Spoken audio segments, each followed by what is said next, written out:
Hello, if I may briefly introduce myself. Whiskers. Scott Whiskers.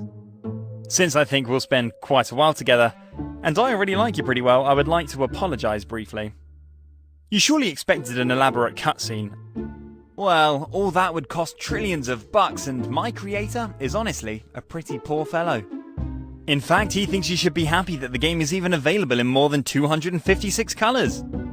Furthermore, this game also has a certain educational mission.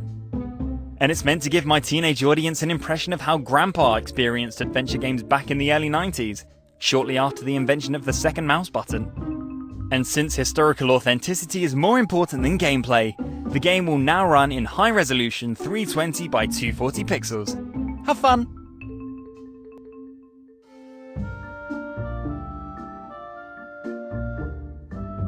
Nah, don't worry, just kidding. Of course I want you to use your 8K monitor to its full potential. So bygones be bygones and let's just get on with it. You probably know how to play an adventure game right, it's really quite simple. It's best to take a look at the controls first. You don't have to memorise the controls now, of course. Unless you have a photographic memory, then I congratulate you. Unfortunately, I can only remember things for a maximum of 5 minutes. That's why it's good I can always look up the controls in settings. Where was I again? Ah yes. For example, say, if a phone suddenly starts ringing, move the mouse pointer over it, select the hand icon with the right mouse button, and use the phone. And if you're in a hurry, do a quick double click and I'll run like hell to fulfill your wish. I said when a phone suddenly starts ringing.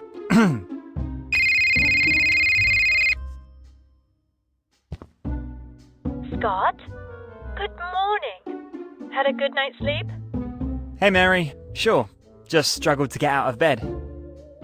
What's up, isn't it my day off? Yes, I know. And I am sorry. But we're having a medium-sized crisis here at the shelter.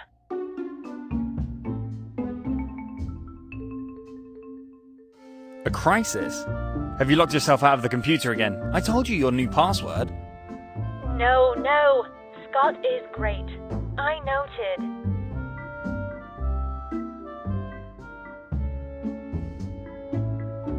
Is this about Grumpy Chucky? Is he still miffed because I fed his arch rival first yesterday? Oh, Chucky is a sweetheart again. Has only cost me a brand new Valyrian mouse. My problem is that your colleague Jack has called in sick. Again. And I'm all alone here. I could use a hard-working helper like you. Flattery in the early morning? As much as I would like to help you, I have my day off today. I have nothing planned yet, but once I think of what I have in mind, it will certainly be great. Can you ask no one else? Scott? Please? Your last name starts with a W, making you the last on my short list of helpers to ask. If not for me, then do it for Chucky. And who knows, maybe you'll get to play with his Valyrian mouse someday. You have convincing arguments. Alright. Even though I know that probably a bloodbath and no intoxicating mouse awaits me in the cat room, I can't refuse you anything, as usual. Give me an hour or so, then I'll be there. Thank you very much. You are the best. An hour, you say? That still gives me time to buy some cat food at the pet store. See you soon. See you later. Oh, Mary. She is a sweetheart, but as the manager of the local animal shelter, she's always trying to do too much and save the world. But I can understand her. I've grown fond of the furballs in the shelter too. Except for Chucky. That stupid cat can be quite an sometimes, and I'm pretty sure he's out to get me. The door handle is missing. How am I ever going to leave my apartment again? Don't panic, Scott.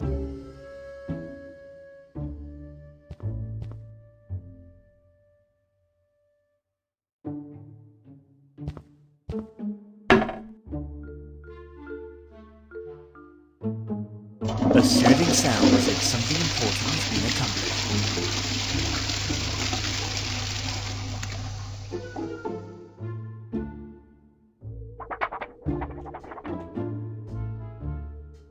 The ticket's soaking wet. I can't show it to anyone.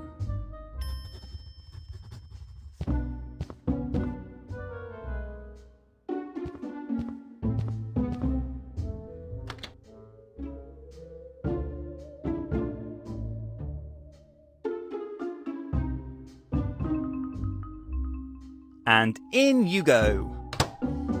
Sizzle, sizzle.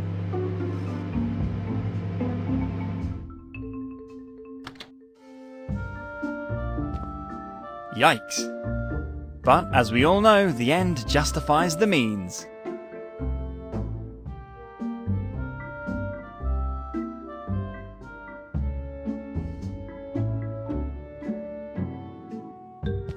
Oh, my doorknob!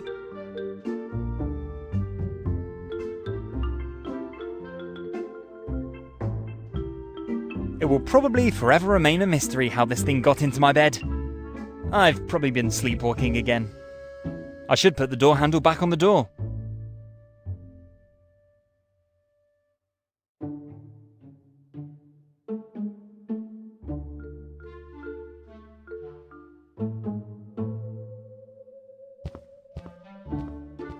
Fits like a glove.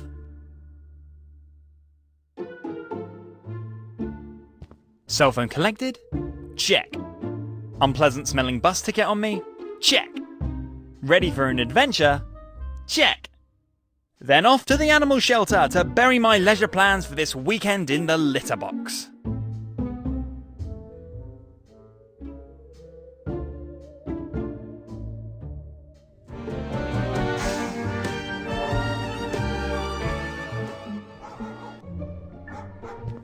Oh drat, I've left my phone on the bus! My beloved iCell 8 SE Pro! So this is it? After 8 years together? Just like that? Without warning? I feel like an important part of myself has been ripped away! I feel almost naked. I feel very cold, deep sorrow, endless suffering. And also a little anticipation for the new iCell 12 Pro, which I will buy with the insurance money. But if I'm unlucky, some nice passenger might have left the phone with the bus driver, and I can pick it up later. I mean if I'm lucky, of course. If I'm lucky!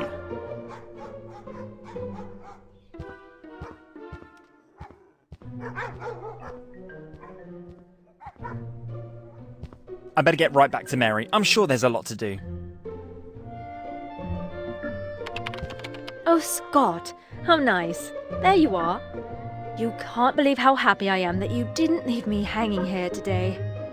No problem. I'm happy to help. Are you still busy creating profiles for our residents on our website? Yes, you wouldn't believe how much work it is. We had so many new arrivals lately. And after all, each of our 2 to 8-legged friends should be presented in the best light. And since Jack is absent today, the rest of the work is, unfortunately, left undone. Do you have any particular requests what I should do, or just the usual? It would already suffice if you could tidy up the hallway a bit and feed our cats. I will take care of everything else when I have finished writing the profiles. So first swing the broom and then the predator feeding. You got it. I better get to work right away too. Thank you very, very much. You are the best. I would not disagree with that. Back again? Is there anything else I can do for you? Are you still looking for the man of your dreams? Yes, unfortunately. You wouldn't believe how hard it is for a single woman with 8 cats to find the right man. 8 cats? Weren't there 7 just a fortnight ago? That's right. But who is counting? Another little soul sneaked into my heart and decided to stay. I could not deny it. One would think that a soul as good as yours would have found a suitable male counterpart long ago. Lovely for you to say that. I'm just afraid that, as far as my taste in men is concerned, is not in harmony with my good soul. I'm more into the bad boys, you know. A wild street fighter who doesn't care about the rules and knows how to get by in life. An outlaw, for whom only the law of love counts. A vagabond who feels only connected to his girl. A fugitive who flees into the arms of his beloved submissively. A pirate ready to sail into the harbor of marriage.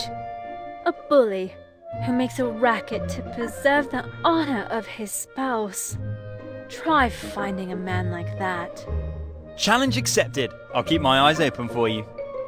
Well, colour me intrigued. If you find one, you know where I am. And if the subject comes up, I currently only have 7 cats. Number 8 should then be a surprise. My relationship guide says that men love surprises. Is there anything else on your mind? Will Jack be back soon? I certainly hope so.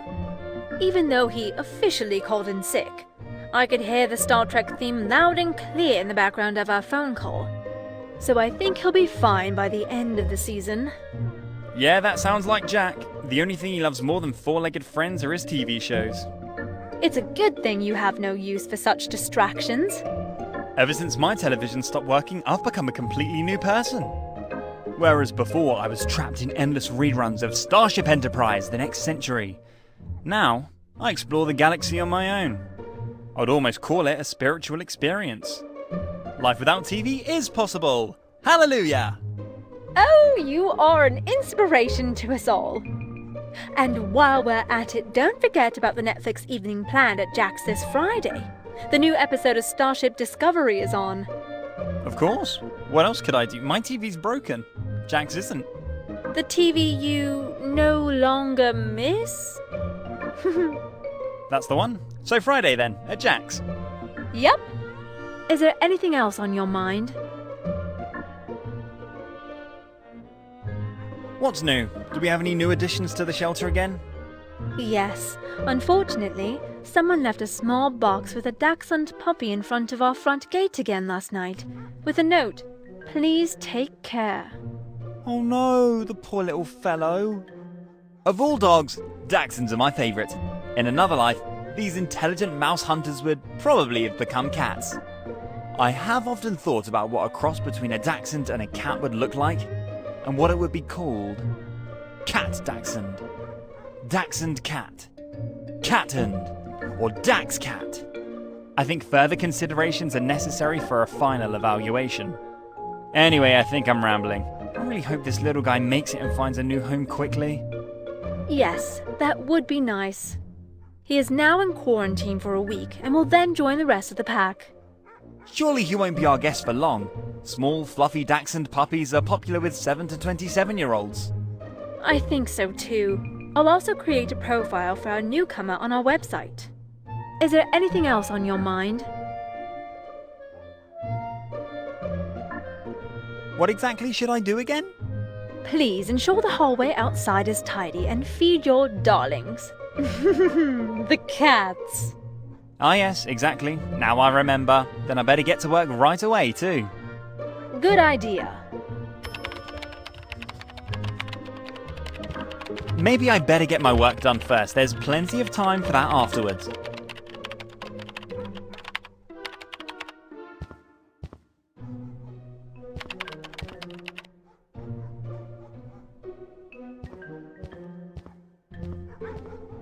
This looks like dry cat food. Since the mice gnaw holes in the food bags in the storeroom, I always leave a trail of dry food on my way to feed the cats. When I was little, I once tried a few bits of it. It definitely smells better than it tastes. The animal shelter relies on donations of food. Good. You should always carry a bit of cat food in your pocket.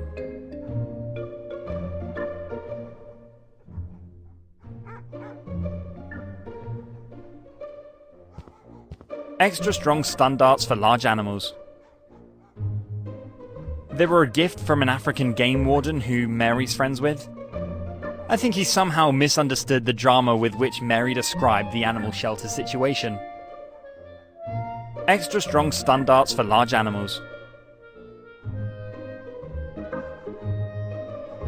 Because you never know if you'll run into a lion or elephant in the rural regions here.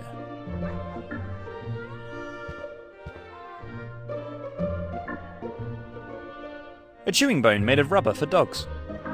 No idea how this one ended up in the cat's room.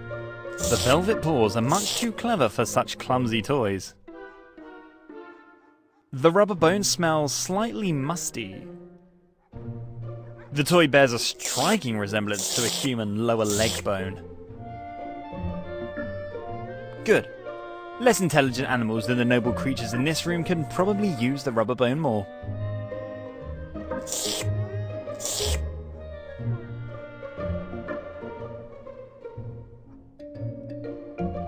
Slowly, I'm getting hungry too. This is Cuddly Jimmy. He's my absolute favourite, and if my apartment wasn't so tiny, I would have adopted him long ago. Jimmy knows nothing else but these four walls. Poor kitty. As soon as I have a bigger apartment, he'll move in with me. I can hardly wait. This is Cuddly Jimmy. He's my absolute good kitten.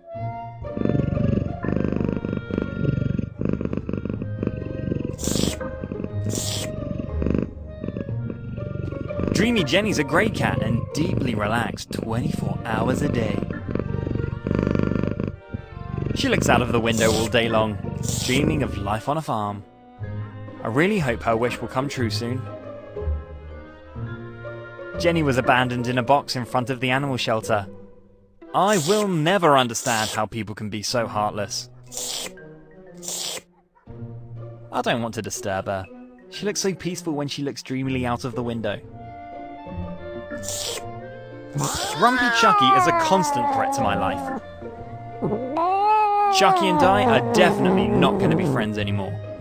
Still, I hope we'll find a good home soon. Ideally with accompanying anti-aggression therapy. I suspect that Chucky's aggressiveness is due to trauma in his past life. Before he ended up here at the shelter, Chucky was a street cat. I bet he was the boss on his block. Oh no, I'm not tired of living.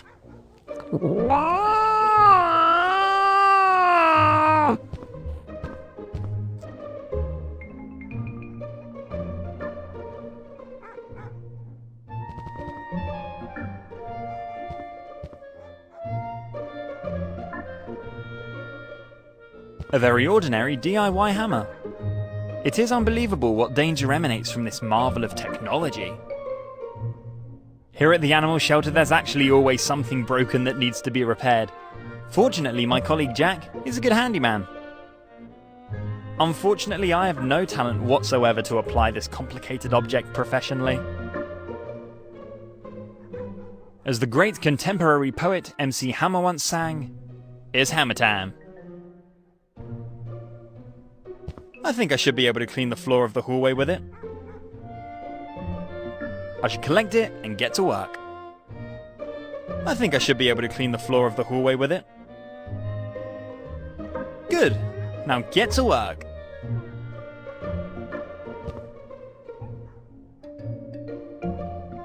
A puddle of water.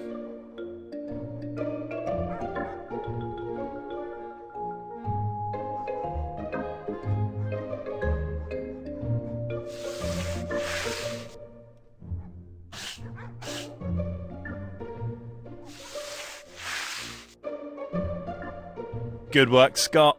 One less death trap.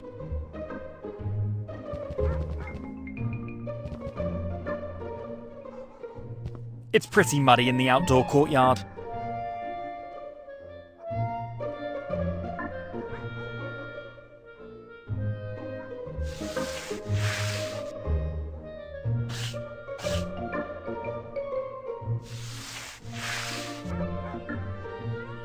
Clean work.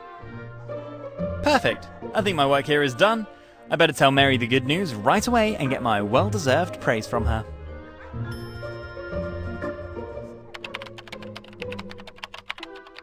This is Mary, the good soul of the animal shelter.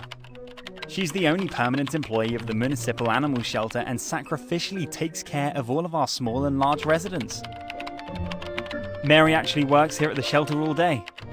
Even though there are 7, or was it 8? Cats are waiting for her and demand attention.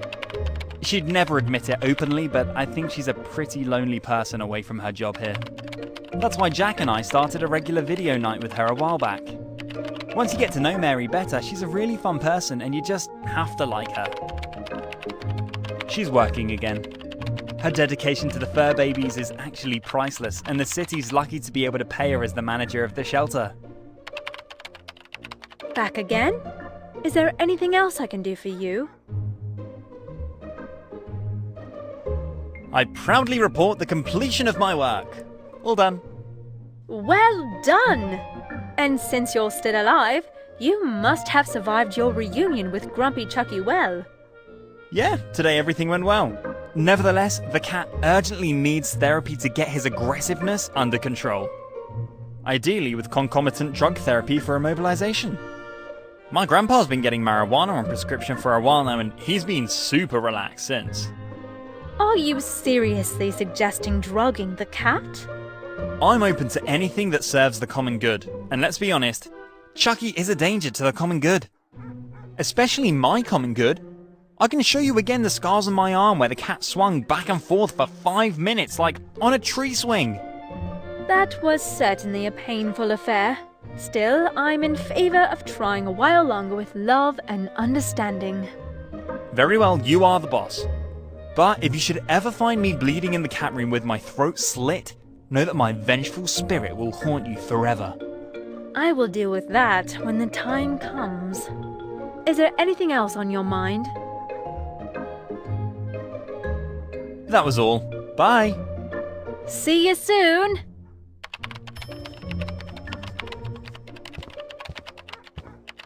A creepy looking black tarantula. Fortunately, it's only a rubber one.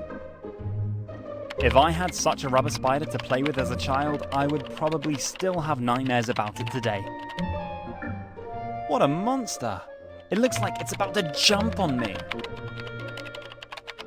Do you mind if I borrow your rubber spider for a moment? No, you go ahead and take it. Jack must have placed it here. Every morning I get scared anew when I turn on the light. Jack does have a strange sense of humor. Well, I better free you from this monster.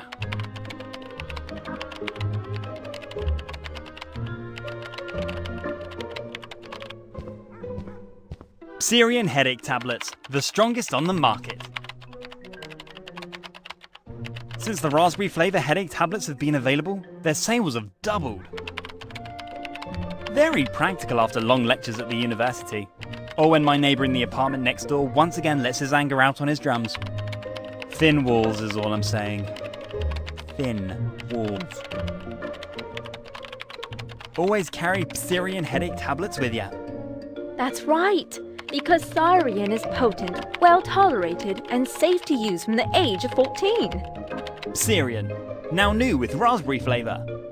Syrian, the delicious pleasure for the whole family. Enjoy! I have unfortunately already reached my limit today with 8 tablets, and am completely clear in the head. This looks like a cat missing flyer. I wonder who's missing. I'd have to look at it more closely to read the details. Maybe I can help find the poor kitty again.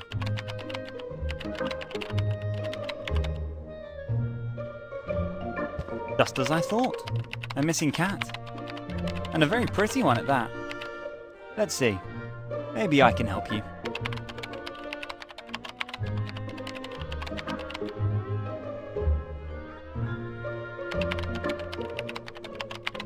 I see.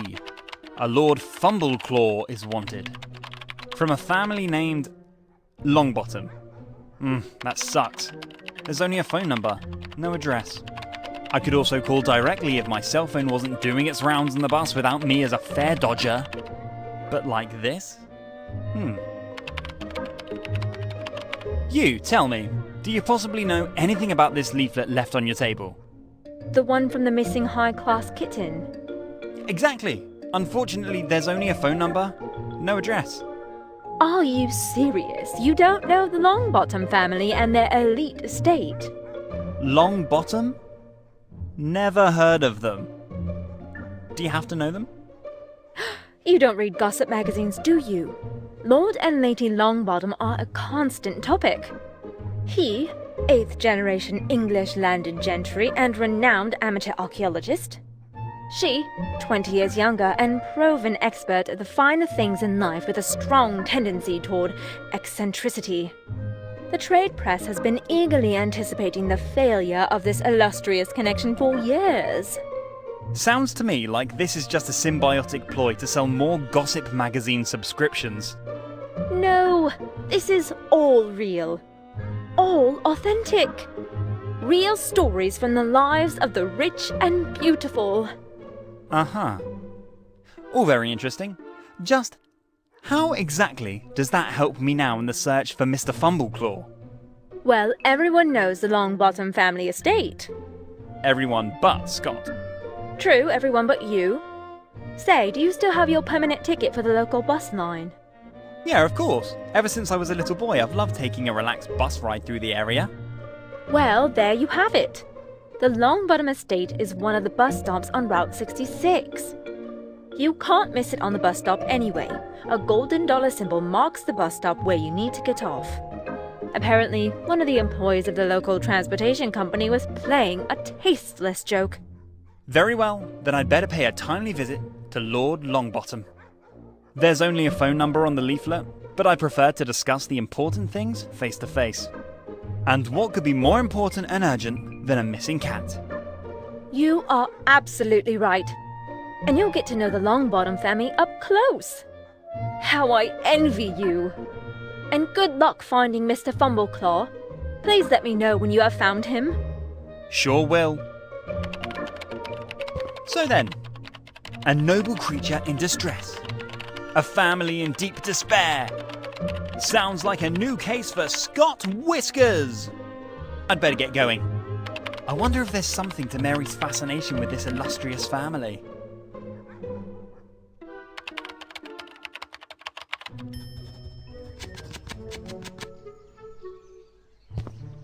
An intercom system. Looks like it's seen better days.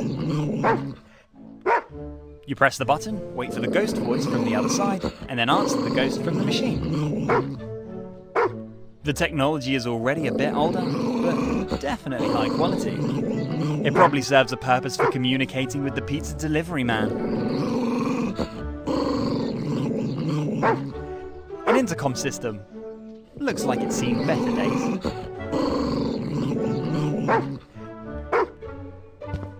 Those who claim that small dogs can't be dangerous have never stood face to face with such a beast.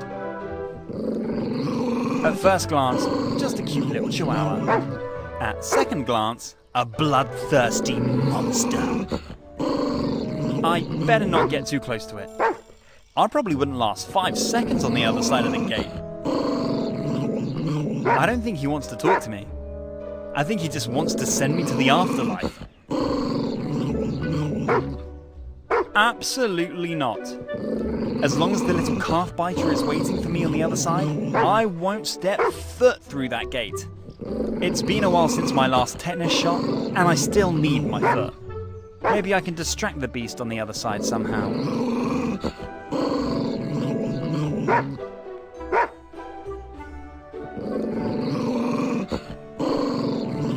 Be gone, you little barker! Then I will prove to you why we humans are the superior species. Who's a good stupid boy? Who's a good stupid boy?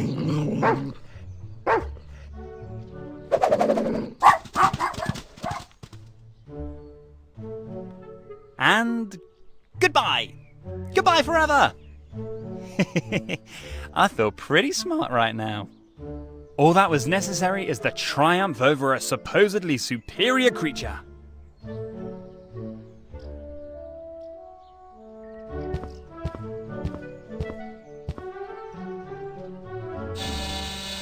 Hello, this is Scott Whiskers from the City Animal Shelter. It's about their missing cat, Mr. Fumbleclaw. Hello? Can you hear me? Hello? Hello? Hello? Does this thing work? Talk to me! Oops. This was unexpected. This old technology is also no longer what it once was. I better take the evidence of the mishap. My law professor calls this plausible deniability. How good that I at least paid attention in this lecture. The hole where the intercom was once mounted. Looks like vandalism. I will never understand how people willfully and maliciously destroy other people's property. It's a goner. An elegant cast iron gate. Looks like late Art Nouveau architecture. I don't think it's locked. Reminds me of the gate at Elvis Graceland's villa. When I'm rich and famous, I want just such a gate for my villa. The design says at first glance, "Oi, low earner, you're not getting in here." Impressive and awe-inspiring.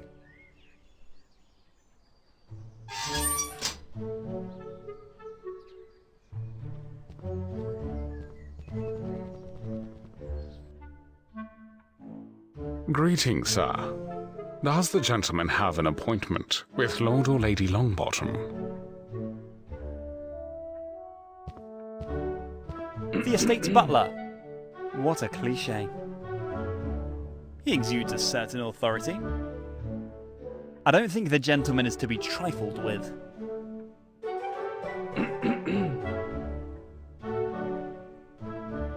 Stop. I am not asking the gentleman to prowl around the estate. Does the gentleman have anything to discuss with Lord or Lady Longbottom? Is this gentleman the new pizza delivery man? Then may he please hand over the pizza to me now.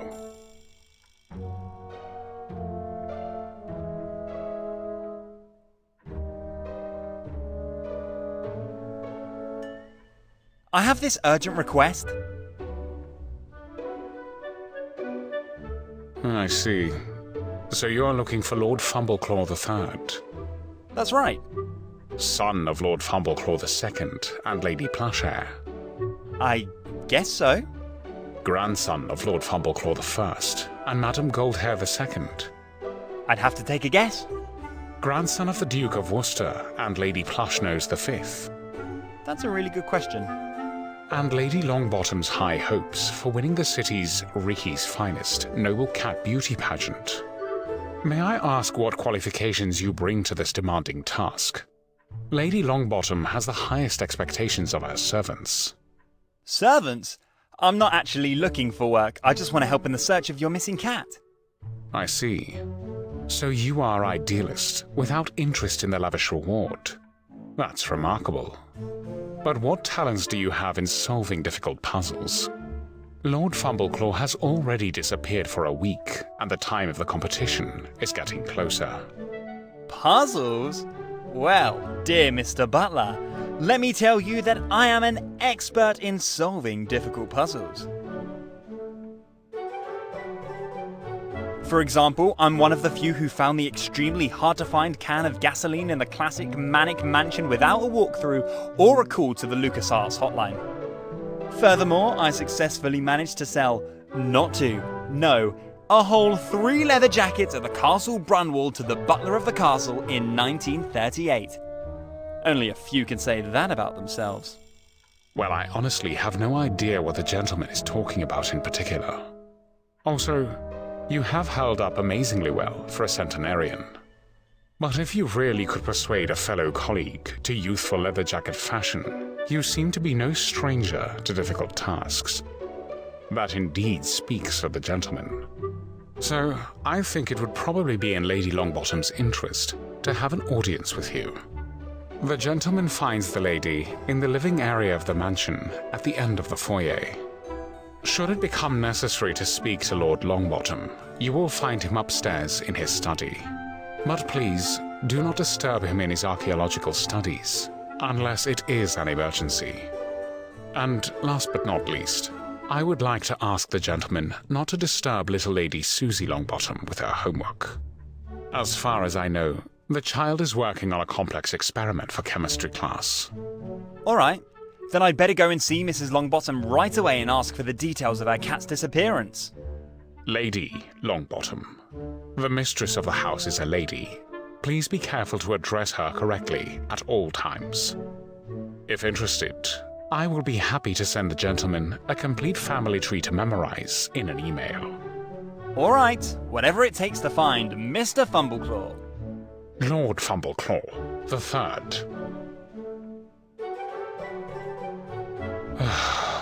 I guess I shouldn't expect too much from a pizza delivery guy. Yes, please. Can I be of service to the gentleman?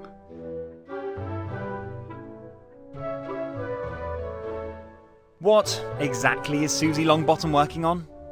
Work. 11-year-olds do not work. However, to the best of my knowledge, she was given a fairly complex homework assignment on the field of biochemistry. A task for which her father brought her an expensive chemistry apparatus. What exactly is the task? Maybe I can help. Biology and chemistry were my favorite subjects in school. Unfortunately, I can only guess. To be honest, I'm not so sure anymore that Susie is really working on her homework assignment, as much as she gets into it. For weeks, she has been tinkering with some chemical formulation. For weeks? I mean, what homework takes that long? She constantly asks me to buy various other chemical reagents, and far into the night, acrid chemical smells emanate from her nursery. What do her parents say about it? Well, I'm afraid Lord and Lady Longbottom are not particularly receptive to concerns about that. I think they're primarily happy that Susie was able to get excited about something like this in the first place. Well, it sounds like the child's a budding scientist. Parents can be proud of that. On the surface, of course, the gentleman is right. But I'm afraid Mr. Snuggles sees it a little differently. Mr. Snuggles? Susie's hamster. Every morning I have to look into his fear-whitened eyes, and I'm afraid Susie's experiments are not good for his health in the long run. Oh dear. So more mad scientist than scientist. I do not presume to judge. But since the gentleman comes from the local animal shelter, it would probably be a good idea if the gentleman at least briefly looks at Mr. Snuggles' condition. I will! Mr. Snuggles will not end up in a microwave in this game. What do you mean?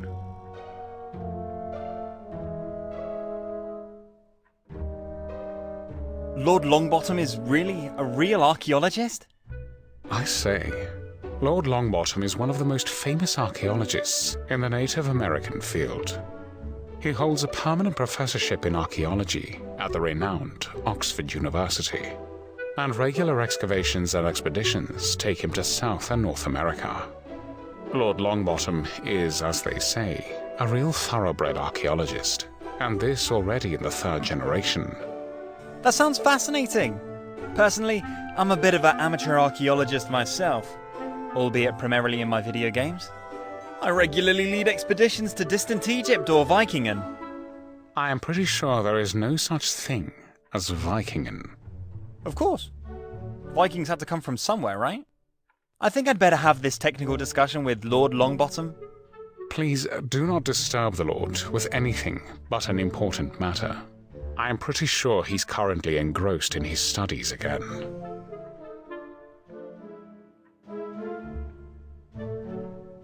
So the mistress of the house likes cats? In fact, these furry monsters are her great passion. And my biggest annoyance, since the cat hair constantly blocks the mechanics of my vacuum cleaner. However, I wouldn't necessarily go so far as to call Lady Longbottom particularly fond of animals. Cats tend to be the vehicle of choice to excel by participating in cat shows across the country and showcasing their greatest breeding successes. A pedigree cat breeding? I'd better not tell my boss Mary about that. Of course, we are talking only about noble pedigree animals.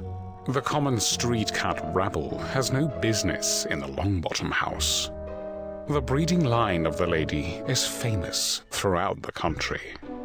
For this reason, Lady Longbottom is also deeply upset by the loss of Lord Fumbleclaw. But for more details, the gentleman better talk directly to the lady. With all the pictures on the wall, I would have actually expected more enthusiasm for chihuahuas than cats.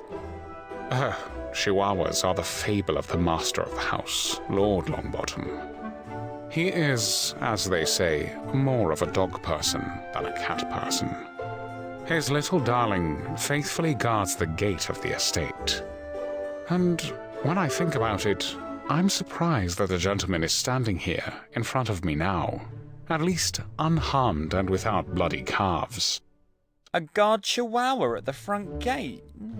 I'm sorry, I don't know anything about that. Since the bell was apparently missing, I thought I could just enter the property. Very strange. The estate is indeed quite extensive, and the legs of the chihuahua are frighteningly short. But why was the bell missing? We recently had a state-of-the-art video intercom system installed on the pillar of the gate. I'm sorry. Judging by the hole in the pillar, some vandal probably stole it with brute force. And I suppose I'd better talk to the lady about Mr. Fumbleclaw right away. Still, Lord Fumbleclaw. I kindly ask the gentleman to finally memorize that. The lady insists on it.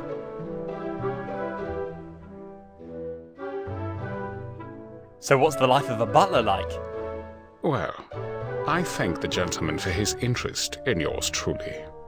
In fact, few people know what a demanding profession is, the craft of a butler. Yes, I deliberately say craft and not profession. At 4:50 a.m. in the morning, my alarm clock rings, and I start to take care of the needs of the gentleman. 4:50 a.m., of course, only on days when I was allowed to sleep in.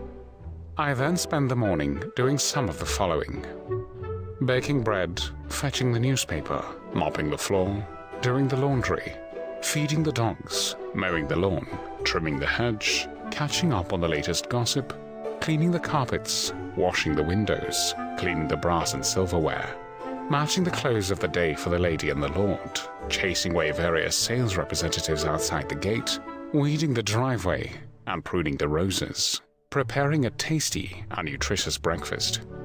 Woo! Sounds like a full day. Day? It is then 9:35 a.m. at the earliest.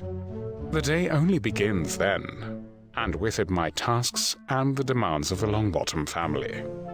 That sounds like a mammoth task. Well, the life of a butler is certainly no bed of roses, but the family's trust in me honors me, of course. Would it be an exaggeration to say that the family would be lost without your services? Well, even though the gentleman obviously speaks the tongue of the common people, there is probably some truth to his statement. Yes, presumably, a resignation on my part would result in a great deal of chaos in the Longbottom household. Not that I would ever seriously think about quitting. No, because in addition to all my obligations, my quite abundant free time allows me to lead a full social life. Every night, between 23:57 p.m. and 3:45 a.m., I passionately preside over my online role-playing guild, the Bloody Tailcoats. A virtual, but not completely absurd fantasy world of a liberated butlerhood, which bravely liberates an enchanted land from evil knights and power-hungry kings. That does sound like a lot of fun. It is. I take my virtual task at least as seriously as my worldly tasks.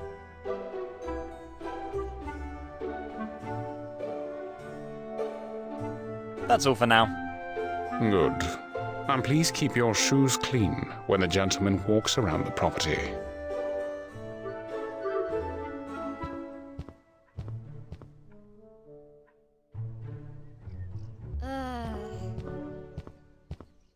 Lady Longbottom's makeup case with all kinds of beauty utensils. Lipsticks, powder compacts, various perfume bottles, and makeup in 1,000 variations. I prefer the natural look for the ladies, but in these social classes, a little colour on the face is probably part of the noble etiquette. I am naturally beautiful and don't need support. Lady Longbottom's already perfectly made up. I'm sure I'll find someone out there who needs a little visual optimization.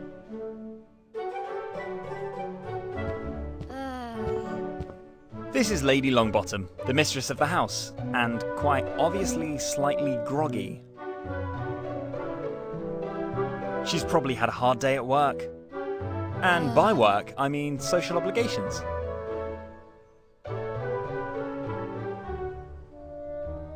Lady Longbottom, May I interrupt you for a moment? Damn! Who the hell are you? How did you get past Rumstone? And keep your voice down! I come from the local animal shelter. My name's Whiskers. Scott Whiskers. So what? I don't take animals from the animal shelter. They're all dysfunctional. No, I'm here because of your cat, Mr. Fumbleclaw. You're looking for him, aren't you? Lord Fumbleclaw? Yes, that's right. The ungrateful cat ran away, and just before the beauty contest he would have won for sure. Well, I specialise in tracking down missing animals and would love to help. Can you possibly give me some details about his disappearance? I really don't have the nerve for that at the moment. I have just returned from the Sir Archibald Birmingham reception, with the bitter realization that the cheap booze served as champagne was not good for my nerves. Or to put it in your language, my damn head is throbbing, and your shrill voice doesn't make it any better. If you want to talk to me about my ungrateful cat, please come back in a few hours. I need my rest now. Alright, I'll get back to you later. I wish you a speedy recovery. Yes. A really good looking woman, but her age is hard to estimate with all the makeup on her face. I'd better talk to her immediately about the missing Mr. Fumbleclaw.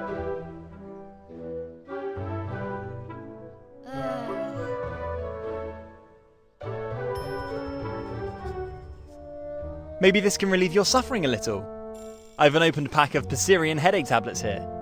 Syrian? Really? The cheap things are not my usual brand, but I think it will do.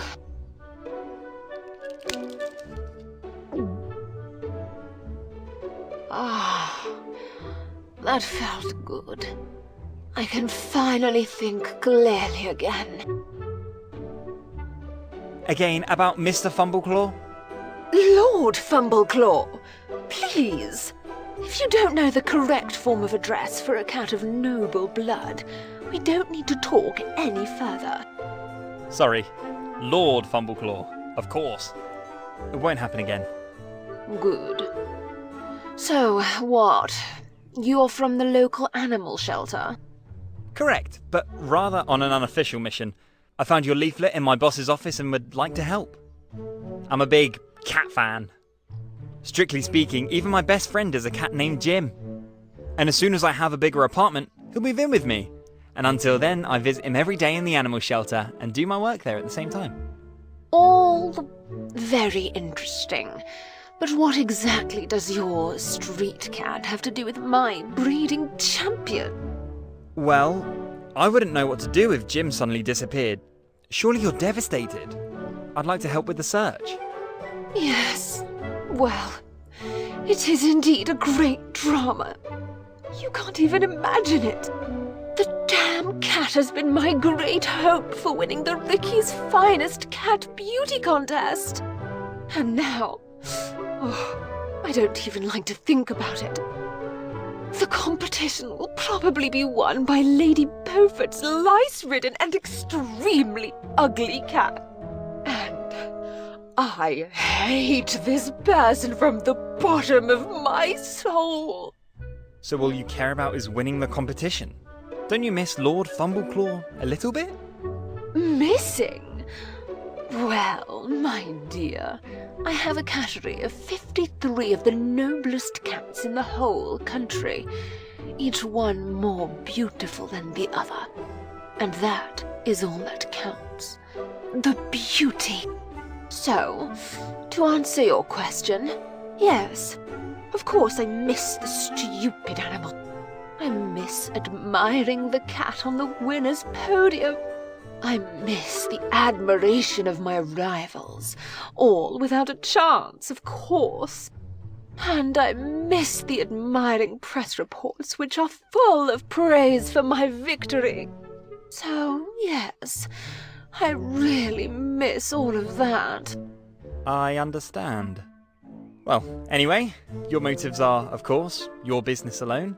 For me, only the poor animal counts, and every lost cat is one cat too many. Get to the point. I have a couple questions for you. Let's hear it.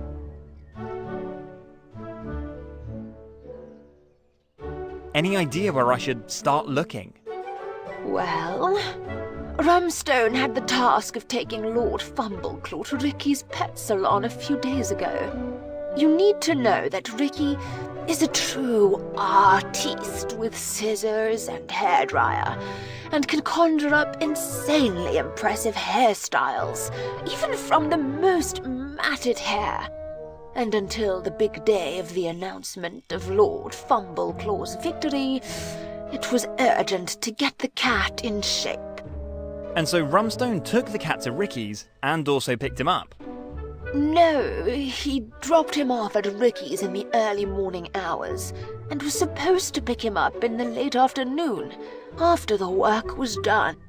And I guess that didn't happen. Rumstone was there at the pickup time to collect my beautifully groomed animal, but only to receive the bad news from Ricky that Lord Fumbleclaw was nowhere to be found. Ricky only briefly left the salon for a smoke break, leaving the cat alone for 5 minutes. Whoa, that's bad. Bad? This is a disaster! And if I don't find my cat by the competition, I'm going to sue Ricky to the last hairpin. That much is for sure. So I guess I'd best start looking at Ricky's pet salon. Yes, of course. Did you figure that out all by yourself? Why do you think I'm telling you this story? That's fine. Then I'd best be on my way right away. There should be a bus stop for the local bus line very close. Going by bus? Oh, God, how ordinary. But I guess you have to get there somehow. I guess Rumstone couldn't just drop me off at Ricky's in the Bentley? Now, don't be rude. Our Bentley is only for the family. And for friends. And important guests. And you do not belong to any of these groups. All right. Then I'll be on my way and I'll let you know if there's any news. Do that. Now, please leave. I urgently need my rest.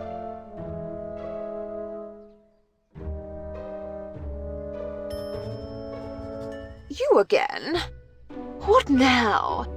These nerve-wracking conversations with pizza delivery people are actually Rumstone's job.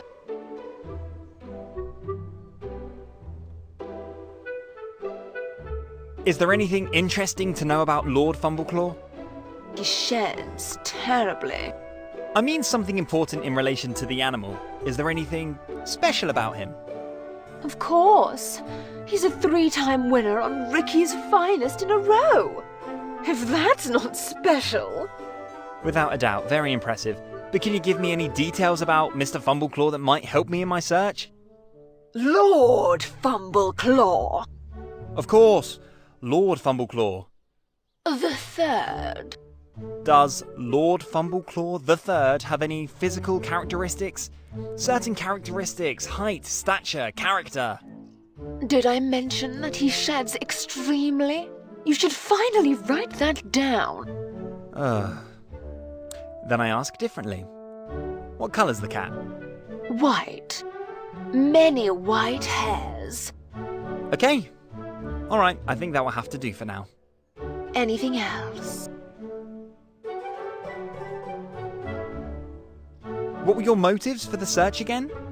Lord Fumbleclaw is the previous, and most certainly future, champion and winner of Ricky's Finest. But of course, only if he can also participate in the competition.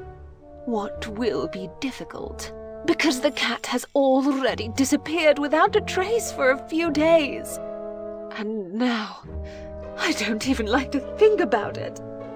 The competition will probably be won by Lady Buford's lace-ridden and extremely ugly cat. And I hate this person from the bottom of my soul. I see. So it's a real emergency. Yes, of course. Haven't you been listening to me? If this year, this ugly, lice-ridden, flat-nosed, and in every way similar to its owner, creature makes the race at Ricky's finest, I will be the laughingstock of the entire aristocracy. Please make sure that doesn't happen. After all, that's what you're here for, isn't it? Certainly. Good. Anything else? Well, don't you miss Lord Fumbleclaw a little bit, for his own sake? What do you mean? Well, don't you like the cat a little bit? I'd be worried for completely different reasons. I don't even want to think about what would happen if my little Jimmy suddenly disappeared. Now, please don't be silly. These matted bed rugs are used for exactly one reason. To celebrate a triumphant victory over the damned Lady Beaufort. And once that happens, you are free to bid for the beast on eBay. eBay! Yes, of course. What would I need a cat for then? Lord Fumbleclaw is now almost 4 years old, and further victories are certainly no longer to be expected. Best to expect from him is a good sum of money on eBay. Oh, I'm sorry you see it that way. Don't get sentimental, my good man. A cat like Lord Fumbleclaw is first and foremost an investment. And the value of the Lord is to celebrate a triumphant victory at Ricky's finest. And now, please leave me alone. I'm getting tired of your sentimentalism. You again? What now? These Thank you. That'll be all for now. Good. I desperately need some rest. Conversations with the common people are always so extremely stressful.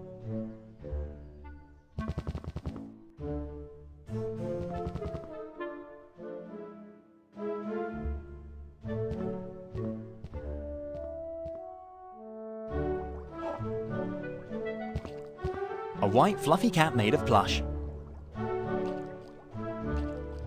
She looks pretty real. Did it just move? For a moment I thought it was real. I'd love to, but stealing a stuffed animal in front of a child? I can't bring myself to do that.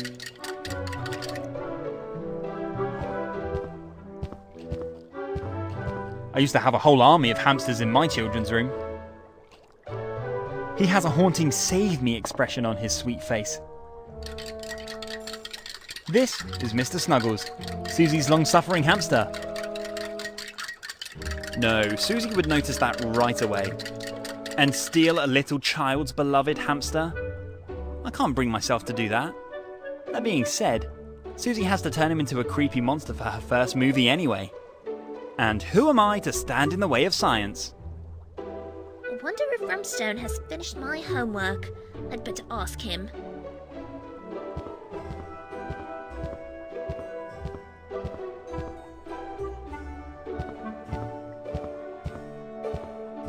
I think that's fine. Susie can always play with her mother's cats.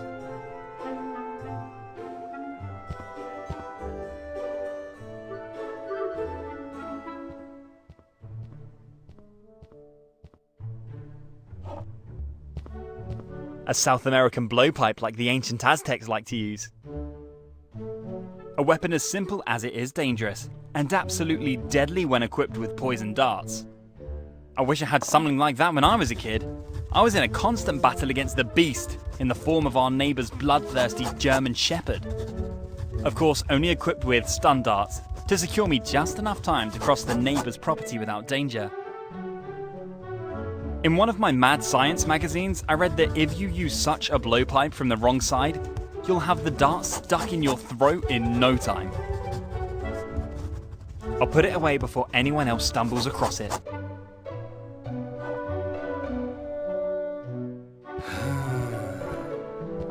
This is a graceful statue of the native North American chief. Deceptively real. As if I were looking in the mirror of my childhood. At least, the way I always liked to see myself as a child. I'm afraid Lord Longbottom took the statue, just like the vending machine in the back, on one of his Las Vegas expeditions. I would appreciate it if you kept your hands off the statue. The chief is an irreplaceable, unique piece from the late 19th century. It either belongs back in its time, which is rather impossible, or in a museum. Or quite obviously in your living room. This, my study room, is a recognized private museum, my cheeky young friend. Sorry, I really wanted just to admire the majestic appearance.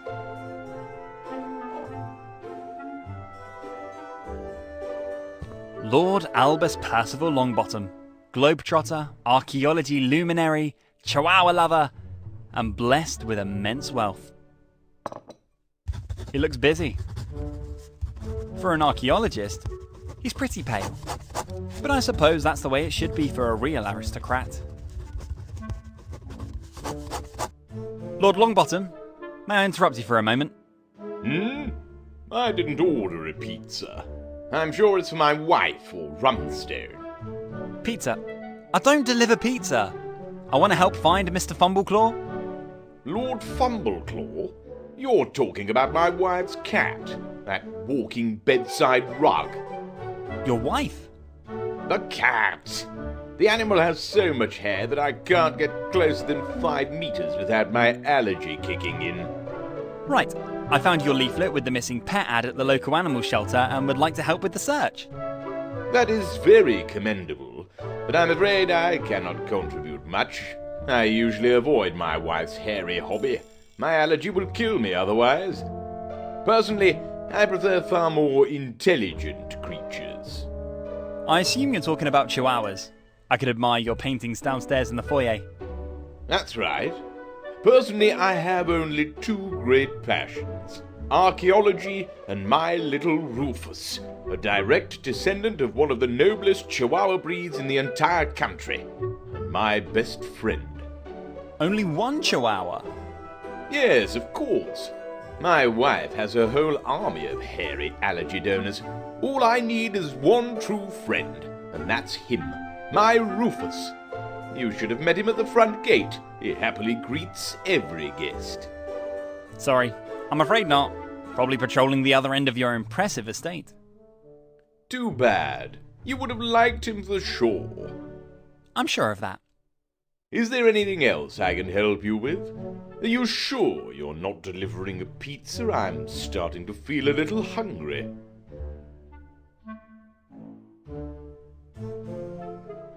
Do you need any help with your archaeology stuff? Help? You probably mean well, my boy. But your language suggests to me that you probably do not hold a PhD in archaeology, or have some other form of qualification in North American history. Well, I've seen plenty of westerns. Does that count? Westerns? So, movies? Yeah, go ahead. Ask me anything about John Wayne. John Wayne? I don't think your movie knowledge would be useful to me in any way. The old John Wayne movies in particular shed light on the events of the time in a highly one-dimensional way. However, if you happen to get the phone number of a real expert, I would be happy if you send it to me.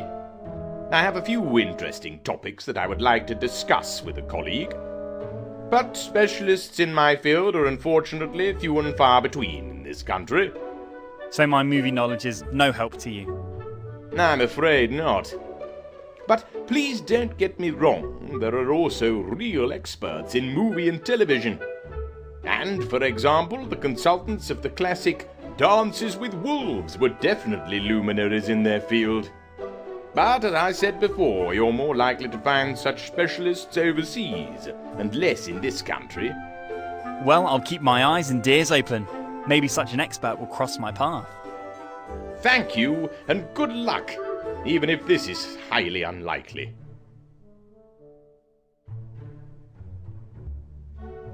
So, your hobby horse is archaeology? That's right. And without flattering myself, I would call myself the expert on Native American history. So you're a real, live Indiana Jones? You mean that movie hero? Well, even if his adventures can be credited with the fact that the youth increasingly deals with my profession, there's still quite clearly more fiction than reality. So you haven't opened the Ark of Covenant yet? No, and unless it was buried by the Incas or Aztecs, I probably never will. Pity. What about the Temple of Doom? Have you discovered it yet? The temple? Of what? I'm sorry, I don't know what you're talking about. Ever met a crusader? I'm afraid I'm 1,000 years too young for that. Possibly you've set foot in Atlantis? No, not yet this year. Or dug up a mysterious crystal skull somewhere? Behind me. There, on the shelf. Cool! May I ask why you're wearing this costume here in your estate? Well, my friend, quite simply, only in the outfit of my grandfather, also a luminary of archaeology, can I fully concentrate on my work. So it's more based on mentality? I suppose so. The exact connections are not quite clear to me, but as soon as I try to concentrate on my work in casual clothes, this is doomed to failure every time. My thoughts wander, and every work step costs me twice the time. Your work? What exactly does it consist of? Well, I specialize, as my father and great-grandfather did, fully in the study of Native American history, both in the South and in North America. More than 1,000 years of history still holds many secrets, and especially the time before the discovery of America by the Vikings. I knew it! Still holds many secrets, and has hardly been explored to this day. But the period after Columbus landed in the Bahamas is also highly fascinating, and each of my trips to the distant continent rewards me with new, exciting insights. I know a pretty good movie about Columbus from 1992. And I must have watched Dances with Wolves 1,000,000 times. Not to mention, of course, Pocahontas on Disney Channel. So, in a way, I'm your colleague in the field of knowledge, only rather with a focus on synastic archaeology. Your enthusiasm for movie and television is honourable, but I'll be honest, I don't think much of popcorn archaeology. Unless, of course, you've also completed a 5-year degree at a prestigious university, followed by at least as long practical application of what has been learned. I think if I add up all the time I've spent in front of the TV, I'll get 5 years? I'm afraid we can't find a scientific consensus here. Is there anything else I can help you with? About your cat, Mr. Fumbleclaw. As I mentioned before, I found your leaflet in the local animal shelter and would love to help find Mr. Fumbleclaw. Do you have any useful information in this regard? Well, my friend, as I mentioned before, I'm afraid I'm not much help to you. Due to my allergy to cat hair, I literally give my wife's hobby a wide berth. So Lady Longbottom would be the appropriate contact? That's right. You'll find my wife on the first floor in the living area. Our dear Rumstone should also be able to help you if you get lost. Thanks for the tip. Is your wife that big of a cat lover? I like people who like cats. Well, my dear, I want to be honest with you. I'm afraid my wife is rather pragmatic about this. If it weren't for her years-long rivalry with Lady Beaufort, my wife probably wouldn't have one of those extremely hairy allergy donors. When Lady Beaufort won the local noble cat competition, Ricky's Finest, about 10 years ago, this awakened a competitive spirit in my wife that I had not known from her before. And shortly after that, the first allergy bug moved in with us. It sounds like you're not very enthusiastic about it. Yes. Much to my chagrin, my wife quite quickly developed an amazing talent for standing up to her rivals' competitive successes. And every new victory at Ricky's Finest only encourages her to increase her breeding. I think that's a pity. In the local animal shelter, some cats are waiting for a new home, so why breeding?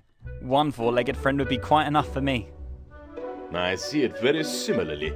My little Rufus is completely enough for me. No cat in the world could replace this faithful soul.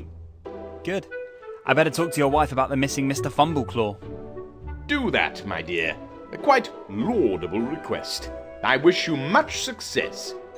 I would be devastated if my Rufus suddenly disappeared.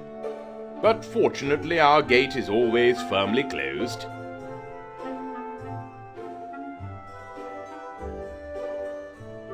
Again about the Ark of Covenant? My boy, I already told you that I don't know anything about it. Where exactly was it buried? Brazil? Peru? Mexico? Probably Egypt. Well, then I certainly don't know anything about it. Africa is rather the field of expertise of my esteemed colleague, Sir Francis. I'd be happy to send you his contact information. Well, maybe Egypt was a rough estimate. What do 1,000 or 2,000 kilometers of deviation in 5,000 years mean? Is it not so that tectonic plates are continually in motion? Let me guess, both history and geography were not your strong points in school. No. I mean, yes, but... A suggestion. You leave me your phone number, and if I find the Ark of the Covenant on one of my expeditions, you'll be the first person I call, all right? That would be great. Just look for a large golden chest with magical aura. And under no circumstances, I repeat, under no circumstances, open the chest. At least not without consulting me first. I promise, my friend, I will. For sure.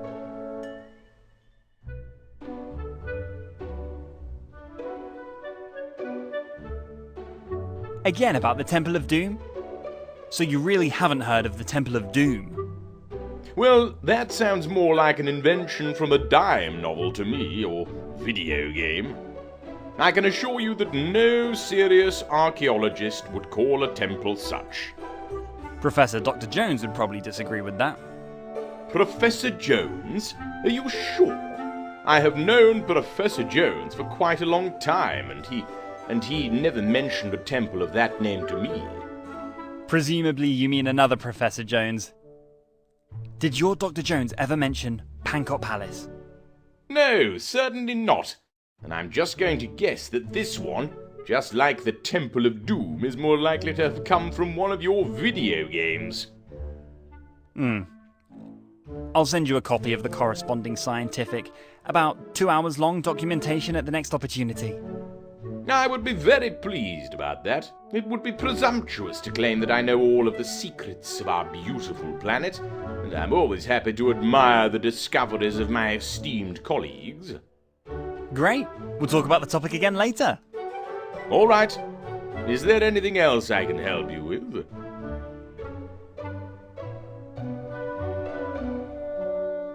Again, about the Crusaders. Yes? What about them? Do you think that it's still possible they walk among us today? Possibly locked away somewhere in an old ruin?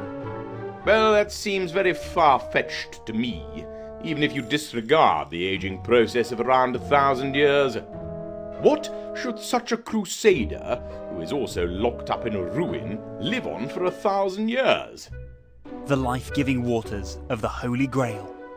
A diet of bread and water, locked in a ruin, and for 1,000 years? I'm afraid your wanted crusader has already been dead for 999 years and 350 days. If he still walks among us today, then at most is a vengeful spirit in search of his jailer. That's right. I hadn't thought of it that way. I'm glad that I could help you with this.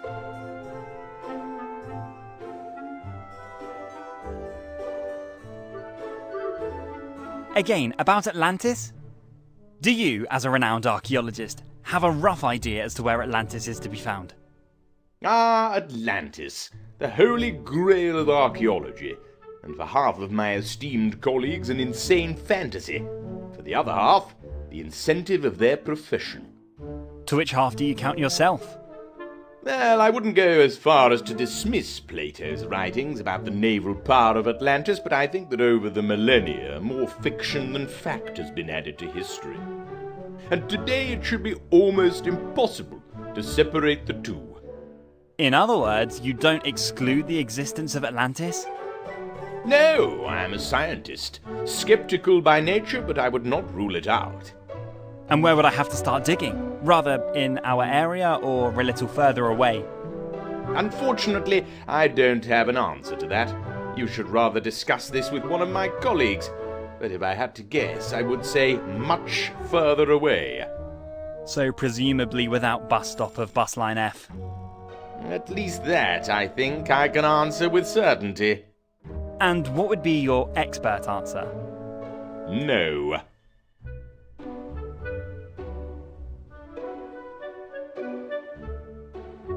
Again, about the crystal skull? You mean the one behind me on the shelf? Yes, exactly. Is it really real? I can't imagine that. Why? Because of the rather extraterrestrial seeming head shape and your slander of the consequences resulting from it? No, because I bought it at a flea market in Mexico City. Yeah, but still. And because it's made of plastic. Ah. I see. Too bad. Sorry to have disappointed you, but in any case, I admire your apparently boundless imagination. That's all for now.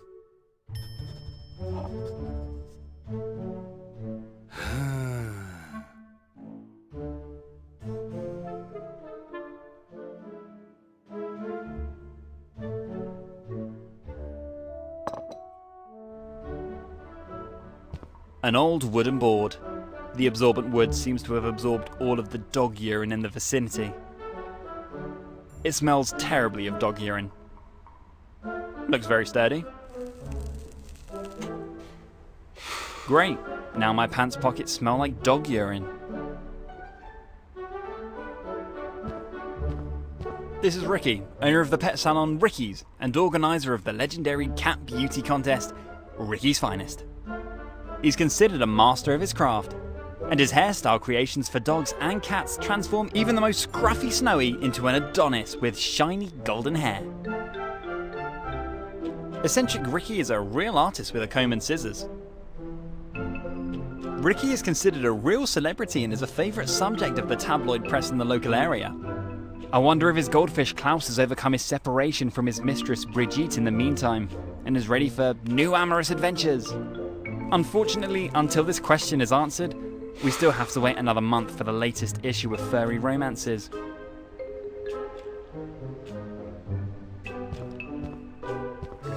A state-of-the-art trash can. A trash can in green colour. Not that it matters. Ricky seems to have a lot of trouble getting his cigarette ash into the opening of the trash can. May I interrupt you for a moment? Why, sure. Need some tips regarding your unkempt hair? I definitely see great potential there, but the missing hand of a professional is clearly visible. My hair? No. Don't you usually do dogs and cats? That's true, but hair is hair. And when I see such a problem case like you, I'm forced to interfere. Yeah, I really appreciate that, and maybe I'll come back to your offer later, but I am here for another reason. I'd like to help in the search for Mr. Fumbleclaw, Lady Diane Longbottom's cat. Surely you know which cat I mean. Oh no, please don't remind me. Ever since that poor cat disappeared, I am a nervous wreck. That's a total disaster. So you know who I'm talking about? But of course, snow white hair, voluminous, no split ends, oh, one of the most beautiful cats I had ever had the pleasure of styling, or had planned to do. What happened? Well, I had almost completed all preparations for another hairy work of art. The water had almost the right temperature. The battery of my mobile cat hairdryer was almost charged. Comb and scissors were arranged in perfect symmetry on the dressing table. The meditative pet relaxation music was playing at the perfect volume. And all that was left to do was to take one last creative cigarette break. Then what? And then, After the nicotine began to unleash its full creative energy, and I wanted to start working. No trace of Mr. Fumbleclaw far and wide. I had looked everywhere, really everywhere, and turned my salon upside down 100 times. It is a total disaster, and the first time that one of my protégés was lost. Well, that's why I'm here. I hope very much to be able to help you in the search. Would you mind if I took a look around the salon and the surrounding area? No, of course not. Feel free to look around everywhere. It is not impossible that I have overlooked something. I am almost blind, you know. One of my last guests was, well, a little uncooperative. And I still have half a can of hairspray in my eyes. Ouch. I mean, that sounds painful. You have no idea. Since the pain has subsided to some extent, I see colors that I didn't know before. Which is a real problem in my job. I can't deliver a brown dog in black. That would not be very good for my reputation. So now I'm standing here in the fresh air. Next to a garbage can wrapped in cigarette smoke. And wait for brown to be brown again, black to be black again, and white to be white again. After that, I will rejoin the search for Mr. Fumbleclaw. And if you have any questions, whether about Mr. Fumbleclaw or about the possibilities of your hairstyle, just ask me. Thank you. I will. Yes, do you still need help with your hairstyle? Do you have some hairstyling tips for people too? You mean for people like you? Yes? And for hair like yours? Yes? Do you want an honest opinion? Or rather, a nice opinion? Couldn't you do both? I am afraid not. Your hair does not even show a useful basic structure. Obviously you wash it daily with the cheapest dishwashing detergent you could find. The cut of your hairstyle obviously comes from a cheap video game template. Your dyed hair can see its wrong shade at a distance of 6 miles. I am really blonde. The shiny, greasy substance is evidence of a long internship at Burger King. That was only 3 months during semester break 4 years ago. The dandruff on your shoulders is evidence that the heating in your apartment is set way too hot. I just happen to get cold easily. And the obvious hair loss means you'll probably be as bald as Bruce Willis by 40. So, now those were the nice points. Are you ready for the messy side of my analyses? You mean that was the nicest thing you could think of about my hair? I'm afraid so. And as my professor used to say during the online continuing education course, From Mortician to Star Hairdresser in 14 Days, always start a customer conversation with a few nice words first. Oops, that reminds me. I still have this appointment. Oh, what a pity. I would have a few honest but extremely constructive suggestions for fashionable full hair wigs for you. I'll come back to it next time. All right, you know where to find me. Always ready to advise even two-legged hairy emergencies like you.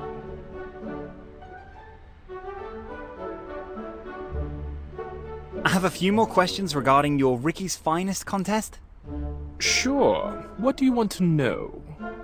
How did you get the idea to create a beauty contest for cats? Well, isn't that obvious? There is simply no better advertisement for my salon than a regionally recognized competition that bears my name. Day after day, I do the hair of the most beautiful cats of the upper 10,000. And for the majority of my well-heeled clientele, their animals are far more than just hairy family members at most. These cats are, first of all, one thing: beautiful status symbols. And the greatest misfortune that could happen to these gentlemen is when the neighbor's kitty gets a higher score at Ricky's finest than their own. You mean in the end it's mainly you who benefits from this eternal competition? Of course! Cat owners like Lady Longbottom or Lady Beaufort would pay any price to see their beautiful creatures on the winner's podium. And I guess they do just that? Oh yes, but don't think that's easy money. It's the constant development of new hairstyles for, say, the Scottish Fold or the Norwegian Forest Cat that challenges my creativity every year. And newfangled pedigreed cats like the Sphinx are very special challenges. Sphinx? You mean the breed without hair? What is there to do here? I told you, it's a real challenge. With breeds like the Sphinx, it's not so much a perfect hairstyle that counts, but much more a perfect decoration. Like, for example, a self-knitted little blue dress made of the finest cashmere wool. Or just a blue bow of finest silk, which screams to the viewer, "Yes, I am naked, but I am also beautiful." So you think every cat is a work of art in its own right, regardless of breed or hair? You got it. And my job as an artist is to present this work of art in the best possible way. And to sell it the best possible way. Yes, of course. The best works by Vincent van Gogh or Pablo Picasso were commissioned works. But were they any less grandiose because of that? I can't judge that. I actually only read the Spider-Man comics, but they're also based on a certain financial idea. Well, there you go. Art and commerce don't have to get in each other's way. And you've never seen a cat's satisfied smile after standing atop the winner's podium of Ricky's finest. You mean the satisfied smile of their owners? No. I do mean the cat's smile. Can cats smile? Of course. After winning Ricky's finest, they are all smiles. They can't help it. Would you also do my cat Jimmy's hair? And would he have any chance of winning? He is just a normal house cat, you must know, born in the cowshed as one of 12 siblings. Race and origin do not play a role. Every cat is a potential winner at Ricky's finest. And of course I would be happy to give your Jimmy the extravagance you surely want for him. Great! After paying the Ricky's Finest participation fee of £25,000. And for just another £15,000, I guarantee a place on the winner's podium. Only via prepayment. PayPal is unfortunately not accepted. Oh, I'm afraid I can't afford that. Oh, doesn't matter. I'll just save you a place on the list of participants for next year. That's very nice of you. For only £15,000. Prepayment only, no PayPal. Is there anything else I can help you with? You seem to have a little nicotine problem. Could that be? Is it really that obvious? But yeah, you're probably right. But you also have no idea what kind of stress my job brings with it. Many think the life of a pet celebrity hairstylist is as glamorous as the tabloids commonly celebrate it. Is it not? You must know that I've been an avid reader of furry romances for many years. Thank you for your example. That local rag is the biggest nonsense ever. Really? You mean your goldfish Klaus has never had romance with a dwarf carp named Brigitte? I'm afraid I have to disappoint you. I don't have a goldfish. I don't even have a goldfish bowl. And Brigitte is the name of my crazy sister, and Klaus is the name of her equally crazy fiancé. But it's precisely these kinds of conversations and justifications of which I have to conduct what feels like 1,000 times a day. that eat away at my nerves enormously. Oh, I didn't know that. Would it help if I promised to write you an angry letter to the editor in which I insist on getting the facts right? No, it would help if I didn't have to have this kind of conversation in the first place. The battle of facts versus tabloids is unfortunately a hopeless one. Believe me, I let it often enough in my early days as a rising star in the celebrity pet hairdresser world. And yet all I want is simply to practice my craft, and to help the furry darlings of a wealthy clientele to the grace inherent in each of them from the beginning, and without constant disturbances from crazy fans. Fans like me. Fans like you. Please don't misunderstand me. I am quite honored by your interest in my craft. But creativity and constant harassment just don't mix. And the result is the nicotine-addicted wreck that stands here before you now. Now there is the added stress of Lady Longbottom's runaway cat. Well, that's what I'm here for. Here to help. Scott Whiskers, the animal detective. I have heard that somewhere before. And until I find Mr. Fumbleclaw, and I will, you might want to consider nicotine patches. Oh yes, there are already about 24 stuck on my right arm. Oh. Okay. Just try to avoid any kind of additional stress. Alright, I will. By ending this conversation at this point, I had an idea for a new Chihuahua look 5 minutes ago. Now I have to think about that a bit more and finalize the concept in my mind's eye. These tiny Chihuahua stylings are real challenges every time. And you don't win the Chihuahua of the Year in furry romances just like that. Good. Then I better leave you alone to work. Thank you for your understanding. Yes, do you still need help with your hairstyle? Can you think of anything else that might help me find Mr. Fumbleclaw? Well, as I've told you before, I had almost completed preparations for another hairy work of art. The water had almost the right temperature. The battery of my mobile cat hairdryer was almost charged. Comb and scissors were arranged in perfect symmetry on the dressing table. The meditative pet relaxation music was playing at the perfect volume. And all that was left to do was to take one last creative cigarette break. Then what? And then, after, the nicotine began to unleash its full creative energy, and I wanted to start working.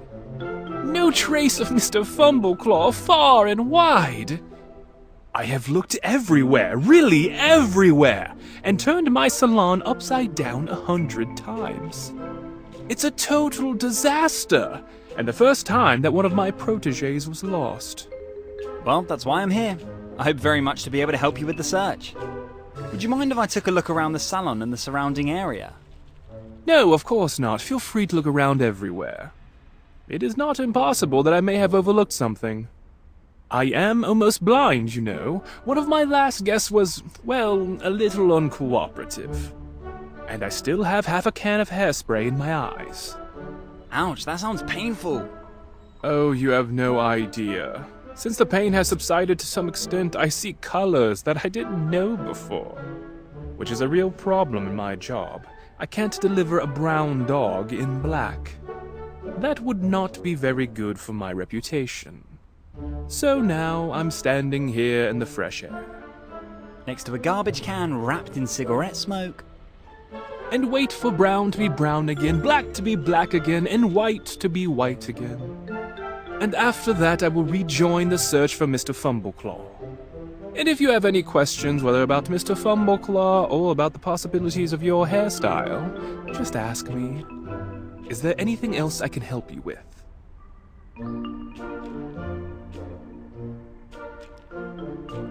That's all for now.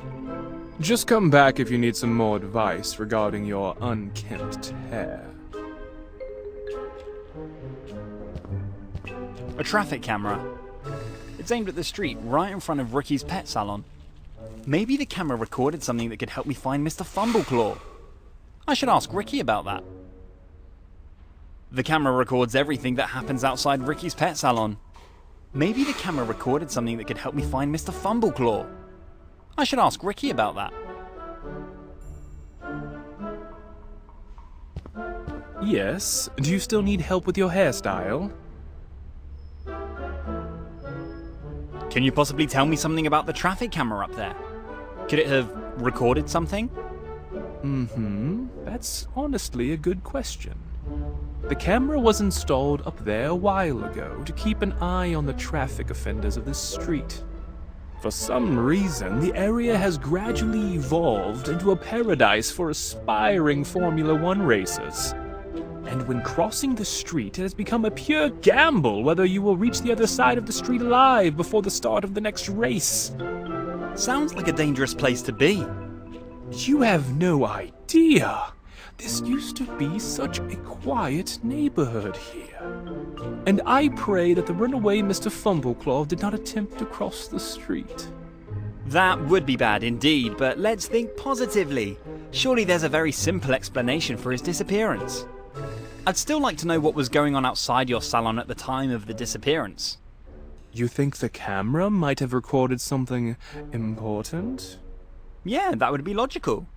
If you've already thoroughly searched your salon, it's not impossible that the cat escaped through the open door. Perhaps he's disappeared into one of the surrounding back alleys and is now waiting to be rescued. Do you really have no idea what the recordings could tell me? Have you possibly been busy here in the camera area for the last few days? Oh no, the camera would probably just show me standing here maintaining my nicotine level. Alright, in any case, I should take a look at the camera's recordings. That could be difficult. The camera belongs to the city and is therefore part of the city's traffic monitoring network. Therefore, the records are certainly archived in the nearby police station. You would have to break into the probably best secured building in the vicinity, sneak past the best trained police officers in town, outsmart the most advanced surveillance system in the immediate vicinity, and then make a copy of the surveillance tapes without being noticed. You say that almost as if it were a major problem. I am quite creative in solving such problems, you must know. At the end of the day, this is about rescuing a helpless cat. I'm happy to take any risk for that. I think that's great, really, and I really hope that your research will be successful. You will have plenty of time to think about it in the prison cell. But what did I just tell you? Think positively. Sorry, you're right, of course. I apologize for my cynicism. Nicotine withdrawal is getting to me. I wish you good luck with your research. And please, definitely let me know if you find out anything.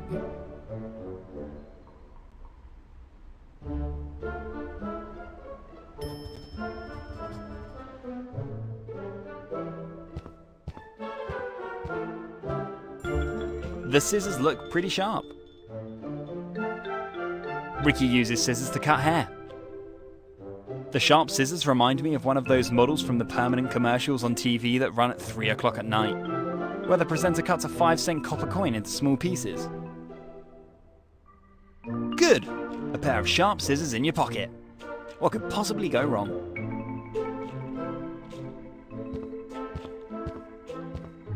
A wheel for hamsters. There's still a hamster missing.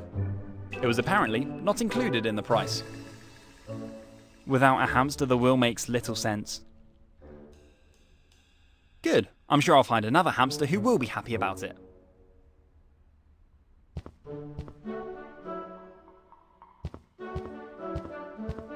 Small change for the cleaning lady. Not that a cleaning lady ever entered this area of Ricky's salons. A nice customer of Ricky's salon left some coins for the cleaner. Wealth, served on a porcelain tray. As this restroom has never been visited by a cleaner, I don't have to feel guilty.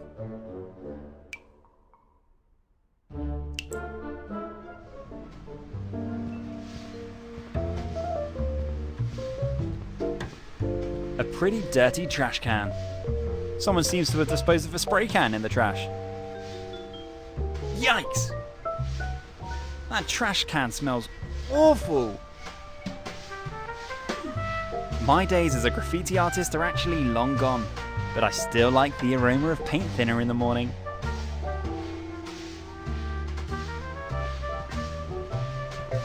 A classic telephone booth.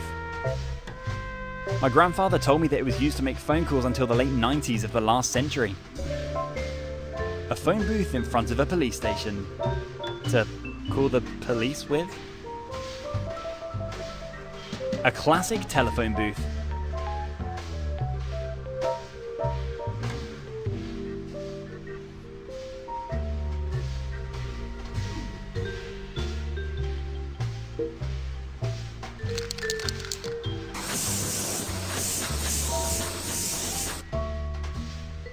So now the black monster became a brown monster. Ugh, I hate spiders.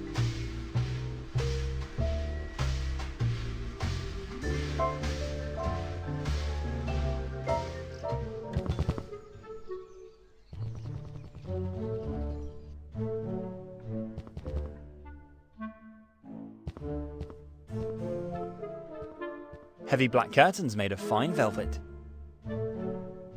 I think my great-grandfather's tailcoat was made of velvet. Or was it his work suit?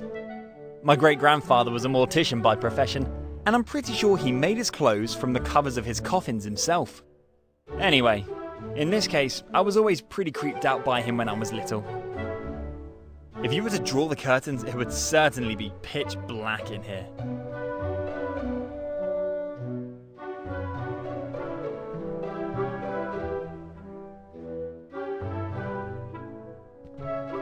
The upper floor could use a little more light. This artificial light from the lamps is poison for the eyes. I'll see to it.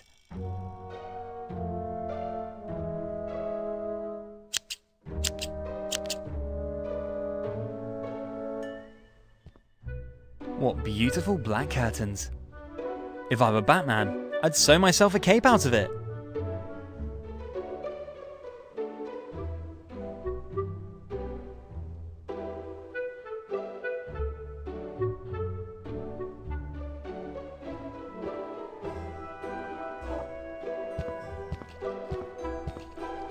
Who are you? Don't sneak up on me like that. Did I order a pizza? You're the new pizza boy, aren't you? No. I'm Scott, the new boy from the local animal shelter. Animal shelter? Why animal shelter? I have not ordered a new hamster yet. You can't order hamsters from us. Why would you even want to? Does your little friend over there need a playmate? No, I'm working on a project, and that requires hamsters. You mean you have a homework assignment? Should you write an essay about how much you love your hamster?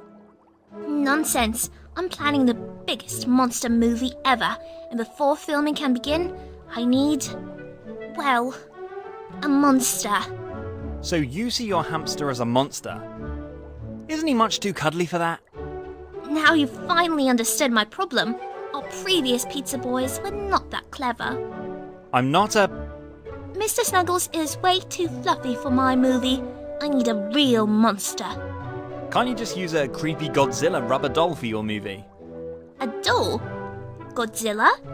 Don't really know much about horror movies, do you? The best movies of the genre work with real monsters, without fakes, without tricks. It's all about authenticity. The viewer notices immediately if there is a rubber Godzilla jumping out in front of the camera. But you mean you want a real monster for your movies? You do know there's no such thing as a real monster. Nonsense. I've seen enough movies. A real monster is just the right combination of a cute pet and the right chemistry. Just the other day, I saw the factual report of Dr. Victor Frankenstein. Even 200 years ago, there were brave scientists who crossed the boundaries of modern science. Yes, but Frankenstein's only a fictional character from a novel. He's not real. You really have no idea. I have seen at least 5 versions of this report. Do you really think that science has been wrong 5 times? And it was about the creation of a living human being. total madness. All I have in mind is the transformation of a hamster into the star of my movie. Oh my. Well, that sounds cruel. Don't you feel a little sorry for your hamster? Why should I feel sorry for him? Mr. Snuggles will be the star of my movie. What greater honour could be bestowed upon a hamster? And probably he will also be the star of all sequels. There are at least 10 sequels in every good horror movie. I don't even dare to ask, but what are you working on there with the chemistry apparatus? The transformation of Mr. Snuggles? And again, you're right. You really are the smartest pizza boy I know. Yes, I am tinkering with a recipe to turn Mr. Snuggles into the monster he is meant to be. But I have not yet found the right recipe. And before I test it on Mr. Snuggles, it must be correct 100%. Unfortunately, I only have one hamster for exactly one attempt. Oh dear.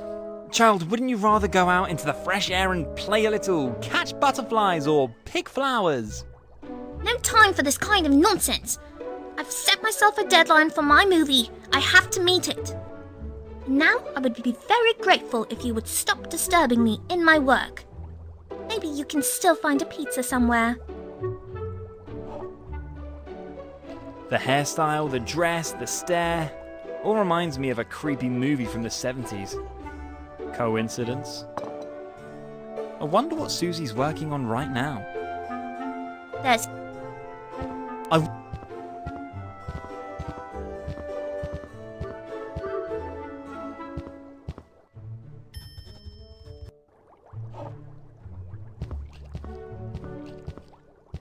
Yes? What exactly was your chemistry homework again? No chemistry homework. I am about to create the most impressive movie monster for the most impressive monster movie ever. And why do you need this elaborate chemistry apparatus for that? Well, the generally common beginning of any good movie is a chemical accident combined with a cuddly pet. You mean like gremlins? Where the cute gremlins are allergic to water and can't be fed after midnight? Yeah, something like that. Except I'm working on making the chemical accident happen in a controlled environment. And that requires an in-depth analysis of diverse chemical combinations and their effect on the common pet hamster. Which is complicated by the fact that I only have one hamster available, and Mom refuses to buy me a backup hamster. You mean you only have one chance to try your experiment? Yes, unfortunately. Alternatively, I have the idea to experiment with one of the 1,000 cats from Mother's cat cattery. But Mother forbade me to do that too. Poor kid. Parents can be pretty unfair. You said it. But fortunately, Dad bought me this great chemistry lab. That and the in-depth analysis of chemical accidents from 56 horror movies allows me to recreate them, at least here, on a small scale. And as soon as I feel I have found the right combination, the big day comes and Mr. Snuggles turns into Tarantula giganteus Misochrisitus. A giant monster hamster spider. Right, doesn't that sound exciting? And I'm sure I'm close to the finish line. Just a few last tests. Yeah, that sounds very interesting. My biggest chemistry experiment at your age was a baking soda volcano. Wouldn't that be something more for you? Baking soda volcano? What nonsense! I'm planning a monster movie, not a disaster movie. And as soon as I have completed my experiment, the shooting will start. Now please, let me get on with my work. The right combination of ammonium dichromate and cesium. Anything else? Again, about Mr. Snuggles. So you're planning to turn your hamster into a monster? Yes, for the future best and greatest horror movie ever. And you have no moral qualms about it at all? Weren't real animal monsters banned in horror movies as early as the mid-20th century? Well, Mr. Snuggles will not be harmed if he spends his life as a monster tarantula for the duration of the filming. On the contrary, he becomes the first monster hamster in movie history. This is a great honor for him. He certainly appreciates it. Do you really think he wants to spend the rest of his life as a monster tarantula? Oh, but he doesn't have to. Of course, I'll turn him back into the little cuddly furball that he is today after the shooting is finished. That sounds a bit better. Of course, I first have to find the appropriate chemical formula for the reverse transformation. This turns out to be a bit more complicated than expected.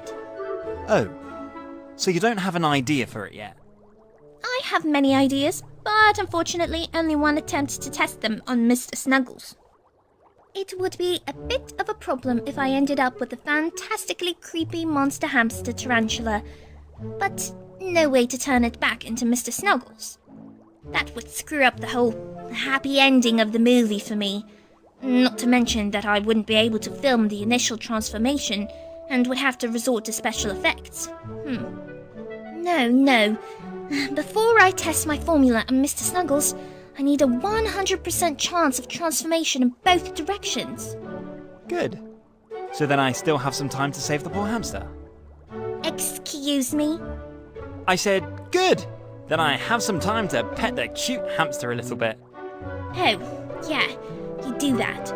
But you better not get too friendly with him. Just in case something does go wrong. Anything else? I noticed your posters above your bed.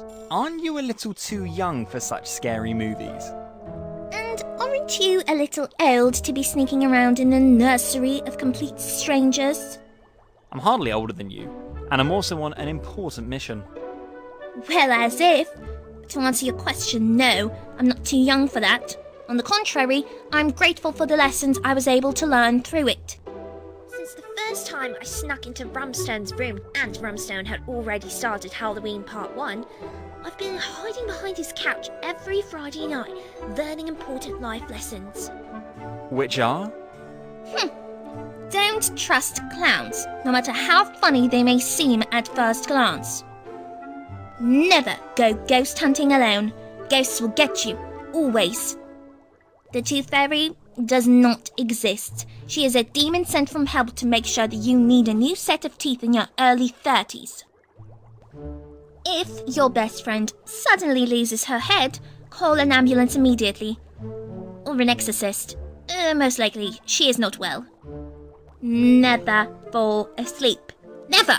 When you wake up, there is a 50-50 chance that you are dead. That's right, all important life lessons. I learned even more.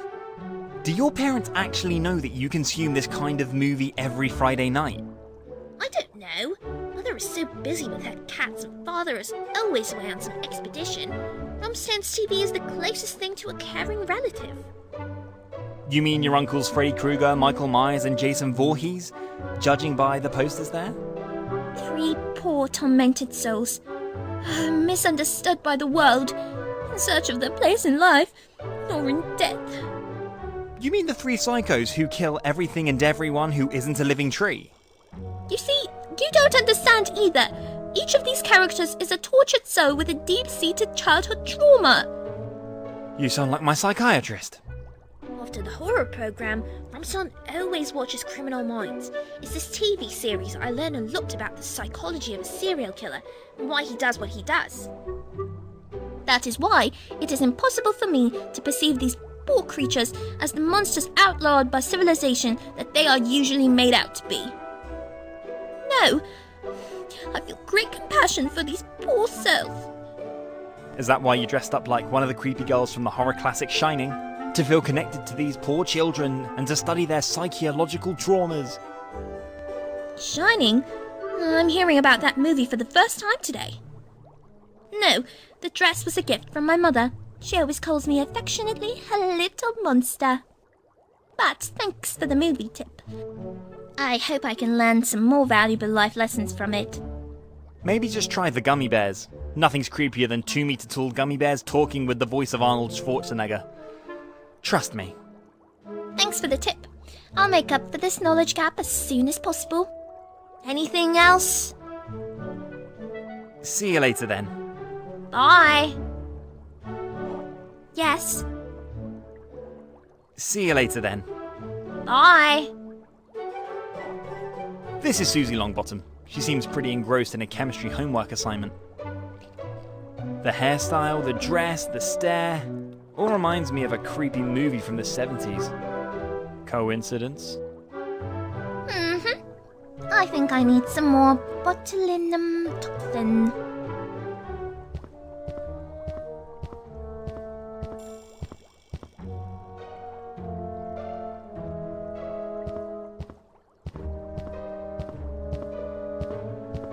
All right. Let's make sure that Susie's dream of a monster movie comes true. And at the same time, and I'm pretty sure of this, save Mr. Snuggles' life. Come to Papa. And in you go, you nasty spider. Ta-da! What a great special effect on 8 legs. Hey, what are you doing? Hands off my experiment. I still need the hamster.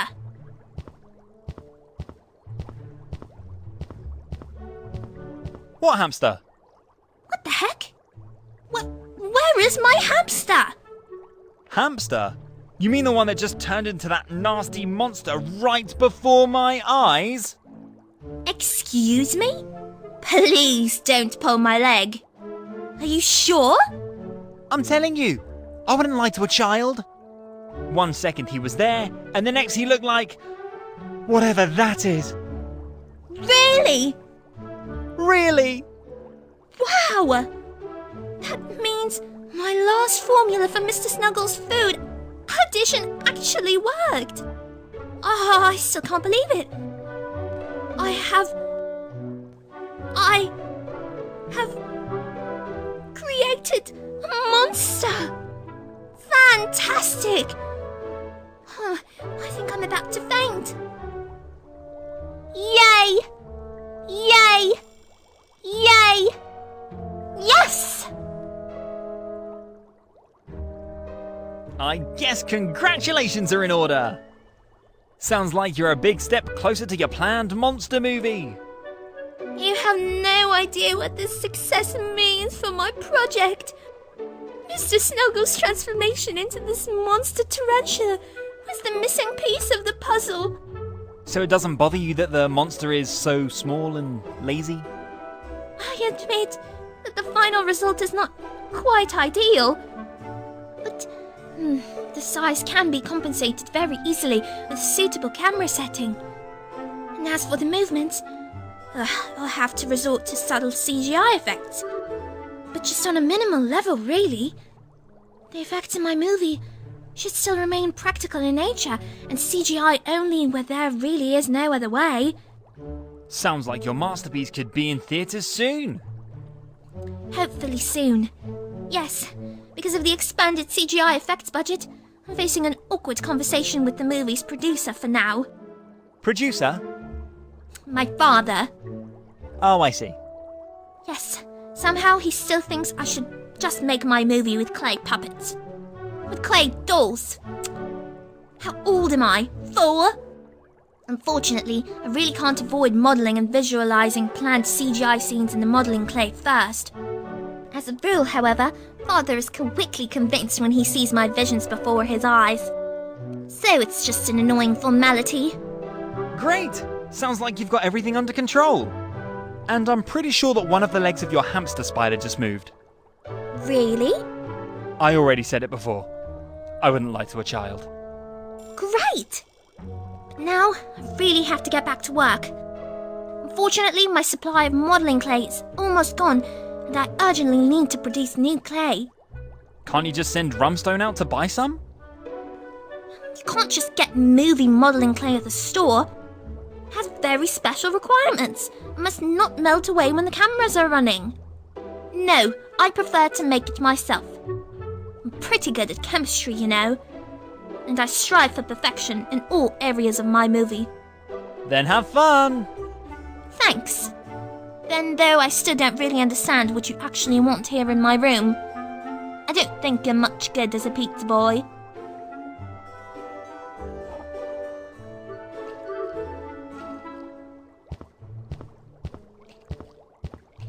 I hate spiders, but I love hamsters. I'm torn between, "Ah, how cute," and bleh, creepy. Mr. Snuggles now has 8 legs.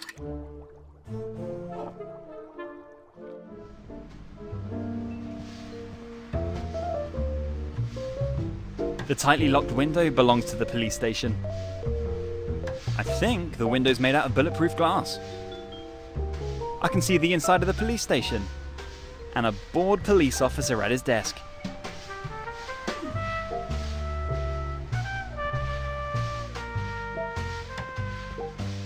Through the window I can see the street in front of the police station. The window insulates well when the traffic noise from the main road further away is barely perceptible. From outside I can see well here inside the precinct. I can smell the stinky trash from the outside all the way over here. Yuck!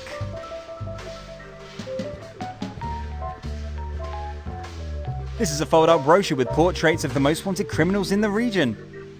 Very creepy. Lots of most wanted poster portraits of the worst beings of our society. A true conglomeration of evil. Whew. I wouldn't want to encounter that in the dark. His eyes radiate absolute evil. The typical criminal visage. With her face, it was clear she'd end up behind bars. Hopefully they'll catch him soon. Ooh, didn't I meet him on the bus yesterday? Thank God I'm still alive. With his face, small-time crook was probably at the top of the list when choosing a career. Wonder what he did in detail. A textbook criminal visage. Her mother must be proud of her.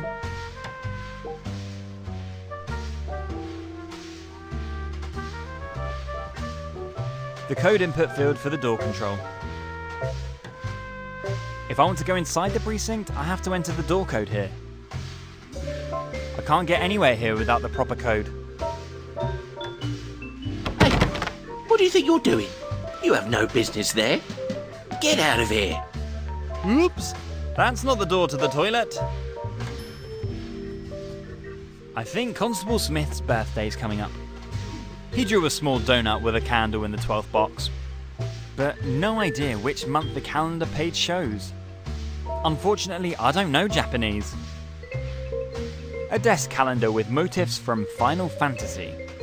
Who would have thought that Constable Smith is a fan of video games? The calendar's an original Japanese Final Fantasy merchandising item from 1997. Who still uses desk calendars these days? And from 1997.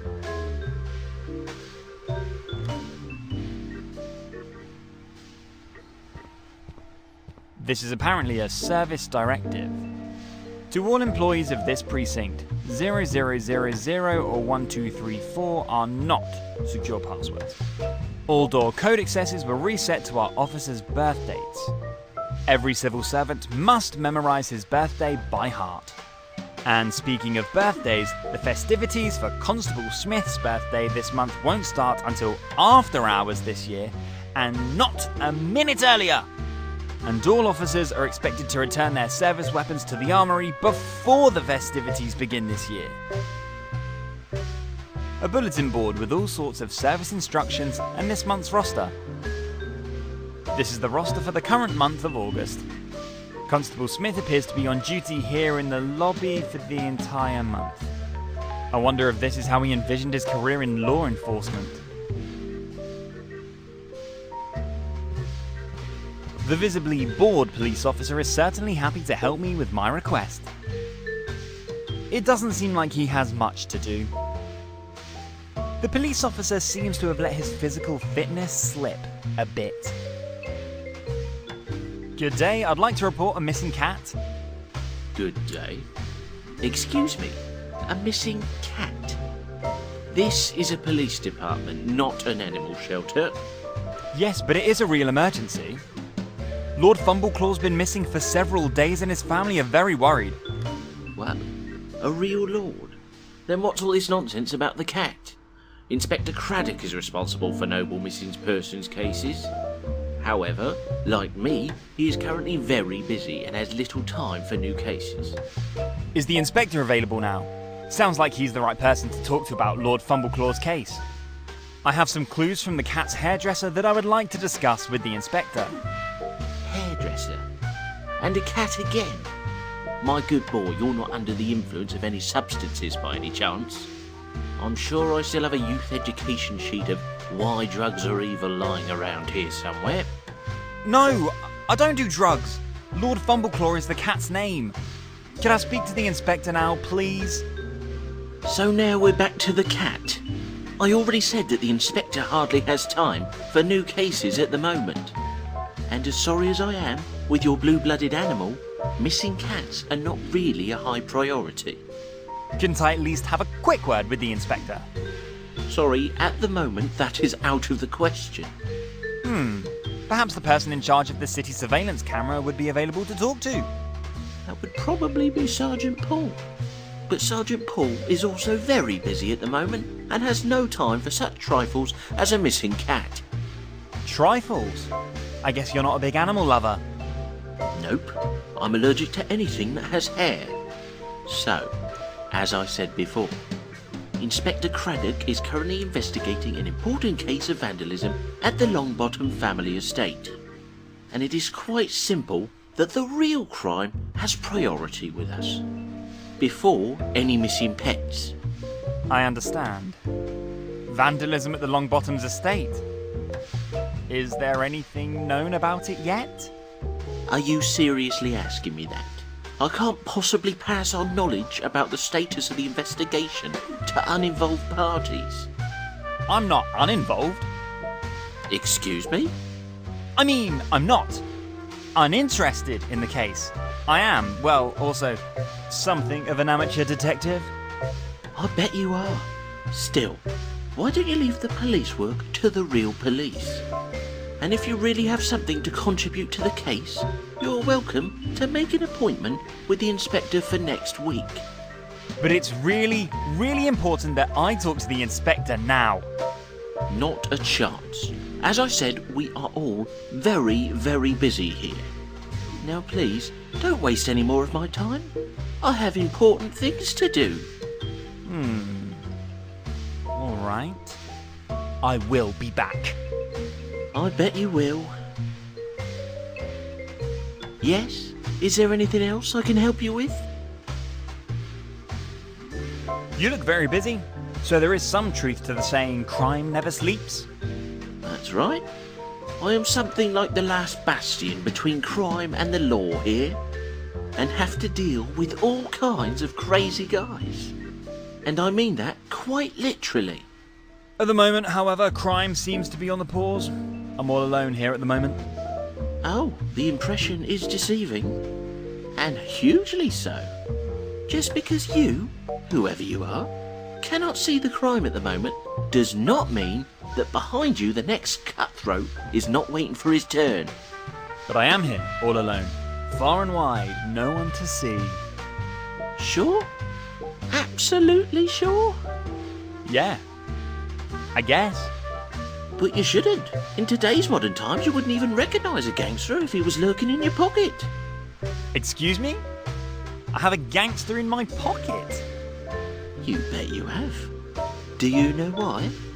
I really have no idea what you're getting at. Because the criminal is invisible. I have an invisible cutthroat in my pocket. Yes. Do you know why? You asked me that a moment ago. I have no idea. I'll give you a clue, okay? Yeah, please. Virtual. Virtual. So I have an invisible, virtual cutthroat in my pocket. Yes! I'm pretty sure that's not the case. Jeez, boy. Yeah? Surely you have a cell phone in your pocket. A cell phone with lots of pirated software from unsafe installation sources. And for half of the apps, I'm sure you have your credit card information on file. No. Actually, no. I left my cell phone on the bus. Oh no, that's even worse. Then the virtual crime directly meets the crime of flesh and blood. Now I'm starting to get a little worried. As you should. But that's what I'm here for. You should file a report immediately. But not at the moment. Right now, I just have way too much to do. Come back tomorrow afternoon. Then we'll sort it out with your cell phone. At the moment, unfortunately, all our forces are tied up in the search for a serial rioter, specialised in the upper 10,000. Okay, sounds important. It is. Crime never sleeps, and that's why I have so much to do at the moment. So you expect to arrest said rioter here, in the foyer of the police station. Admittedly, this sounds quite unlikely, but the price of freedom is eternal vigilance. In other words, I am vigilant, and the criminal loses his freedom. Good. Then I wish you good luck and good hunting. I will also keep my eyes open for this blot on society.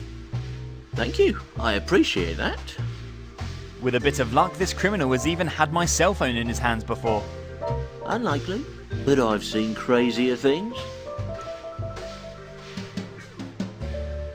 I would like to report a crime.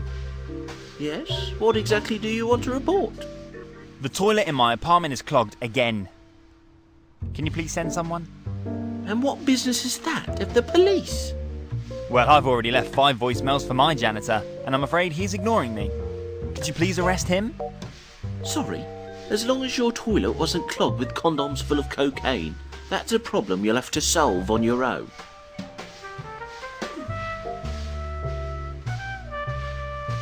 Does Inspector Craddock have time for me now?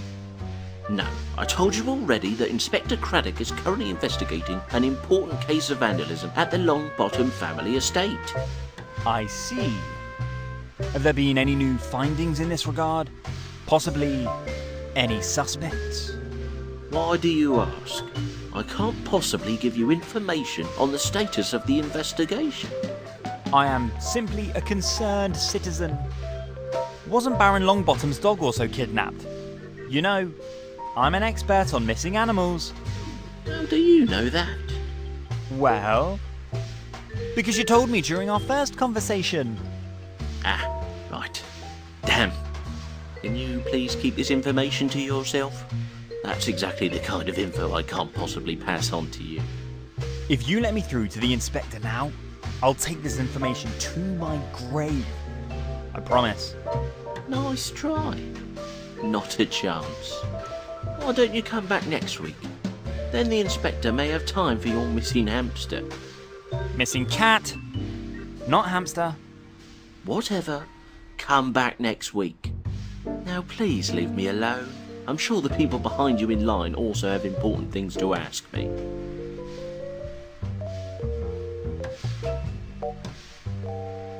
I'd like to apply for the police academy.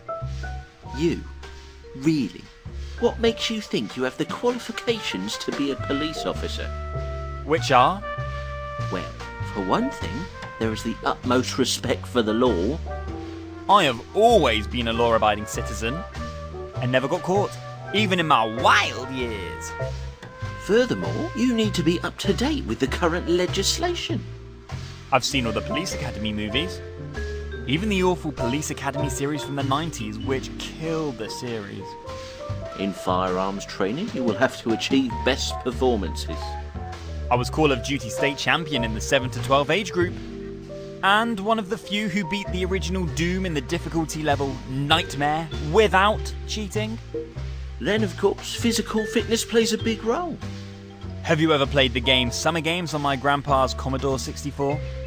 I'm afraid I don't know your grandpa at all. Do you know the relay racing? Pole vault? 100 meters race? Well, I mastered all these disciplines without destroying my grandpa's original Competition Pro joystick in the process. Further, a police officer trained in psychology must never be ruffled, no matter what the situation. Do you know my crazy neighbour George? I'm afraid I don't know George either. No, you don't. George, who's constantly preparing for the end of the world. George, who tries to sell me a seat in his doomsday bunker 5 times a day. George, who holds regular doomsday emergency drills in his 20 square foot apartment next to mine. George, who thinks that loud heavy metal music at 5 AM will cause aliens from the Andromeda Nebula to hear him and save him from our cursed Earth. Well, I've been George's immediate neighbour for 3 years now, and my nerves are stronger than ever. I am cool as a cucumber. Frickin' lunatic George. So far so good, and last but not least, the most important characteristic of a police officer of all, the point that decides whether you have what it takes to be a law enforcement officer. The ability to rescue cats from tall trees. No, that's the job of the colleagues in the fire department. I'm talking about never, and I mean never, going into a mission hungry. At all times, really, at all times, keep your blood sugar levels at the required deployment level. Oh, good. I'll keep it in mind. In case of doubt, the required blood glucose level decides between life and death. And in your case, my blood sugar level decides whether or not you get a recommendation from me for the police academy. I see. Good. Now go and make sure that the donut box at the front entrance is refilled. Think of it as a final test that will determine your suitability to become a police officer. I'll take care of it right away. Good boy. And always remember, no power to drugs.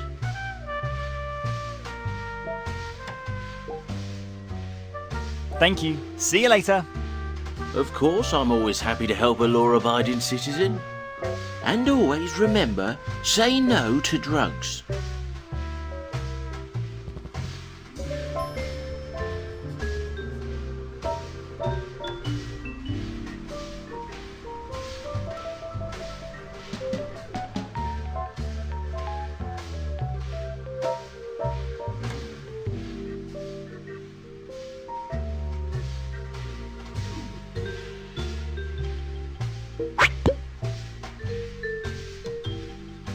Now I feel much safer. You never know if you ever meet a wild elephant.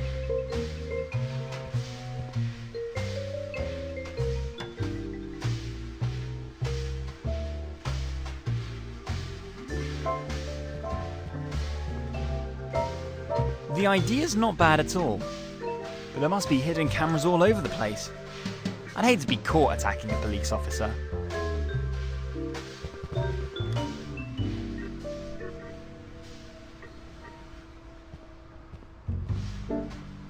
Assaulting a police officer with a dangerous weapon. What could possibly go wrong?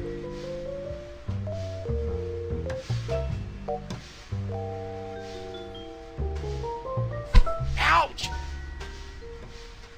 Sweet dreams. And I'd better destroy the weapon of crime.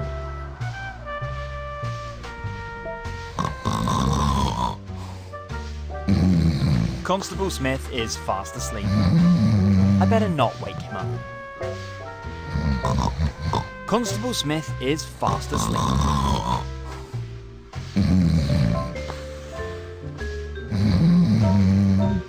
The code input field for the door control. The door's firmly closed. Surely some state-of-the-art electronic locking mechanism.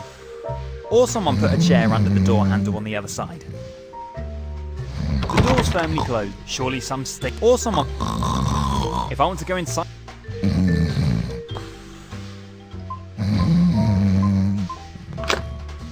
I think the door is open now. And once again, I am very impressed with myself.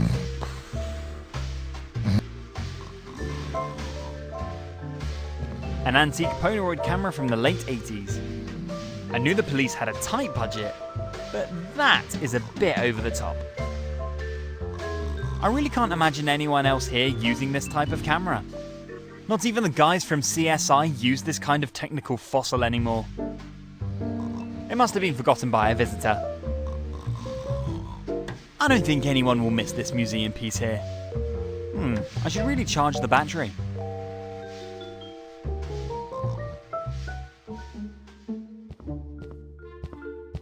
The charging cable for my cell phone. The cable fits all sorts of devices. Electricity goes in at one end and comes out the other, and in between, pure magic. Absolutely fascinating.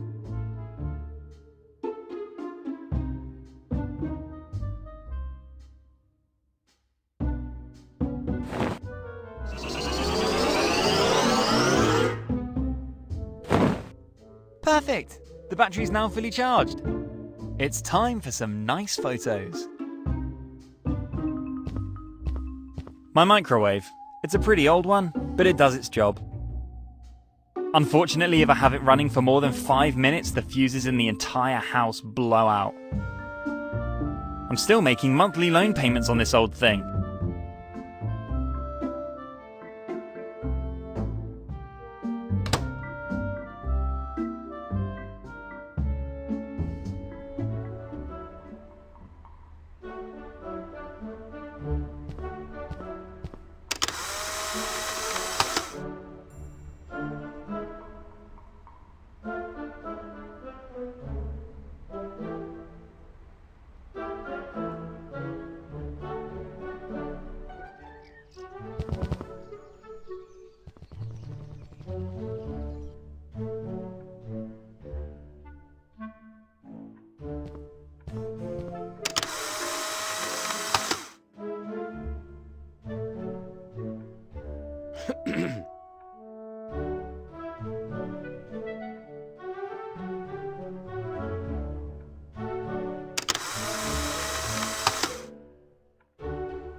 I think that would be stealing his soul.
A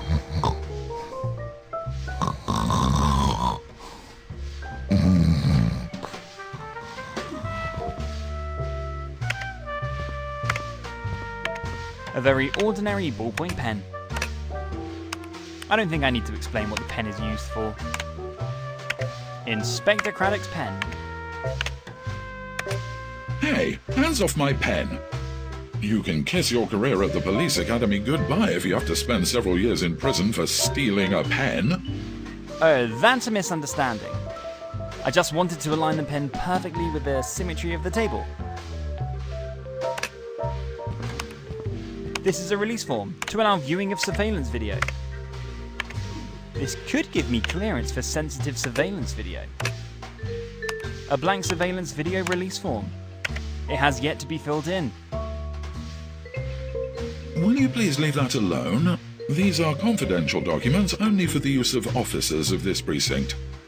Whoops! That's not the new Spider-Man comic! Inspector Craddock, may I interrupt you for a moment? Who the heck are you? What are you doing in my room? I'm Scott, the new recruit from the police academy. I'm supposed to do an internship here. Oh, okay, I see. Did Deputy Chief Paddington send you? Yeah, exactly. Good. Good boy. The honourable profession of police officer is an important service to society. I hope to learn a lot here. That's what I like to hear. Ready for your first lesson? Of course. What do I need to know? Keep your hands off the so-called modern technology and stick to pen and paper. Why? Because the so-called modern technology will only keep you from your real work. See that grey box there on my desk? Your laptop? Yes, laptop. I think that's what today's youth calls it. Well, Detective Chief Paddington has ordered me to type up my report on the Longbottom incident on this devil machine.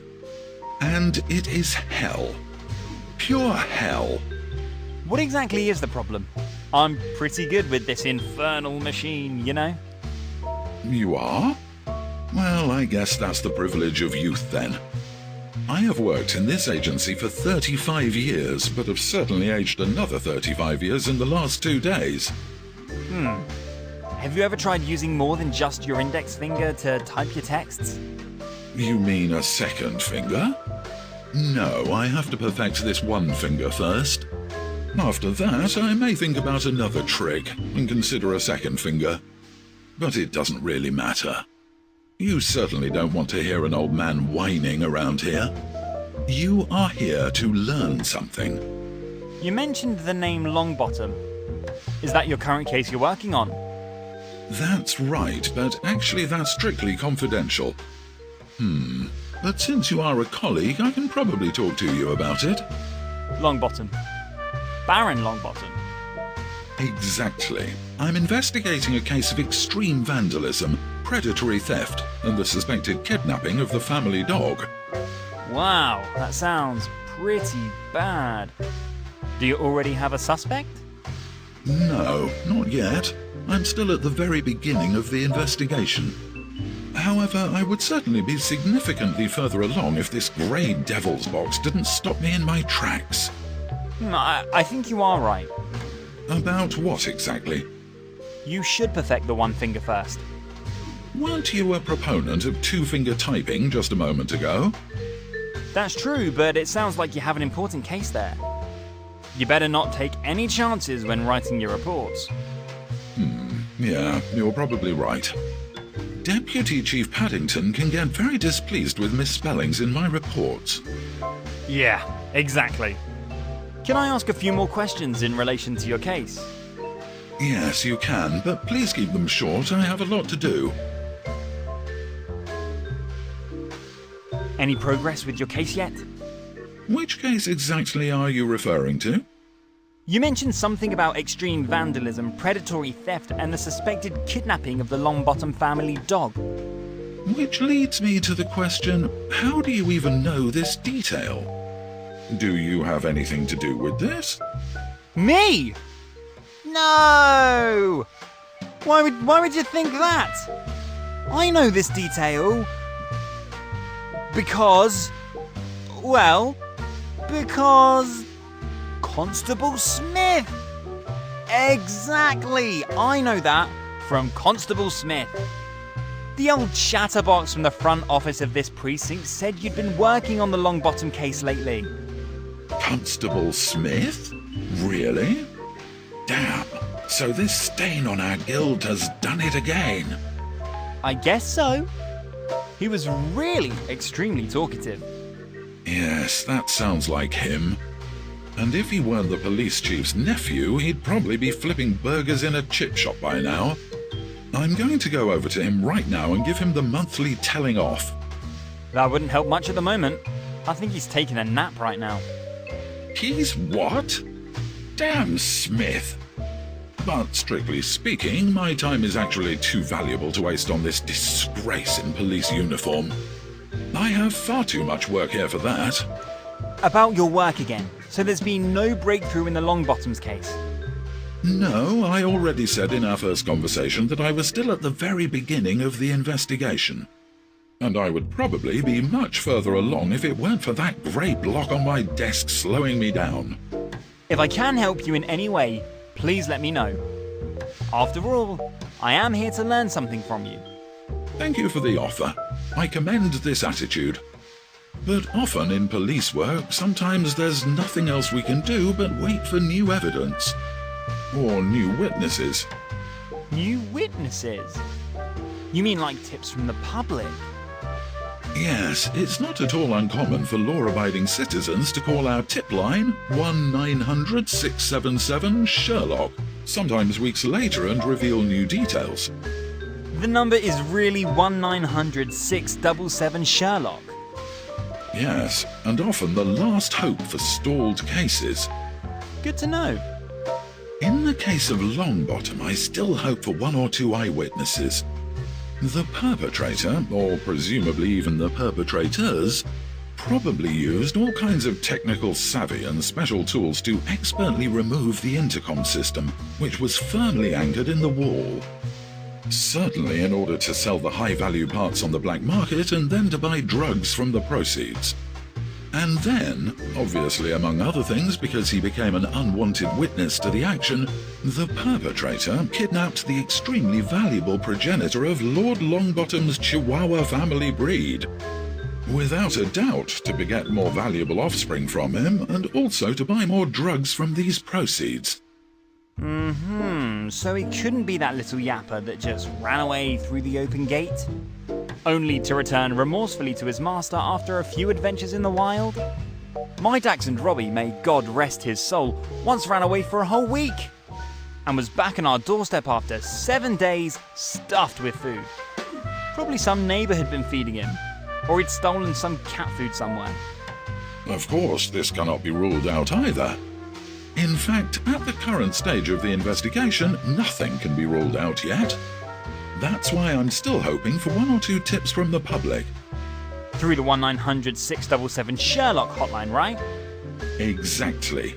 1-900-677-SHERLOCK. Good. Then I wish you continued success. And if you ask me, the thief must have been a pretty muscular guy. Such a large system must weigh quite a bit. And certainly, he was also on site with a large vehicle. Because such a large system doesn't fit easily into your pocket. I am pleased to see that our young police officers are following.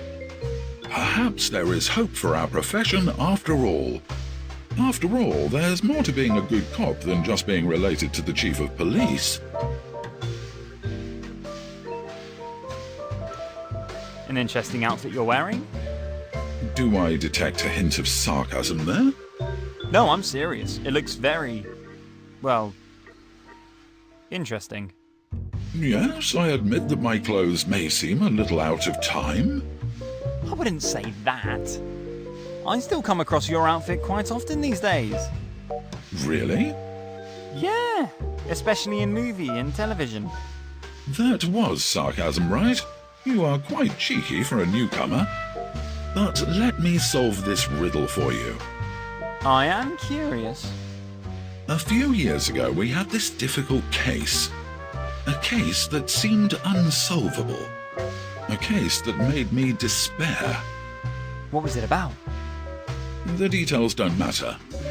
Now, don't interrupt me any further. Sorry. Good. Okay. Where was I? Unsolvable case. Desperate inspector. I shouldn't interrupt. Right. So the case. I must have spent 6 months or more poring over files, interviewing witnesses, and sifting through evidence. I was hopelessly stuck. Until that fateful birthday party for Constable Smith. The one where the firearm use got out of hand? No, that was a year later. The party I'm talking about was a theme party. Theme party? Well, you know, a party with a theme, where you dress up in costumes according to the theme. Ah, I see. And you were Sherlock Holmes? Right. Yes, the motto was, "People who inspire us." Interestingly, half of the participants came dressed as our police chief. As if this would benefit their career in any way. You didn't think much of such well-placed sycophancy. No, I like my position. I don't want to be promoted at all. Not to mention that our boss might inspire me to quit rather than anything else. My biggest inspiration since childhood was, and still is, the greatest detective of all time. Ben Matlock! No, damn it, of course not a TV detective. I'm talking about a real legend. Sherlock Holmes. Who else? I'm pretty sure I've seen Sherlock Holmes on television before. You're starting to interrupt me again.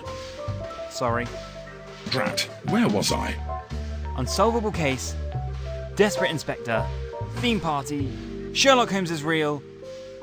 I still should not interrupt you. Right. Well, the party was already in full swing, and I had probably had one ale too many. So I fell asleep peacefully. I don't really know where exactly. And all of a sudden, bam! There he is. Who? Sherlock Holmes. Standing there in a dream before me. What an honor. I mean, I know that the master detective has been dead for a long time. Or never lived. But he was so real.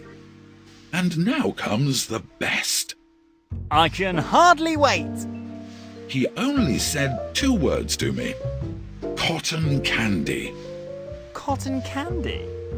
Yes, cotton candy. And there it was. The solution to my case. Finally. The solution was as obvious as it was trivial. Sweet, sticky cotton candy. Yum. What was the case about again? Sorry, since you're new here, I can only tell you the solution for privacy reasons. No further details. Too bad. And let me guess. Since then, you're convinced that your costume at the theme party whispered the solution to you.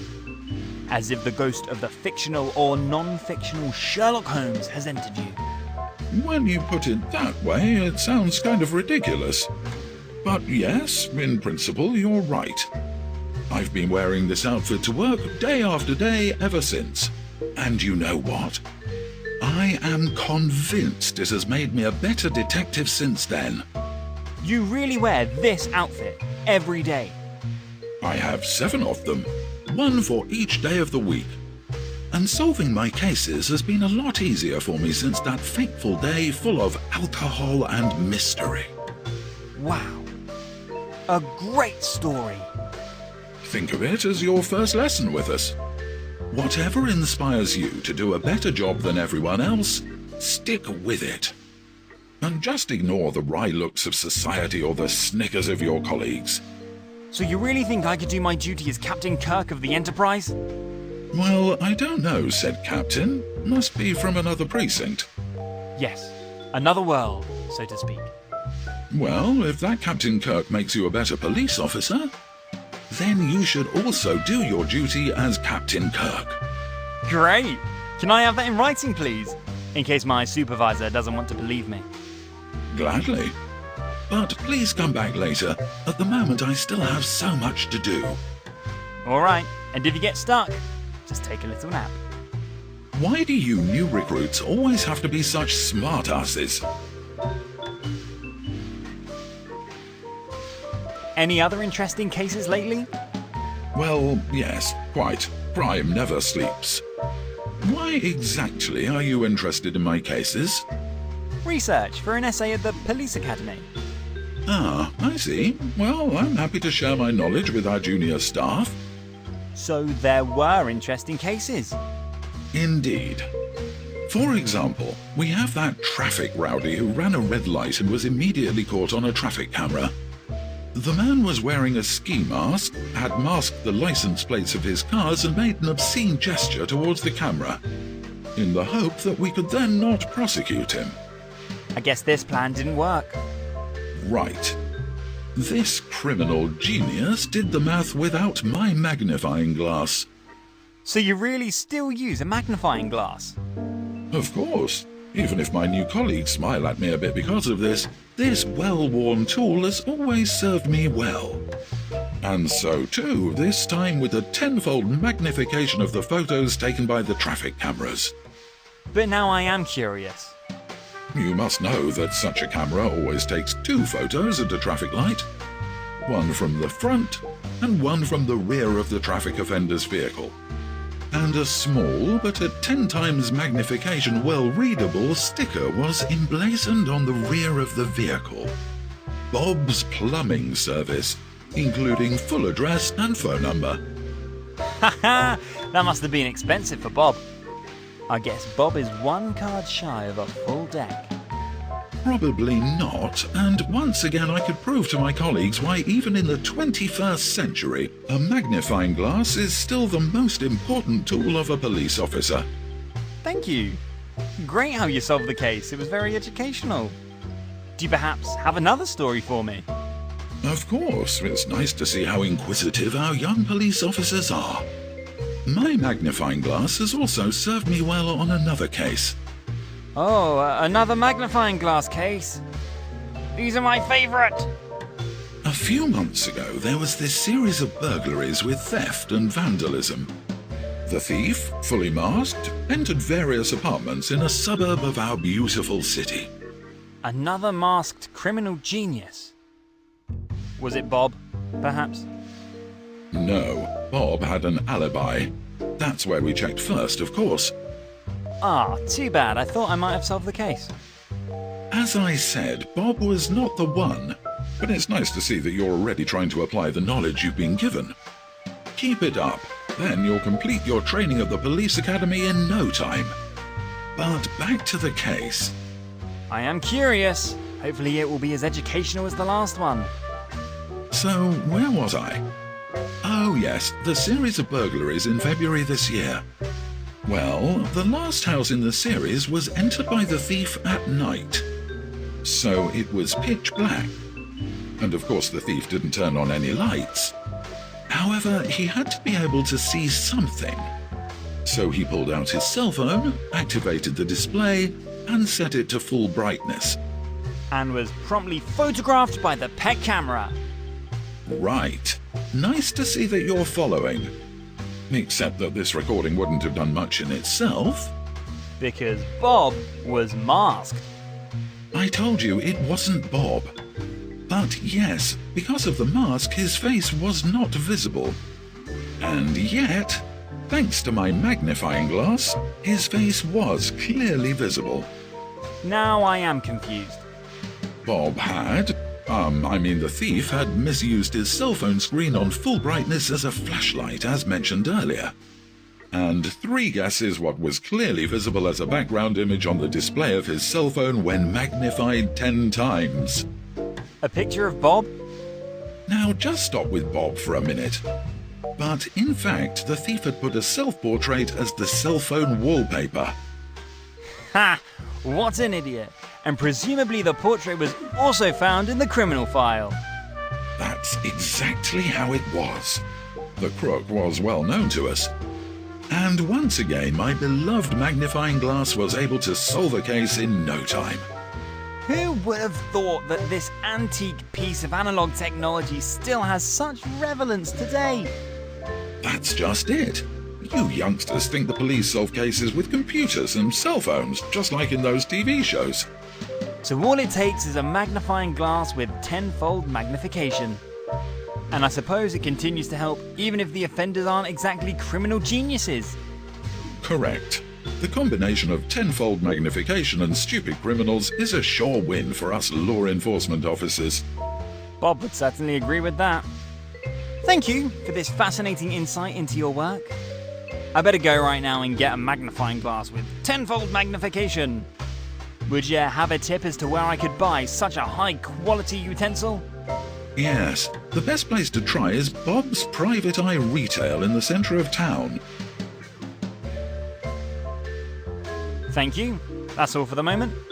Good. I'm always available with advice and support for our junior police officers. This is Inspector Craddock, the chief investigator of the precinct. His fun outfit pretty much fulfills any cliché. I don't think he deals with computers very often. My grandmother uses the computer keyboard in the same way.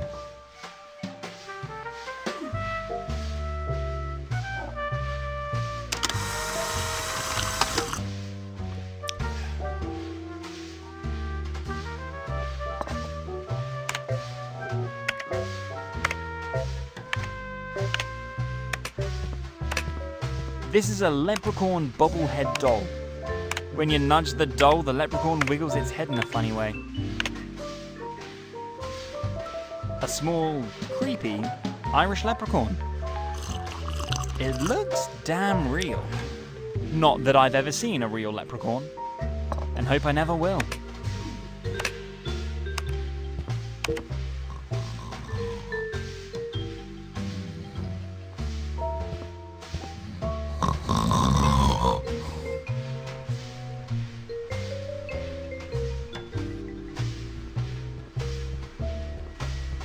All right. Coming up, a performance of Whiskey Van Damp with 2 P's, Concerned Citizen. That's where my acting training in the 6th grade school finally pays off.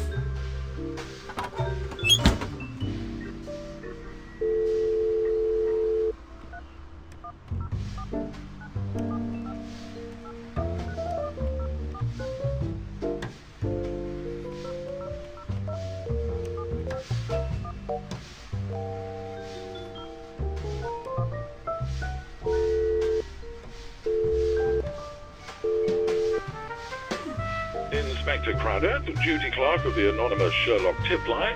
What can I do for you? Yes, my name is Whiskey Van Damp. Damp with 2 P's. Yes, Mr. Van Damp. Do you have a tip about one of our cases? And you already know that this is an anonymous hotline? Yes, indeed. I think I've observed something. Some criminal activity, I mean. Yes? What exactly did you observe? Well, I was recently walking with my Labradoodle Fuzzy at the estate of the illustrious Longbottom family, and have observed, I think, highly reprehensible things. At the Longbottom's estate, you say? That's interesting. Please go on. Yes, in front of the gate of the property was a black van with tinted windows. And, there were a couple of extremely muscular men in black suits getting out, with sunglasses. And they were tampering with one of the concrete pillars next to the gate, I think.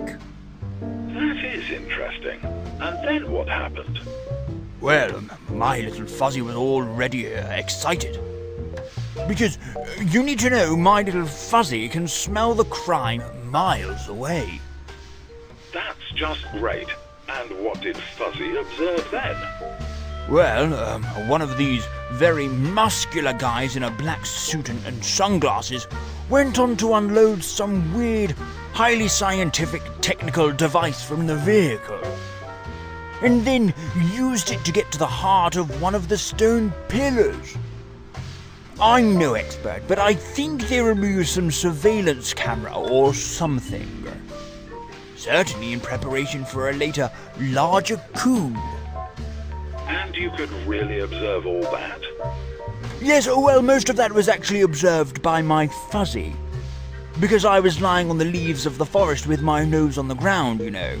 After all, I didn't want to get caught. These guys were really very muscular. I see. But what you've just told me, you've already seen with your own eyes. Your Fuzzy didn't report that to you afterwards or something? Of course, Mr. Fuzzy was much too scared for longer conversations after this experience. Very good. And can you think of any other details? Maybe a license plate or an inscription on the van? Something like that? Let me think about that. Oh yes, there was something on the van. Something about Bob something. Bob something? So like a company name possibly? Like Bob's Delivery Service or Bob's Sanitation? Something like that? Yes, a company name. That would be entirely possible. Great. Have you been able to observe anything else? No, I'm sorry. After that, I withdrew quietly and secretly. I had no desire for a closer encounter with these crooks. And my wife, Frida Van Damp, had almost finished lunch. And my Frida can get very upset if I'm late for dinner. And that, although she constantly tells me to go to hell. Do you perhaps know my Frida? She was at the precinct downtown a year ago to report the theft of our award-winning garden gnome Ulf Olaf. I'm sorry. Unfortunately, I don't know Frida or Ulf Olaf. Well, if you had met my Frida, you would certainly not have forgotten that. Listen, you obviously have other problems to deal with, and if you have nothing more to contribute to the case, I would like to politely ask you to clear this phone line for other callers now. Oh, yes, of course. All right, I hope I could help you with your case. I think you really could. Thank you for your tips. You're welcome, and if you find Ulf Olaf, please let my Frida know. The little man made of porcelain is the only one who lets my Frida's ranting go over him all day long without talking back. Of course. We'll be in touch. Goodbye. Bye.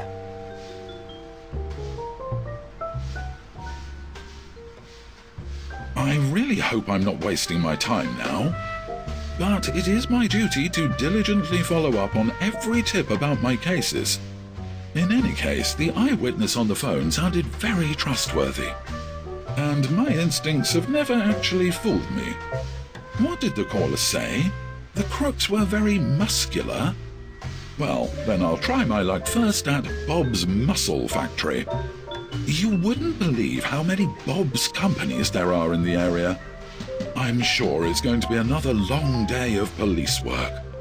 One hell of a long day. Well, let's get to work.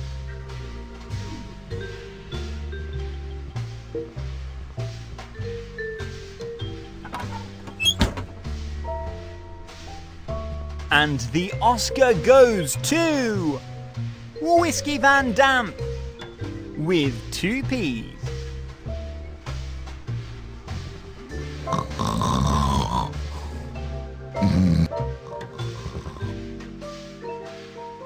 Inspector Craddock is much better off in the wild. Working at a desk with his laptop was clearly not his thing.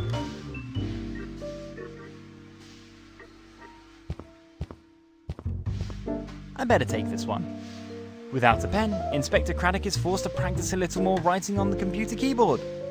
It's therefore for his own good.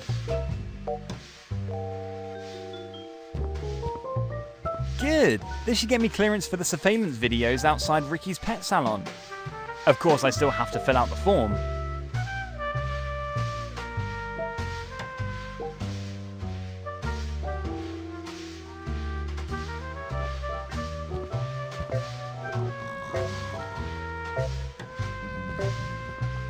An intercom system. I can talk to Sergeant Paul over the intercom. Whenever I wanted to talk to a modern piece of technology, Here's my chance.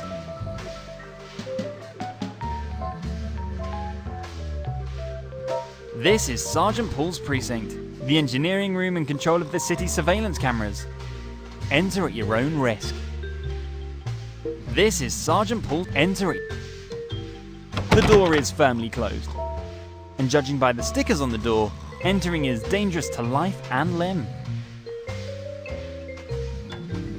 Password? Password? Wrong. Get out. Password? Kitty catty cat? Wrong. Get out. An intercom system. Password? Shooby-doo! Wrong. Get out. Password? 1208. Wrong. Get out. Password? It turns so green when Spain's flowers bloom? Wrong. Get out. Password? 12345678 Wrong. No, damn. That was right. How the hell do you know? Whatever. Come in first.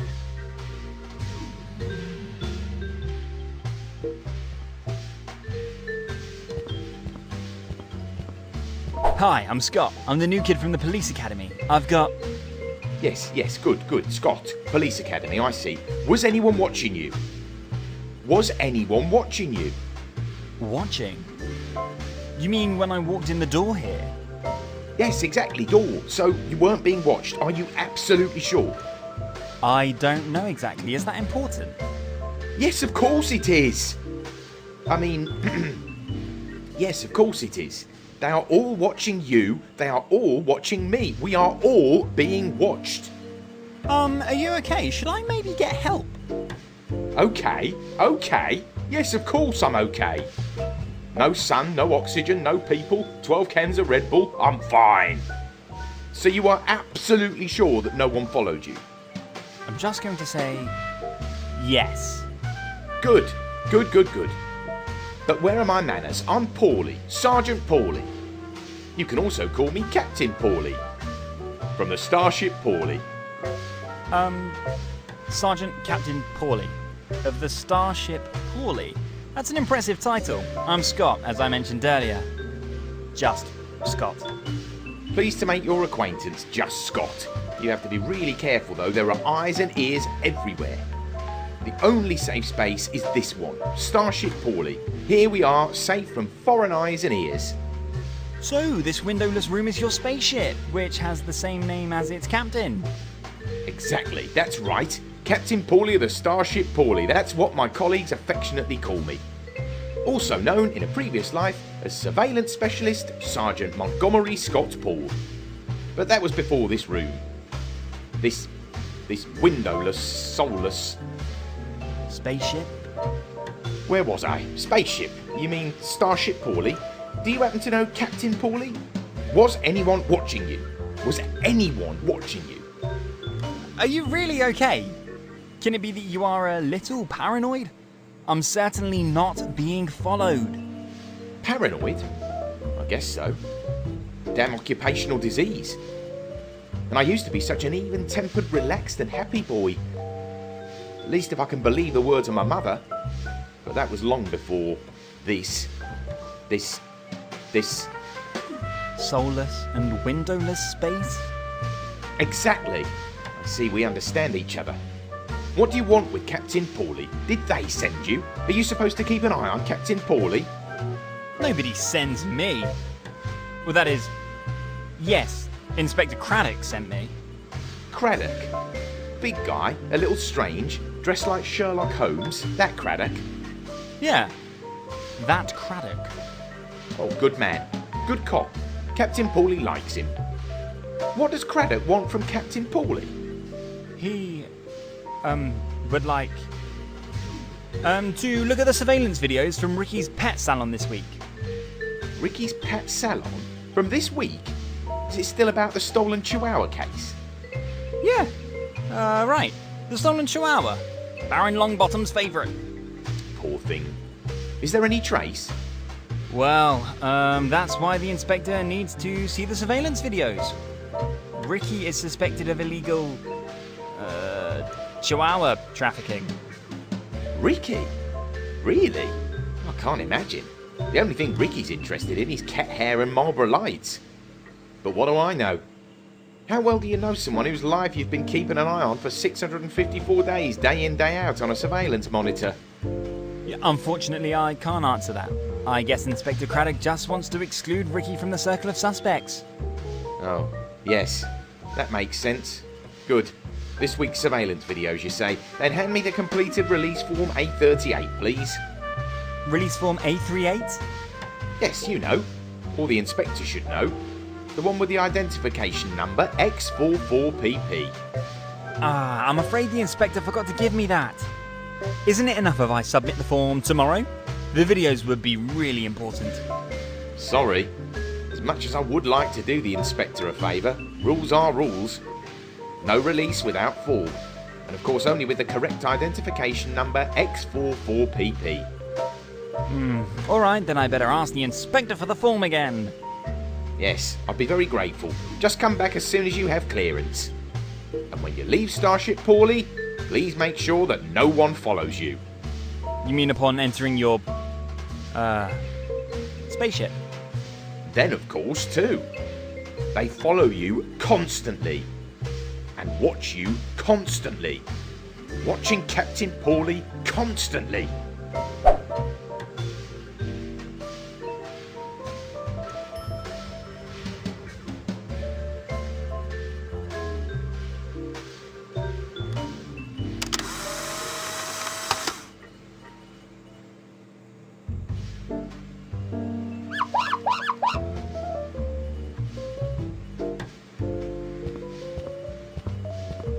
Since it's here on this table, something's probably broken. Unfortunately, the Micro still lacks the control chip type 888. If you can find one, we'll get this engineering marvel up and running in no time. Since it's here on this table, something's probably... Unfortunately, if you can... A sophisticated marvel of engineering. A screwdriver. Or a screwdriver. I can never remember the difference. Indispensable for anyone who even has a little ambition in the field of microelectronics. In my youth, I also had ambitions in this regard. Unfortunately, however, no talent at all. A metal stick with a plastic handle. Exciting! This screwdriver is designed for those exotic Phillips screws found in some modern electronic devices. When I tinker with my computer, I always end up burying these screws in the computer's case, never to be seen again. Very annoying. May I interrupt again for a moment? Yes, what's up? Captain Paulie is always happy to help. Anything interesting observed lately? Well, we are all being watched somehow and always at all times. It's fantastic. Surveillance cameras at every traffic light, camera drones in neighbours' yards, black helicopters in the sky. Surveillance is omnipresent. You are certainly right. It was more of a technical question. Surely it's very satisfying to catch a criminal red-handed through a cleverly positioned camera. You mean like the vandal who walked into the camera trap at the Longbottom estate and will soon be brought to justice? Oh, excuse me? Was I? I mean, well, was he? No. Excuse me? That is exactly the point I was trying to make. Cameras are never placed where they would really make sense. Had there been a camera on the tall fir tree across the driveway from the Longbottom estate, the brutal Chihuahua thief would have been caught in the act. But this was not the case. Thank God. Excuse me? What's good about it? The professional kidnapper is still on the run, and tomorrow he could add your beloved pet to his collection. No, there's nothing good about it at all. The solution is not less surveillance, the solution is more surveillance.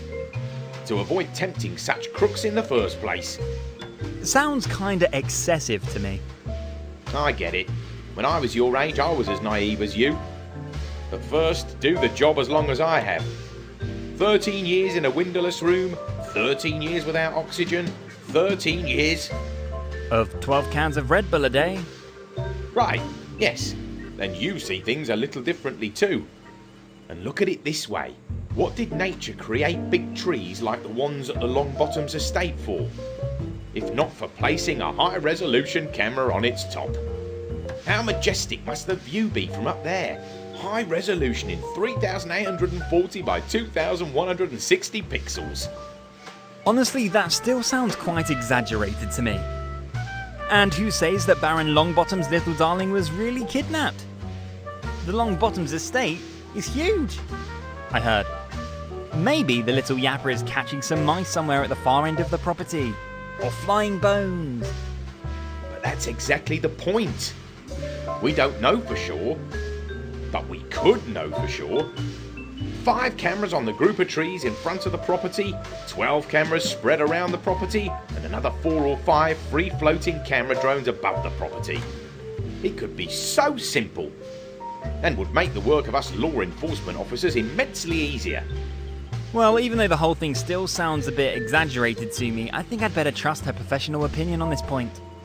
And rightly so. But I'm well aware that my view of things is not the most popular.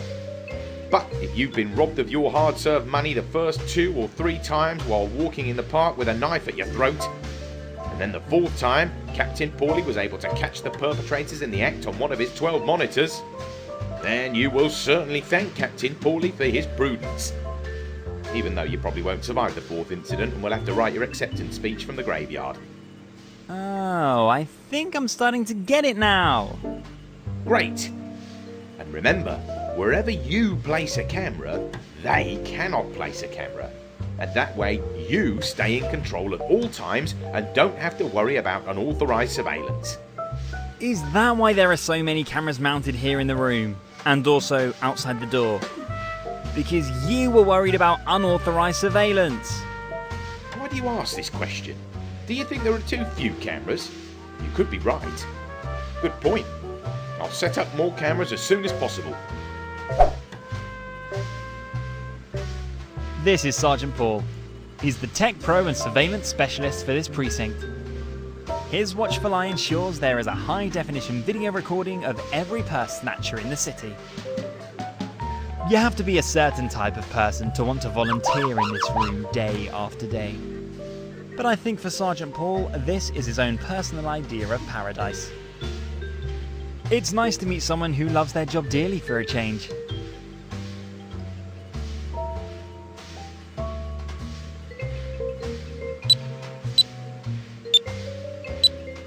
Sergeant Paul, Captain Paulie, I have the release form here for the surveillance video of Ricky's pet salon. You have? Then let's see it.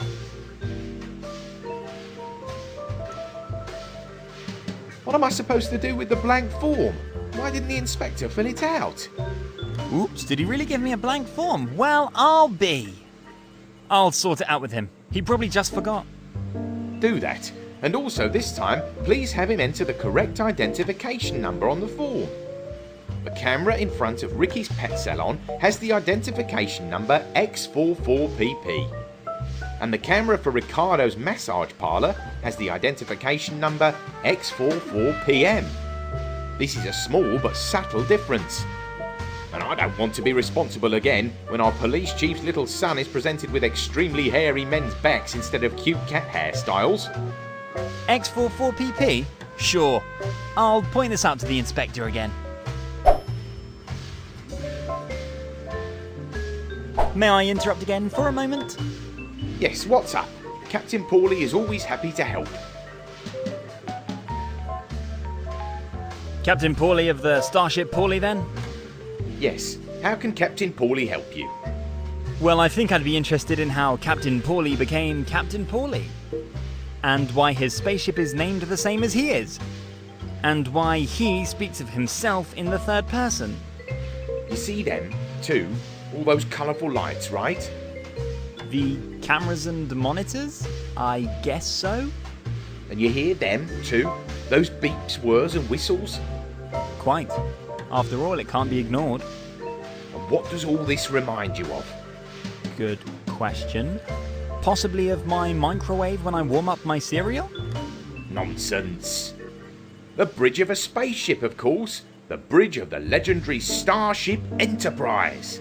Now that you mention it... Yeah!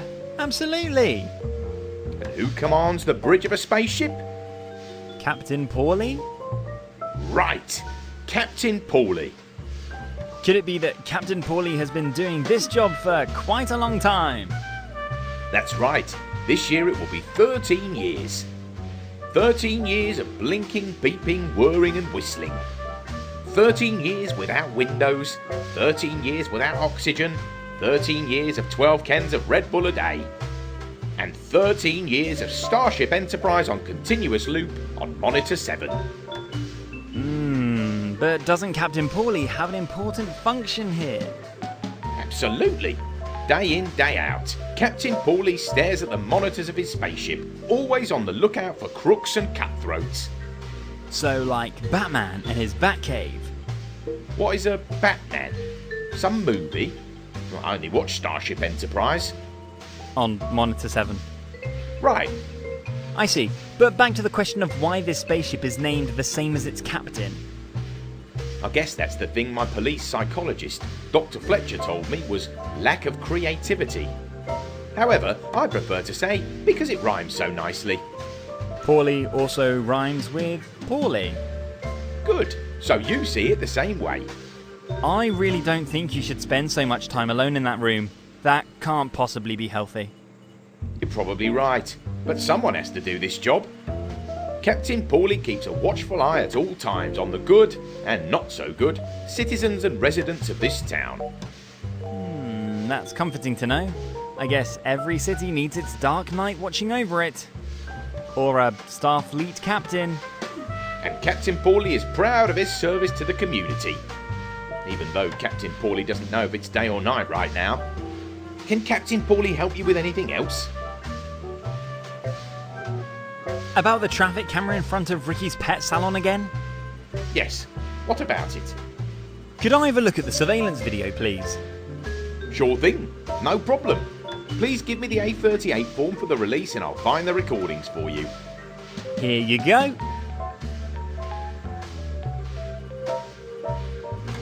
What am I supposed to do with... Oops, did he really give me a blank? I'll sort it out with... Do that. The camera in... And the cam... This is a... And I don't... X44...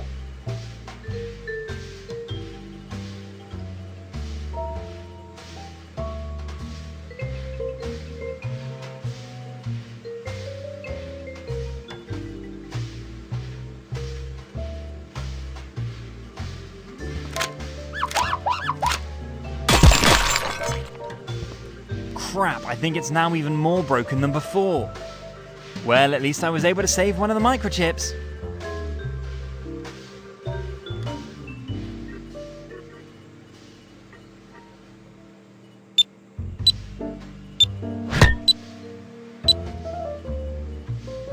Great! The chip fits like a glove.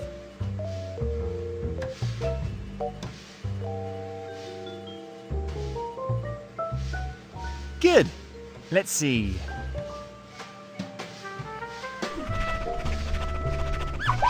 Very nice. I think I filled in everything correctly. The identification number X44PP should be the one right outside Ricky's pet salon. And I only had to improvise a little with the inspector's signature. I simply imitated the signature of Sir Arthur Conan Doyle. Inspector Craddock's a big Sherlock Holmes fan. I'm sure his signature looks similar. I'm sure no one will notice. But now I should also look at the surveillance videos immediately. I'm sure Captain Paulie will be able to help me. And also I think that the refill of the pen is now empty.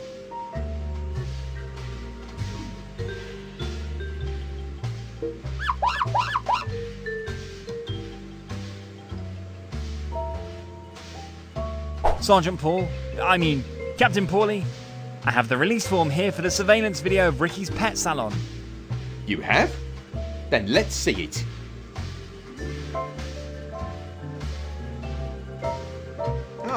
An 838 form, correctly filled out at first glance. That's right, for the release of records in front of Ricky's pet salon. Yes, well, at least the identification number on the form is the correct one. Signed by Inspector Craddock. I'm already a little offended. Oh, why? That certainly wasn't my intention. Well, do you really think I wouldn't know Inspector Craddock's signature inside and out after 12 years on the job and after 1,655 clearance requests? I guess so. And do you think that in these 12 years you were the first police student who would like to use a forged signature to gain access to highly sensitive surveillance material or access to my armoury? Well, since you're asking... And do you have any idea what I say to said police student every time? Go to hell? No, of course not. At least not as long as the desired surveillance material has no criminal relevance and clearly falls within the hobby and leisure area of the police student. Oh, well, that's very kind of you. Of course, I'm not a monster. I don't want to deny our young recruits a promising career in the police service because of a small mishap. And after all, we all forge our supervisors' signatures from time to time, don't we? But of course, only in order to be able to detect forged signatures perfectly at any time. In a twisted way that even makes sense. It does. It's just that I can only deal with such a request, which clearly falls into the hobby and leisure area, in my free time or lunch break. I understand that, of course. And in my free time or lunch break, the law, one hand washes the other, prevails. First of all, I'd like to know why you're interested in the surveillance videos in front of Ricky's pet salon, and please don't tell me any nonsense this time. And afterwards, I decide if there's any criminal relevance to the matter, or if I'm willing to sacrifice my lunch break for it. Very well, gotcha. Since every second probably counts and I'd love to use your lunch break services, I might as well tell you the whole story. Here we go. I'm curious. So it was like this. Not too long ago, in a one-bedroom apartment, far, far away with a raccoon calendar on the wall.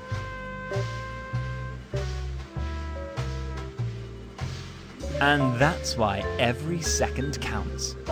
Oh my, sad story. Poor kitty cat. Hope your search will be successful. And I don't think that there are any criminal facts to be recognised here. Great! Then could I please have a look at the surveillance videos? Pretty please. Now, please don't get me wrong. And I certainly don't want to give you the impression I'm heartless or anything like that. But do you remember that I mentioned that during my lunch break the law of one hand washes the other applies? Also known as Captain Paulie's Law? I think I remember that. And yes, of course, I guess that's only fair. Is there anything I could do for you to move my request up to the top of your lunch waiting list position, and that wouldn't take too much time? Well, if you ask me so directly, there is indeed one thing you could help me with in honest police work. And with that, you'd be assured of the #1 spot on the lunch waiting list. Then fire away! What can I help with? Every minute counts.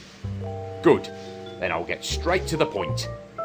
Back there on my desk is a high-performance microphone, developed by a small startup that ate all my savings, but unfortunately has two major problems.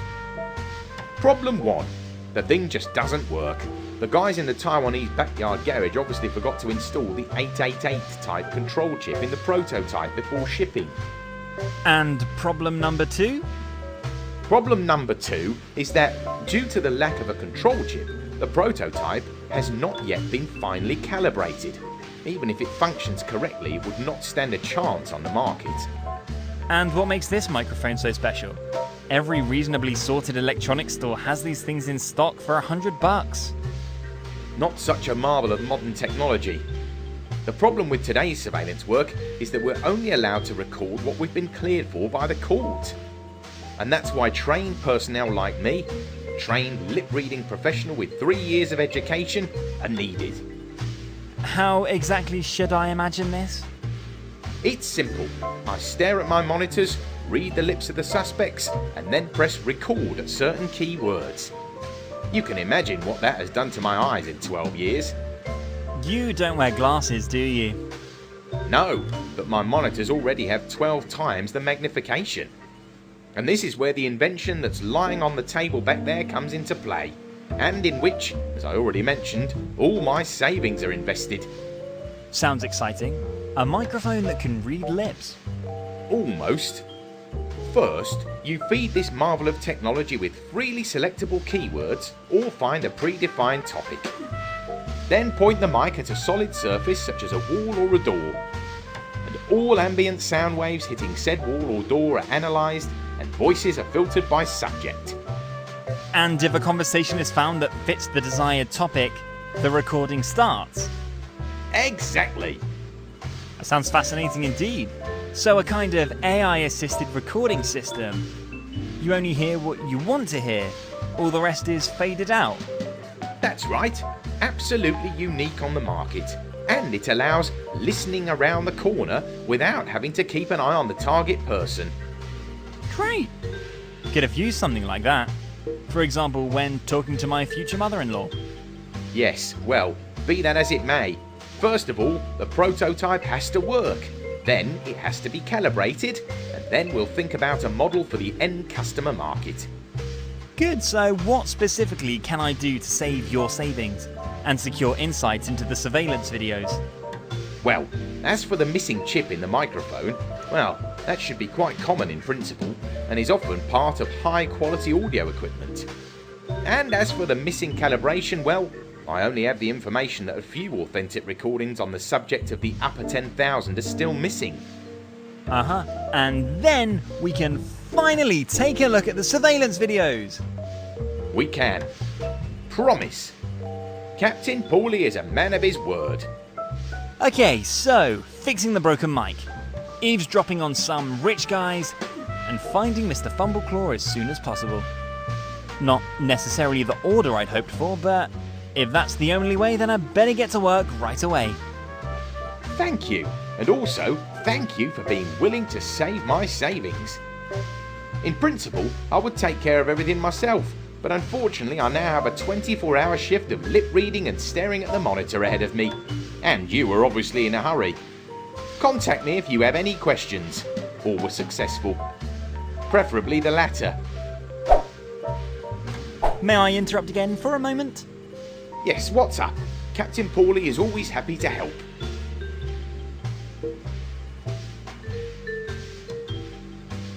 About the desired sound recordings. Yes, what about it? What exactly should I record for you? The prototype, in which, incidentally, all my savings are invested, still urgently needs calibration on the subject of the upper 10,000. In order to uncover criminal machinations of the rich and beautiful over large ranges without danger. That's right. Artificial intelligence makes it possible. And how exactly does it all work? Sorry, the patent is not yet registered and top secret. You just have to know what you're looking for a smooth surface in the vicinity of which conversations with criminal relevance are potentially being held. The microphone then records automatically.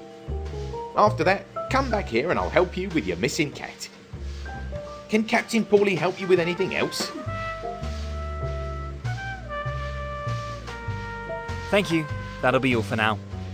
Alright, and always remember, if you think they are watching you, they probably are.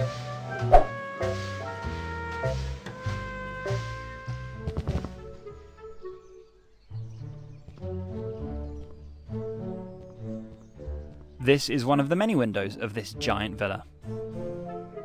It appears to be slightly open. I wonder what dramas are unfolding behind this window at this very moment. If my soap operas on TV have taught me one thing, there is always some drama going on in the lives of the rich and famous.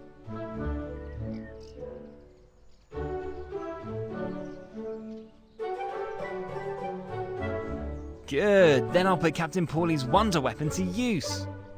The glass of the window should sufficiently reflect the vibrations of the environment. I hope I'm about to hear something exciting. Nothing is duller than a boring radio program.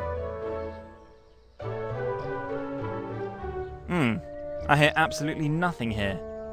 Does this thing even work?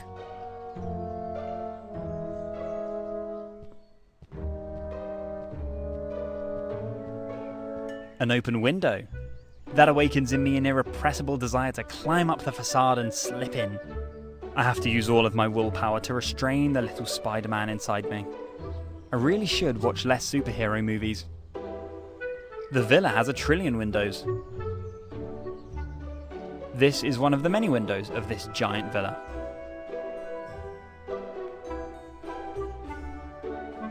Maybe I'll have more success now. So far, the wealthy have remained silent. However, it's impossible that there is no criminal energy behind this window. Well, and again, no success. Who would have thought that criminals would be so hard to catch?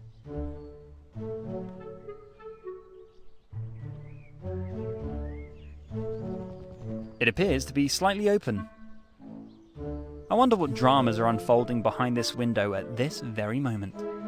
If my soap operas on TV have taught me one thing, there is always some drama going on in the lives of the rich and famous. An open window. That awakens in me an irrepressible desire to climb up the facade and slip in. I have to use all of my willpower to restrain the little Spider-Man inside me. I really should watch less superhero movies.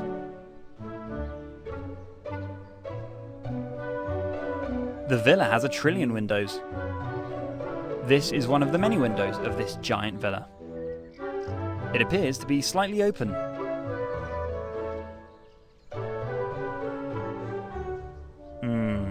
Last try now.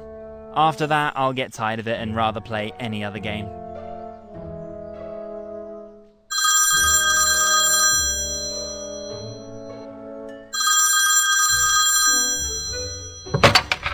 Rumstone? Yes? Shh. Hey. Shh. Excuse me? Shh. Hey, you.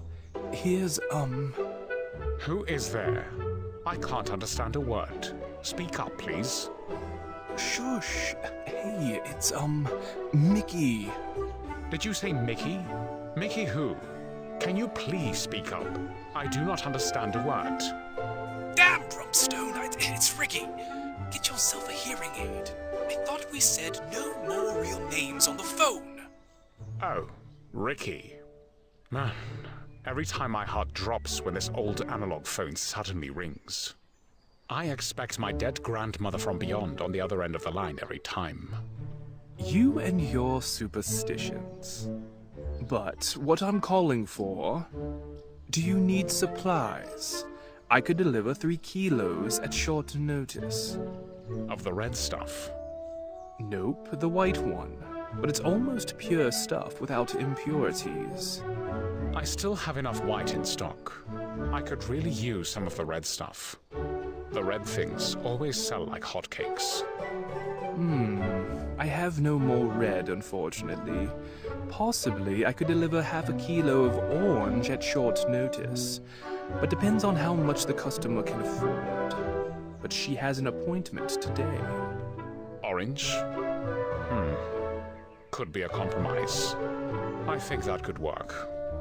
Great. Half a kilo of orange then. But orange will be 20% more expensive. That's all right. Customers love the bright colors, although they look exactly like the plain white. Okay, so you really don't need white. Nope. I still have to process the stuff first. That's a pretty complicated process and requires a lot of skill, so it takes time. A process for which you get a good price. Come on, we both profit from it. My craftsmanship and your suppliers make us both wealthy men. You're right about that. I don't want to complain at all. So I'll bring you half a kilo of orange cat hair shortly. And you remember that my neighbor wants one of your great knit hats. Orange certainly looks good on him. Sure.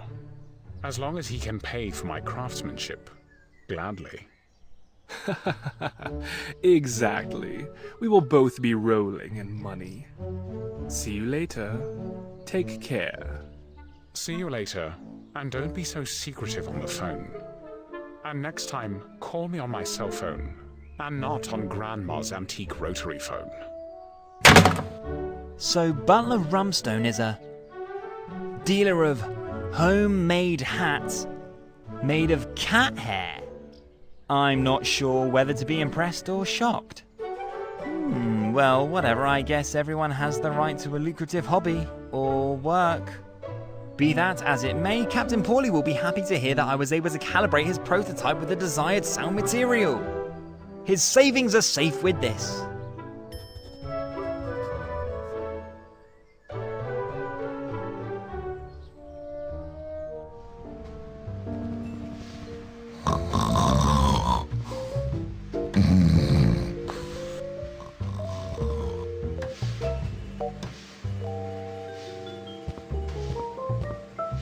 May I interrupt again for a moment?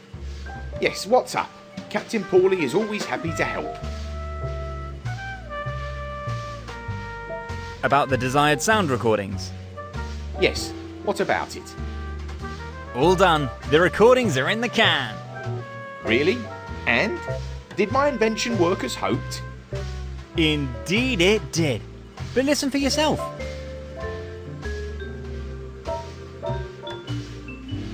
Fantastic! Even though the recording did not reveal any real criminal activity, my prototype worked wonderfully. Every word was crystal clear. And the algorithm obviously thought at the beginning that a drug deal would be initiated and started the recording. I guess fashionable hats made of cat hair aren't considered a drug. Only if you're addicted to fashionable headwear with a little something extra. And I have to admit, I am. Because of your baldness and our cold winters. Excuse me? No, of course not. But the ladies just love guys who wear fashionable cat hair hats. Since I discovered Rumstone's wonderful hats for me, I cannot save myself from dates. His headgear says two major things about me. I love cats, and I'm a fashion-conscious guy. And the ladies are into both, I can tell you that much. Okay, this is all terribly interesting, but could I finally take a look at the surveillance footage from Ricky's pet salon now, please? Of course, Captain Paulie is a man of his word. And please keep the mic for a while. My partners in Taiwan said in an email earlier that they need another calibration shortly. And I think you are the local expert for that by now. Maybe I can help you with something else. I can hardly wait. That's what I thought. Okay, but now about these recordings. Just a moment, please. Could this recording possibly be helpful? What do we see there? Is that a mail van? Yes, these red trucks belong to the local postal company and are on the road throughout the city.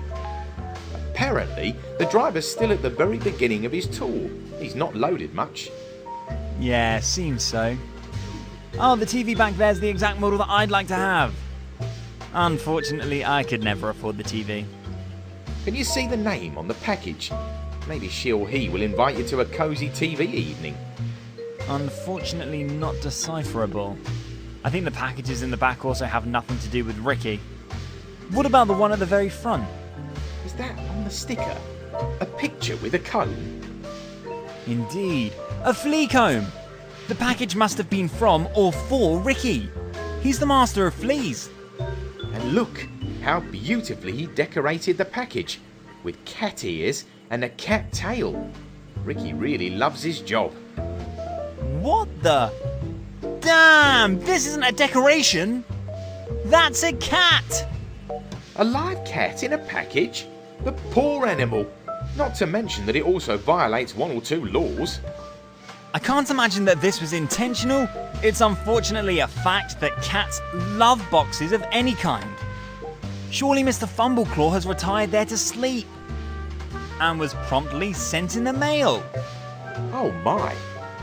I am impressed that you can deduce the name of the cat from 2 ears and a tail. Yeah, I know. It's a gift. A box with tail and ears? I'm afraid it's poor Mr. Fumbleclaw who's stuck in that box. Or Ricky has a strange sense of humour. It's not possible to see what's in this big box. There's some scribble on the lid. No idea what it should mean. Maybe I'll have an idea later. It's not possible to see what's in this big box. There's some scribble on the lid. No idea what it should mean. Maybe I'll have an idea later. Oh, what great TV! It would fit great on the wall in my apartment.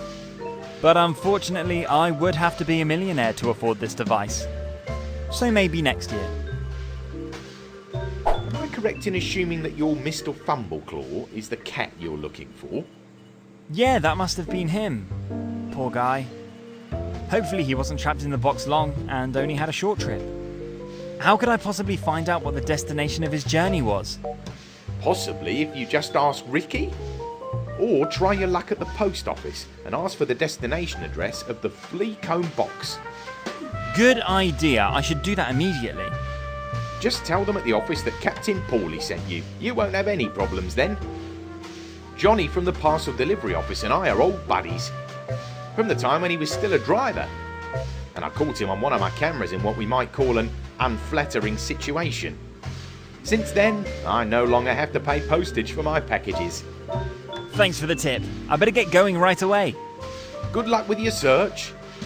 With a few more surveillance cameras on the route of the mail van, we would have known long ago where the journey was going. But nobody listens to Captain Paulie.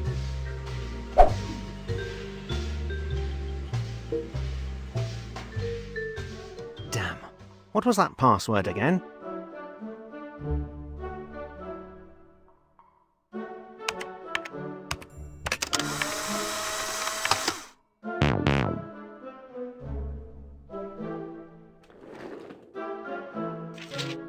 No, that wasn't it. This is a roll of super tear-resistant tape. A marvel of modern textile chemistry.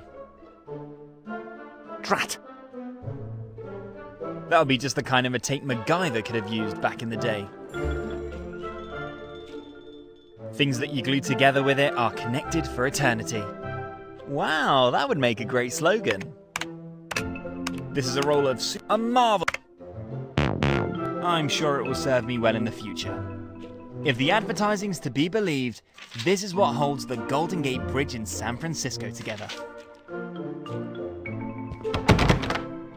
I would like to ask you to keep your hands off this door. Only employees of the post office are allowed to enter. Whoops! That's not the customer restroom at all! I believe the door leads to the post office warehouse. I believe the door leads...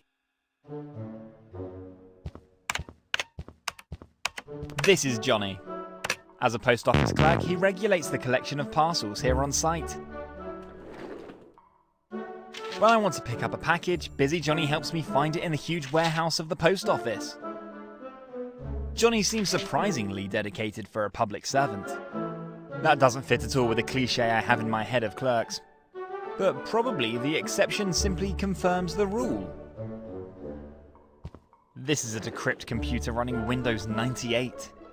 The management software installed on its gateway to the world of letters and parcels has probably not been updated since 1999.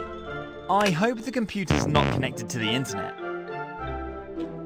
Johnny uses the computer to manage parcel pickups here on site. Presumably he also has access to mail van routes or other postal secrets. No, that wasn't it. I'm surprised there isn't another CRT monitor on the table. The flat screen monitor is probably 20 years newer than the computer itself. The computer's protected with a password. And even though I must have watched the movie Hackers a million times, I really don't know anything about hacking. Besides, eager Johnny would catch me right away, after all. May I interrupt for a moment? Awkward timing. Extremely inconvenient timing. I just had a quick question about one of your post routes. Excuse me? Even if I could get into my computer at the moment, that would be a breach of Postal Secrecy Paragraph 45, Number 6. So is that a yes? Of course not. As a sworn clerk of the post office, I have sworn to protect its secrets and should fate so will it, to take them to the grave with me. No chance of an exception. It's a matter of life and death. I'm really sorry. Exceptions are excluded in any case according to paragraph 255, number 47. And apart from that, I don't have access to my computer at the moment anyway. My colleague apparently thought it would be funny to set a new password and then go on vacation. Supposedly he wrote down the password for me somewhere here, but I can't find a note from him. Can't you just call him and ask? I would, but he's on vacation somewhere in some volcanic crater, and apparently has no reception there, and I'm starting to panic here. No clue about the password. Maybe he thinks you already know it. I think he really thinks so. In his message to my answering machine, he mentioned that the password would remind me of my favourite show. Which is? Of course, the American edition of The Office. It was this series that first made me discover my love for mailboxes and for any kind of paper products. This series is much more than just television for me. This series is my religion. And the hero of the series, Dwight Kirk Schrute, is my own personal hero. I strive to be faithful to his example in all respects. The Office? Really? Wasn't Dwight the unsympathetic one who always knew better? Unsympathetic? Excuse me? Dwight was clearly the great hero of this series, albeit a misunderstood hero.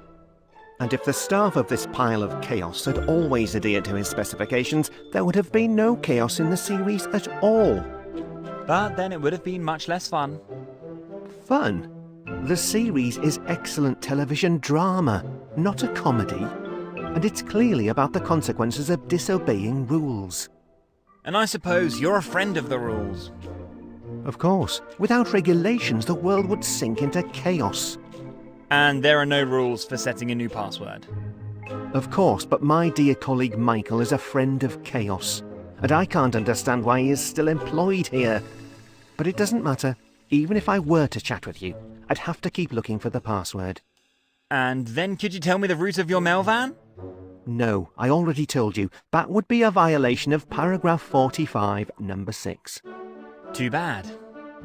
If you want to post a package or buy stamps, I'll be happy to help. Or if you just want to chat a little about the different cardboard strengths of parcel paper, I'm your man too.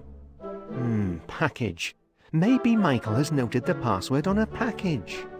That would suit him. He has made it his business to drive me crazy. All right, then I'll come back later. Maybe you'll be successful by then. Thank you for your understanding. Just watch a few episodes of The Office in the meantime. It will sharpen your view on the really important things in life. The wisdom of Dwight Kirk Schrute has definitely changed my life. May I interrupt for a moment? But of course, as a sworn post office clerk, I work to serve the public. And you are clearly part of the general public.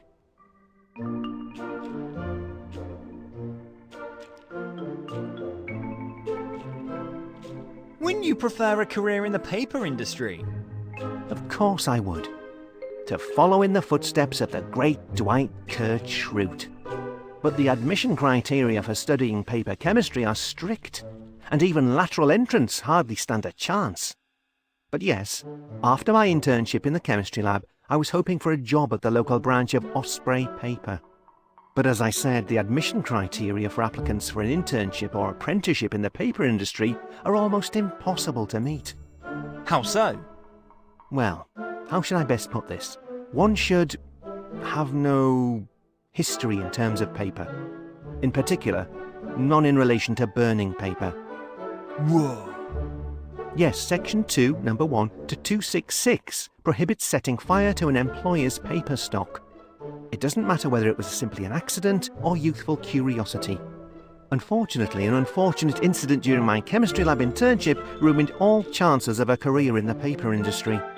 But at least since then, I'm also convinced that smoking is bad for your health, and I don't touch those things anymore.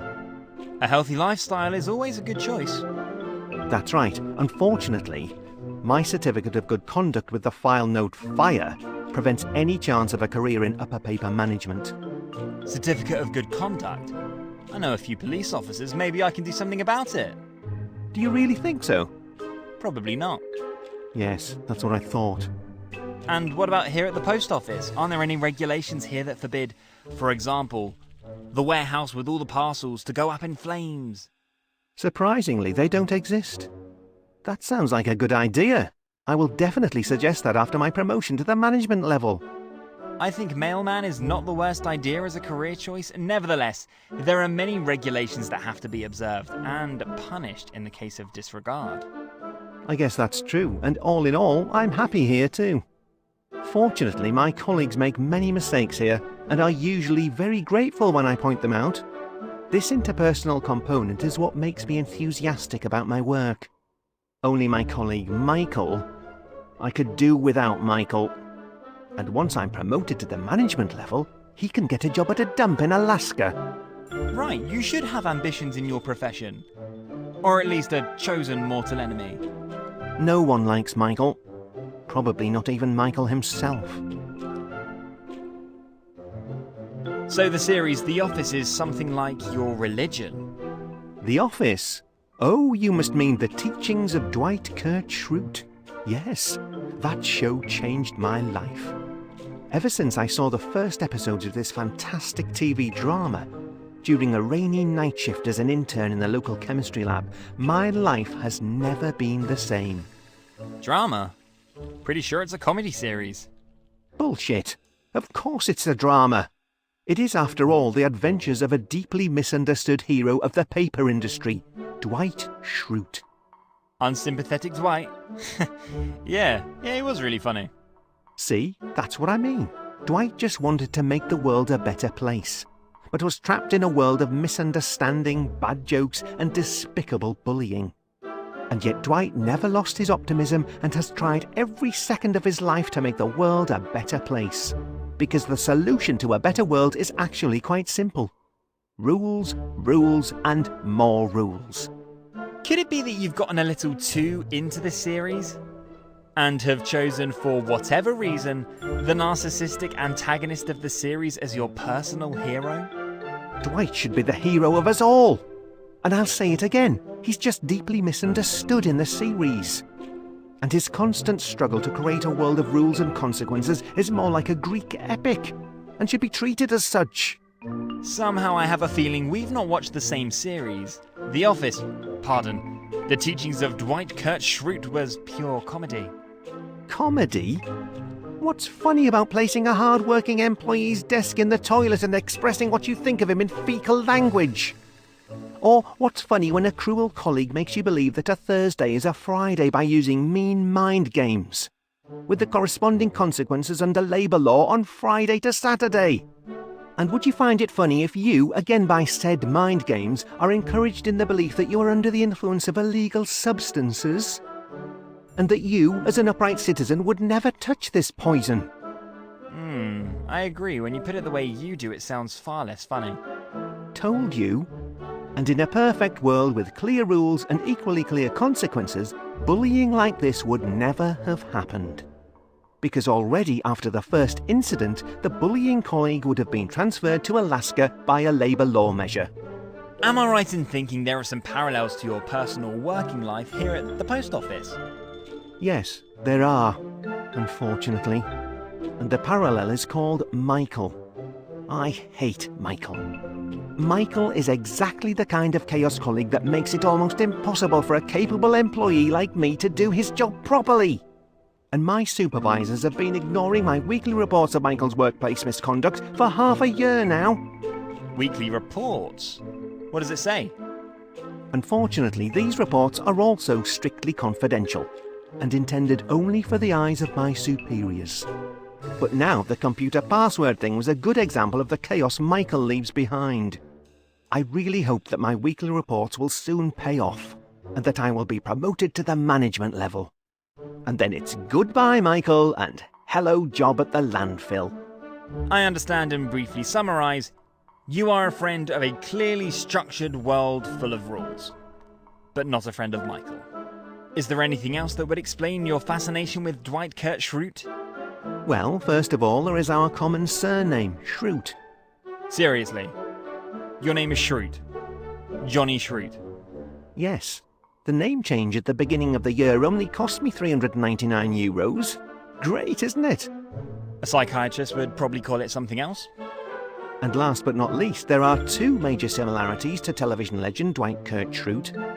Now I am curious. Just like Dwight, I have German roots. The stories about my Uncle Horst Schlemmer from Germany were the highlight of my childhood.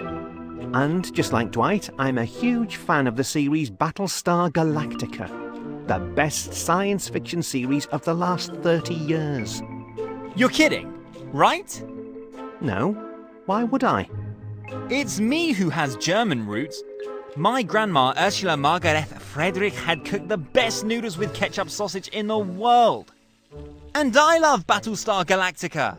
At that time, the best science fiction series since Babylon 5.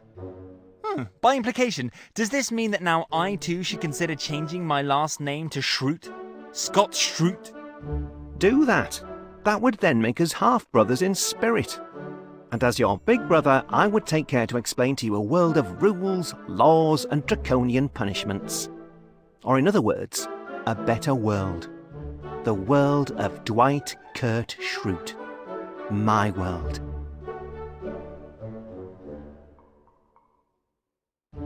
Any luck with the password search? No, it's terrible. I still have no access whatsoever to this branch's computer system. Moreover, the rush of customers may begin at any moment. The first customer has already rushed in and is standing in front of you. Yes, and I am infinitely sorry. At the moment, unfortunately, I can neither issue packages nor sell stamps.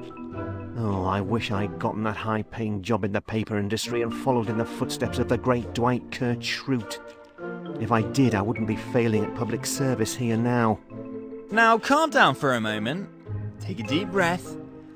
Am I right in assuming that the problem with the password is not your fault? Of course it's not my fault. My colleague Michael apparently found it funny to lock me out of our computer system with a new password just before his vacation. He supposedly wrote it down for me here somewhere. But I can't find a note from him. And his presumably joking reference to my favourite TV series isn't much help either. Your favourite television series? Yes, the American edition of The Office. Or as I call them, The Teachings of Dwight Kurt Schrute.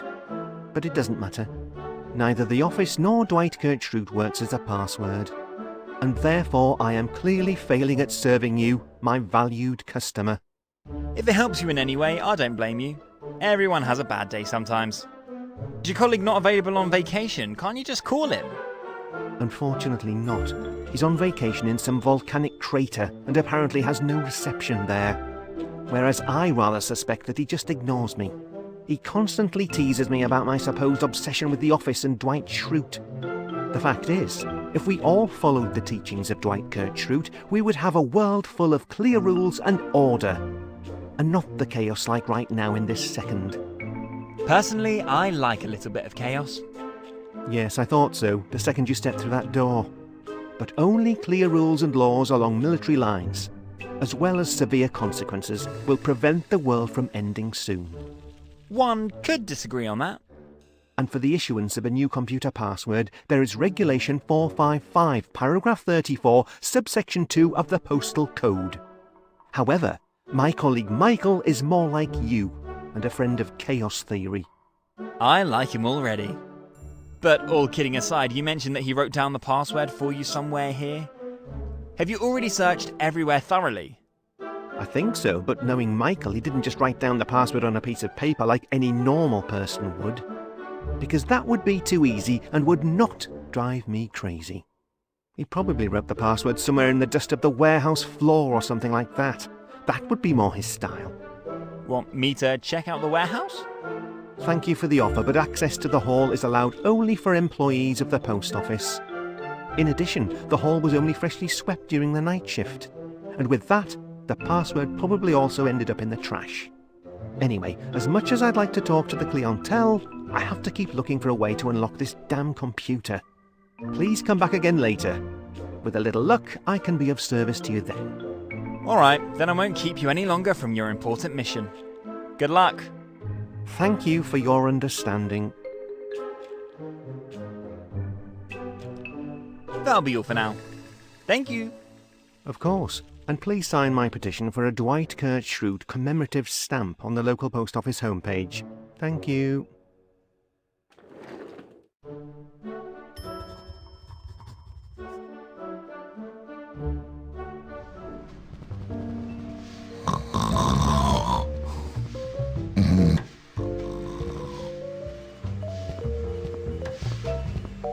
May I interrupt again for a moment? Yes, what's up? Captain Paulie is always happy to help. About the traffic camera in front of Ricky's pet salon again? Yes, what about it? Could I have a look at the surveillance video, please? Sure.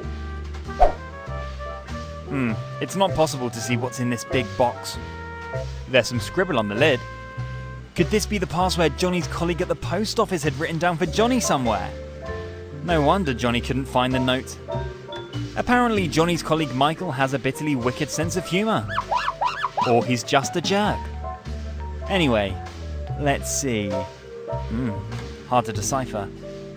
Does it really say big boobs? Oh my. How vulgar. I bet this has something to do with Johnny's favourite TV show, The Office. How else would Michael have assumed that Johnny would figure it out on his own? In any case, it's easy to remember. I think I should tell Johnny in a timely manner. Maybe he'll let me have a look at the route of the mail van. But I'd better not tell him why I suddenly know his password. Maybe I'll try reverse psychology for once. I've always been interested in whether it really works.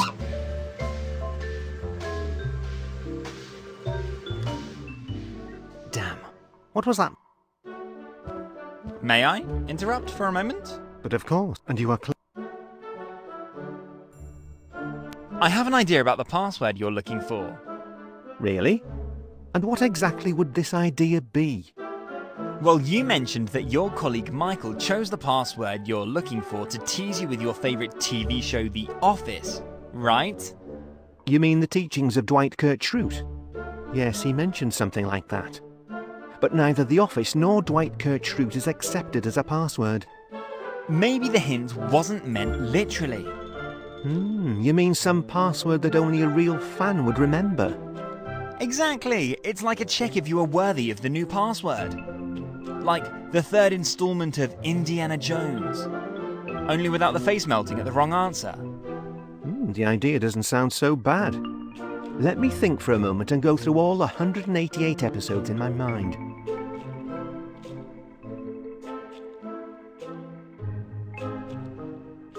Yes, that must be it. It can only be this one.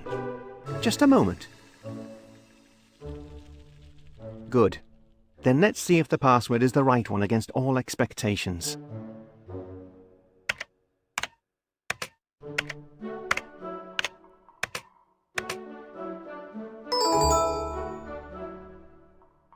Is that really possible? I don't believe it. The password is correct. Thank you very much. Why didn't I think of that myself? Yet the solution was so close at hand. It could only be the password of the Dunder Mifflin Company server. I'm glad I could help. Indeed you could. Even though this action, especially the assignment of the obscene password, is a clear violation of Postal Law Section 223, Paragraph 3. This time there will be nasty consequences for Michael. I'm so sick of his constant pranks at my expense and his references to my favourite TV show. And as soon as my promotion goes through, he can get a job in garbage collection.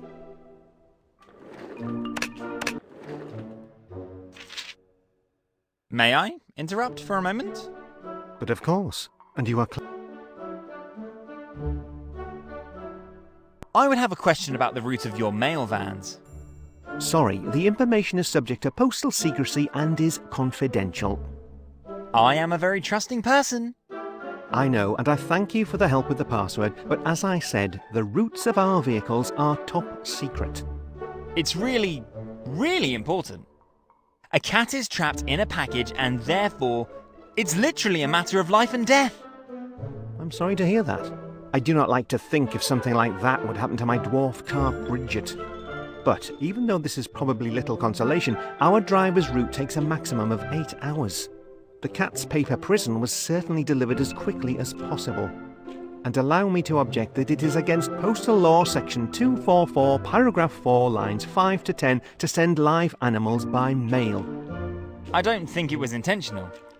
More like an unfortunate coincidence.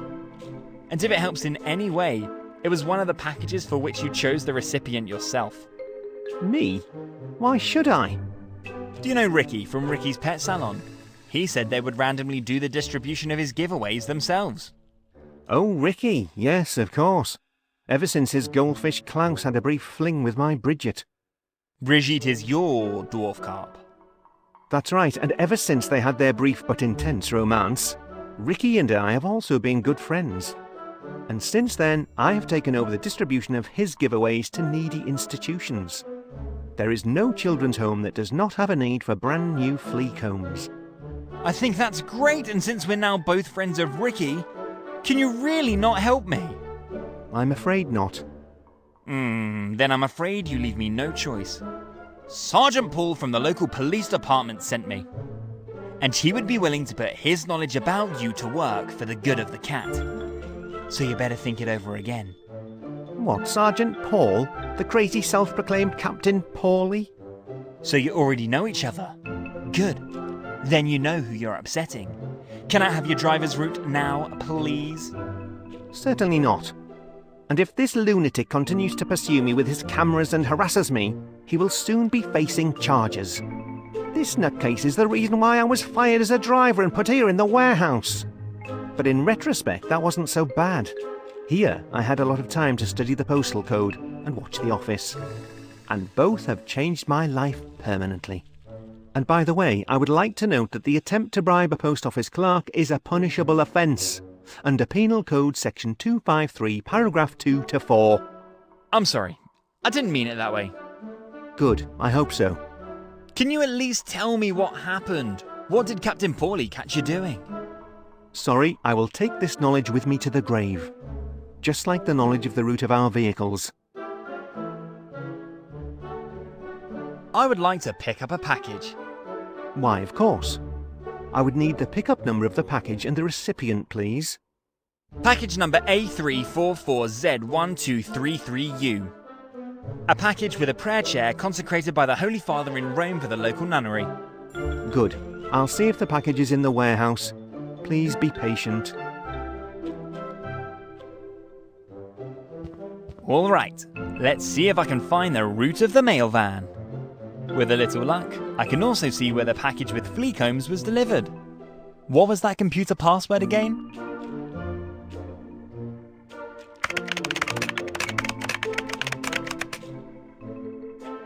Great! I was able to find the route of the mail van, and fortunately, there aren't many stops. A less nice thing is that I couldn't find a way to find out exactly where Ricky's package was delivered in this ancient management software. But that would probably have been too easy. So I have no choice but to go to all the stations en route and ask if the received package made cat sounds. Oh dear. Poor Mr. Fumbleclaw. I hope he's alright. When this is all over, the poor cat will surely need therapy with a psychologist.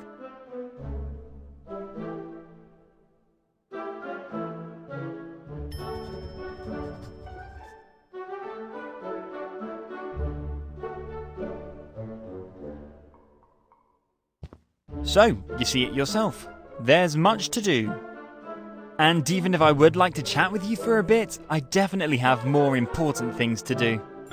It probably doesn't matter at which mail van station I start asking for Mr. Fumbleclaw. My ticket for the bus is already paid for this month. Maybe I'll start at Alfredo's Pizzeria. A slice of pizza is always a good idea.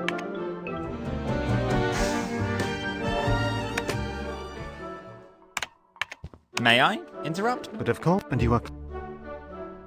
I would like to pick up a package. Why, of course. I would need the pickup... A package of rubber mice for Chucky the cat so that he can live out his aggression on them, and no longer on me. Good. I'll see if the package is in the warehouse. Please be patient.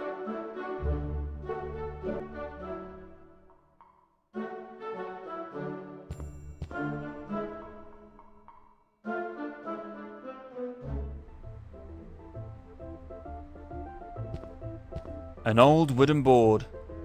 Has probably been here for a while and smells deliciously of pizza. It smells like delicious, freshly baked pizza. Looks very sturdy. Great, now wherever I go, it smells like delicious pizza.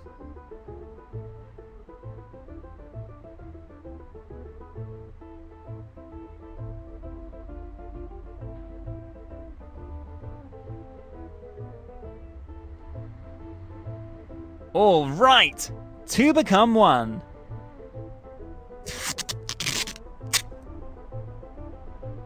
Ta-da!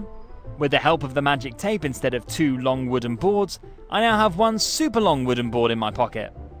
Good thing my magic pants pocket is infinitely deep.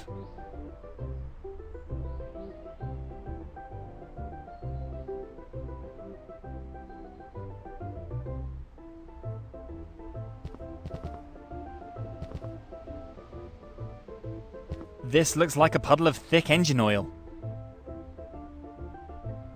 Some car left a big puddle of engine oil here. The engine oil is deep black and viscous.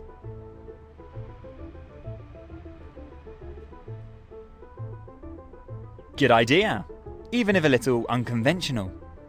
By the way, the technical term for this is moon logic. Every adventure game that's something special also needs a few moon logic puzzles. Great! The pen is now ready for use again, and smells a little like a '68's Ford Mustang.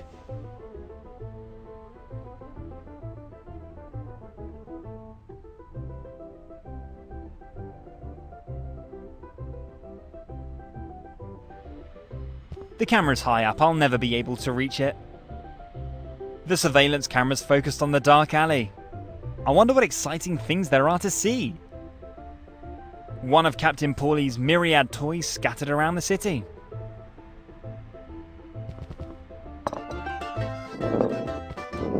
Some guest must have forgotten the sunglasses. These glasses are abysmally ugly. These ugly glasses really have nothing to do with fashion. I better take this ugly fashion accessory.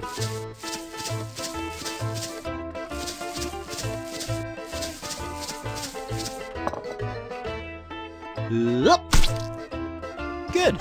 The lenses of the glasses are probably the only stylish thing about this model anyway. I hope I won't saw off a finger now.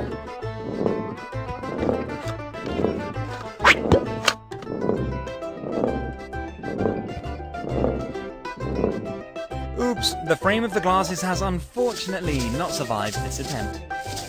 But I do not think that this is a greater loss for mankind. At least I was able to save the lenses.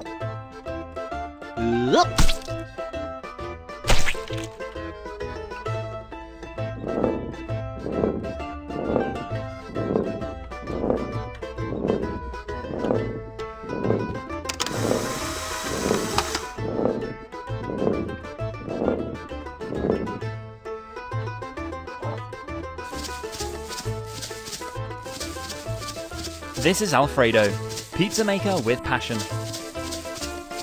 Alfredo owns the little pizzeria. I think he's currently trying his hand at a vegan cheese pizza. Alfredo visually fulfills pretty much every cliche of a pizza maker. And he also looks a bit like Mario from Super Mario Bros. I wonder if Luigi has a pizzeria too.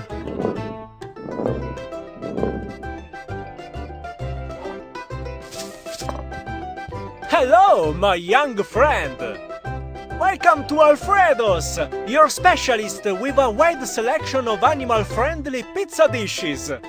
Unfortunately, I'm not hiring new pizza drivers at this time. Please, come back again after my sensational new vegan cheese pizza is launched. Then I certainly need all the help I can get to meet the sensational demand. Hi, how come everyone in this game thinks I'm a pizza boy? Oh, you're not here for my job posting regarding a mobile customer service representative? Then I apologize for the oversight. Is there anything else I can help you with? Yeah, I certainly hope so. And that may sound a little strange now, but have you perhaps recently received a package with a beautiful white cat from the post office? A white cat? A toy? No, a live one. Hopefully. No, sorry, of course not. A cat here would also be a complete hygienic disaster. Unfortunately, my customer react quite indignantly to cat hair on their pizza.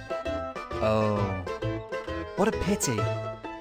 Then I apologise for the interruption. I'll have to look elsewhere for Mr. Fumbleclaw. Mr. Fumbleclaw? Is that the name of your cat? He is. But actually, Lord Fumbleclaw, but Mr. Fumbleclaw works too. As I said, I'm afraid I can't help you there. But if you need a little vegetarian boost to gather strength for the search for your lord, well, you have come to the right place.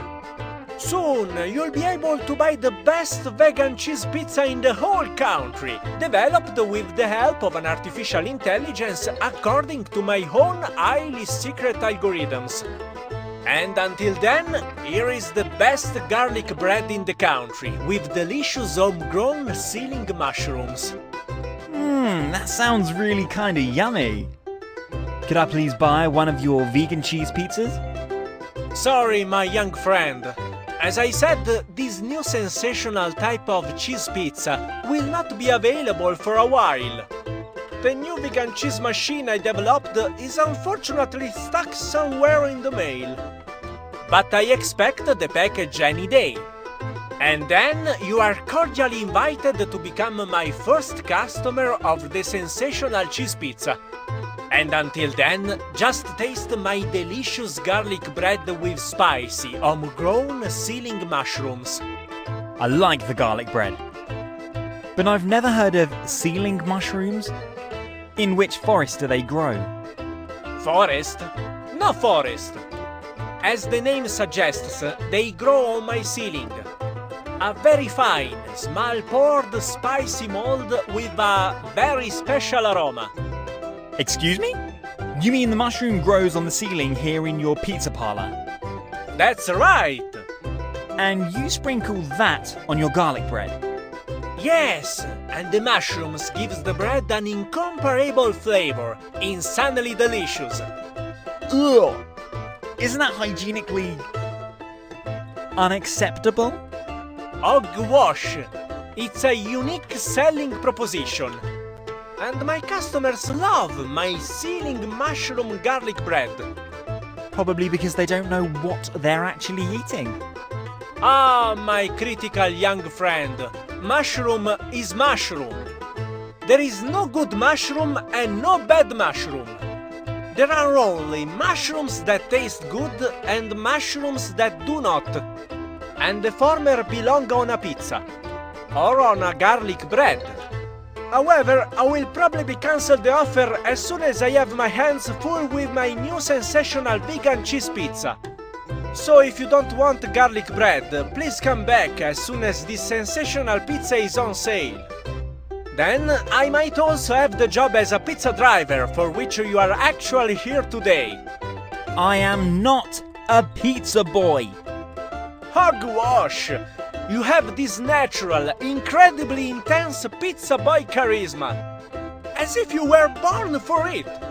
Such charisma in this intensity is extremely rare.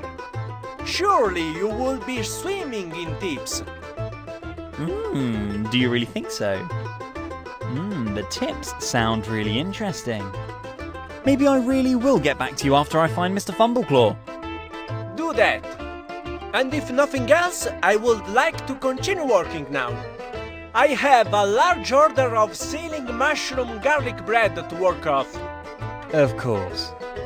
And don't worry, the health and hygiene department will not get any information from me. Welcome back, my young friend. Are you aiming for a career as a pizza boy after all? A good decision.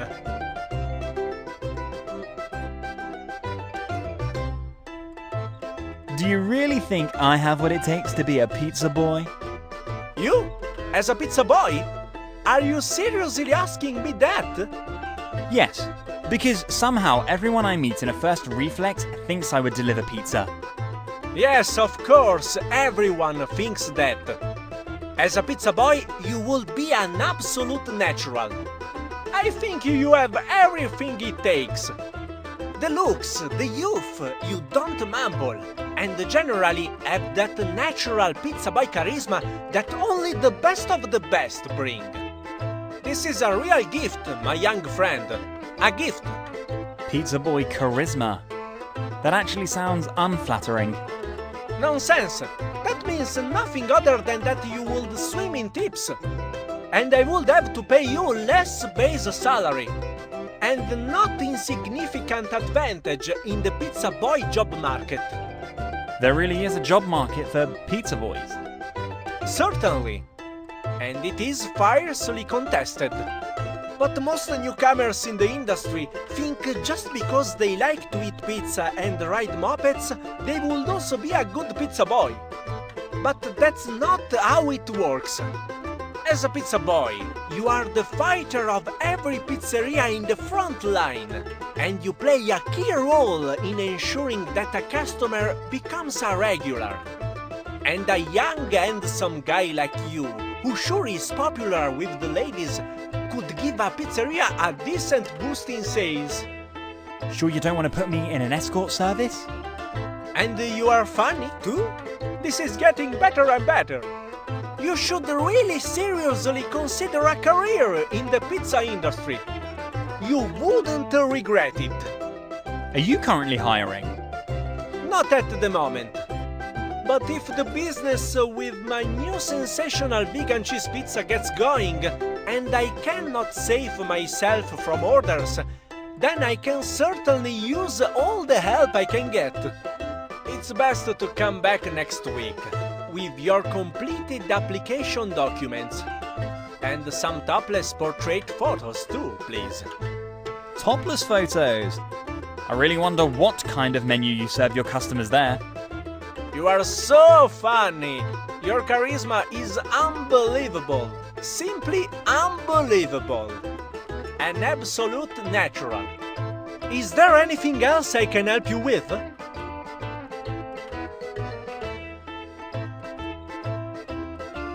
So Alfredo's really only serves vegetarian dishes?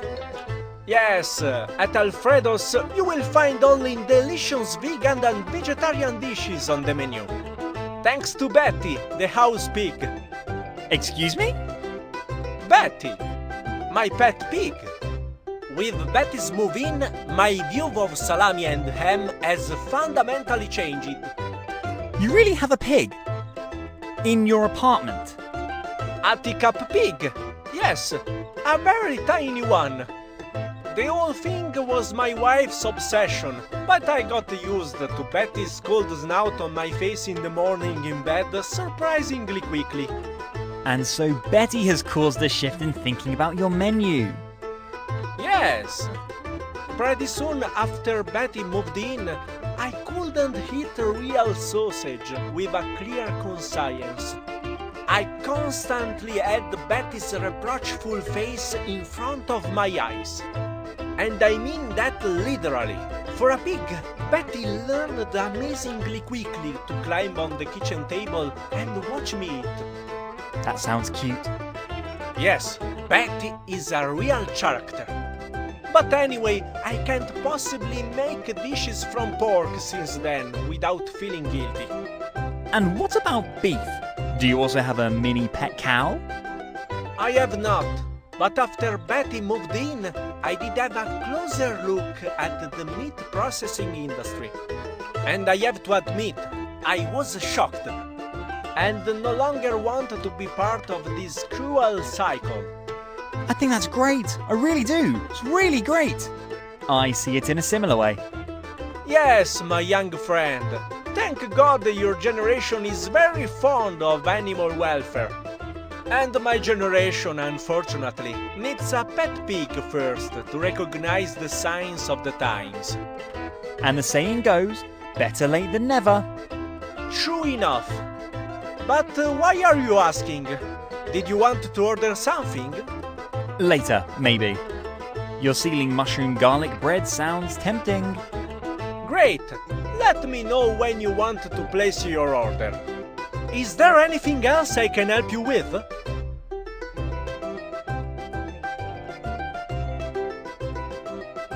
About your ceiling mushroom garlic bread again?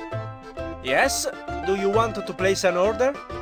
You have to be patient a little bit because I have to work on another big order first. No, well maybe later.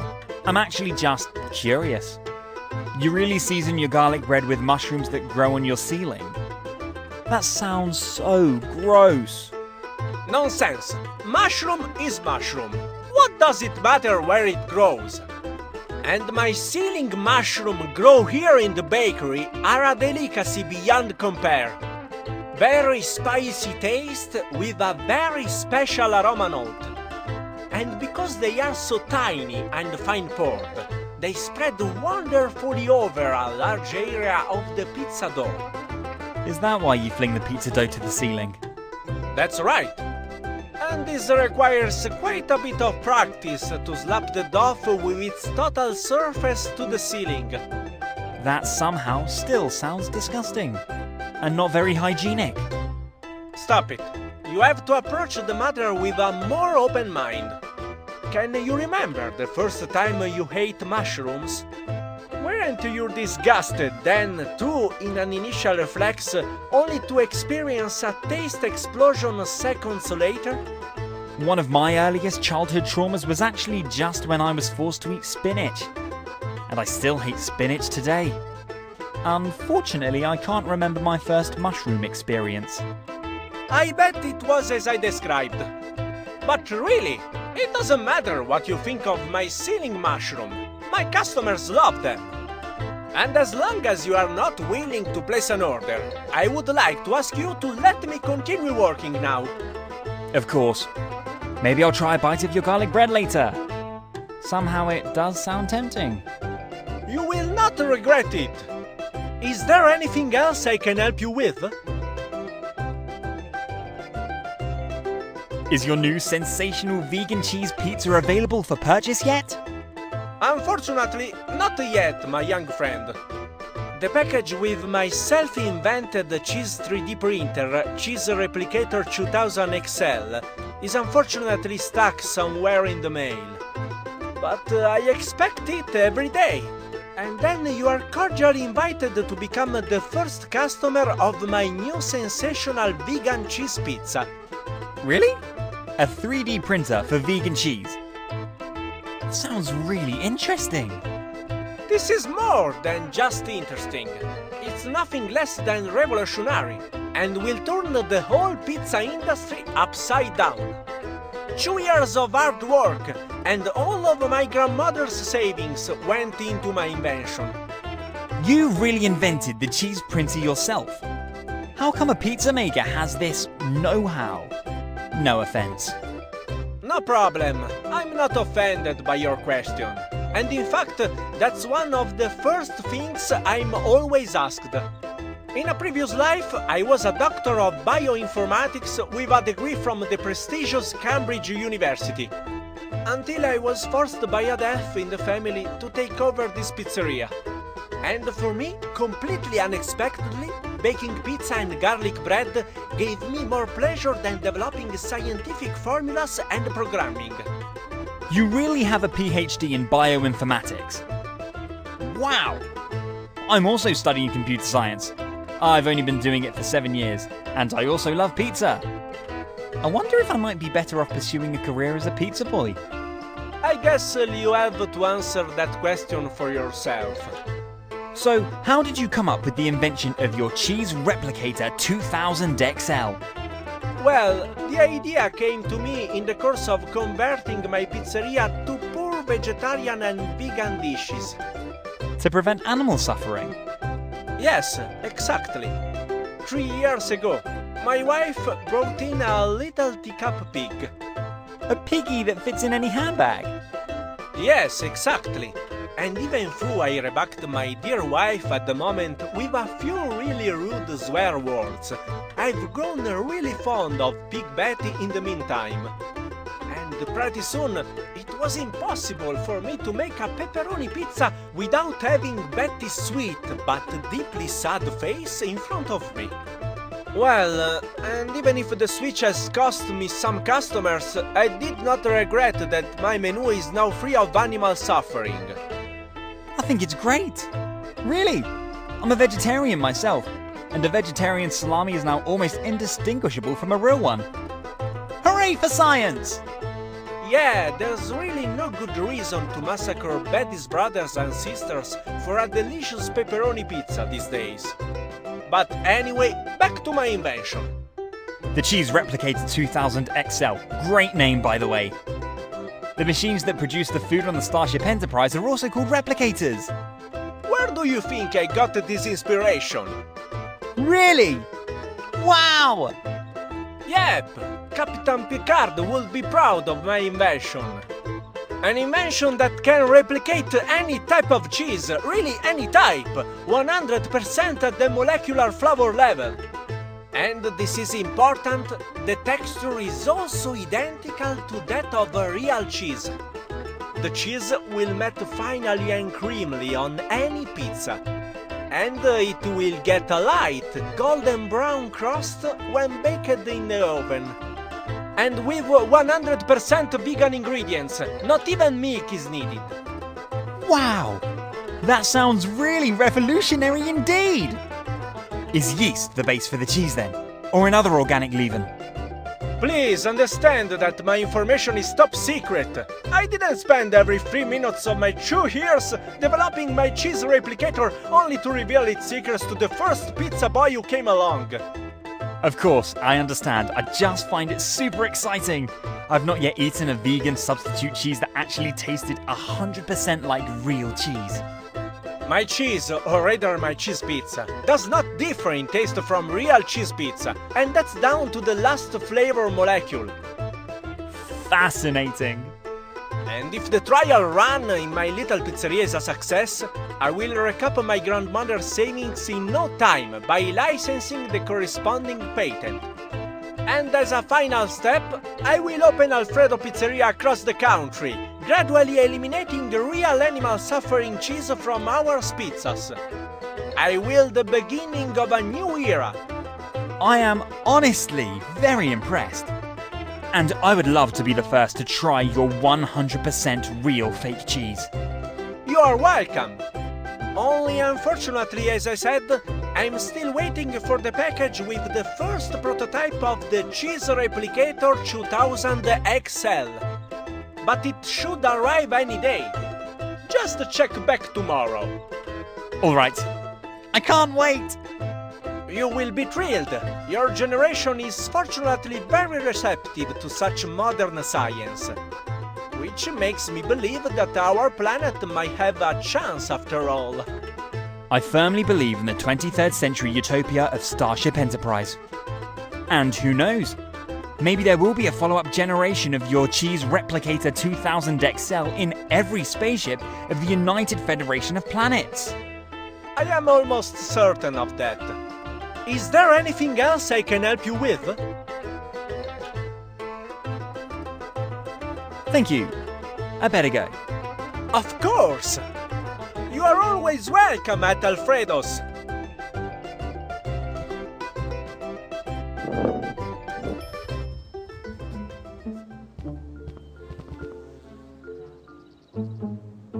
Wow! That's what I call luck in disguise. I can only congratulate the driver of the mail van for his cat-like reflexes. I could have turned out quite differently. How good that every mail driver always has his personal rope ladder on board. Apparently, this kind of thing happens more often. I hope that wasn't the car that had Mr. Fumbleclaw on board. But I think the car's been hanging there in the treetop for a while.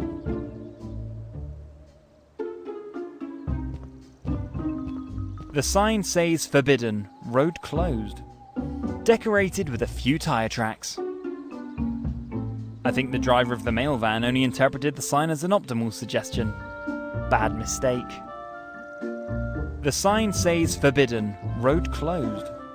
Decorated with a few tyre tracks.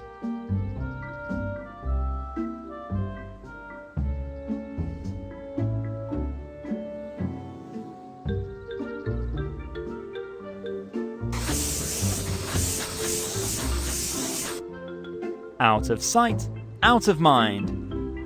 And the road was reopened. Of course, before I can do that, I have to somehow find a way across the chasm.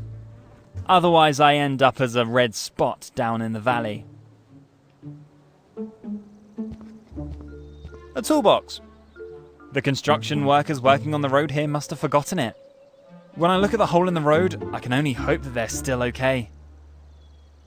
The box full of tools is needed for work with concrete and stone. I hope the tools are made of stainless steel. Rain was forecast for next week. Oh, what is that?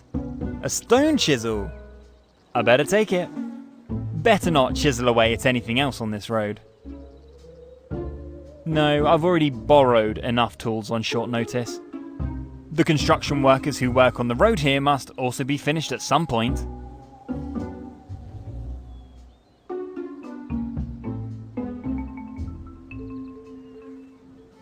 Good idea. With the longboard, I should be able to bridge this death trap.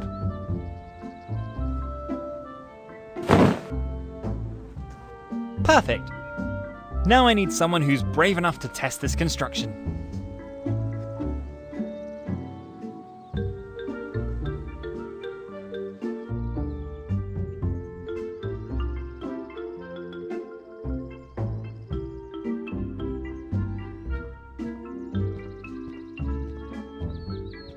This is the campus signpost. It helps students avoid getting lost in the maze of paths on the university campus and starving miserably. The signpost shows the shortest way to the different faculties of our university. If you're in a hurry and have overslept again, this signpost shows you the shortest way to the lecture.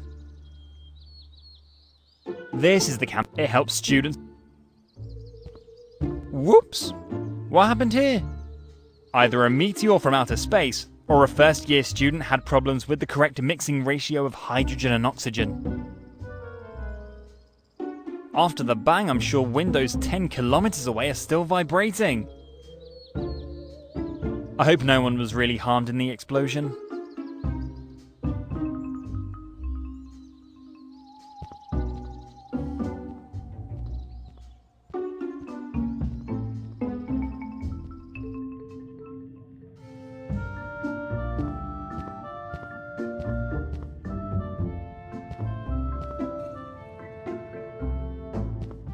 Judging from the many coils on the device, it probably has something to do with electricity.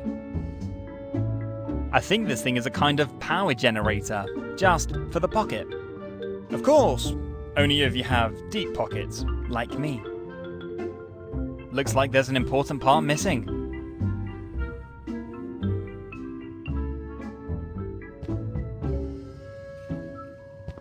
Given the current prices for electricity, such pocket power plants powered by clean energy are sure to sell like hotcakes.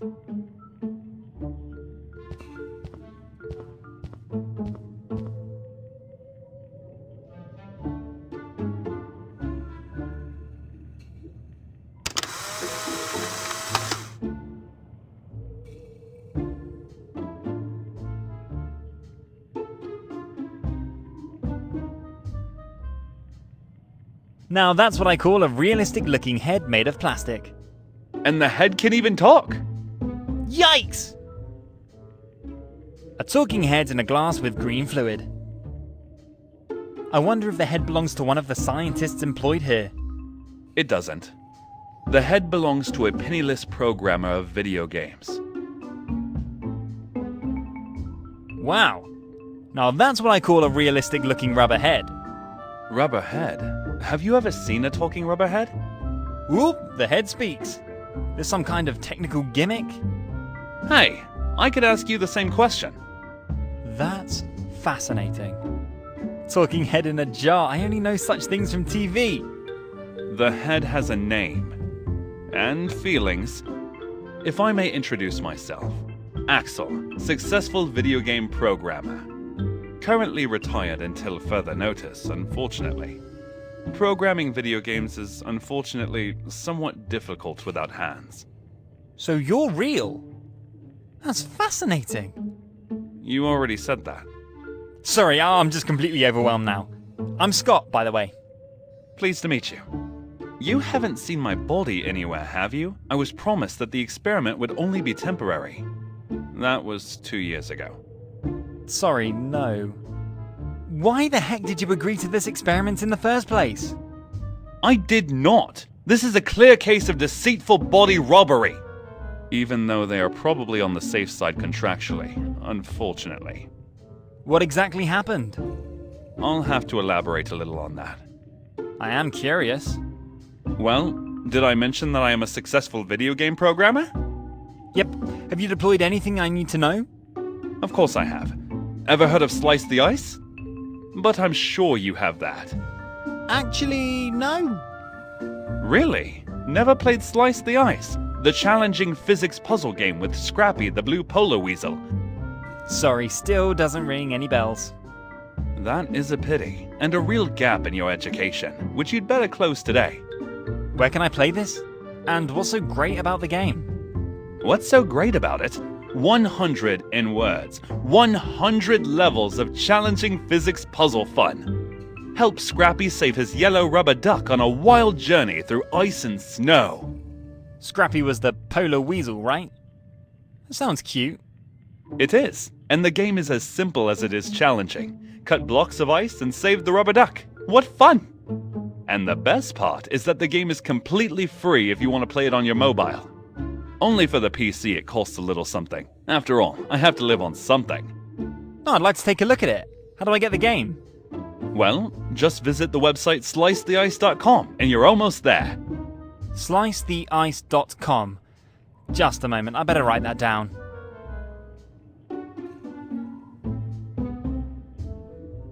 Alright, I made a note of it. Slicetheice.com. As soon as I get a cell phone again, I'll play a bit. Great! And don't blame me if you get addicted to it. The addictiveness of the game should not be underestimated. I am curious. Still doesn't explain how you ended up here. Well, I was tricked. By a scientist who is obviously as mad as he is brilliant. Actually, I only accepted an invitation to give a lecture as a guest lecturer. As a topic, the groundbreaking software design and incredible physics systems of my hit game Slice the Ice. When the invitation from Dr. Fleischer arrived, I naturally felt honored and accepted gratefully, in the happy expectation to pass on my knowledge to curious students. But unfortunately, the planned lecture developed differently than planned. What happened? Let's put it this way. If a scientist offers you a coffee, there is an acute danger of waking up without a body after a short fainting spell. Whoa, that sounds unpleasant. And not necessarily legal, right? I'm afraid so. Before said coffee, I signed a document pledging to the university to conserve my knowledge in groundbreaking software design for future generations. I felt flattered, and did not necessarily take this sentence literally. But I should have. The key word here is conserve. Oh, I see. Conserved as in head off and conserved in a jar with water. That's annoying.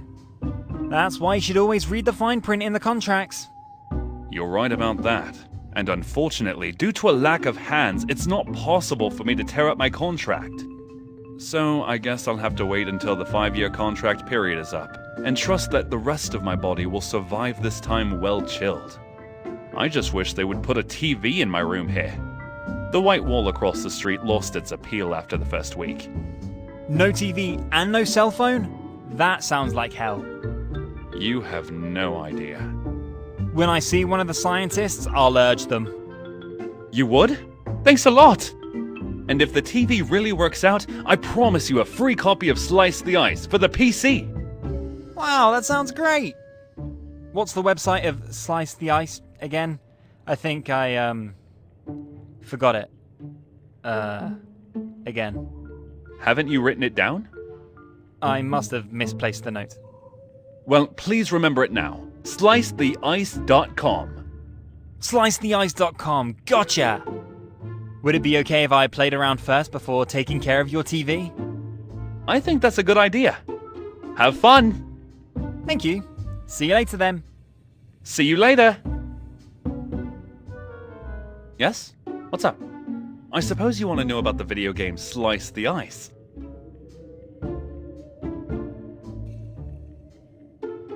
Yes, please. Tell me about Slice the Ice. You're welcome. Have you visited slicetheice.com and downloaded the game? It's completely free for iPhone and Android, and only costs $1 for PC. I need the dollar for my cat food. Oh dear. I hope someone feeds my cat Saris while I'm hindered here.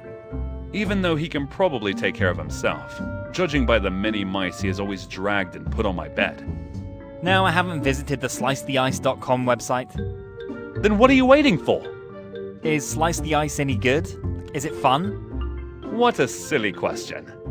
Of course it's good. It is one of the best puzzle games ever created. Do you like cute little animals? Yeah, I think so. Of course you like cute little animals. Everyone likes cute little animals.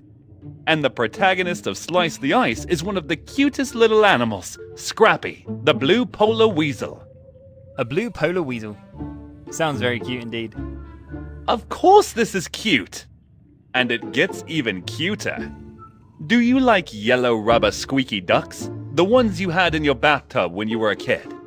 Of course you like yellow rubber squeaky ducks. Everyone likes yellow rubber squeaky ducks.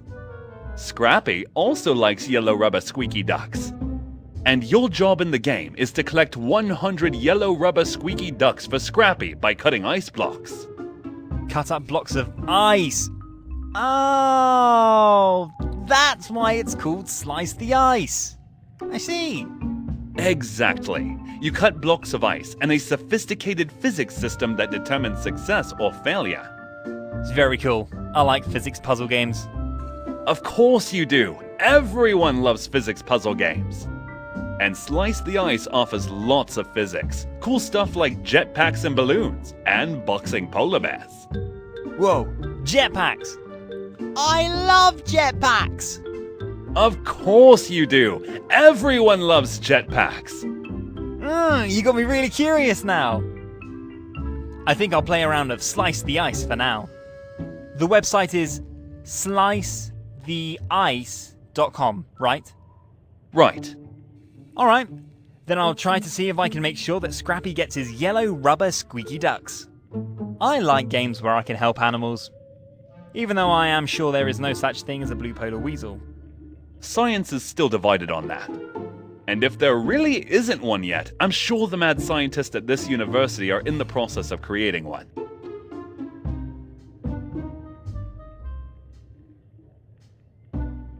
I actually just want to chat a little bit. You're welcome. I don't really get many visitors since I was locked up in this fishbowl 2 years ago. What do you want to chat about? Movies? Politics? Tips for underwater hairstyles? How exactly did you end up here again? Ah, I see. You wanted to chat about the pitfalls of contract law and why you should always read the fine print very carefully. I'll have to elaborate a bit more on that.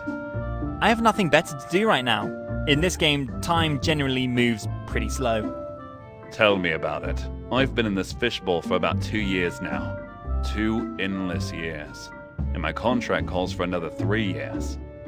First of all, you should know who you are actually talking to here. A head in a jar. The head has a name and a profession. I am Axel, the Axel, creator of such legendary video games as Slice the Ice, Gym Slash, and Age of Tribes. Wow!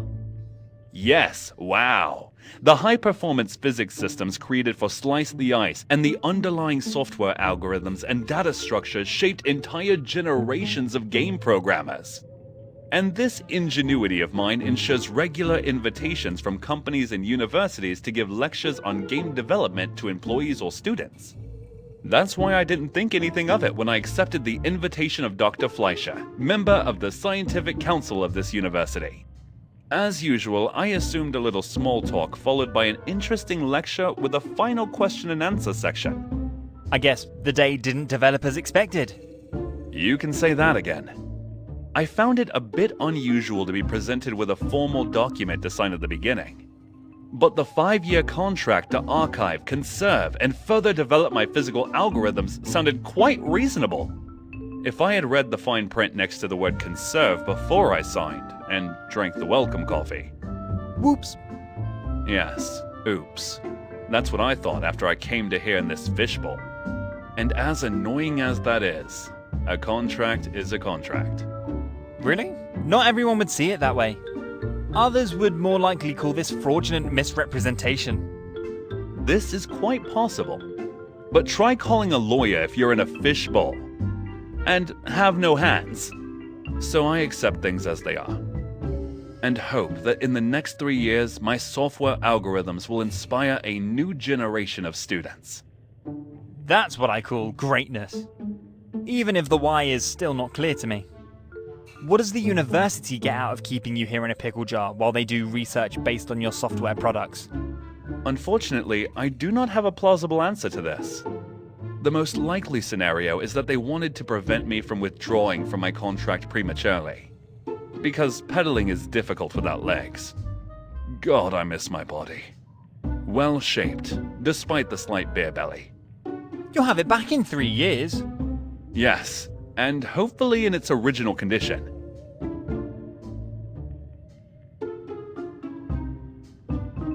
On second thought, I better go. Too bad. Well, you'd best come back when you found my body. Or if you want to learn about Slice the Ice.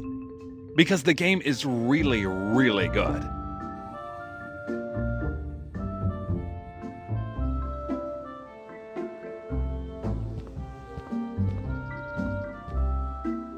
Oh dear. What happened here? It must be hundreds of miles deep, and at the bottom flows a river of lava. I've seen enough movies to have an accurate idea without having to look down. This crack in the road is the nightmare of every motorist. The bridge doesn't seem that old to me. A meteor must have hit here. And before long, spooky events are taking place in a creepy mansion nearby.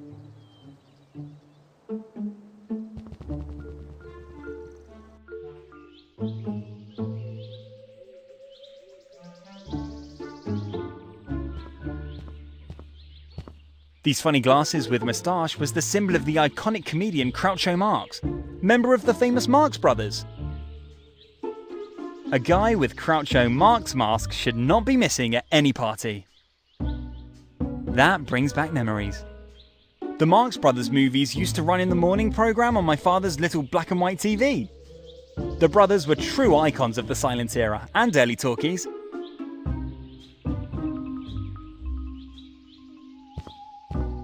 This appears to be a blank employee ID card from the local post office, presumably to allow suppliers access to the movie set.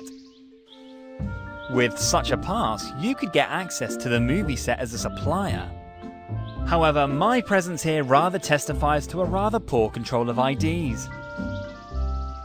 The ID card has not yet been completed.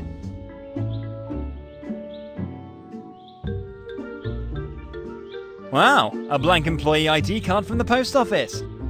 If I fill it out, I'll surely get access to hidden treasures. As a postal employee, you enjoy this privilege.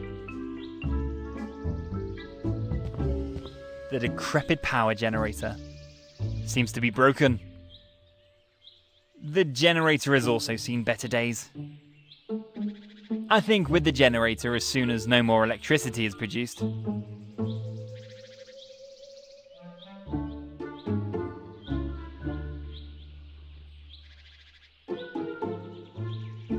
What a great idea! That's what I call a sensible application for the Pants Pocket High Capacity Power Generator! The thing should provide enough power to brightly light up a movie set. Almost ready. The wiring should fit. But something is still missing. I think without the right mobile pocket nuclear power plant, the generator will not provide power. Possibly some other module works as a power source for green energy. I don't think the movie set needs very much power. A state-of-the-art Pants Pocket High-Capacity Power Generator! Unfortunately, the matching pocket nuclear plant is missing. The great generator could theoretically provide electricity for eternity. Unfortunately, the drive module's missing. If only I could somehow get it to work temporarily.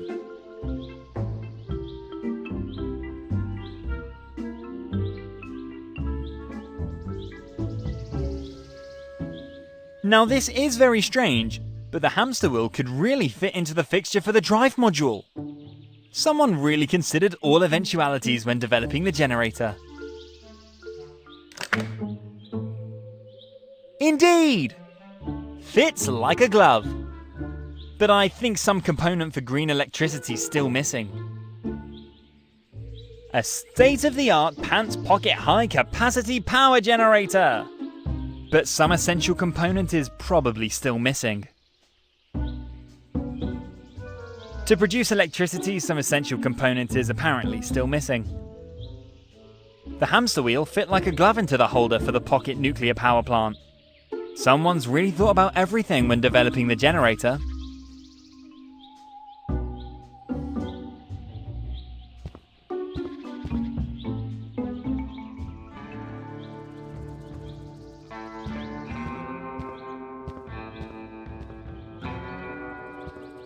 The area is perfectly illuminated. One of the extras should actually be standing there. Unfortunately, he was terminated at short notice due to budget cuts. Whoever or whatever is placed here is captured by the camera in the best light. One of the extras should actually be standing there. Unfortunately, he was terminated at short notice due to budget cuts. The sun perfectly illuminates this area of the spot, completely, without spotlights. One of the extras should actually be standing there. Unfortunately, he was terminated at short notice due to budget cuts. The totem pole's really impressive, but this still looks unfinished. Unfortunately, the carpenter in charge has left due to budget cuts. Now, I lack a capable replacement craftsman. Native North Americans were masters at carving these monstrosities. However, it seems the artist lost interest halfway through. Unfortunately, the carpenter in charge has left due to budget cuts. Now, I lack a capable replacement craftsman. Totem poles sometimes tell whole stories and testify to the experiences of their creators. However, half of the story was forgotten here. I hate cliffhangers. Unfortunately, now...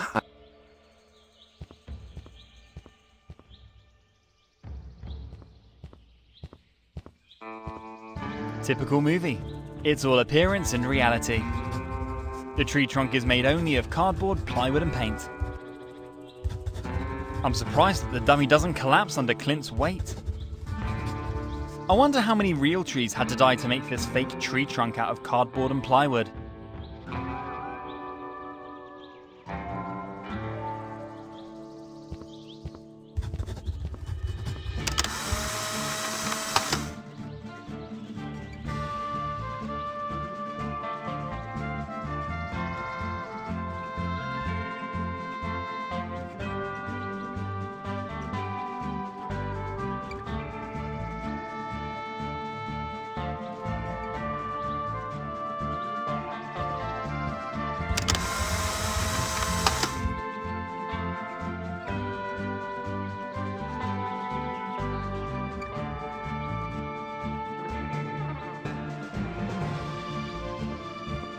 May I interrupt for a moment? Have you seen a big, white, fluffy cat around here by any chance? Excuse me? What kind of cat? Large, white, and fluffy. Probably arrived here with a package of flea combs. Tell me, boy, are you on drugs? I have no idea what you're talking about, and to be honest, I have enough problems of my own here. Are you possibly another problem? I think not.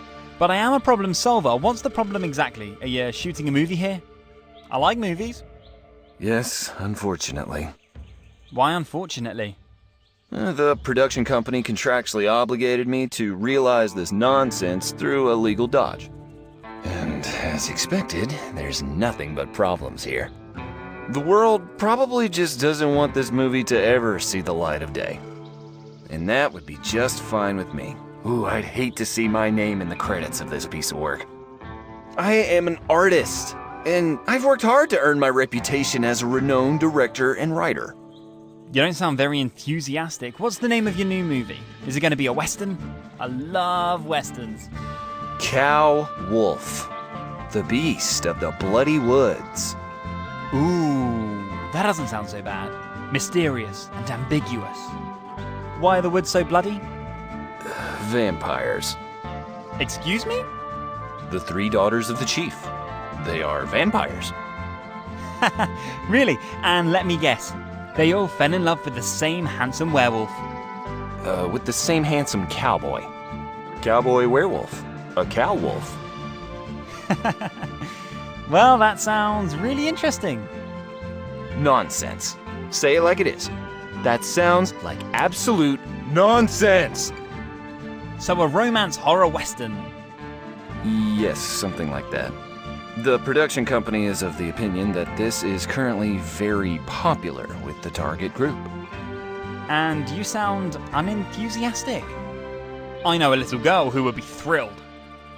If I wasn't contractually bound, I wouldn't touch this project with a 10-foot pole. I was a consultant and assistant director on such classics as Dances with Wolves and The Last of the Mohicans. And the production studio is probably of the opinion that my name in the credits would also appeal to the target audience of said movies. But I already mentioned it. Rather hell freezes over than my name appears in the credits of this piece of work. Nevertheless, I would also like to realize this project on a high level of craftsmanship and authenticity. But that's not so easy because the studio bosses don't have a clue about the Wild West. And they invested most of the budget in the star of the movie, Clint Akenthorpe. However, what has now led to a number of problems due to lack of money. Did I mention that I'm a professional problem solver? What's the problem exactly? Let's start with the obvious. The set is of the lowest budget in terms of craftsmanship. The tents are cheap plywood dummies, and the lawn is artificial turf, stolen from a golf course somewhere. And the carpenter of the totem pole, due to lack of payment, left after half of the work. Also, for budgetary reasons, all the extras were fired, just like our star's youthful sidekick, who was never at a loss for a funny quip. Woo! That sounds like a lot of problems indeed. Oh, that was by no means all. The decrepit power generator that supplies the set, and especially the lighting with electricity, recently broke down. And last but not least, my star is on a hunger strike, since the access bridge collapsed and you have to drive a mile-long detour. And as a result, the catering has been discontinued. You mean he's on strike because he's hungry? Yes, that's what I said. And try ordering a pizza here in the woods. No pizza service delivers all the way out here. Damn, I wouldn't even know what to put as an address. The third tree behind the raccoon's den? You see, my boy, the project is basically doomed to failure, and it will probably remain a stain on my CV forever. I'm very sorry about that. If my time permits, I'll see whether I can be helpful to you with one or the other thing, even though I actually have other priorities at the moment. But we movie people have to stick together after all. You work in movies too? Yeah, I did, currently retired, unfortunately. But my parents still think that the video recording of my enrollment was the hit of the year. I see. Well, in any case, thank you for your effort. But now, I would like to ask you to let me continue working. I'm in the process of thinking up some spectacular camera shots for tomorrow's shoot, which becomes a real challenge due to the lack of actors, scenery, and good lighting. Maybe I'll just movie some cute raccoons and baby foxes. James Pollock, world-famous movie director. I don't know any of his movies, but the ones I saw were surprisingly good. James Pollock made many movies famous. Even if his best years are already behind him, his creative work must be acknowledged. You again?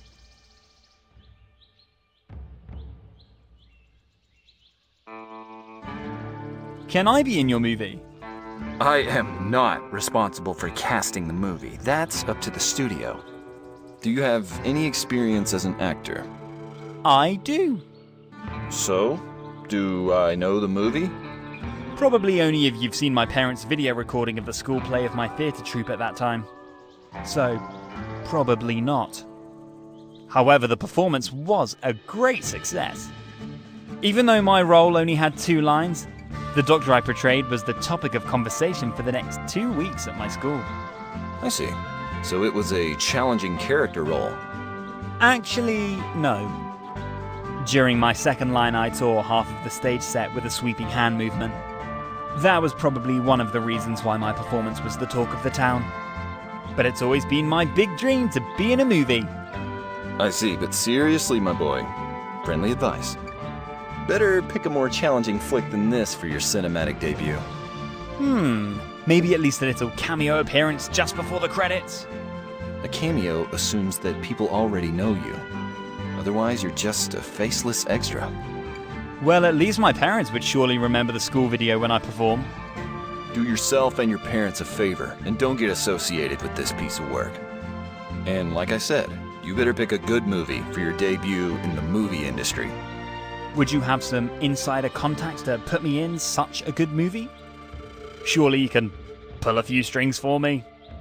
Sure, no problem. I'll call my friend, Martin Scorsese, later. I think he's looking for some new faces for his new movie. Do you really think I have a chance at a small role there? Of course not. Oh. Seriously, my boy. The movie business is a shark tank, especially for newcomers to the industry. You need a perfect look, decent talent, a good agent, and of course, a lot of luck. And I'll be honest with you. Unfortunately, you don't get anything out of it. Ouch. Is there anything else in your mind?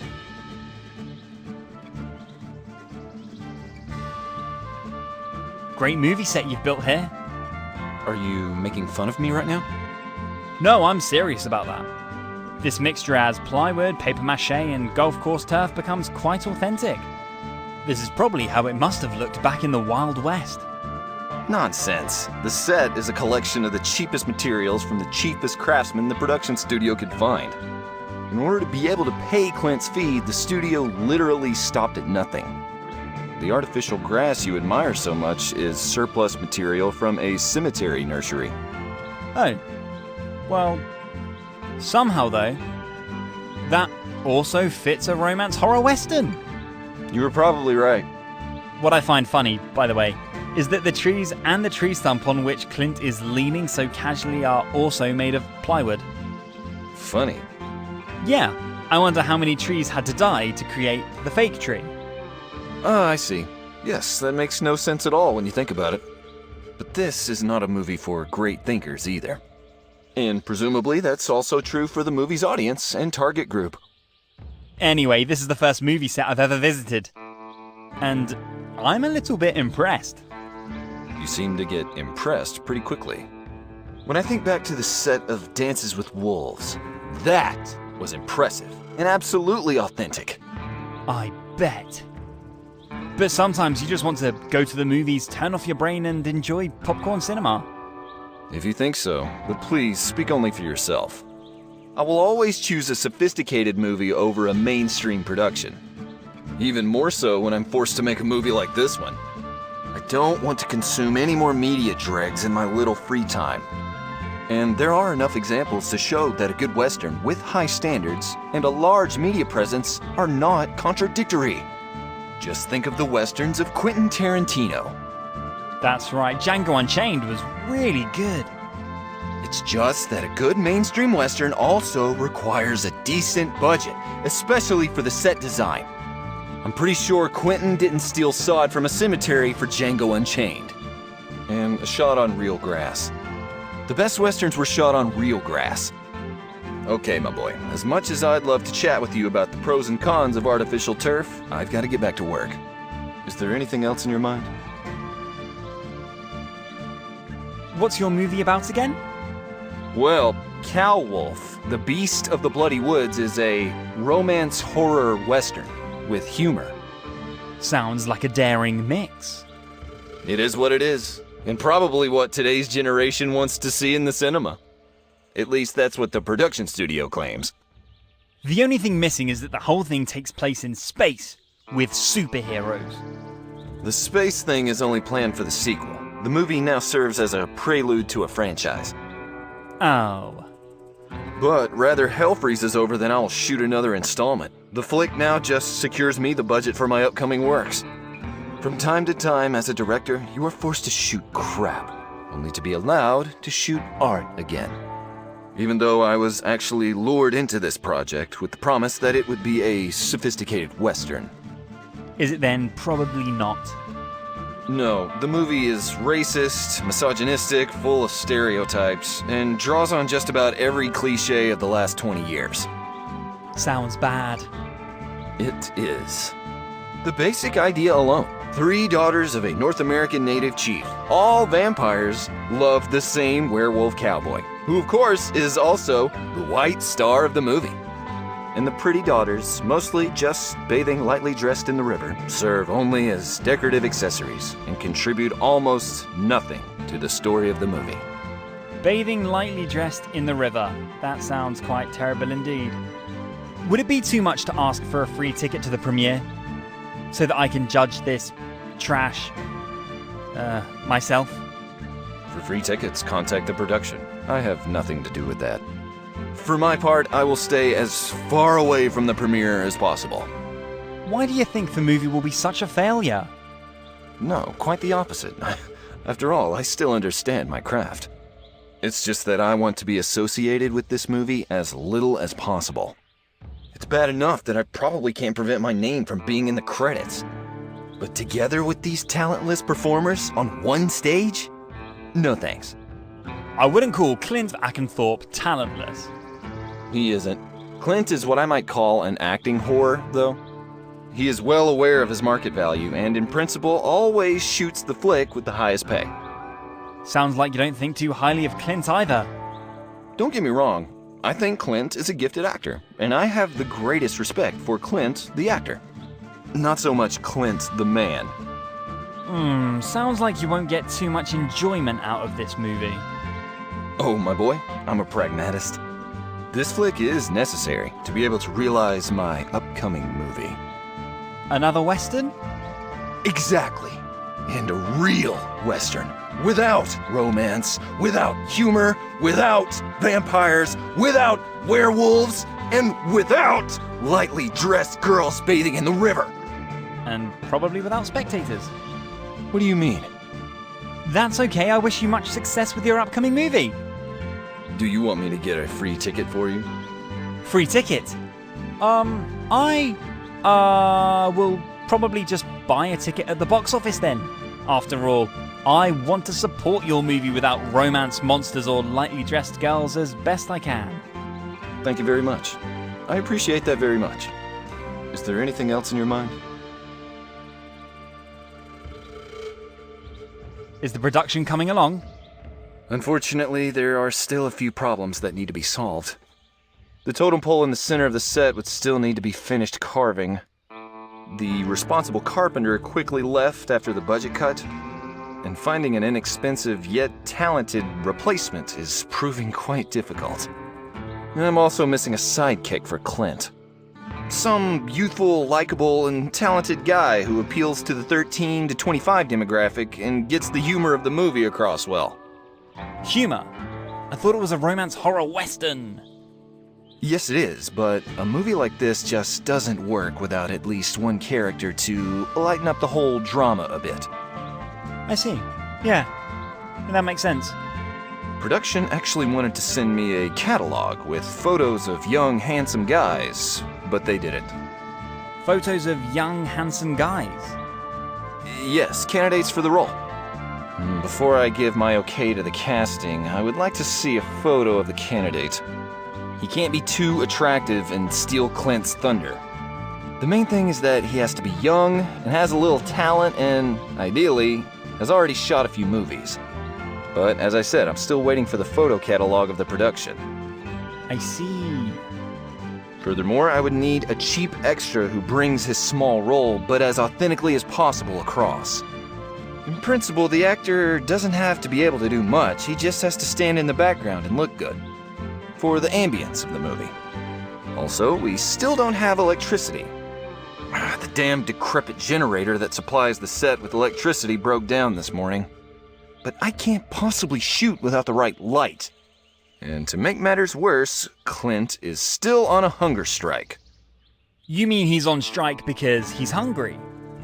Yes, that's what I said. Since the access bridge collapsed and the journey requires a detour of 30 kilometers, we no longer have catering. And I can't order a pizza because I wouldn't know what address to give the driver. The third tree on the left behind the raccoon's den? Anyway, of course, I can't shoot without my star. And when that's done too, I can hopefully, finally, start shooting.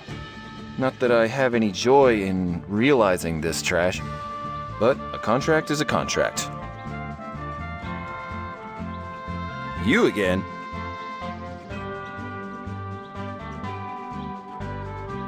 I'll get back to you later. I would prefer if you let me work in peace. Whoa, that's Clint Ackenthorpe. The Clint Ackenthorpe. He starred in what feels like every action flick in recent years. Clint Ackenthorpe is the star of this movie. And also a real star in real life. I can't believe that director Pollock was able to get him for this movie. Howdy, kid. Without photo, $100. And with selfie, $150. Excuse me? Autograph without photo costs $100. And with selfie, $150. You're here for an autograph, aren't you? Yeah. Actually, I'd love an autograph. I'm a big fan of your movies. But I can't possibly afford that. Do you perhaps also take smelling bus tickets in payment? The next month's even already paid. Nah, kid. Cash is king. Is that all? You are disturbing me here at work. Sorry, I don't really want to interrupt, but you're Clint Ackenthorpe, right? The Clint Ackenthorpe. Hero of such legendary cinema hits as Revenge of the Groundhog, Bloody Iced Tea Parts 1 to 5, and one of my favourite movies, Weightless on Uranus. Aye. Guilty as charged. By the way, my previous year's autographs cost only half. Unfortunately, still too expensive for me. Can't we just have a little chat?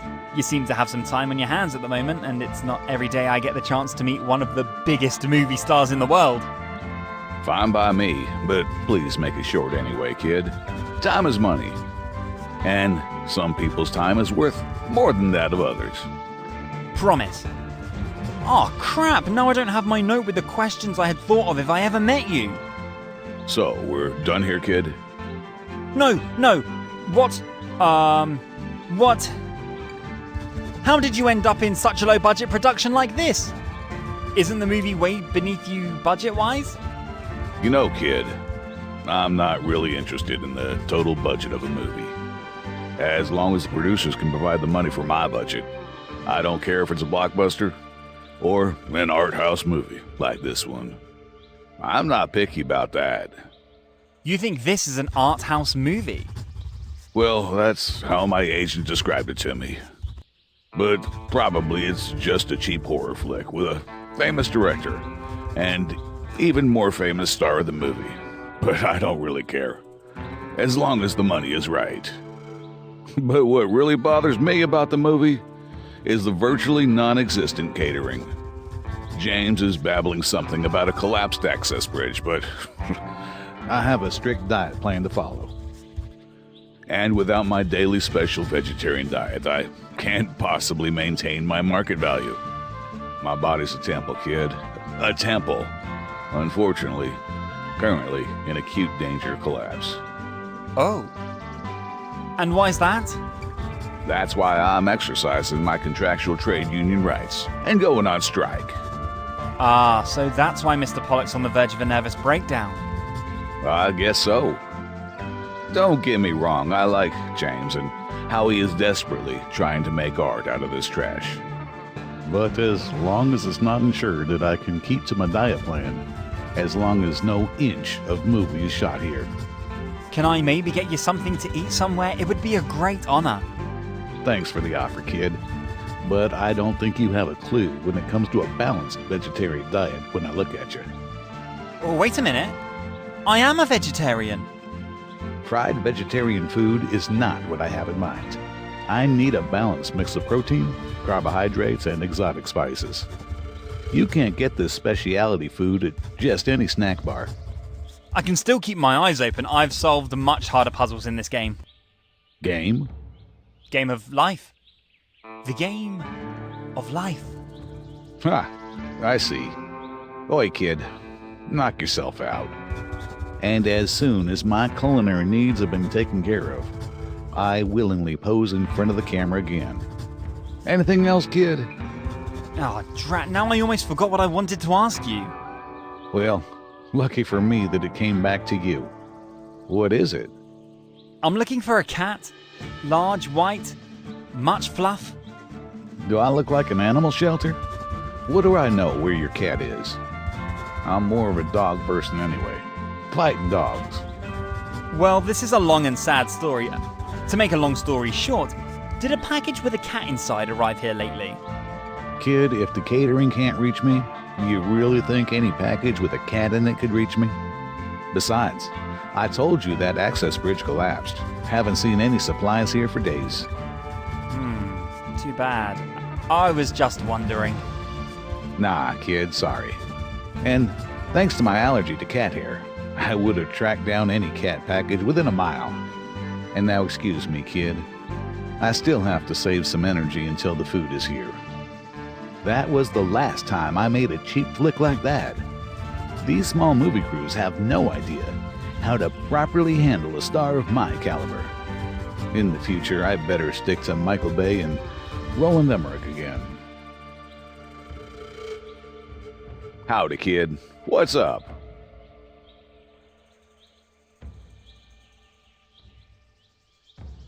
Do you have any tips for an aspiring actor? You want to be an actor? Really? Well, you are a relatively good-looking guy. You might have to do something with that hairstyle. But your agent will take care of that. Unfortunately, I don't have an agent. You think your agent would sign me? No, kid. My agent has an exclusive contract with me. And I can't really use competition either. Do you already have a stage name? My name's Whiskers. Scott Whiskers. Doesn't that name work? Nah, kid. Maybe you could give that name to your cat? You need something catchy and euphonious. Something like Max Danger or Sam Blade. The name should represent maximum coolness. Would James Kirk also work? Yeah. The name rolls off the tongue easily. Cool. And what about talent? Do I need talent? Nonsense. Talent is overrated. All you need is good looks, a well-sounded name, and a good agent. Would you help me get a foothold in Hollywood, maybe with a small role in your next movie? Nah, kid, you'll have to manage that on your own. Just start small first. Maybe James has a small role for you in this flick. I wouldn't bet on it, though. Because, you know, the thing with your hairstyle is a real problem. Anything else? I am your biggest fan. Is that you? Good for you. Autograph without photo cost $100. And with selfie, $150. Sorry, still can't afford that. Do you then depend on the money from autographs at all? You must be filthy rich, right? I am. But many a little makes a mickle. And by a clever trick of my tax advisor, the autograph money goes tax-free on my account. I wish I had your life. Must be so nice to be rich and famous. Yes, it's very pleasant at times. But there are also days when you are annoyed by fans. Fans without money. From fans like me. Yep. I've learned to deal with it professionally, though. And that is by ending the conversation now, at this point. Come back when you have $100 on you. Or anything delicious to eat. The catering of this production is subpar. Anything else? What do you think of the movie? Will it be good? Interesting question. My agent booked me for the project, saying it was an art house western. So demanding. At least I thought so. But then I realized pretty quickly that it's just a cheap romance horror western without any ambition. In other words, the movie is trash. But that doesn't matter, the payment is right, and that's what matters in the end. So you're only in it for the money? Sure thing, kid. Why else? Cash is king. And I'm not yet at the age where actors are forced to play demanding character roles. And I even like my role a little bit. Hey, when do you get a chance to play a werewolf cowboy? Wouldn't you prefer a role with a bit of ambition? Nah, kid, I like it simple. Simple is what I play best.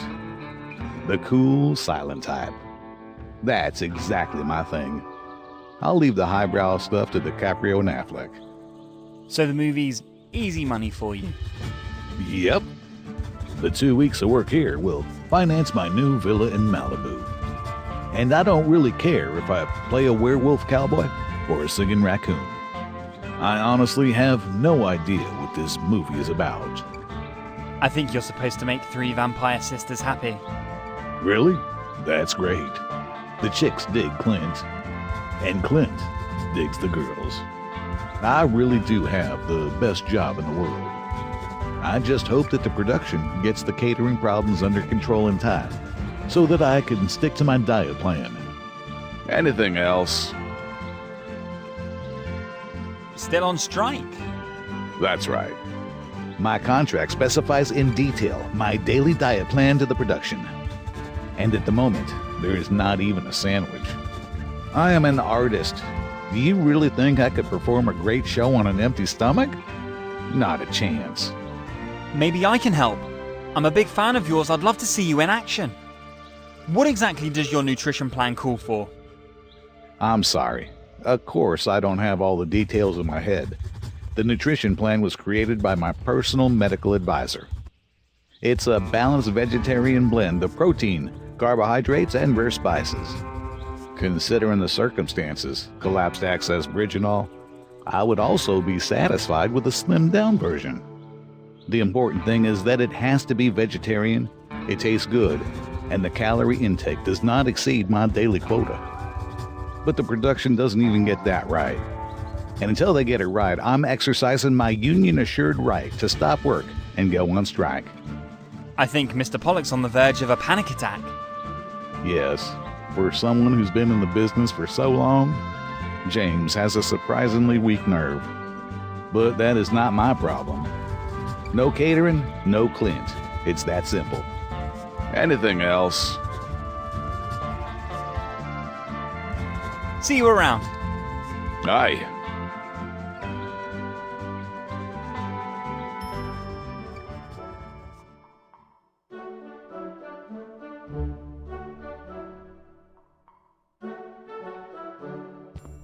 What am I supposed to do with this blank employee ID card from our company? These things are gold. You better take good care of them.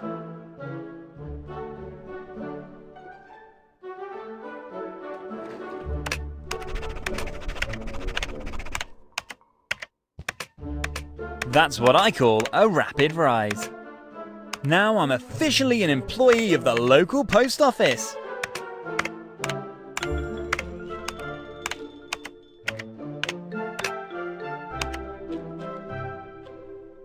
I'm always happy to meet new colleagues.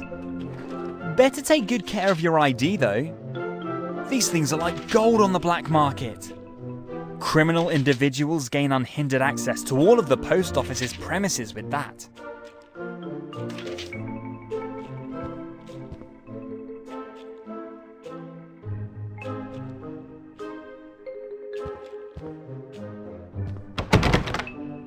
I would like to ask you to keep your hands off this door. Access is only allowed to employees. Oh, 1 second. I apologise for any inconvenience. Now I can clearly feel your aura. You exude that unmistakable aura of an employee of our company. Am I not right? Yeah. Sure. I've been working for the post office for many years. Of course, yes. Now I feel it very clearly. My sincerest apologies. My employee radar seems to be getting error-prone. Were you possibly transferred to us from District 9? Yeah, of course. From District 9. Freshly transferred. Is old Charles still running his regime there with a hard hand? Charles? Yeah. Exactly. That's why I was transferred. That was probably the best thing you could do. The old dog is not easy to deal with. Yeah, I guess that's him. The old dog. Now that I'm, officially part of the team, does that mean I can enter the warehouse? Why, of course. Your employee ID card entitles you to freely enter all facilities at this branch. Great! Then, I better get back to work. I still have a few packages to deliver before it gets dark. Of course, and I apologise once again for the oversight. Welcome to the team.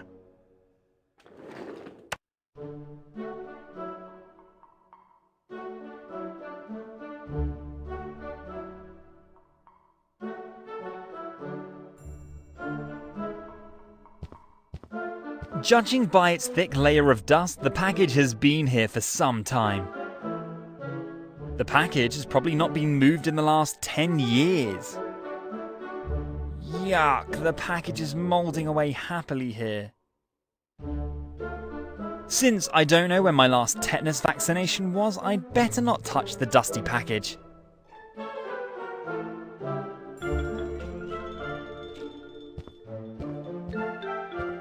Wow, that's an old package. The stamps are still from the 30s of the 20th century. I believe the mystical golden item in the package is not a replica. It radiates an ominous aura. Could this be? Could this really be? Could this really be the Ark of the Covenant? Note to self, watch fewer movies. I'm definitely not touching that thing. The last one who tried that had his face melted. And I like my pretty face. Wow. Now that's what I call a great spider web. Yuck. With the size of the web, I'd rather not run into the spider. Presumably it feeds on unwary postal employees and warehouse workers. I wonder if Spider-Man has his headquarters here. Please don't let it be the Eager Johnny.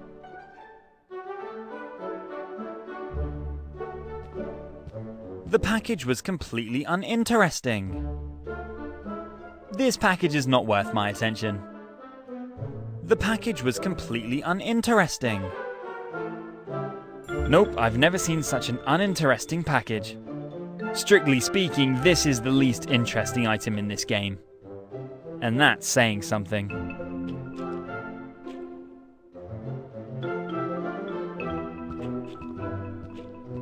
Ew, the package is completely soaked. Must be directly under a hole in the ceiling. The soaked cardboard of the package smells unpleasant. Ew, the must be directly... Nope, I certainly won't touch that smelly and wet package.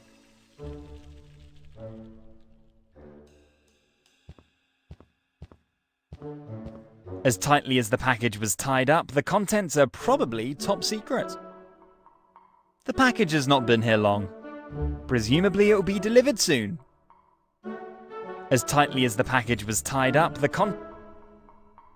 something tells me that the contents are not meant for my eyes. On the lid is a cannabis plant. The package probably contains seeds for a budding young farmer. On the lid is a cannabis plant. Better not, I don't want to get caught with illegal substances in my luggage. The police officers I've met so far have all been rather unpredictable. I can't say exactly why, but the package looks interesting. As a newly sworn postal employee, I certainly feel an important aura. I better take a closer look at the package. The package somehow smells like cheese. It won't work.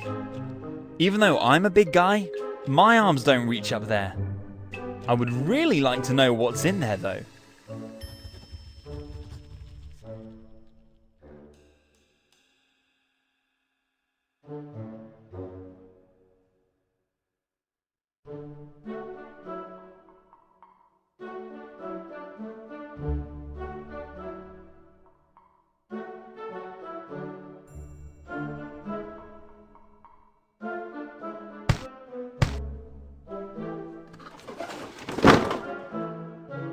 Ooh, a box in a box. A cheese replicator 2000 XL. Interesting. The package is addressed to the Pizzeria Alfredo.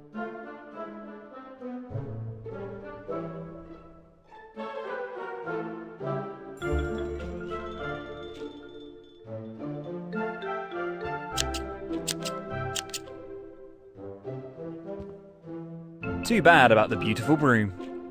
With this, I can probably kiss my Quidditch career goodbye.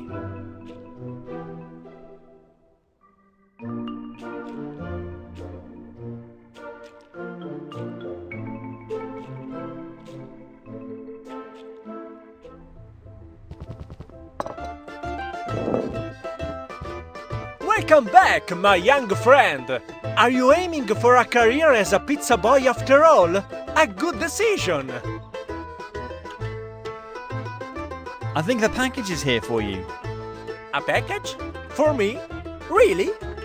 At least your address is on the package. Well, I didn't open the package, of course, but on the top it says Cheese Replicator 2000 XL. Best you take a look for yourself. Really? My Cheese Replicator 2000 XL? The future of modern vegan cheese industry? And as I would like to note with pride, my very own invention?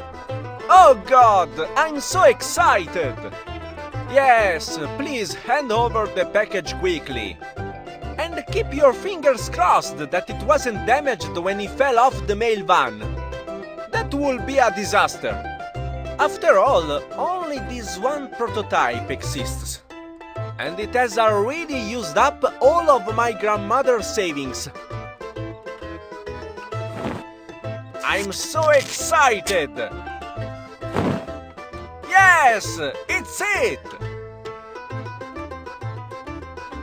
Now, my young friend and budding pizza boy, you are witnessing the dawn of a new era today.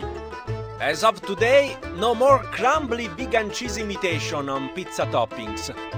As of today, no more vegan cheese that tastes more like yeast than cheese. As of today, no more vegan cheese that stubbornly refused to fry to a golden brown on pizza toppings. Today, and I'm pretty sure of that, is the beginning of the vegan pizzeria Alfredo's franchise chain. And all this because of an ambitious pizza boy who, by an incredible coincidence, found an incredibly valuable package on the street. You sound like you're all really excited! I am! Oh yes, I am! This marvel of modern cheese engineering incorporates all of my knowledge and the complete heritage of my grandmother. There is only this one prototype, at least for the moment. So you have big plans for it? I have. Soon, customers will be snatching my new sensational vegan cheese pizza out of my hands. And with these earnings, my Cheese Replicator 2000 XL will go into production, establishing the Alfredo's vegan franchise chain. Are you really planning to switch to completely vegan? No more vegetarian dishes? Right, that's the plan. The focus of the Alfredo's chain will be vegan cheese pizza in 1,000 varieties. And in addition, I will license my Cheese Replicator 2000 XL to the cheese industry. Sounds like you soon won't know what to do with all that money. That is why I am assuming. And I would also like to show my appreciation. After all, without you, all this would probably not be possible. You mean you would let me participate in your franchise chain? Well, not directly, no. But how does a first vegan-free pizza sound? The very first of this kind? You could preserve it and sell it on eBay, or just eat it. Well, that sounds simply wonderful! Thank you! I am honoured to become the first customer of their sensational vegan cheese pizza. Great, my boy. Then give me a few minutes. Your pizza will be ready in no time. Just a moment. And done! Here you go! Doesn't it smell delicious? In fact, it smells amazingly delicious in my pocket. And is indistinguishable from a real cheese pizza in terms of smell, taste and texture. I would suggest not to walk too close to stray dogs or cats, Fru. You smell so irresistible now. This could turn into a flight to the death. Thanks for the tip. Good to know. I think I already know a cowboy who will be very happy about this pizza. Of course, and I'm sure this cowboy will love the sensational vegan cheese pizza. And if you know any other cowboys, tell them about the Alfredo's franchise chain. But now I would like to ask you to let me continue working first. I'm afraid I still have that bulk order of ceiling mushroom garlic bread to work off, before I will fully focus on my new vegan cheese empire.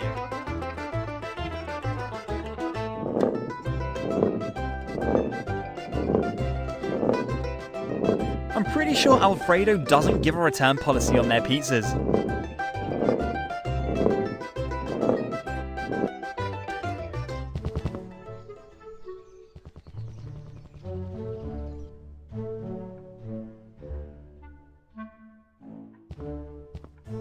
He doesn't have a lunch break now.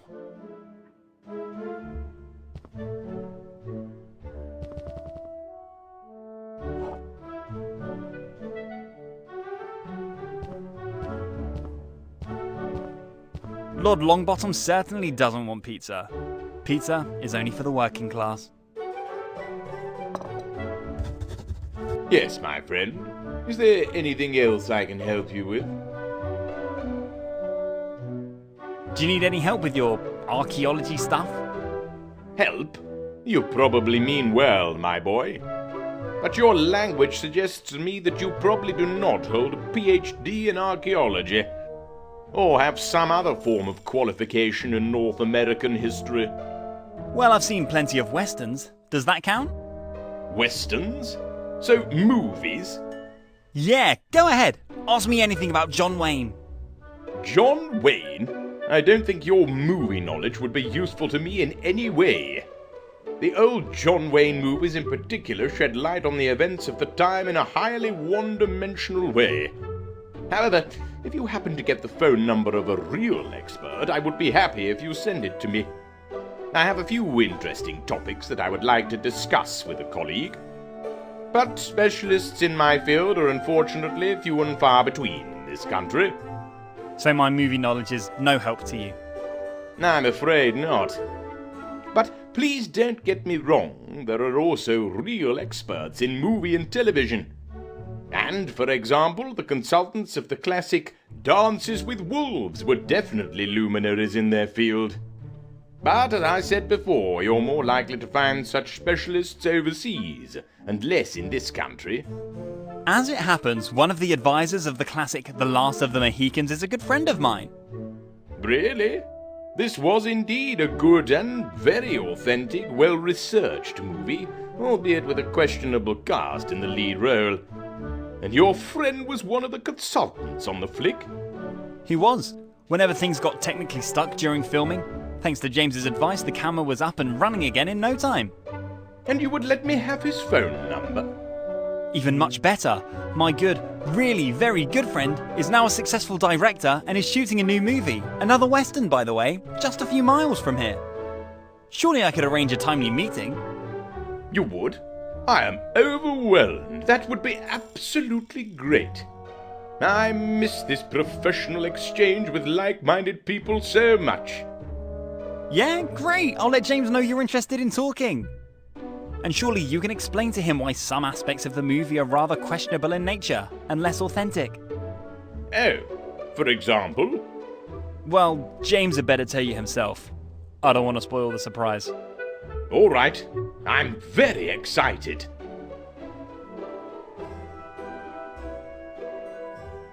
That's all for now.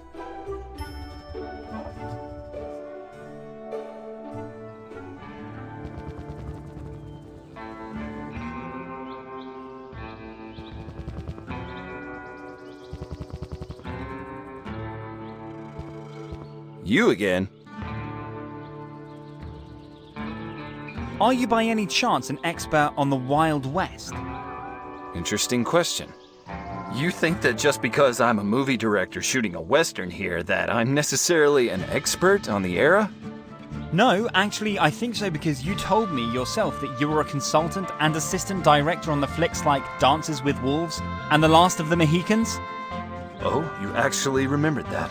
I am impressed. You have to know that I wasn't always in the movie business.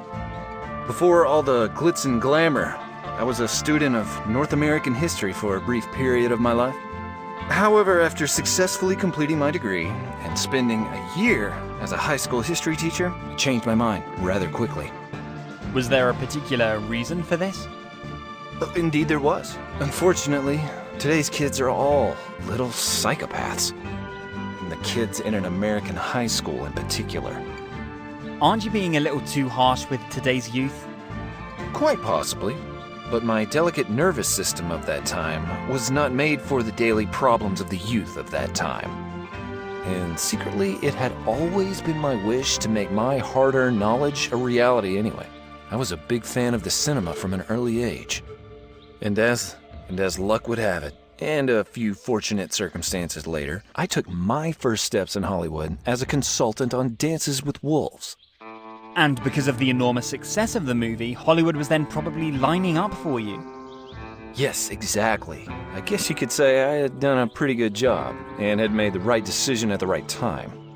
And now, a few decades later, I'm standing here in the woods shooting a Western again, living my dream. A romance horror Western. Yes, okay, the dream requires a few sacrifices from time to time. But, my boy, as much as I like to reminisce with you, why do you want to know all of this anyway? Well, would you be interested in talking to another expert on North American history? He's a luminary in the field, as are you. I have a pretty tight schedule here. It doesn't really allow me to get distracted like that. Don't you think there are currently a few problems that needed to be solved first, until they can start filming again? That is also true. And the exchange with a like-minded person may give me some ideas how to improve this production. Who is your expert? Do I know him? Does Lord Longbottom ring a bell? Lord Longbottom?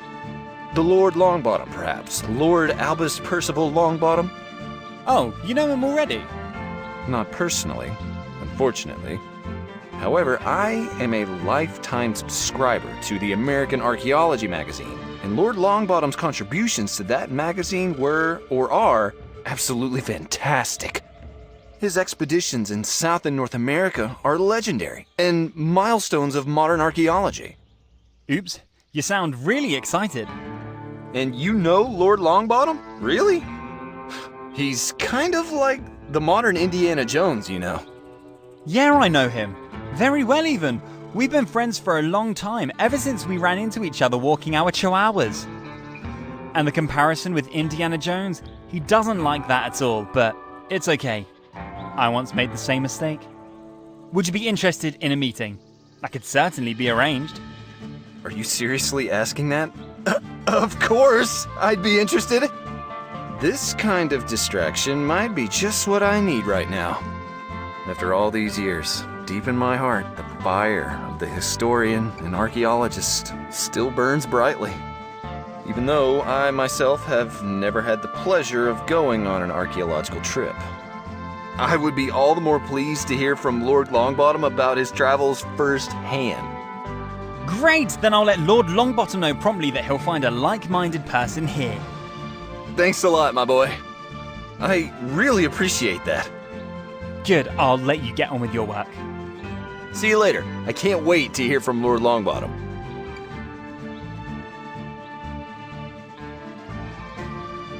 Pizza? Great. Give it to Clint, please. He's been nagging me about it for hours.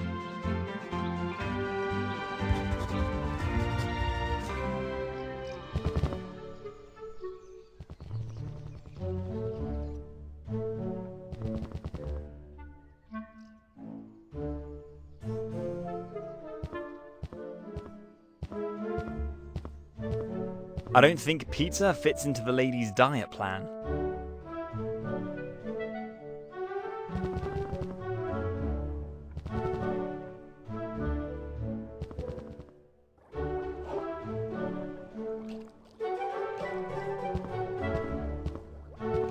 Such unhealthy diet is not recommended for children.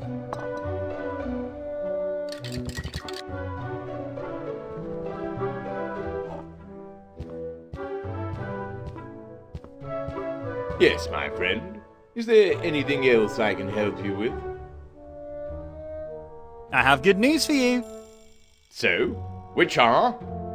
Weren't you looking for a like-minded colleague to share knowledge with? Yes. So? And had unfortunately rejected my extensive knowledge from cinema westerns with John Wayne? Yes. As much as I like the Duke's movies, they shed a highly one-dimensional light on the events of the time. That's right, and I'd promised you a meeting with my good friend James Pollock. Remember? James Pollock, yes. I remember him dimly. That was the consultant on The Last of the Mohicans, right? Exactly! And he'd also demonstrated his knowledge in Dances with Wolves. And for good reason. Prior to his career in Hollywood, he studied South and North American history and archaeology. Sounds like an interesting contemporary. Right? And he was thrilled when I told him about our friendship. He's a big fan of your articles in American Archaeology magazine. Our what? Friendship? Yeah, since we met while walking the Chihuahua. Excuse me? Okay, maybe I exaggerated a little. But you did want a meeting with a like-minded colleague. And this James Pollock would be interested in a meeting? That would be splendid indeed. How can I reach Mr. Pollock? Do you have a phone number for me? Much better. You can meet him directly. Today! Really? How so?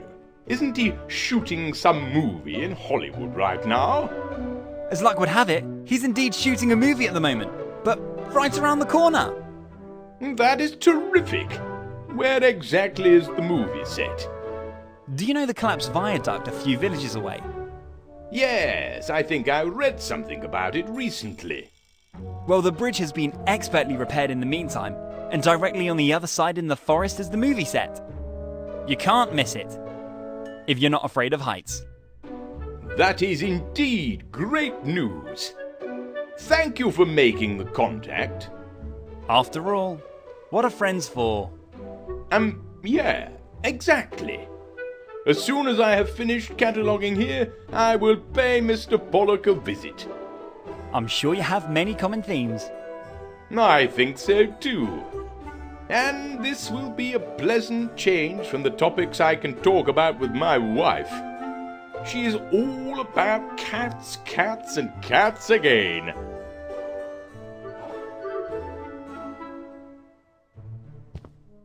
Would you mind if I borrowed the chief for a moment? Actually, I do. What do you want with him? I have an idea how he could add some authentic flair to a cheap western. The western their colleague James Pollock is shooting a few villages away. Oh, why didn't you say so? I'm always happy to lend a colleague a hand. But please take care that the statue is not damaged. The chief is an irreplaceable museum piece. I will. I promise.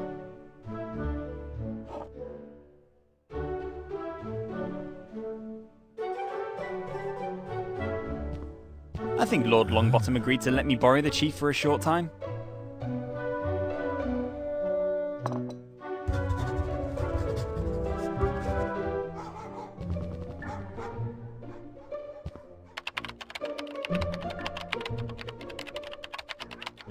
Even though Mary is a big fan of vegan food, I know she doesn't like pizza.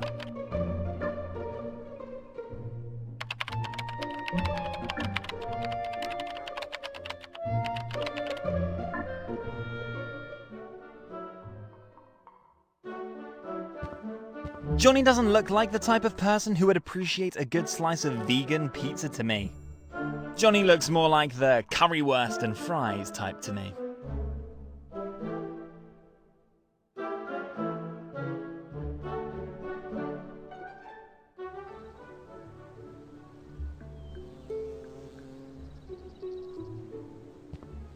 Master Painter Eddie Enderby, it says. And underneath it says, we mix our own colours. I wonder if that was such a good idea. The house, or rather this door, belongs to Eddie Enderby, former master painter.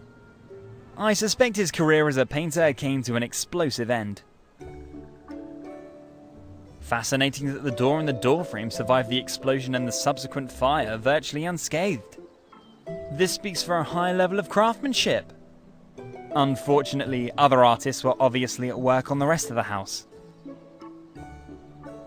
Somehow I suspect that even the 99% discount is still too expensive for what's offered. Well, good luck with the sale of the house. Or rather, what is left of it. The house is apparently for sale.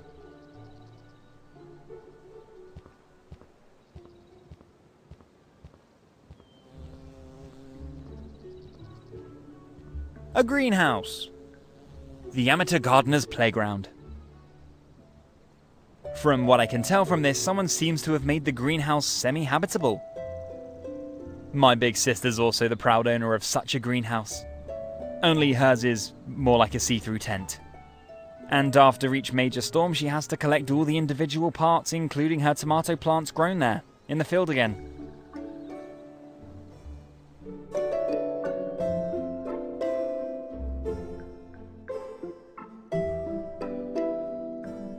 The heater is certainly needed here in the greenhouse on frosty nights. Fortunately, it's summer at the moment. The glass of the greenhouse has a lousy thermal insulation, since the heater makes perfect sense if you have to live here. I somehow have the suspicion that this radiant heater is not entirely innocent in the case of Eddie's burnt down place. However, storing highly flammable paints indoors, probably too.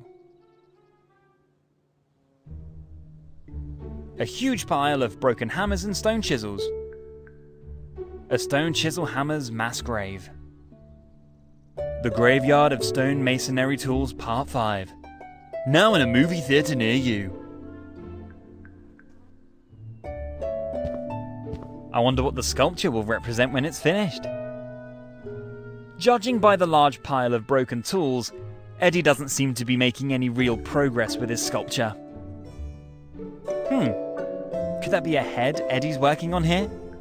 Hard to say as unfinished as the sculpture is.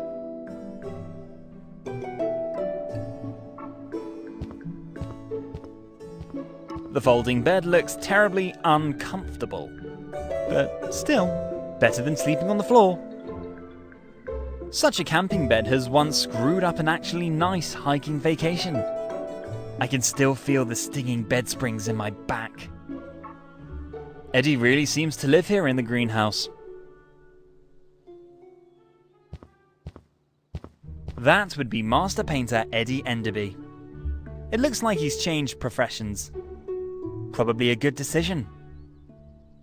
Eddie is living proof that even in the last stage of your life, you can still successfully follow new career paths. Eddie seems to me to be a real universal artist. Enviable.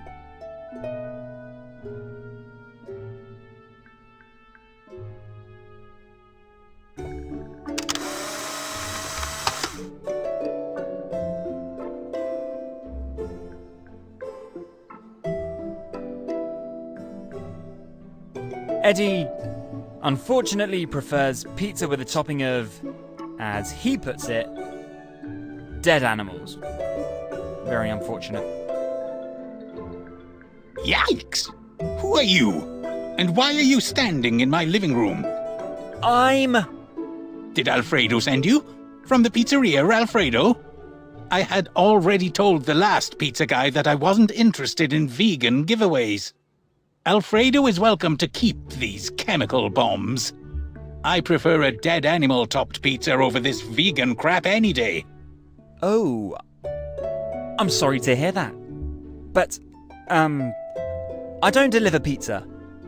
I'm looking for a box of flea combs that may have been recently delivered to you. What kind of box? One with flea combs. For the hair. Did something possibly come in the mail? No, not that I know of. And I think you could also get your hair problems under control with thorough hair washing. You should treat your hair well at all times. Otherwise, your hair will eventually take flight and you look like me. Oh no, the flea combs are for dogs and cats. Uh-huh. Well, actually, I don't really care. Is there any other reason why you're stealing my time here? Is there a particular reason for your bad mood? You mean aside from my burned-down house, including all my belongings and the end of my career as a master painter? And apart from the fact that I lack the right tools to get my new career as a sculptor rolling? Or in other words, apart from my acute existential crisis and the end of my life so far? Because you must know that I actually have a very sunny temperament. But at the moment, I find it very difficult to keep this sun in the sky. I'm sorry to hear that. Is there anything I might do to lighten your mood? I do have a busy schedule at the moment, but I like to help complete strangers whenever I can. Thank you for the offer. I appreciate that. But unless you can turn back time, or are a sculpting paraphernalia salesman, I don't see how you could help me. Sorry. Unfortunately, I have to deny both. What a surprise. But I am quite creative in solving problems, and maybe I can think of something in your case as well. Well, good luck. Your optimism honors you in any case. May I ask what exactly happened to your house? Well, my stupidity happened, coupled with my arrogance. As a master painter, I have always taken great pride in creating my own exotic shades. My Enderby Azure was the most popular blue in the entire region. And like any professional who's trying hard, I've always mixed my own paints. Enderby Azure? I would have liked to see that for myself. It was the most dazzling blue you can imagine, like the mesmerizing, sparkling blue of a deep, clear blue mountain lake. Sounds great. It was. But unfortunately, enclosed spaces can tolerate only a certain concentration of gaseous paint thinner. Enclosed spaces? You mean you mixed colours in a closed room? Yes, in my living room. Why? Because I get cold easily at my age. Even a slight breeze is enough and I'm freezing cold. I needed warm. Cozy warm. But unfortunately it became a little warmer than desired. Oh dear. I can imagine. So you mixed colours in your living room and then lit a cigarette? A cigarette? No. That would be irresponsible. The flames hit me the moment I turned on my TV to watch a new episode of The Blacklist on Netflix. I guess even the smallest spark was enough to make my Enderby Azure burst into flames. Oh dear. I'm sorry to hear that. I barely managed to run to the front door and save my skin. But my eyebrows still haven't grown back properly to this day. And now you live here, in your greenhouse? Yes. And even though the furnishings are still a bit Spartan, I enjoy the pleasant warmth here when the sun heats up the air during the day. Yeah, it's quite warm. And have you given up your profession as a painter and now switched to sculpting? Or why are you standing in front of this block of stone? Well, all my belongings, including my beautiful paints and my expensive brushes, unfortunately fell victim to the flames. And sculpting and wood carving have always been two of my favorite hobbies. And I think I can claim to have some talent in these two artistic branches. Now that's what I call a stroke of luck. And you're working here on what, exactly? Yes, I must have really been lucky. One of my well-heeled Enderby Azure fans was kind enough to commission me to carve the portrait of one of his favourite actors in stone. He would like the bust to decorate the foyer of his penthouse. But I'm afraid that my new career is already over before it even begins. What's the problem? The problem was, or rather is, the 100-piece set of hand-forged hammers and chisels which I ordered on Amazon for €49.99. I was hoping for an inexpensive start to my new profession. Am I correct in assuming that this large pile here represents said Amazon order? That's how it is. The hammers do last a while, but the chisels supplied, they break directly after 2 or 3 blows. And now I'm standing here with a handful of hammers, 0 chisels, and complaining to a complete stranger delivering pizza in my new makeshift well-tempered living room. And even if I appreciate your interest in my life story, or rather crisis, I think you should leave my living room now. At least now I have the time to ponder a little on the subject of wrong decisions. You wanted to leave now? However, feel free to come back when you have a dead animal-topped pizza with you. Staring at this block of stone is starting to make me hungry. Yes? Doesn't the Spartan life here in your greenhouse bother you? Well, it's not like I have much of a choice right now. At least not until my house is sold and I can look for a new place to live. You mean the burned ruin, where only the door is still standing? Which in and of itself is quite amazing. Yes, but the house now has a real story to tell. That's what certain groups of buyers like. The house has what it takes to become a famous lost place in the future. And the potential buyer is then free to charge a proper entrance fee. That seems rather far-fetched to me. Nonsense! You simply lack the necessary imagination. The headline will then read something like, "Clueless, extremely talented handyman survives murder attempt of his insidious rural haunted house." Weren't you yourself to blame for the explosion by mixing the colours in the living room? Such unimportant details are of no interest to anyone later on. At that point, the only thing that counts is the eerie legend of the house. But what exactly did you want to know? Whether you can really live here in your greenhouse. For example, I don't see a toilet anywhere here. Well, I don't want to comment on the toilet, but otherwise, I'm surprisingly satisfied here.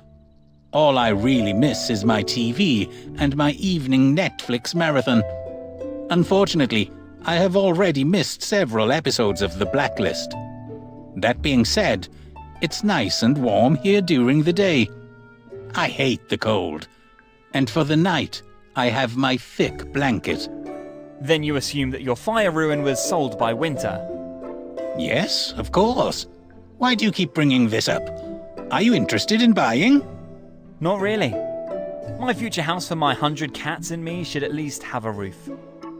If you are not an interested party, then there's nothing more to say on the subject. That's alright. I was just curious. Am I right in thinking that the light in here in the greenhouse is perfect for your new career choice as a sculptor? Yes, you're absolutely right. The light here is really fantastic and saves me from expensive artificial lighting. And fortunately, my property is surrounded by a wall, so I'm not out in the open and can live out my artistic life to the full, including free choice of my clothing. Isn't the wall only about 1 meter high?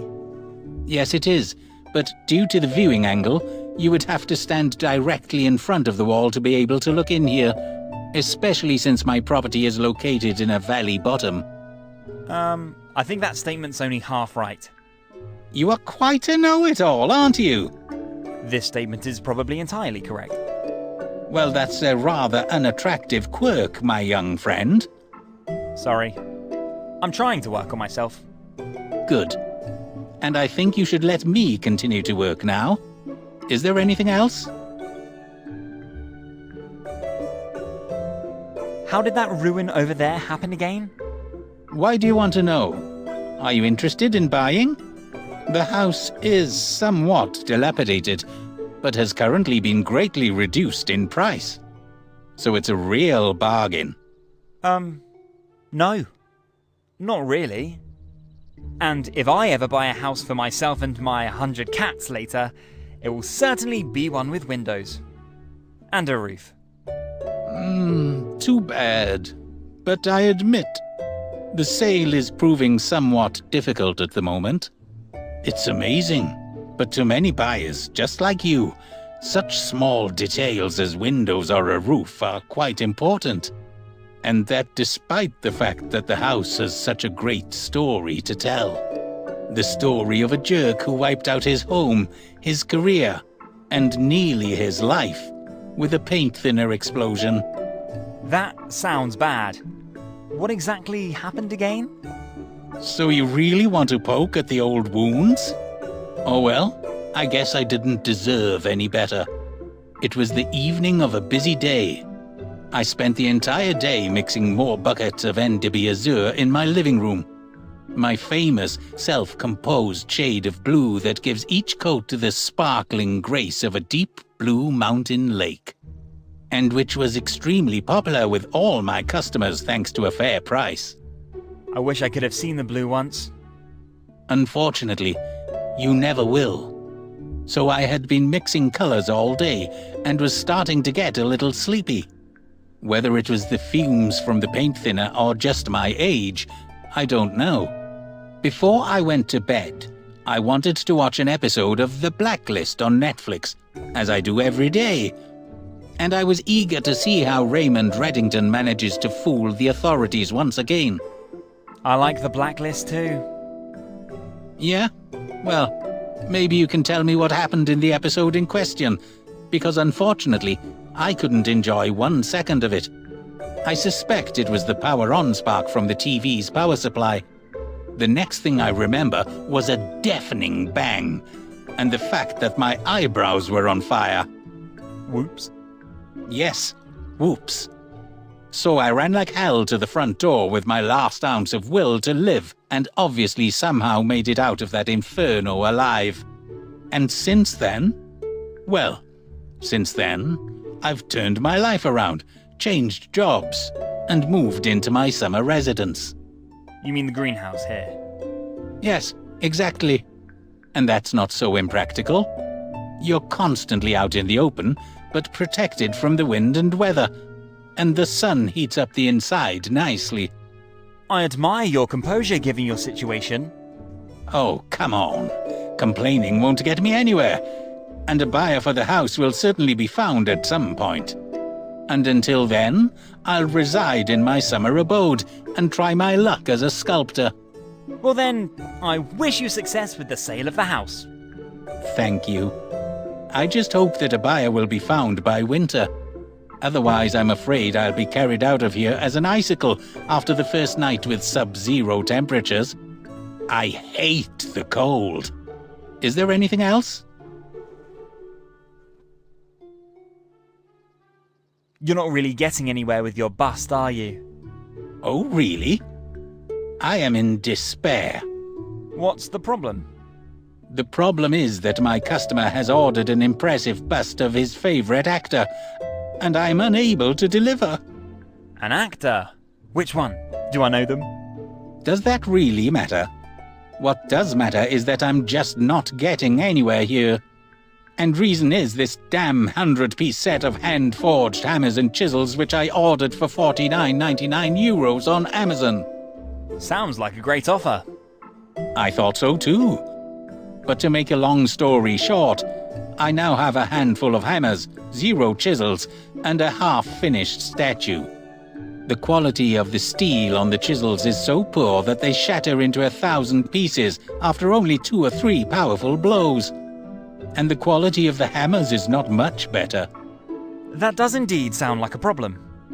This bust was to become the first great work of my new professional career as a sculptor. but it looks like my excessive frugality is already ending my new career before it has really begun. Can't you just order a new set of chisels? Preferably from a specialist dealer and not Amazon? I could. But do you have any idea what high-quality chisels cost in the trade? More than €49.99? Absolutely. And I am, at the moment, and quite literally, broke. And I can't afford any more tools. At least not until my insurance for my burned-down home pays the claim. The problem is that I promised that my customer can pick up his order in the next few days. Damn! What have I gotten myself into? Sorry to hear that. I would have really liked to have seen the finished bust. Unfortunately, for that to happen, a miracle must occur. In any case, it was a lesson to me to stop ordering cheap tools from the Far East. Is there anything else? Would you possibly be interested in participating in a movie? A movie? What kind of movie? My acting talent is rather poor. Well, a western is currently being filmed nearby, and the director is looking for a craftsman who knows how to carve wood. There's a really impressive totem pole that would need to be finished. And I seem to remember you mentioning in that addition to carving stone, you also had talent in carving wood. A western? Really? In this country? That's what I call highly unusual. But yes, you are right. I think I can say with a clear conscience that I do indeed have some talent in carving wood. And the totem pole thing sounds really highly interesting. But unfortunately, at this point I have to decline the order. Oh, that's too bad. Yes, sorry. This sounds like an exciting project and would make a great reference and prestige piece for my new professional career. But as you can see for yourself, I still have a little problem to solve here. And until I finish this bust here, I can't possibly start a new project. That would not be fair to the customer. Yes, I think I can relate to that. Still, a pity. Just ask me again after I finish this work here. Because as I said, carving a totem pole for a western, that sounds like something I'd like to do. I love westerns. Especially the old classics with John Wayne or James Stewart. Is there anything else? That's it for now. Good.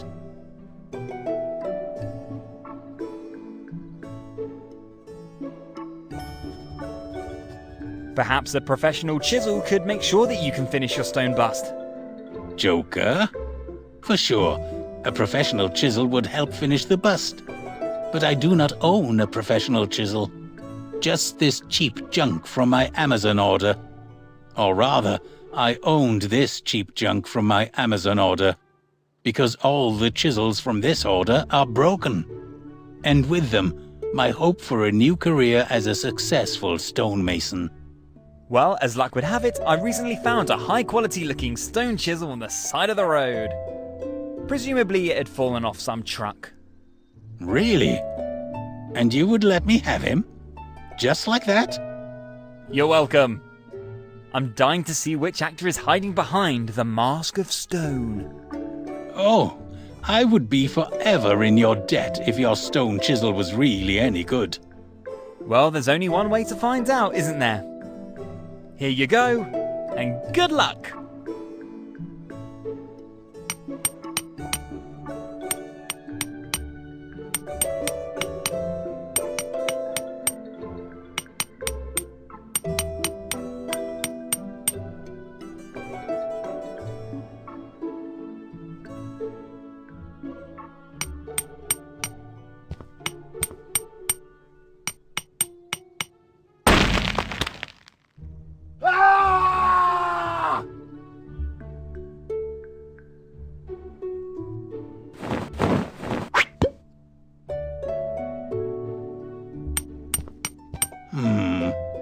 A hammer?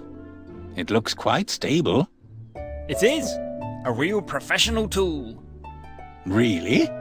Sounds indeed like a tool that I could use well.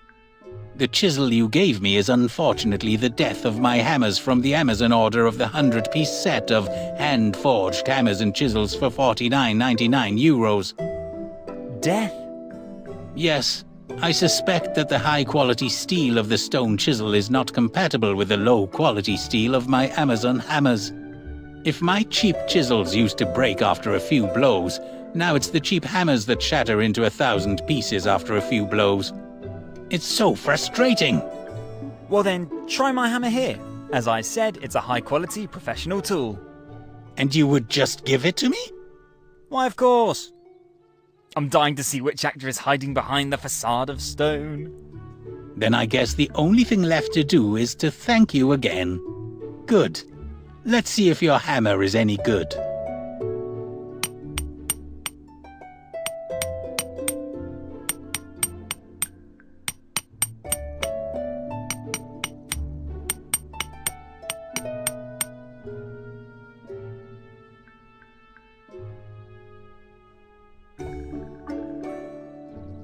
Can this be? Is this really? This is indeed the unforgettable, the unique Mr. Spock! Fascinating!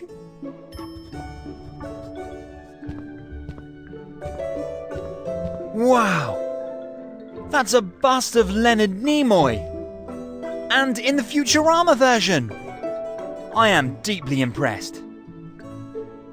This is a bust of one of my greatest movie heroes ever! Mr. Spock from Starship Enterprise. The unforgettable Leonard Nimoy. Eddie is a real artist. Can this be? Is this really? This is indeed the unforgettable, the unique Mr. Spock! Fascinating!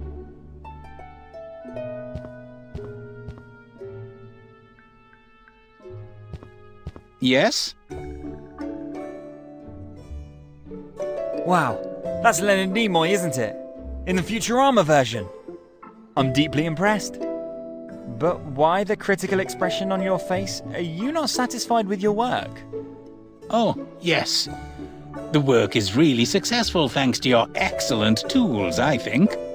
It's just... I don't know. Don't you think that somehow that certain something is missing? Well, I think you've done a wonderful job with Spock. Your customer will certainly be very happy with the work.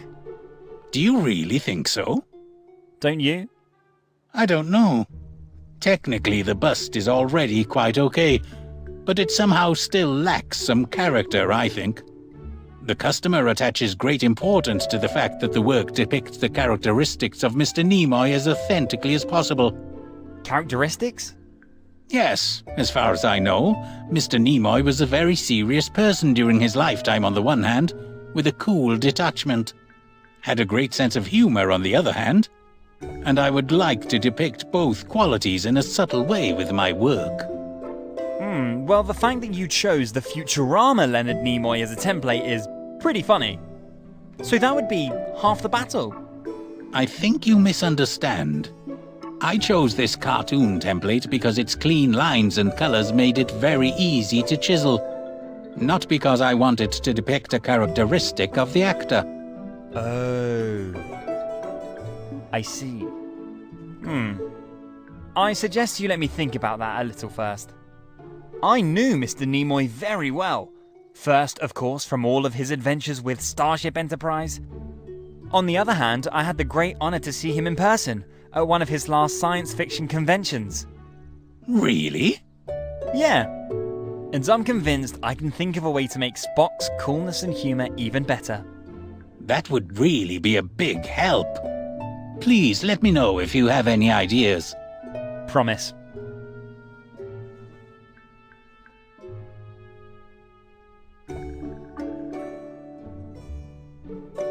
I'm curious if Spock's long nose really provides the necessary support for this mask.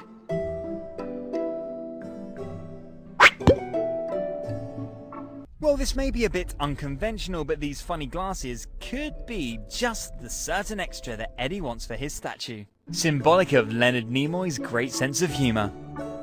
And anyone who's seen him in Futurama knows exactly what I'm talking about. Now I just need an idea to symbolise Spock's cool detachment.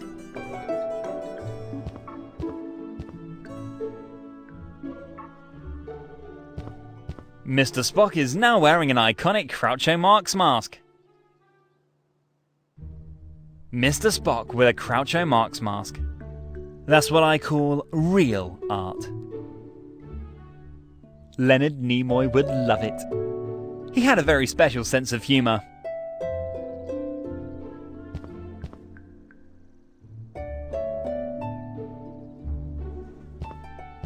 Let's see if I can get the glasses into the mask without cutting off a finger.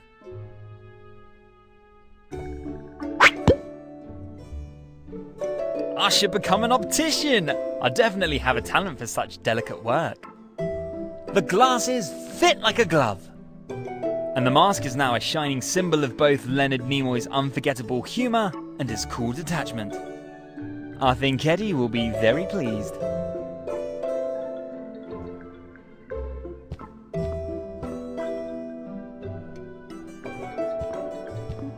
Mr. Spock is now wearing an iconic Groucho Marx mask, peppered with a good portion of coolness.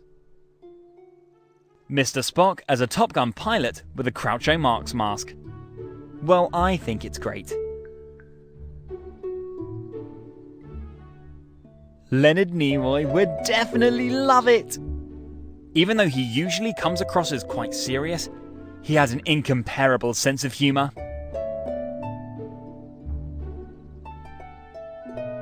Yes? Congratulations on your first work in stone! And if I may add, I find Spock excellently done. Both his profile, his cool attachment, and his humour were perfectly depicted. Thank you very much. Yes, I can be quite satisfied with my first commissioned work, can't I? Even though I had to rely on your help for the final result. However, I hope it's okay with you if I keep quiet about your participation in the whole work. Why sure, that's absolutely no problem. Creating such a work is much more impressive when you say you did it alone. If I develop a video game someday, I'll also claim that I developed it on my own.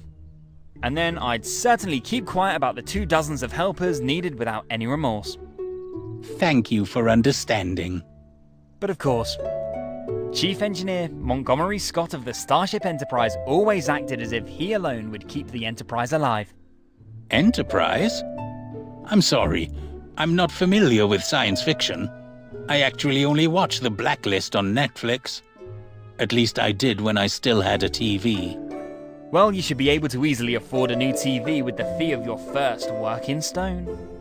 I very much hope so. But of course, only provided my customer shares your enthusiasm.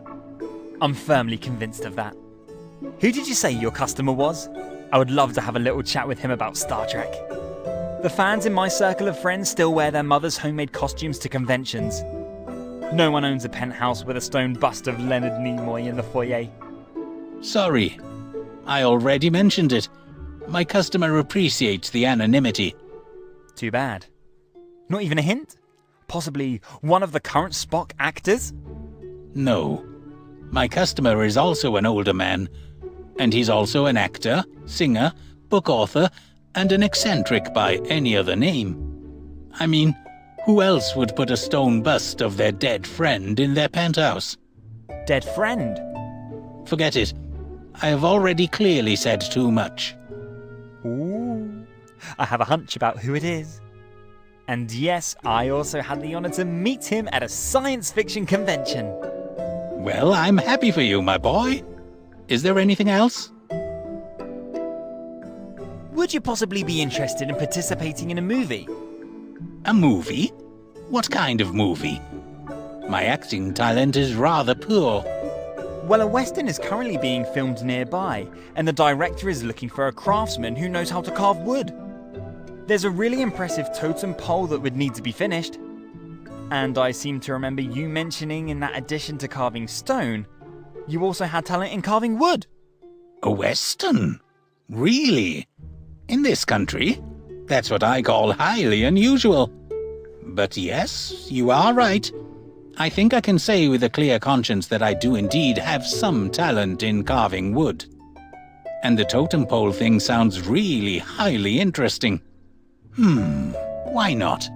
Such a prestige object that is also visible to the whole world on the cinema screen would look good in my portfolio. Am I correct in assuming that I do not have to expect payment? You guessed right. I think the movie can just about keep its head above water on budget. But this doesn't mean that it's an inferior production.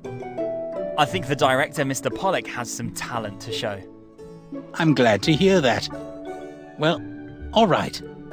Then I'd say I'll take a closer look at said totem pole and get to work. Great! Where exactly do I have to go again? You said the movie set would be nearby. Yeah, exactly. Do you know the collapsed viaduct a few villages away? You bet. The damn bridge was almost my undoing the other day when I wanted to go into the forest to pick some mushrooms. And I almost fell into the abyss with my bicycle at dawn. Oops. But I have good news. The abyss has been professionally bridged in the meantime, so you can get to one side safely without having to take a detour 10 villages away. Really? Fine. I guess I'll be on my way right away and take a closer look at this magnificent piece of wood. When do you ever get a chance to carve on a totem pole in this country? Well then, I wish you every success. I'm curious about the result. Thank you, my young friend. And also, thank you for this great opportunity. It's a pleasure. See you later.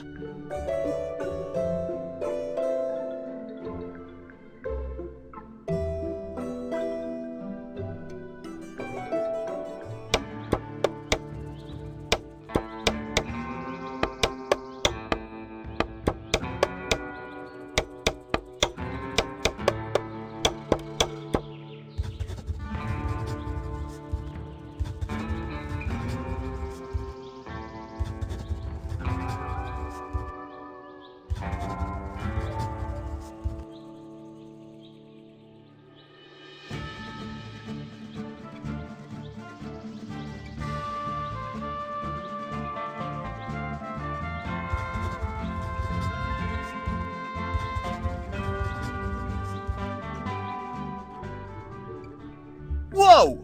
You just appeared out of nowhere in front of me. Are you a magician? Very funny. Tell me, have you been waiting for me here all this time? No. I had already wondered. I slept a little in your makeshift bed back there. Excuse me? You slept in my bed? Well, you had disappeared for quite a while. And the bed, contrary to expectations, was quite comfortable. But this isn't about me. Were you able to finish carving the totem pole on the movie set? Indeed, I was. Great! And it was really interesting work. I think the director of the movie, Mr. Pollock, knows his stuff. He had an amazingly profound knowledge of how the totem pole should look. He was of great help to me. Yeah, even though the movie itself might be pretty trash, Mr. Pollock's a real pro. I forgot to ask him when the movie, and by that I mean the wood and paint ad, will be released. Do you have any idea? Sorry, no clue. To be honest, I wouldn't be surprised if the flick ended up directly on Netflix. A romantic horror western is exactly the kind of program that the hip Netflix community expects. Netflix? Really? I love Netflix. I always watch The Blacklist on there. Well, that was just a guess. I can't imagine that any cinema will include this movie in their program. Oh, I see. Well, let's hope for the best. But I would also be quite happy with Netflix. Then the whole world can admire my totem pole, and I'll be overwhelmed with orders. Well, then I wish you good luck. I'd best go on the movie set right now and see the result for myself. Good. And when you're back here, we'll talk about why it's not okay to sleep in other people's beds. Yes?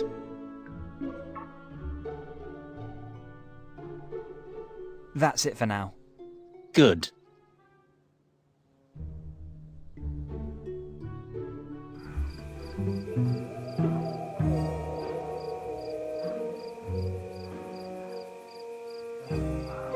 The eyes of the skull embedded in the wall glow eerily.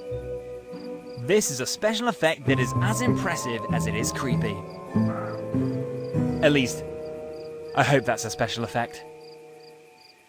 In another game, the skull would have a name like Barry and chatter endlessly. Fortunately, this game does without such clumsy supernatural elements. I really hope that the head is just a movie prop. The heavy gate obviously acts as a barrier between the creepy estate of Vlad Popescu and the living world. The gate has seen better days. I don't think it can be moved another inch. I better not touch the gate. My last tetanus shot was a while ago.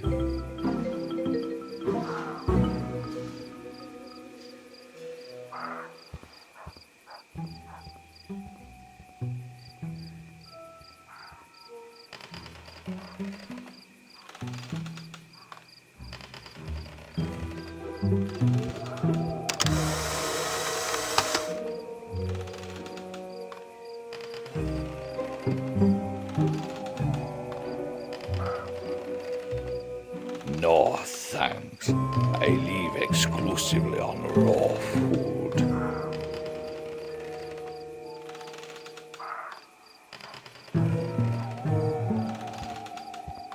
The tomb of M. Calavera. It says, during his lifetime, Mr. Calavera was rather bony and bizarre. But in death, thanks to such pale bones, he is certainly the big star. Huh? I don't get it. The grave has seen better days. If you can say that about a grave anyway. The earth looks freshly churned. Eerie.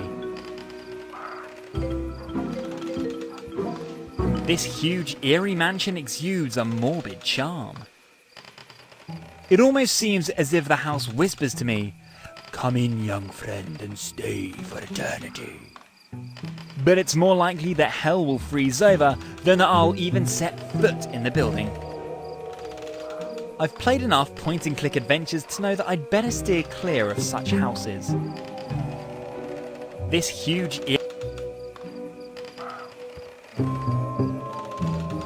an old rocking chair. Apparently solar powered. Why else would it rock back and forth so eerily? Either there's an invisible ghost sitting in the chair, or there's an incredibly impressive special effect going on here. The rocking of the chair is almost hypnotic. The grave of one L. Laffer. It says, while alive, he chased after every young girl's bust. It didn't take long for him to bite the dust. This gravestone's a bit older. I suppose he is at least from the 80s of the last century. The grave of one L. Laffer. It says, while alive, he chased after every young girl's bust. It didn't take long for him to bite the dust.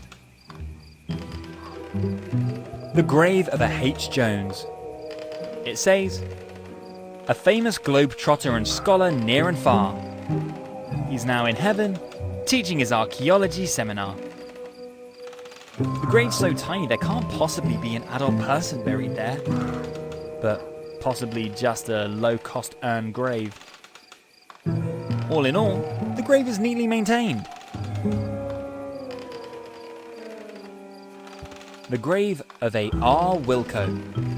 It says, he always reached for the stars, but didn't make it, according to his memoirs. The gravestone is already quite weathered. There's a hand sticking out of the ground. Presumably, Mr. Wilco was not very comfortable with his burial.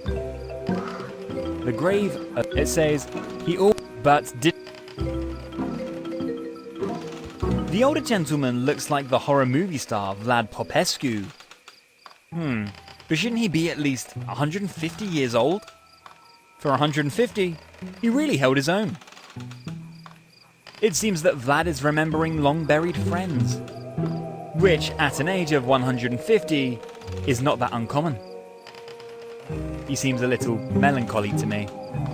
I should cheer him up a bit with my company. Hello, I really don't want to disturb your, devotion, but I have a really important question that I hope you can help me with. Hello, young mortal. Welcome to the land of eternal darkness and omnipresent gloom. With what am I, Vlad Popescu, allowed to frighten you today? Excuse me? Frighten me? Please don't. I had to summon up all of my courage to hike up the dark path here. But my concern is of the utmost urgency. Oh, so you're probably not here to talk about my illustrious career as a scary movie icon? Then excuse my flowery greeting. My fans expect me to speak in this way. Sorry, I am indeed not here to talk about scary movies. Maybe there'll be time for that later. At the moment, I'm looking for a package that may have arrived in the mail recently. You would certainly have noticed it immediately. A package with a cat. A package? With a dead cat? No. I do hope that Mr. Fumbleclaw is quite well. Why would anyone send a package with a live cat? That does not sound very reasonable to me. But I am sorry to disappoint you. Neither have I received a package with a dead cat, nor a package with a live cat. Unfortunately, I get very little mail at all in recent years. I'm afraid the world has forgotten the great Vlad Popescu by now. Drat! Again, no success. I'm running out of ideas on where to look for Mr. Fumbleclaw. Slowly, I'm really worried about the poor cat. Good, then I will not disturb you any further and wish you a nice evening. Very strange. Wasn't it broad daylight until just now? I'm sorry I couldn't help you with your cat. But do you really have to go already? Unfortunately, I get very few visitors lately. I don't want to disturb you any further. You seem very absorbed in your devotions. That's all right, my young visitor. I've been standing here alone lately, pondering my life. Oh, how rude of me! I have not yet properly introduced myself. You are Vlad Popescu, aren't you? The horror movie actor. I think I owe one of my earliest childhood traumas to you. My name is Whiskers, by the way. Scott Whiskers. Oh, you know me? Really? You can't believe how happy I am! Unfortunately, my name is no longer a household word among today's youth. Today, it is all about chopped heads and bloody, scary dolls. The times of dignified, scary cinema are unfortunately long gone. That's sadly true. I, for one, prefer a classic Edgar Allan Poe adaptation to any slasher film of today. Real horror. Modern cinema simply can't do that anymore. My dear Scott, you speak from my soul. Oh, how happy I am that there are still young people who are familiar with the works of Vincent Price or Christopher Lee. Or the works of one Vlad Popescu. Which leads me to an important question, and I hope you won't hold it against me. Go ahead, my uninvited yet welcome guest. Ask your question. As my life will last a few more minutes, I am willing to answer it fully. Shouldn't you be dead by now? Or at least 150 years old? I bet I've seen you in a movie alongside Boris Karloff in a movie from the 20s of the 20th century. But that can't be possible. Why shouldn't that be possible? I don't look a day over 149, do I? You scare me. And that's completely without a movie screen. Don't worry, my young Mr. Whiskers. I think I can let you in on the big secret. It probably doesn't matter much anymore, anyway. Indeed, the greatest secret of my life. And I must ask you to keep this one for yourself and take it to your grave. A secret? Oh, I love a good secret. Who doesn't? Well then, the Vlad Popescu you saw alongside Boris Karloff, that was. Well, that was my grandfather, Vlad Popescu V, and the Vlad Popescu who shone alongside Vincent Price in the late 50s. Well, that was my father, Vlad Popescu VI. Oh, and so you are... Vlad Popescu VII, and I fear also the last of his kind. The Popescu horror dynasty will unfortunately come to an end with me. But that's alright. Popescu simply no longer fits in today's cinema. Today, it's all about pointy ears and fairy tales and space movies. I think you would have been an excellent Spock in your younger years. I have no idea who or what a Spock is, but I thank you for your kind words. My hope as an actor of the old school is still to play one or the other interesting role, and then disappear into the mists of oblivion. Is that why you stand here at the graves? To remember times gone by and to commemorate friends who have passed away? Well, unfortunately, it's the case that if you live for 150 years like me... Wow, you're really into your role. You have to bury many old companions, and it is only decent of me to remember the old times here from time to time.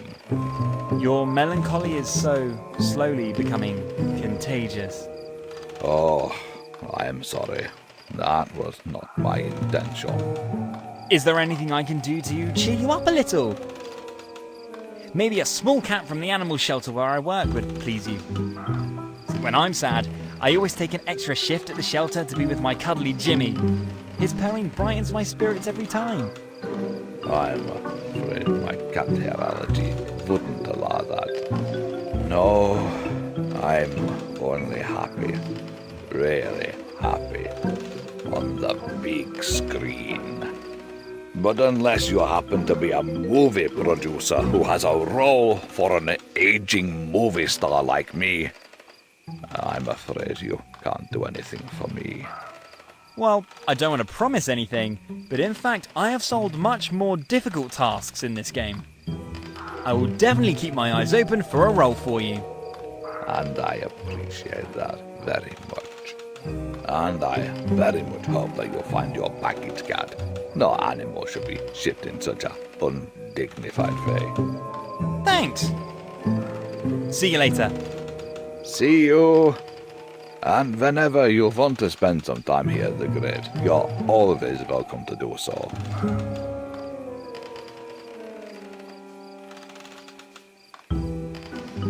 Welcome back to this desolate place.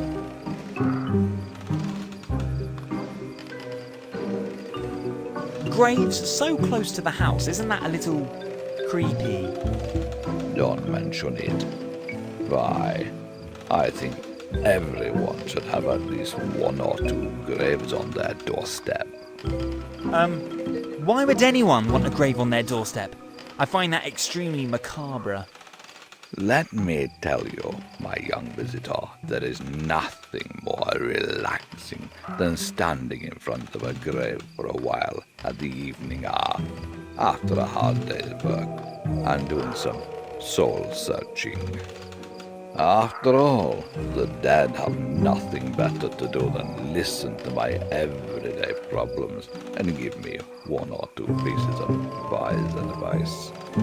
In fact, one of my grandfather's best ideas was to negotiate with the municipality a cemetery outpost here at the Popescu property. Even though I think he did it primarily to add another layer of mystery to the brand name Vlad Popescu. Nothing sells better than an actor of scary movies who lives at a cemetery. I see. Yes, that does indeed make sense. Indeed, right. It did not take long until the first guests moved into their eternal resting place. I think Mr. Calavera was the first. Did you know any of your, guests personally? No, not really. Some of them moved in before my time. But that doesn't stop us from having lively conversations at night. How did they die? Your guests? I know very little about that. Mr. Calavera, I understand, had a minor accident with a scythe while mowing his lawn. Mr. Vilko must have been hit by a meteorite during a night hike, which came down a few hundred meters behind my property. No idea of what he wanted there. Probably he had set up his telescope again to observe the starry sky. Unfortunately, I don't know anything about Mr. Jones. And Mr. Laffer? Larry Laffer? The Larry Laffer? Larry Laffer? No, the name was as it stands. L. Laffer. You mean the first name consisted only of an L and a dot? That's what I call unusual. Yes, indeed. A strange first name. But the last name is not much better. I guess that's true. And how did Mr. Laffer pass away? As far as I know, Mr. Laffer was the luckiest man in the world. He must have died 1,000 different deaths. He had drowned in the sea, been bitten by a rattlesnake, fallen down a mountain gorge, been attacked by wild animals. Oh my. A real lucky guy. And what then untimely became his undoing? Marriage, my young friend. Marriage. Marriage? Yes. Mr. Laffer was the biggest playboy and womanizer all his life. At some point, however, he made the momentous decision to sail into the harbor of marriage. That probably didn't end well then. No. In fact, that was the moment his luck ran out. One day after the wedding, he was dead. Oh my. A life full of debauchery leaves its mark. Let this be a lesson to you, Mr. Whiskers. Understood. I will never get married. That's not really what I was trying to say. But be that as it may, lately I come down here in the evenings and keep my guests company. And if you don't mind, I'd like to stand here for a while and think about my life in peace. Why, of course. And when I think about it, the idea of graves on the doorstep is not so wrong. When at that time, I must have been about 10, my beloved dachshund Robbie left me. My grandmother laid him to eternal rest in our flower bed. And whenever I felt bad and sad, I visited Robbie and told him about my worries. I always found that very comforting. Robbie was, in life as in death, the best listener one could wish for. I miss the little rascal. Welcome back to this desolate place.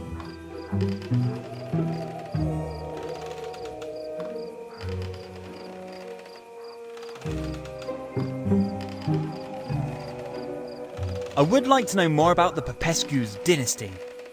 Oh, you're actually interested in my family history? Ah, nice of you. So you're really Vlad Popescu VII, and therefore not 150 years old. Are you absolutely sure? I would say so, and I am proud to have done justice to the dynasty of movie Popescus. Even though the dynasty will probably come to an end with me. Scary movie actors are unfortunately not as popular with today's women as they were in the good old days. Find that fascinating. You actually look absolutely like your father and grandfather. This is Hollywood, my dear. A perfect makeup and a small gene defect are all it takes for this trick. Was Vlad Popescu I also working in the movie industry? Movie? My dear boy, when do you think the first movies were made? I don't know. End of the Middle Ages, maybe? No, of course not. It wasn't until the turn of the century, that is around 1900, that the first moving pictures could be admired. Whoops! But Vlad Popescu I was indeed an actor, and he did so as part of a traveling circus in the old country. Oh, I've heard the term old home in a movie before. So you're Italian? Italian? Nonsense. My roots are in Romania, of course. You don't really know much about the world. Could that be? Well, admittedly, I got most of my general education from movies and video games. Yes, that's what I thought. But back to the topic at hand. Where was I? At Popescu, Part 2 to Part 4. Ah, right. Vlad Popescu II was an actor, too, of course. Just like the third and the fourth. All highly respected in the Kingdom of Romania. Kingdom? A real one? Wow, that's so cool! With knights and dragons and the whole shebang. My dear boy, please don't take this the wrong way now. But I think you definitely consume too much modern media. Why don't you read a book? Preferably a history book. I must have read A Song of Ice and Fire in its entirety 3 times already. And I've also been through The Lord of the Rings and The Hobbit twice. Be that as it may, Vlad Popescu V then eventually emigrated from the old country and made a name for himself in Hollywood. And who came up with the idea of immortality? Immortality? You mean who had the idea that Grandpa, Dad, and I all appear as the same person? Exactly. Immortality. Even if only on the big screen. Well, that was Grandfather's idea. He thought it would give the brand name Vlad Popescu the necessary mysterious aura. And he was obviously right. I'm still not completely convinced if you're not immortal after all. You forgot that at the stroke of midnight, I turn into a fearful vampire and eat the faces of young visitors. That was just a joke, right? Who knows? Why don't you wait here with me for a bit until the clock strikes 12, and then let's find out. I think I better go. But thank you for the history lesson. That was indeed fascinating. And if I ever come to Italy, I will look for the traces of the Popescus. Good luck with your search. Is there be anything else? The horror cinema of today is also not what it used to be. Tell me about it, my young Mr. Whiskers. Tell me about it. Nowadays, it's all about severed heads, displayed guts, and crazy guys with long, bloody knives. Don't forget the crazy little kids who try to turn their pets into monsters because modern cinema suggests it's a good idea. Well, that may seem a bit far-fetched to me, but yes, all the brutal horror on the silver screen naturally influences the younger generation. In my time as a young actor, it was all different.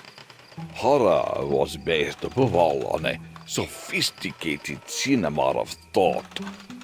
It was not necessary to show brutality openly.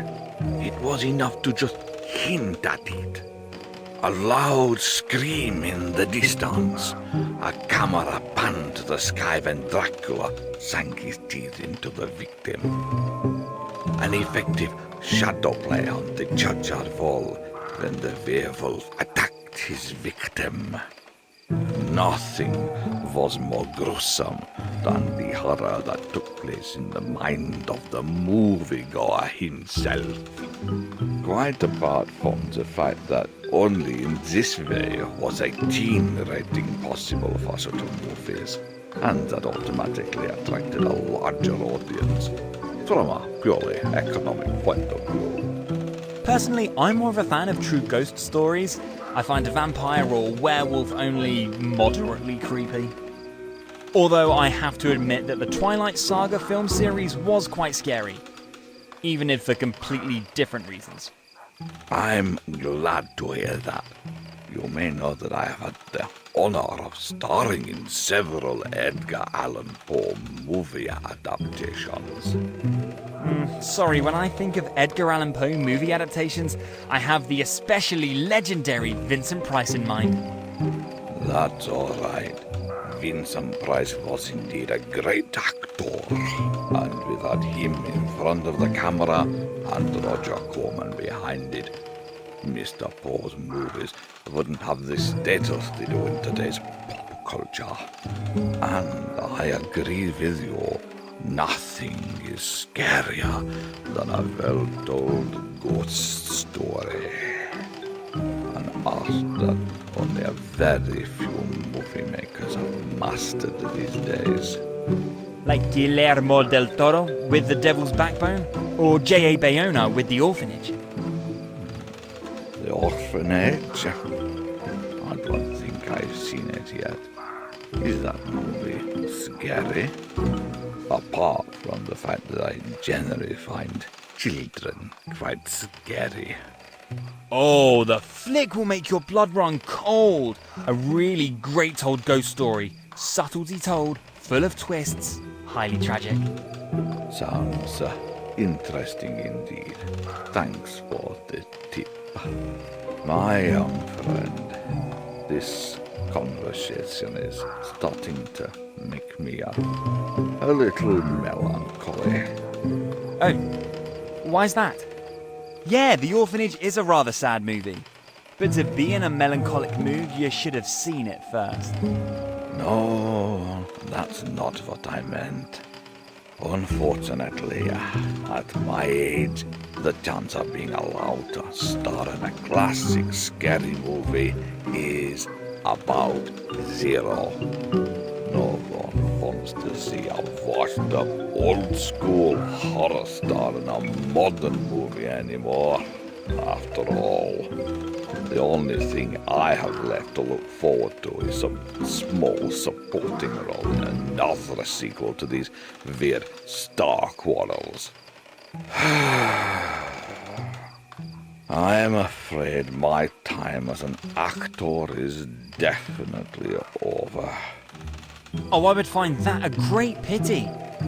Well, I admit I haven't really seen many movies of yours, but your creepy presence is undeniable. When I first spotted your silhouette from the wall below, I had to summon up all of my courage to hike up here to your house. And if I hadn't been on such an important mission, I would never have dared to do that. I'm sure that there are still one or two directors who appreciate this uncanny, because natural presence. And I would recommend you directly for Susie Longbottom's Hamster Spider horror movie, if I thought I was doing you a favour with that recommendation. Thank you, my young friend, for these kind words. In fact, I don't have much interest in starring in a pure horror flick anymore. And certainly not in a horror film by an up-and-coming director with a weakness for animal horror. Maybe it would be a good idea to play in a completely different genre. Maybe in a romantic comedy, or in a western. That does sound like a good plan. And I'm convinced the author of this video game already has one or two clever ideas. Do you really think so? Unfortunately, I've never met him in person. But he's supposed to be a great guy. The best. Well, then I'd best let myself be surprised for once. With a bit of luck, my days as an actor are not yet numbered. I'm absolutely sure of that. Is there be anything else? I might have a movie role for you which would be perfect. Oh, really? Have you found your missing cat in the meantime? No, unfortunately not yet, but I am quite capable of multitasking. And after having seen 500 episodes of Highway to Heaven in the afternoon program as a child, that probably left its mark on me a little bit. I had no idea you were also a movie agent. Well, I've always been a big fan of agent movies. You don't say. But please, don't keep me in suspense. What is your movie about? Is it any good? And do you really think there's room in it for a grandpa like me? Well, let's put it this way. The genre will definitely suit you. The movie itself, well, even if the director is quite capable, he certainly won't win an Oscar for it.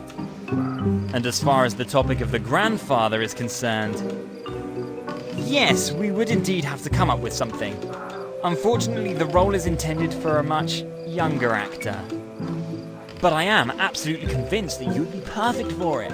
And if movie and television can make up a 60-year-old Tom Cruise look 25, I'm really not worried about you. What is your movie about? It's a classic horror movie with vampires, werewolves, the whole shebang.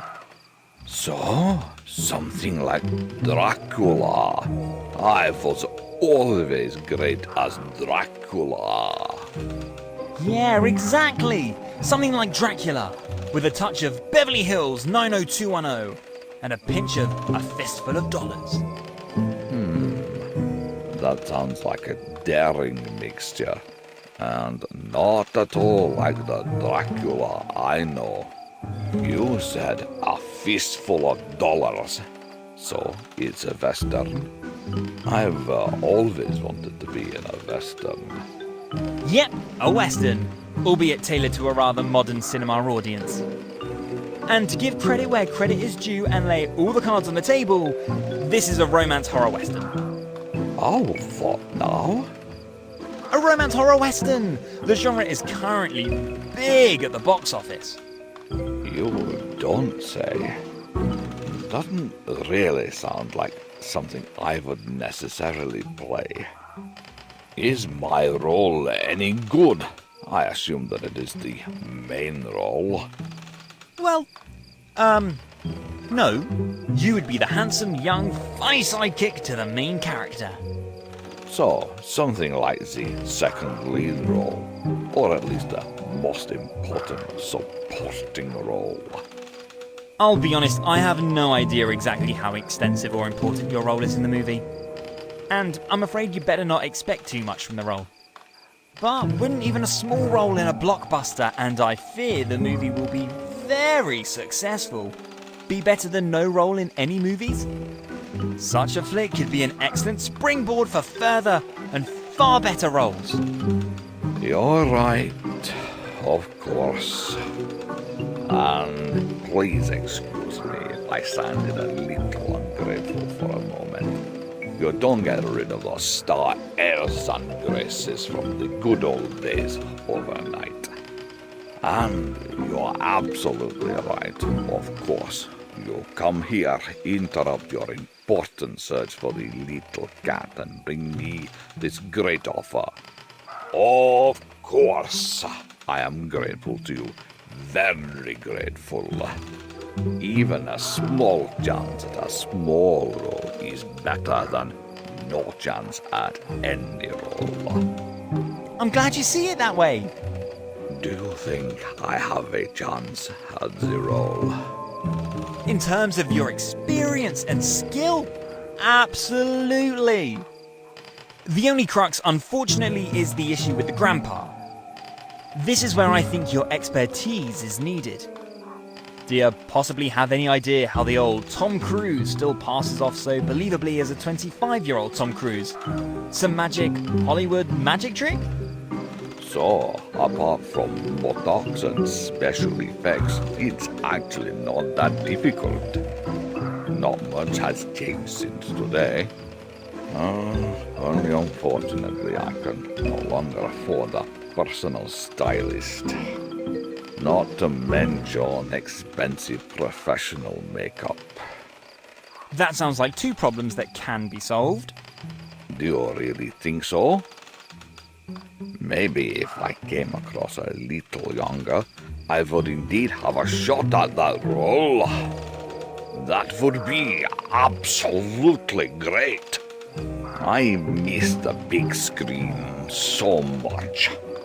And it's like you say, after a small, maybe not so great role, maybe the greatest role of my life will follow. Who knows? I'm really glad that you see it so positively. And as far as the subject of your age is concerned, I'm sure we'll come up with something. I think you've a scent from heaven. And please forgive me that the first reflex was to get out the garden hose and shoo you off the property when I first saw you. I had no idea. Should I go somewhere to audition for the role? Do you know any details? I think the director doesn't attach much importance to an audition. A meaningful photo of the applicant is probably enough for him. He's a very visual visionary. That should only be fine with me. You don't possibly have one of those great modern camera phones and could snap a few pics of me? Unfortunately, I left my cell phone on the bus. Oh, what a pity. But don't worry, we'll think of something about that too. Oh, your optimism is so contagious, my young friend. It is indeed long overdue that the name Vlad Popescu shines again in its old glory and from the movie posters all over the world. I'm quite confident about that. Patrick Stewart made a terrific comeback as Captain Picard at the ripe old age of 81. And you don't look a day over 78. Too friendly. In fact, I am even younger by quite a bit. So then, whenever the shoot can begin, I'm ready. And as far as the smaller hurdles that still need to be overcome are concerned, I have complete confidence in you now. My personal angel on Earth.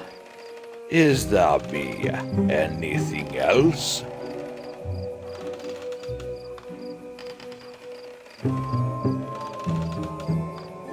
I have to go. See you later. See you soon.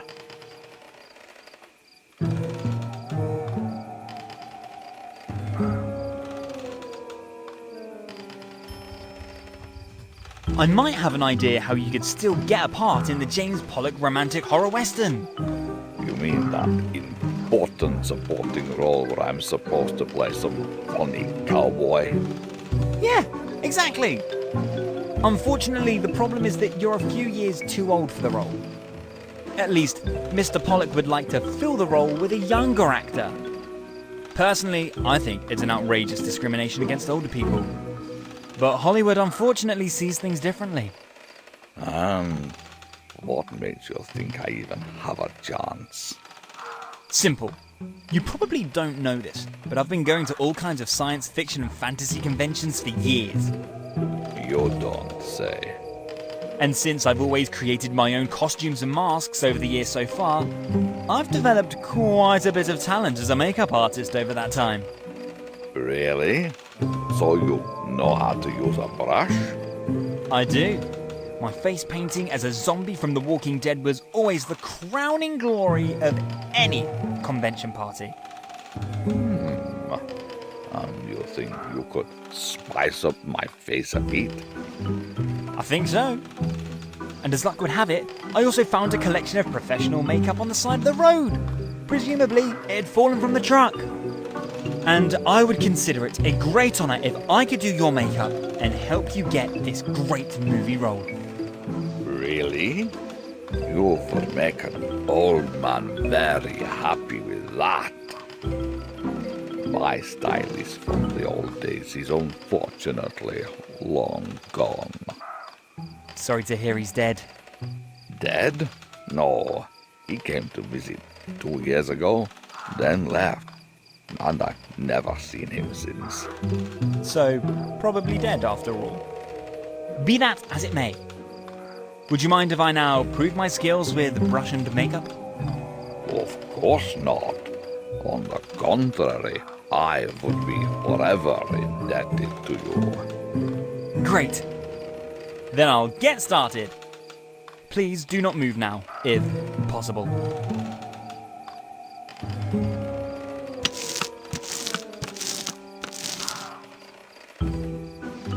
And done.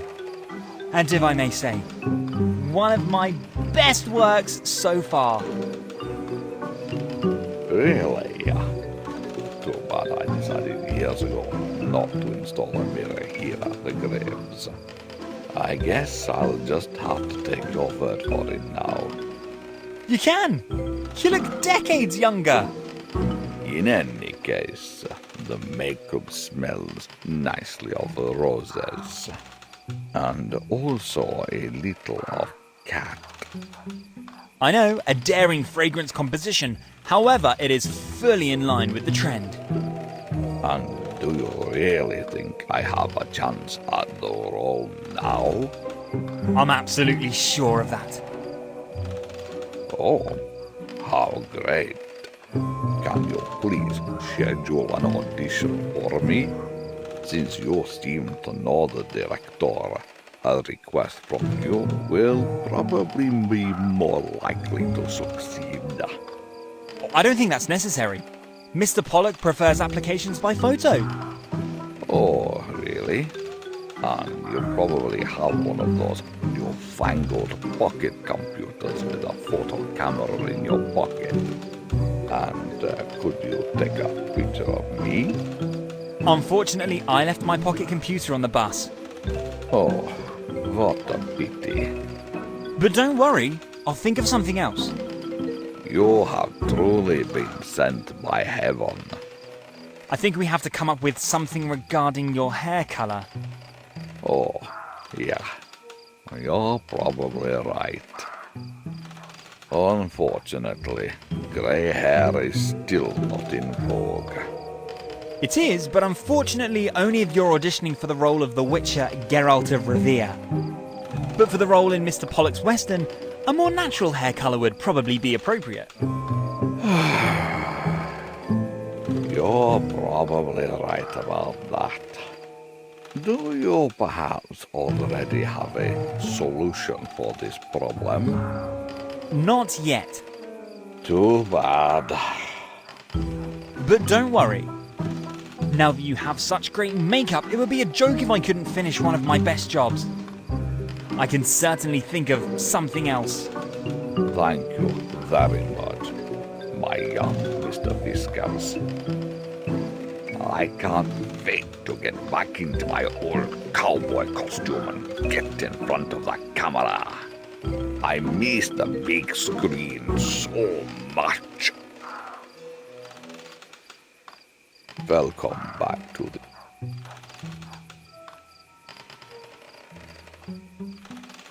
I have to go. See you later. See you soon. The older gentleman looks like the horror movie star Vlad Popescu. But shouldn't he be at least for 150?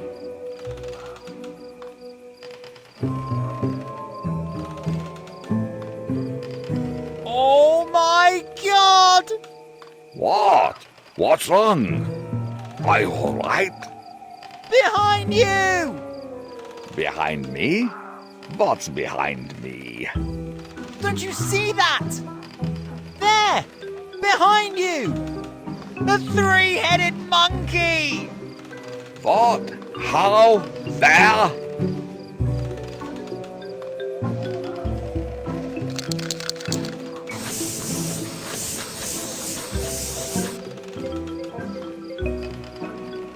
Damn boy, what are you doing? Drat! I forgot the beard. You what? Oh my god! He's back! The three-headed monkey! But this time for real! Huh?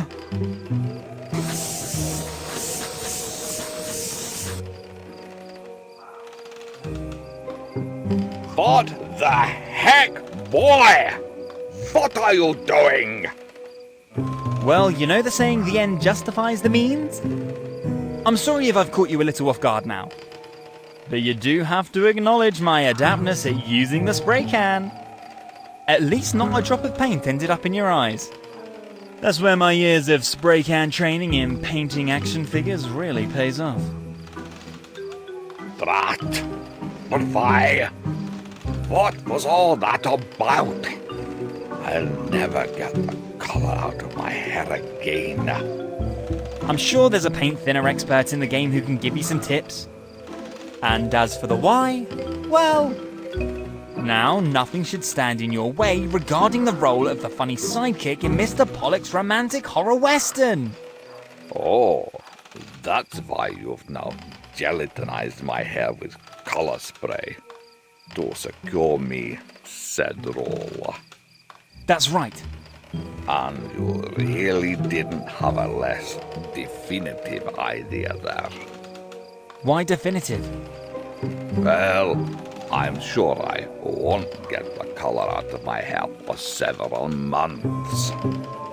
Which unfortunately will limit my acting to figures with brown hair for the next months. Don't despair. As I said, I'm sure there's a paint thinner expert in the game who'll be happy to help you with this problem. Do you really think so? I'm absolutely sure of that. All right. And what happens now?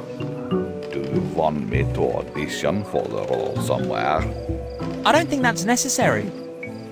Mr. Pollock prefers applications by photo. By photo? That's highly unusual. How does he want to judge my acting with that? I don't think this role requires much acting. Okay. And I'm sure you have one of those modern pocket computers with a photo camera in your pocket. You mean my cell phone? No, unfortunately I left this on the bus. But don't worry. I'll come up with something for this problem as well. I think I've already demonstrated my creative approaches to solving problems. I can't disagree with that. Your creativity borders on bodily harm. But, as you said it yourself, the end justifies the means. It seems that Vlad is remembering long-buried friends. Which, at an end...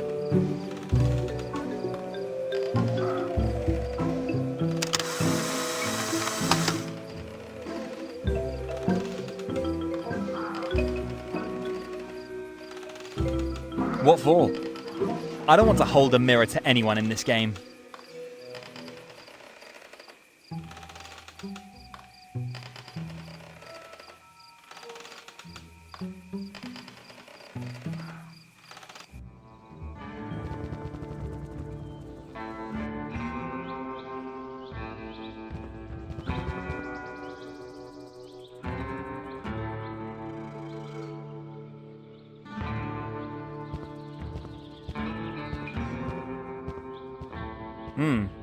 From the camera position, this perfectly carved statue could probably really pass for an extra.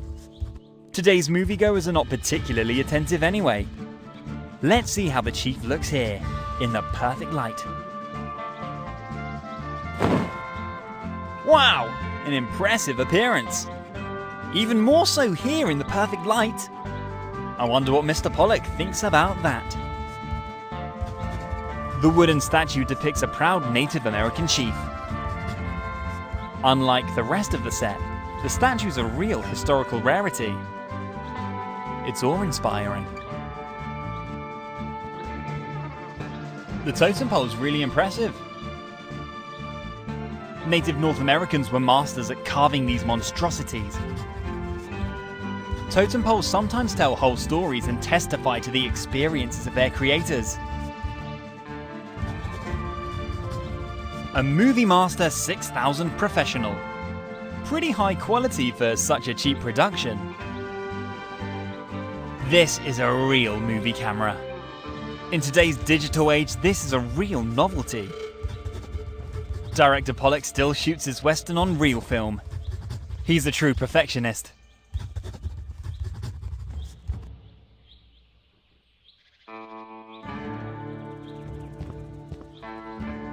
Hey kid, is that pizza for me?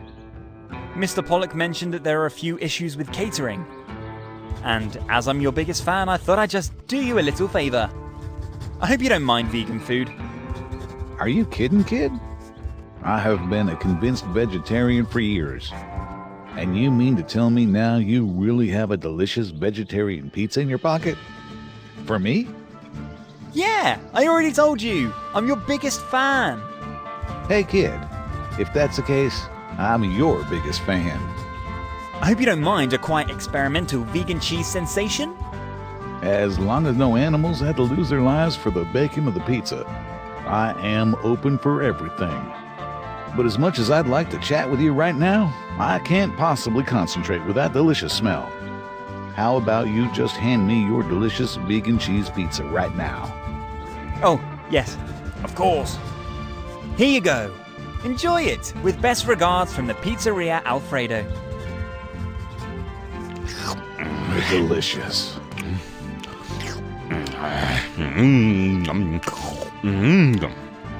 Damn, that was tasty.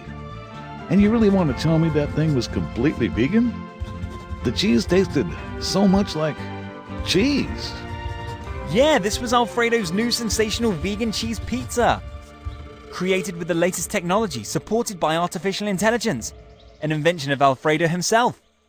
Alfredo, you say?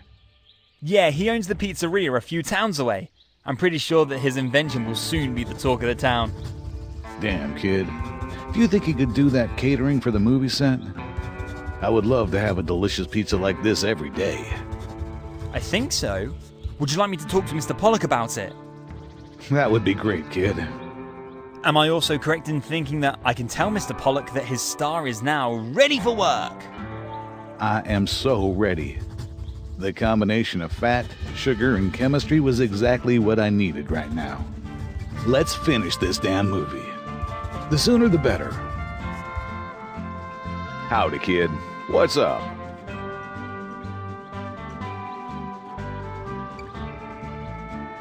What do you think of the movie? Will it be good? Interesting question. My agent booked me for the project, saying it was an art house western. So demanding. At least I thought so. But then I realized pretty quickly that it's just a cheap romance horror western without any ambition. In other words, the movie is trash. But that doesn't matter, the payment is right, and that's what matters in the end. So you're only in it for the money? Sure thing, kid. Why else? Cash is king. And I'm not yet at the age where actors are forced to play demanding character roles. And I even like my role a little bit.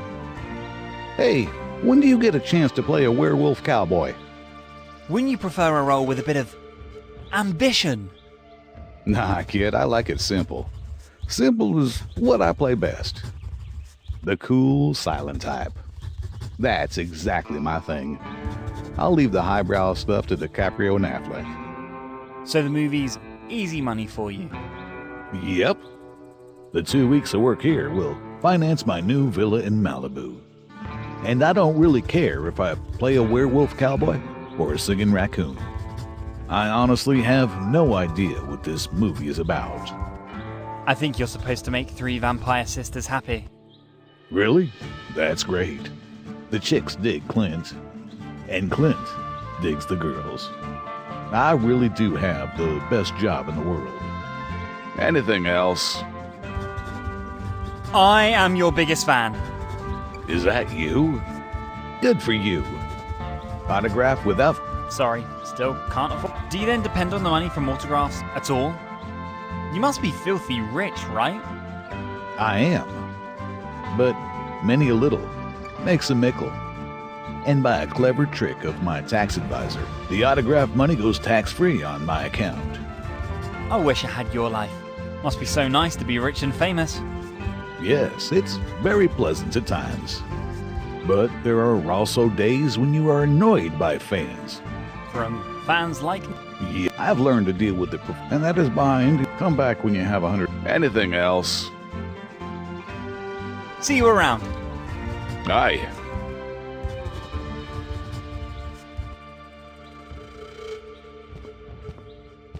I don't think Mr. Pollock would discover any acting talent in this photo. Maybe I'll just show him another photo. Too bad I can't photograph myself.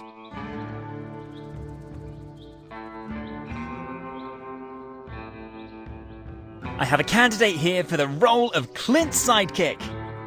None other than the incomparable, unforgettable Vlad Popescu. Vlad who? Popescu. A scary movie veteran of the old school. Sorry, I have no idea who that is, unfortunately. A veteran, you say? So a pretty old guy? Do you happen to have a photo? His role is really not that demanding. If he fits visually, that's enough for me. Yes, I have. Just a second. Wow, where did you find this guy? He is a perfect fit for the role of Clint's sidekick. Young, good looking, and he has experience as an actor too, you say? You bet. Vlad is an old hand in the movie business, despite his youthful age. Really? Now that's what I call a happy turn of events. I've been looking for casting for the role of Clint's sidekick forever. Great! So can I tell Vlad he has the part? You can. And he should please get here as soon as possible. So I can finally bring this damn movie to a close. And I can turn my attention to more challenging projects. You again?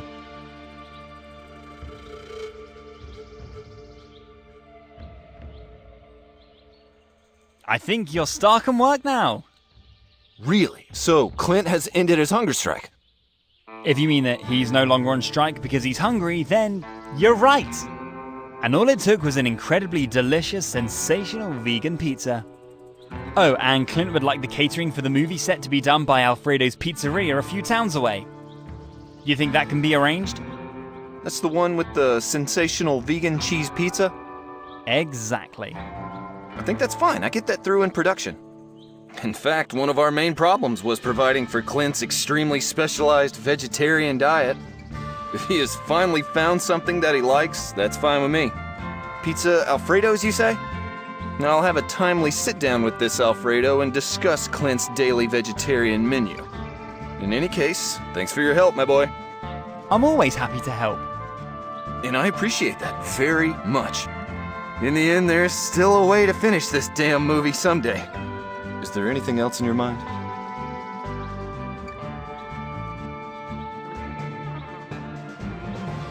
I see Eddie finished carving the totem pole. Eddie?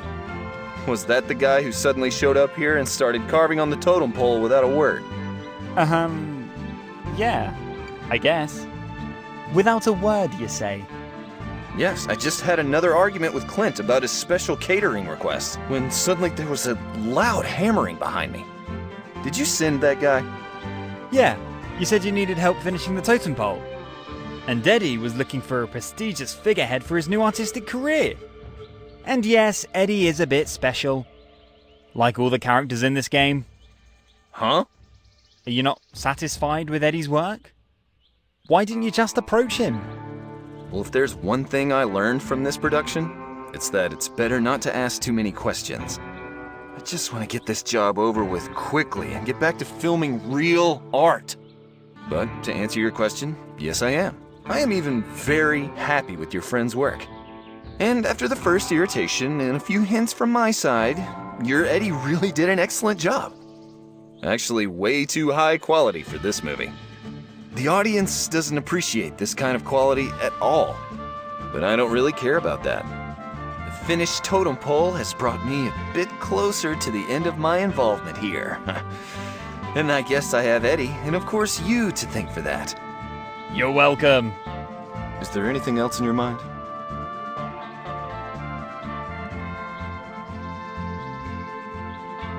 What do you think of your new free extra? Oh. Did you put that statue back there? You said the production couldn't afford extras, so I just wanted to show some initiative. This idea indeed shows some creativity. The chief, by the way, is borrowed from Lord Longbottom. He said to give you his best regards and he wishes you much success with the movie. Do you think that solves your extra problems? Lord Longbottom? Really? I'll have to thank him in due time for that nice idea. Yes, I think that might even work. I was just looking for a simple stand-in extra anyway. So he really just has to stand there and look majestic? Exactly. And from the camera position and at a distance, there is indeed no reason for the extra to have a pulse. Drat, why didn't I think of that before? In any case, many thanks for that. The Lord also deserves my thanks. I was happy to help. Have you had a chance to meet Lord Longbottom? Unfortunately, not yet. But I'm really looking forward to it. Great, I think the Lord feels the same way. Okay, then I better let you get back to work. And maybe I have an idea for one of your other problems.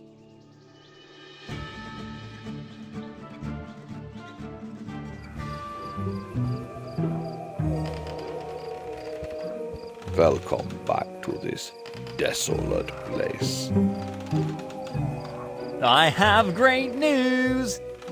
Great news? Incredible news! Boy, please don't keep me in suspense. Remember James Pollock's romantic horror western? How could I forget? The black lump of paint on my head is a constant reminder. Yes, I'm sorry you had to make that small sacrifice for the role of Clint Ackenthorpe's sidekick. Excuse me? Does that mean I have the part? It does! Congratulations! Really? Really? Mr. Pollock, already waiting for you. You'll find the movie set not far from here, behind the collapsed bridge in the forest. So, the old dilapidated bridge is passable again. It is. Or at least halfway. Still, I hope you're not afraid of heights. For a role in a scary movie, I would also climb the highest mountain. And even if the role doesn't quite correspond to what I was allowed to play in my heyday, I am still overjoyed to be allowed to play again. I'm glad that you're pleased.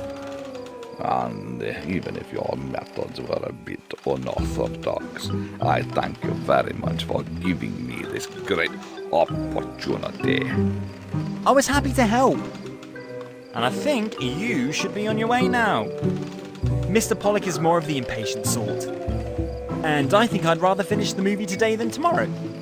Yes, I will leave immediately. And I wish you much success in your search for the missing raccoon. Yeah. Right. Thanks.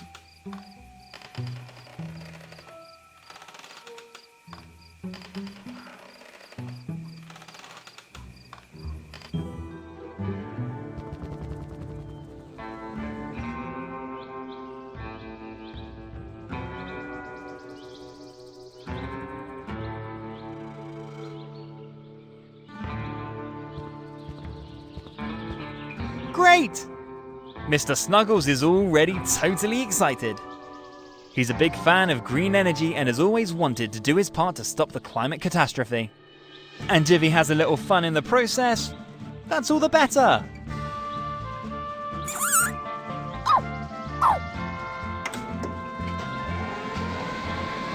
Wow, this really seems to work. Fantastic! Green, hamster-powered green electricity!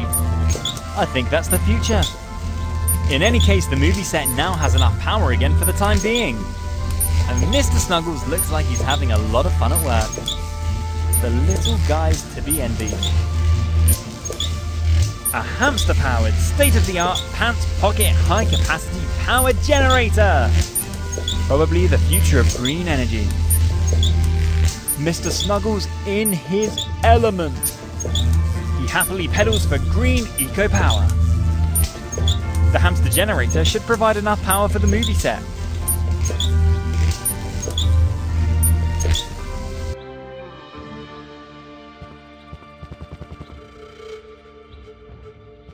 May I interrupt you for a moment? If you don't mind, I'd like to prepare a bit more mentally for my role. Of course.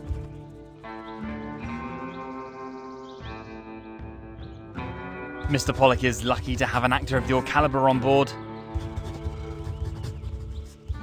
Vlad looks so much younger now. This role is probably a real fountain of youth for him. I'm so happy for Vlad. An actor of his caliber shouldn't be on the bench. Finally, Vlad will be back on the big screen. Or at least on Netflix. You again? The generator was professionally repaired. Was that your doing? How did you do that? The generator was completely ruined. Do you remember our first conversation, where I mentioned that I was a professional problem solver? And you are, indeed. The entire movie set has power again! That's absolutely fantastic! And the best thing is, the electricity is 100% green electricity. Thanks to a loan from the local university and the tireless efforts of Mr. Snuggles. Oh, does Mr. Snuggles work for the university? Then please pass on my thanks to him. I will happily do that. Thanks a lot. I think you've almost earned a mention in the credits of the movie. This could be the beginning of a great career in the movie business. You again?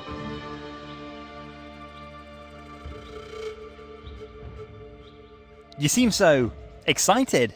Can the show begin? I seem excited? Really? If only so that I can now bring this unspeakable project to an end. And as a result, I can devote myself to real movie art again. So, everything is ready for your movie? I think so. Your buddy Eddie really finished the totem pole with a lot of skill. Clint seems to have his vegan cravings well under control by now. The mute extra with the wooden look really plays his role absolutely convincingly. And young Mr. Popescu has already delivered a lot of funny one-liners, making him a perfect fit as Clint's humorous companion. Oh, that sounds great! When does the shooting start? Once you're no longer in front of the camera. Whoops. Would you mind if I watched the shooting? Because I love movies. Weren't you supposed to find a runway cat? You seem to like getting distracted quite a bit and quite often. I guess that's true. But I already said it. I love movies. And I would really like to see the shooting. All right. I guess that's only fair. After all, you have contributed significantly to the fact that I can now finally start shooting. God, how I have longed for this day. Well then, let's get to work. Well, go stand somewhere back there, shut up, and watch the professionals work. Of course! Thank you so much.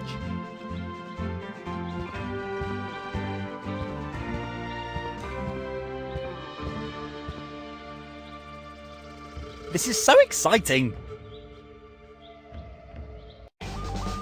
And so it began. The shooting for Cow Wolf, the beast of the bloody woods. A not quite so masterful western of the master director James Pollock. A movie that we would really like to have presented here in more detail. However, due to the age rating, we unfortunately are not allowed to do so. For the sake of the children. Seriously.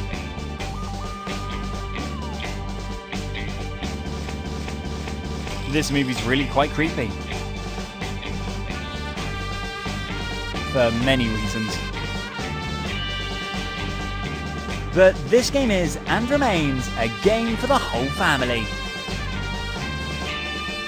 Besides, you still have a cat to find. And really no time for movies. Seriously, you have no time for movies. Really not. You must find the cat. However, we are confident that you're up to the task. And if you're in the mood for a romantic horror western afterwards, search Fluxnet in the Western section, somewhere on page 36 for Cow Wolf, the beast of the bloody woods. A James Pollock movie.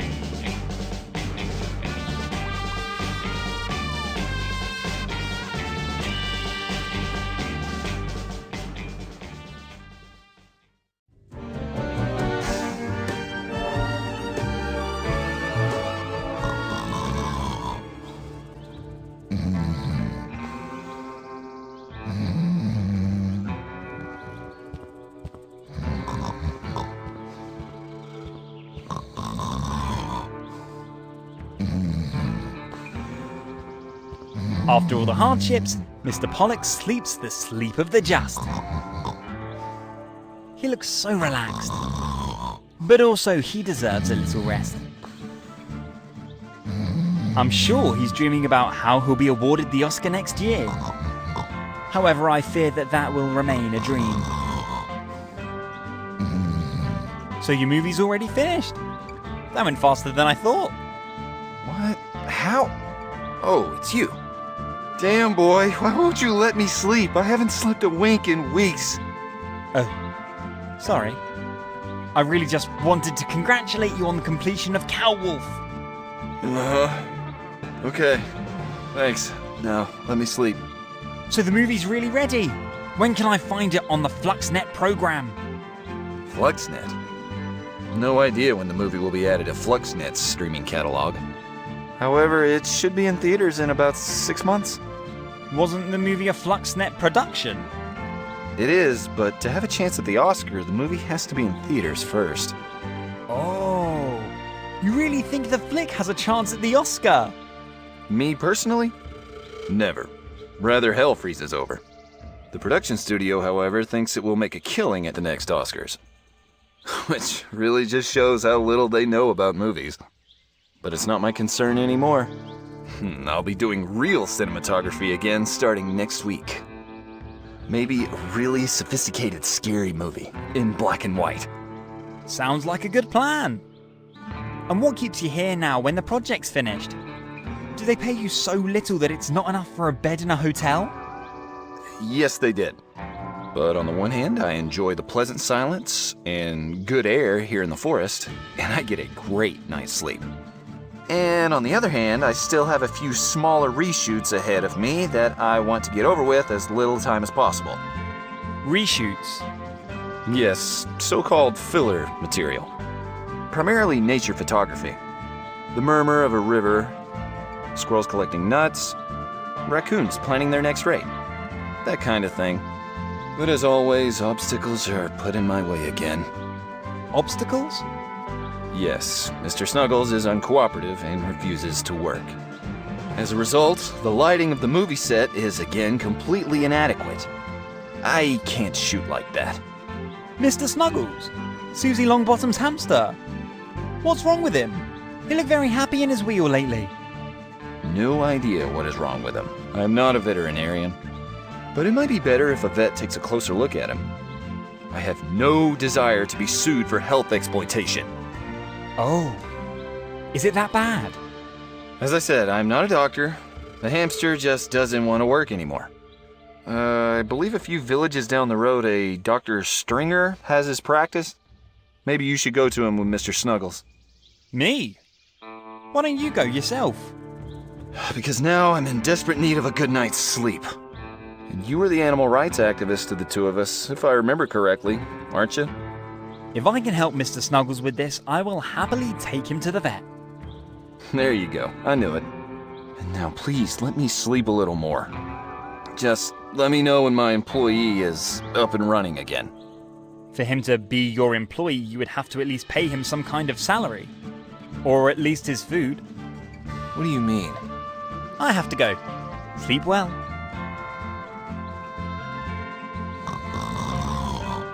You again? Is Mr. Snuggles ready for action again? No. Not yet. Why won't you let me sleep then? I'll get back to you later.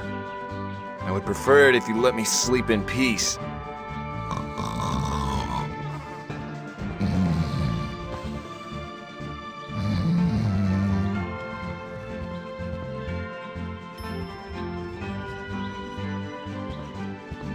A hamster power, state-of-the-art, pants pocket, high-capacity power generator!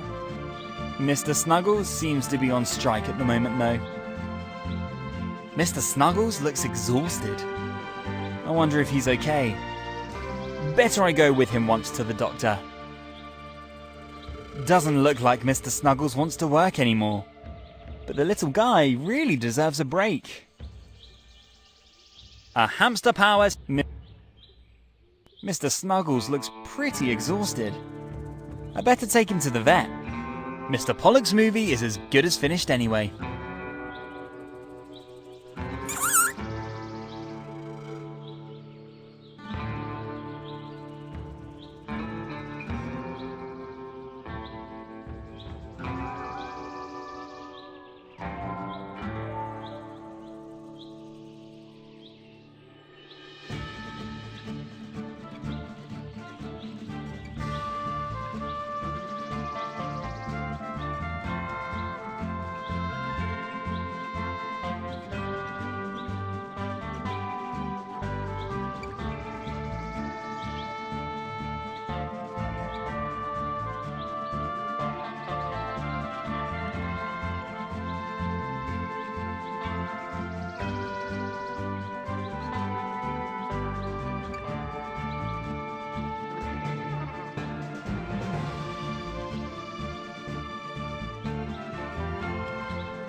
If I were a dog or cat, I would only seek treatment from Dr. Stringer. Well, maybe in my next life as a dachshund mongrel. Even though Dr. Stringer will probably be 130 years old by then. Dr. String is also popular because he doesn't refuse treatment just because the patient's owner's short of money. For him, the only thing that really counts is the well-being of his small and large guests. Veterinary practice, Dr. Alfred Stringer. Dr. Stringer has a reputation as an excellent and self-sacrificing veterinarian.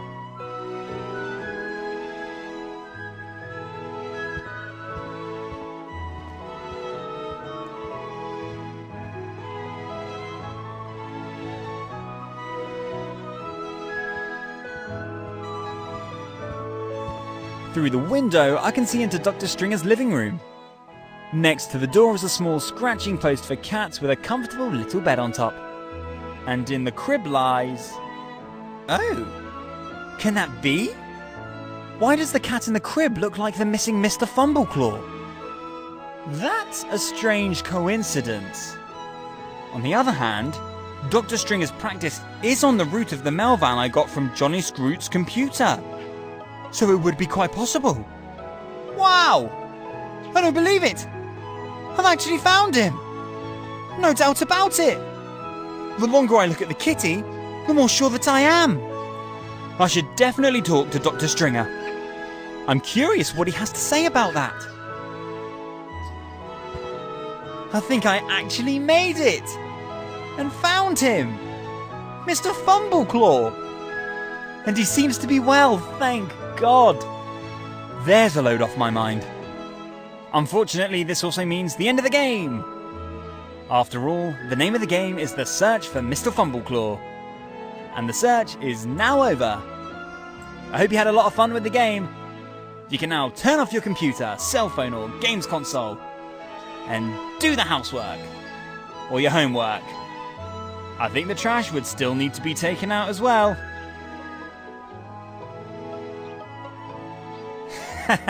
No, I'm kidding. The game's far from over. For now, the mystery of how Mr. Fumbleclaw got into the living room of the good Dr. Stringer must be solved. Lady Longbottom will be less than thrilled. But better I not tell her anything yet. And rather ask Dr. Stringer. Surely there's a very simple explanation for this. Just at the front of the entrance is a small scratching post for cats. And on it slumbers peacefully a chick that looks confusingly like Mr. Fumbleclaw. I see in the living room a large cat tree and a scratching post for cats. Dr. Stringer seems to be a big cat lover. I already like the good doctor.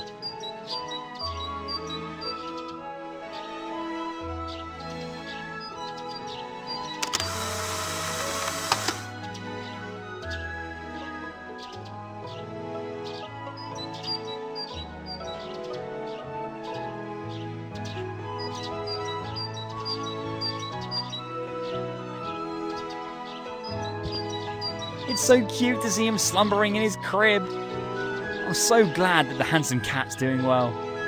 Only, how did he end up in Dr. Stringer's living room?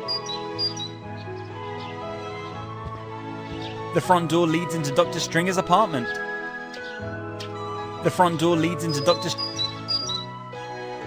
No. It's not proper to enter a stranger's apartment without an invitation. The village police don't usually take a joke when it comes to things of this kind. Even though I'm pretty sure that the cat in the living room is Mr. Fumbleclaw.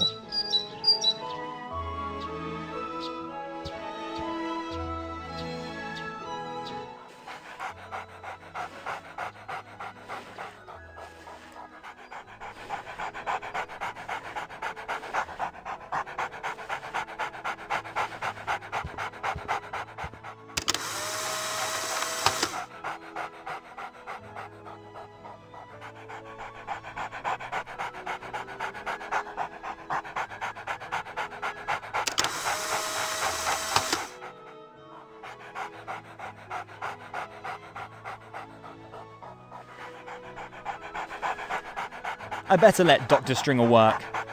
He has his hands full with Buddy's fur.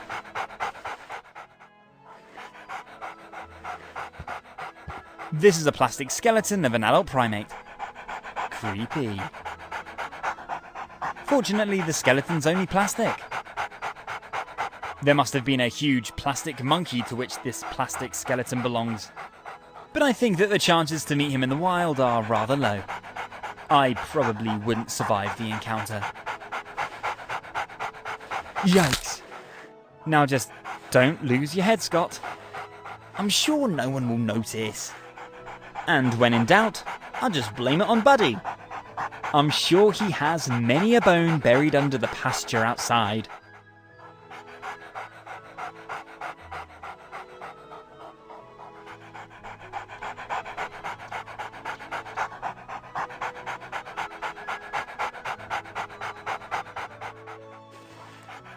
Pointed sharp scissors and a skull full of sharp teeth. What could possibly go wrong?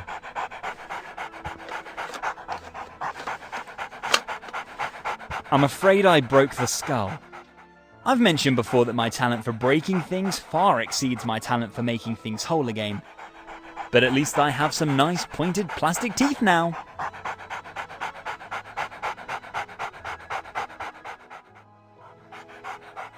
This is a plastic skeleton of an adult primate. Creepy. The poster creepily illustrates the anatomy of a bird. I wonder why this poster's hanging here. I wonder if Dr. Stringer regularly forgets the bird's anatomy. He's not that old. Doesn't everyone wish they had a poster of a bird's skeleton on their wall?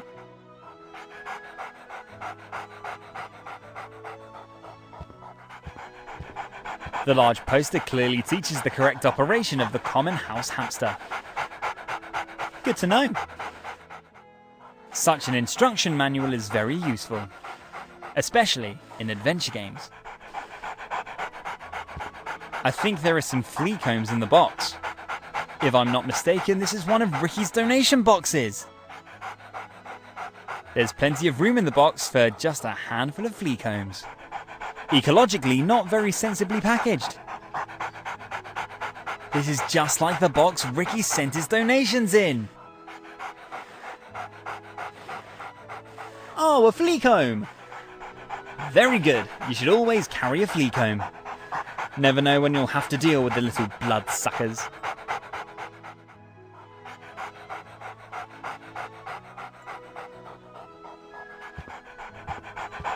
Now that's a pretty good one.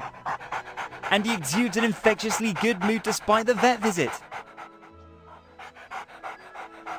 A purebred German Shepherd dog. At least, I think so. I know more about cats. Even though I am more of a cat guy, I have to admit that this is a really pretty dog. Sorry. In this game, unfortunately, only the cats can talk. Which proves that cats are clearly the superior species. I still like Buddy though. This is veterinarian Dr. Alfred Stringer, the most popular veterinarian in the region. Dr. Stringer, the doctor the animals trust. If I were a dog or a cat, I would only want Dr. Stringer to treat my aches and pains. Good day. My name's Whiskers. Scott Whiskers. Dr. Stringer, I presume. That's right. Hello, Scott. Welcome to my practice. Do you have a small or large furry friend that needs my help? You're talking about my buddy Andy. He's got quite a phobia of doctors, I'm afraid. I don't think you'll be seeing him anytime soon. My dear Mr. Whiskers, I'm talking about a furry four-legged friend, of course. Oh. Is your practice open yet? There's so little going on here. My practice is always open for emergencies. I actually kept this morning free to take care of Buddy here. Buddy? He's a pretty one. He is. But unfortunately not the smartest. Why does he have to be smart when he's so pretty? Because then he would have refrained from rolling around in the litter box of his buddy, Cat Skippy. Buddy's fur is 50% cat litter right now.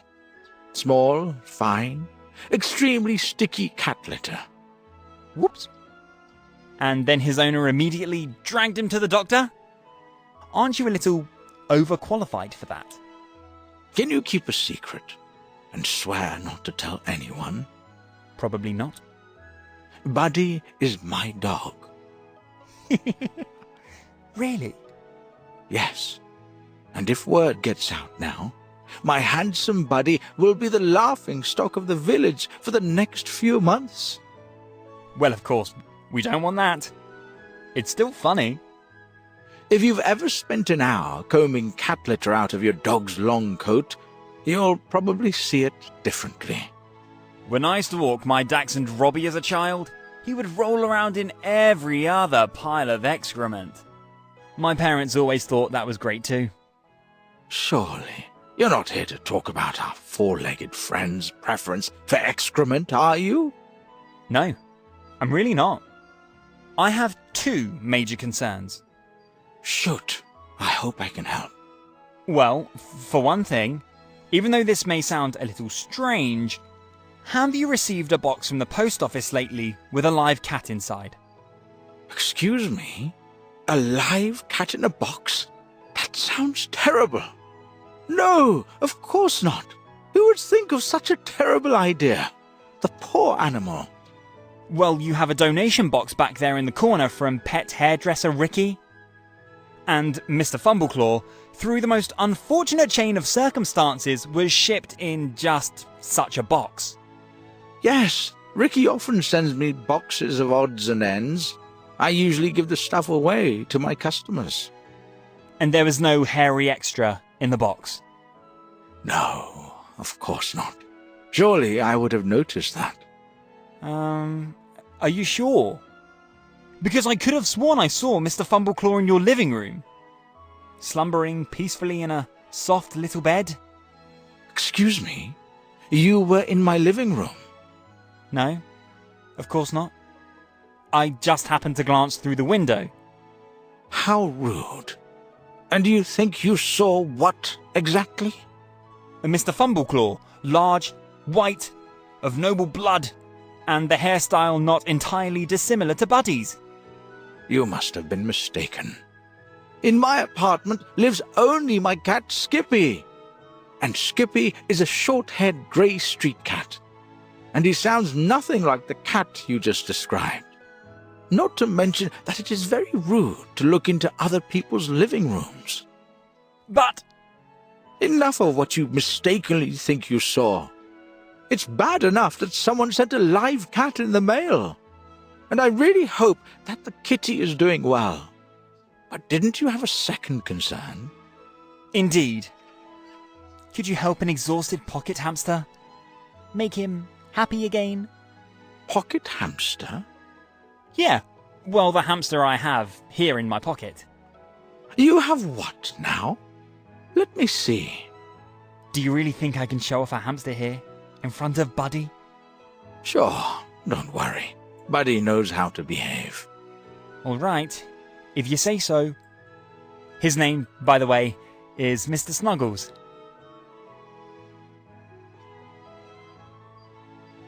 Here you go. I think he's a little exhausted. He works namely in the movie industry, you must know. Well, he's cute. He is, isn't he? He works in the movie industry, you said. Yeah, and I think without him, one of the most important movies of the year would have never been finished. You don't say. That bad? No. I don't think you have to worry about your little friend. It's just a little bit overworked. So, nothing bad? No. Just give him a little rest. That's a relief. I think I'll let him sleep in my pocket for a little while longer. He's got it nice and warm and dark there. Sounds like a good idea.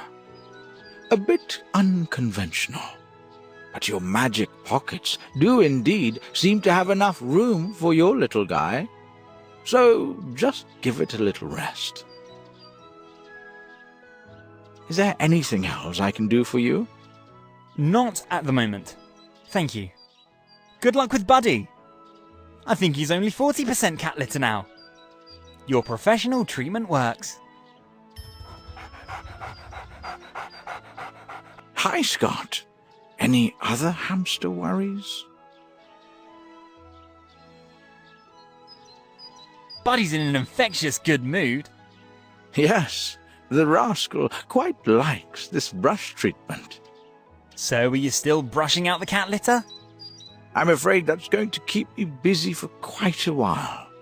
These small, fine grains of litter vehemently refuse to leave Buddy's fur. How did the mishap come about?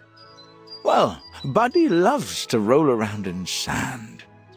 And the more interesting the sand smells, the greater this love. And since in my living room the bucket with cat litter probably still comes closest to a sand dune, Buddy has decided to perform his ritual in said bucket. But that was also partly my fault. I had the dog locked in the living room for 30 minutes. And Buddy is a friend of the outdoors, and that way probably protested being locked up. Or he would have done the action in any case. This is also quite possible. Well, in any case, it is a Sisyphean task to brush the grains of litter out of Buddy's thick coat. That will probably take me the whole morning. Bad dog. Nonsense. Buddy is the best dog you could ever wish for. A little simple-minded, perhaps, but a friend of all people and animals. And even with my cat, it was love at first sight. Presumably he encouraged Buddy to make the mishap. I wouldn't be surprised. The two are one heart and one soul. How beautiful. If there is nothing more urgent, I would like to ask you to leave me to my work. Otherwise, I will never get the dog clean. Sure will. Is there anything else I can do for you? Not much going on today? This is deceptive. I just kept my morning free today to clean the cat litter of Buddy's fur. Usually the practice is packed. I bet. Your reputation precedes you. Thank you. Nice of you to say so. And at this point, I would like to thank you again on behalf of our animal shelter for the free treatment. You work for the animal shelter? Yeah, I help out there from time to time. And visit my best friend, Cat, Jimmy. Hopefully I can adopt him soon. Yes, your work in the shelter is really important. And is unfortunately valued far too little. I'm afraid you're right about that. The financial support from the city is just enough to make ends meet. I know. That's why I would never think of charging you for my treatment. By the way, my dear Buddy here is from your shelter.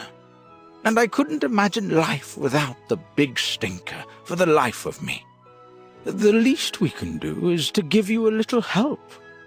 I don't even know what to say. Thank you so much. Some of our guests, big and small, would probably not be alive without you. You're welcome.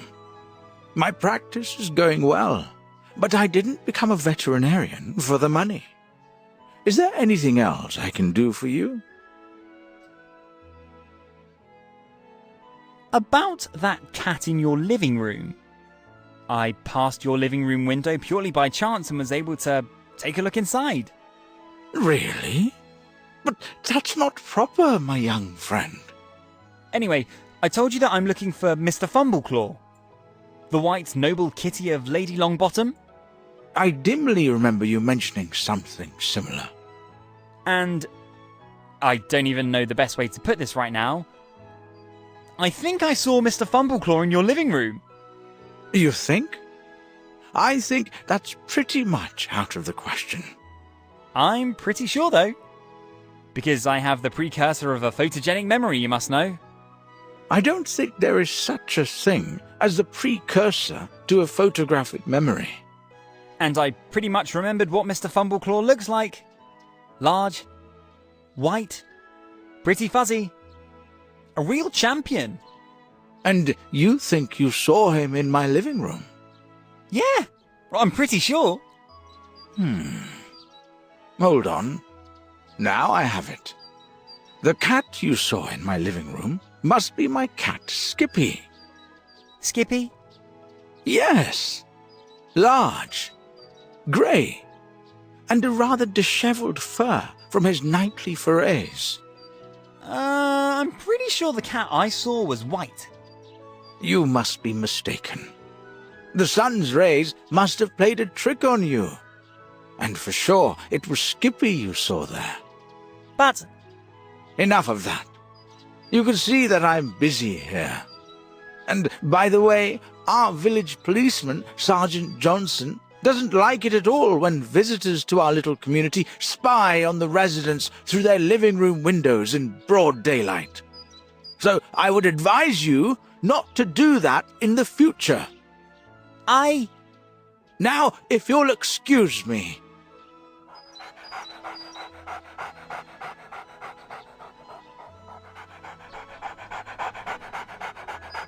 About the cat in your living room again. Yes, what now? I already told you that you saw my cat Skippy there. I'm afraid you weren't completely honest with me there. Excuse me? Just a moment.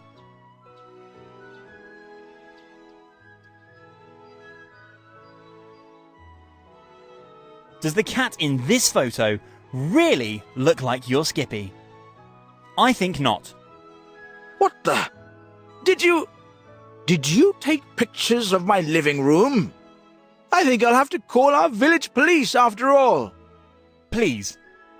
Dr. Stringer, I'm really not here to cause you any trouble.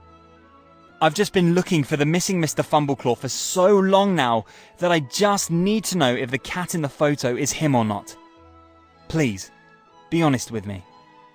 In the box of flea combs you received from Ricky, there was a cat in there, wasn't there? Good. Now that you have your photo, you might be interested in the whole story. I am. Of course. Very well. It's been about 3 months now, when my beloved Skippy died. Oh no. I'm so sorry about that. Thank you.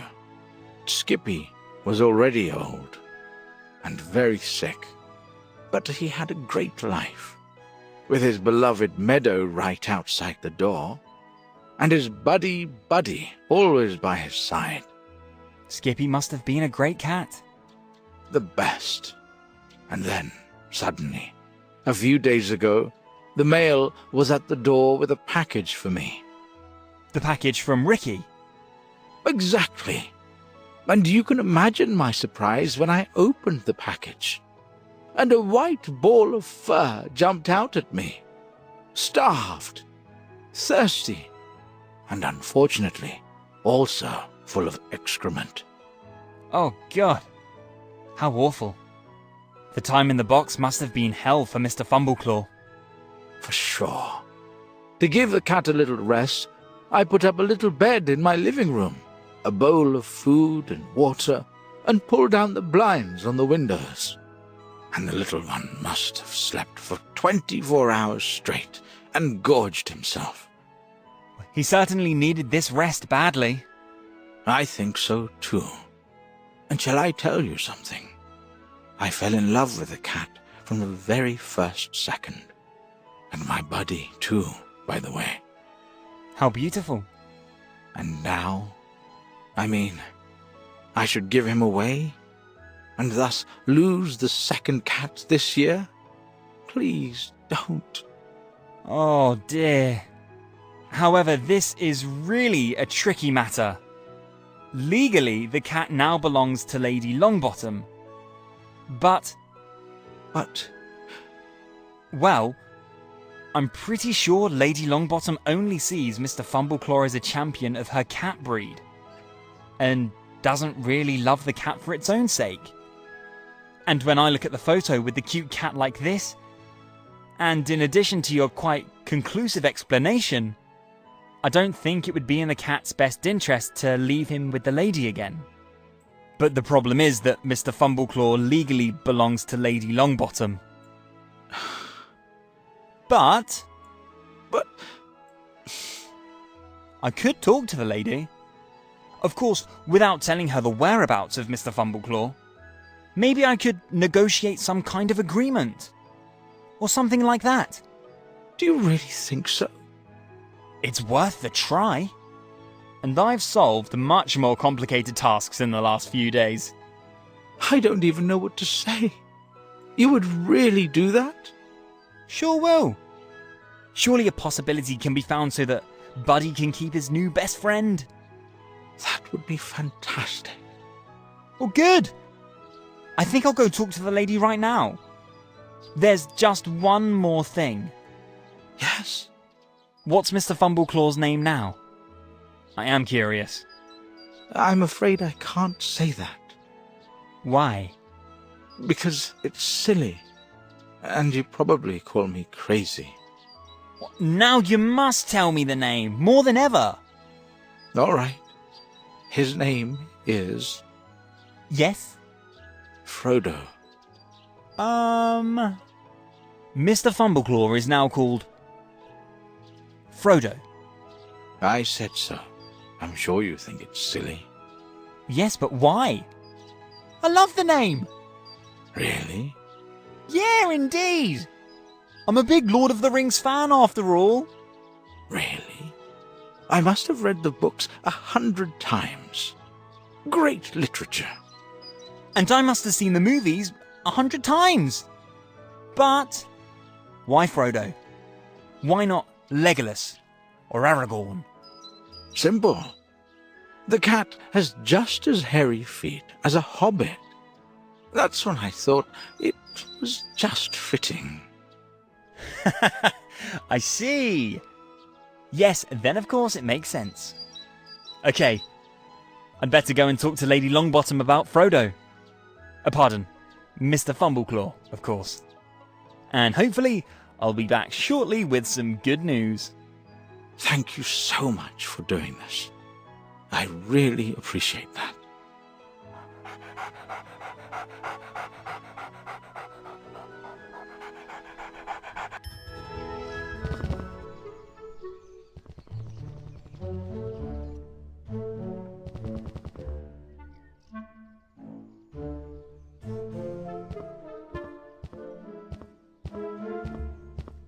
You again? What now? These nerve-wracking conversations with pizza delivery people are actually Rumstone's job. Assuming I had found Mr. Fumbleclaw? Lord Fumbleclaw! How many times do I have to tell you? What do you mean by assuming? Have you found the cat or not? Well, no, I didn't. I'm simply curious. How nice. You wanted Lord Fumbleclaw to be the champion for this year's Ricky's Finest Beauty pageant, right? Right. It will ensure my victory over Lady Beaufort's unchallenged candidate. A mangy crossbreed that is probably as lousy as its owner. I am convinced that Lord Fumbleclaw will win a triumphant victory. One last time. One last time? A triumphant last time. Why one last time? Well, Lord Fumbleclaw's shining star is slowly fading. He has secured me some nice victories for a few years now. But at some point, the time has come for every cat to leave the big stage of glitz and glamour. In addition, I already have a new champion at the start. Duke Puke Hairtuft. Duke... who? Duke Puke Hairtuft. I name all my cats after their most essential characteristics. And the good Duke is now at the best age to take over Lord Fumbleclaw's throne. Here's to Lady Beaufort kissing the hairy bottoms of my champions for many years to come. From second place on the winner's podium.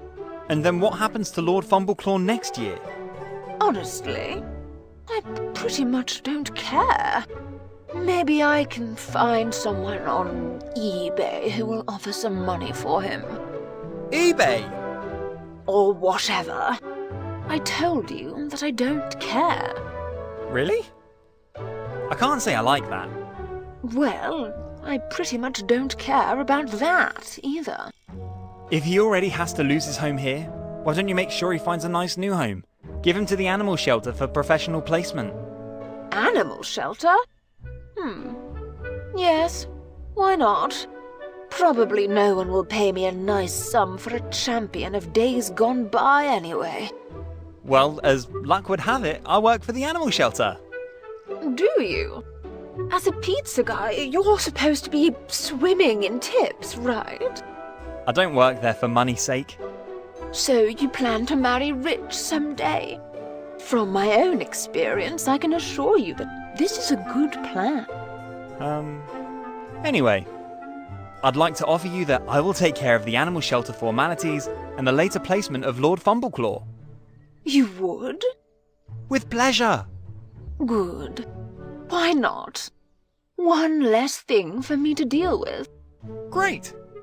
But one thing at a time. First of all, make sure that Lord Fumbleclaw is found and stands on the winner's podium of Ricky's finest. After that, you can do what you want with the cat. All right. Find Frodo, making sure he wins, placing him in a new home. Good plan. Who is Frodo? See you later. I think I have a hot lead on Lord Fumbleclaw. You again? These Thank you. That'll be all for now. Good. I desperately need some rest. Conversations with the common people are always so extremely stressful.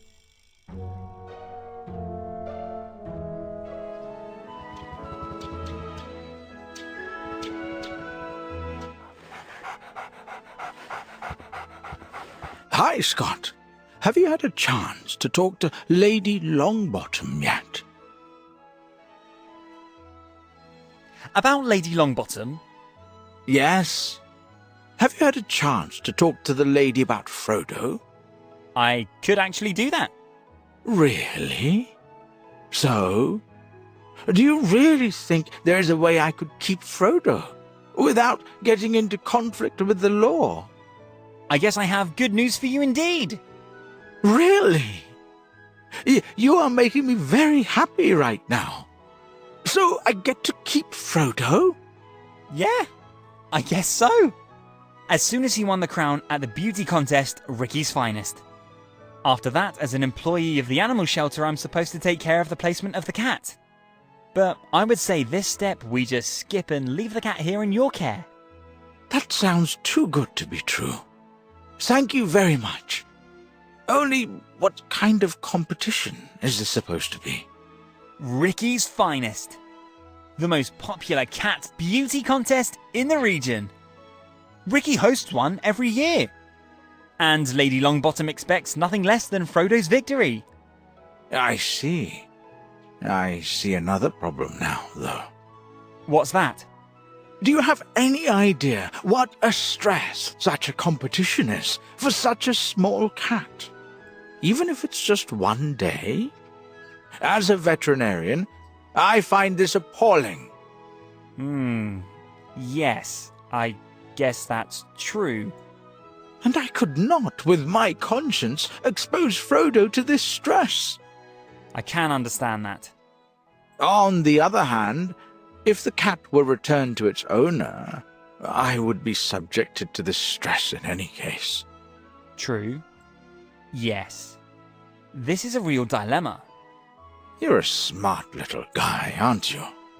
And maybe you can think of a solution to this problem. For Frodo's sake. Let's see. Probably it would be enough if I present Lady Longbottom with the certificate of Frodo's victory. But no victory without a cat. And without victory, no certificate. I'm sure you can think of something. Please. Well, I could talk to Ricky. I have a pretty good connection with him. Perhaps he'll create the deed without Frodo having to be present. Personally, I'd have no problem faking victory in such a contest for the well-being of the cat. But I don't think Ricky would agree with that. Because of his pet hairdresser code of honor and all. But hey, maybe I'll get another idea after talking to him. That would be really great. And it would be the least after you've been taking care of us at the animal shelter for free for so long. Not to mention that I'm convinced that Frodo would have a good time with you. So you'll talk to Ricky? Will do. But, of course, I can't promise anything yet. My charm is hard to resist. Therefore, I'm in good spirits. Fantastic. Please be sure to let me know what you are able to accomplish, no matter if day or night. You got it. But I'm pretty sure it's going to be here all game long. And you'll still be standing here next week brushing cat litter out of Buddy's fur. Hi, Scott. Do you have any news regarding this contest Frodo has to win? About this competition? Yes? Did Frodo win the contest? No. Not yet. You didn't want to put Frodo through that kind of stress, did you? Right. And you gave the impression that you could come up with a creative idea for it. Yes. I'm sure I can think of something else. My creativity knows no bounds. I'm counting on you. Please get back to me day or night if you have any good news. Will do. Promise. It would be ridiculous if this game didn't have a happy ending.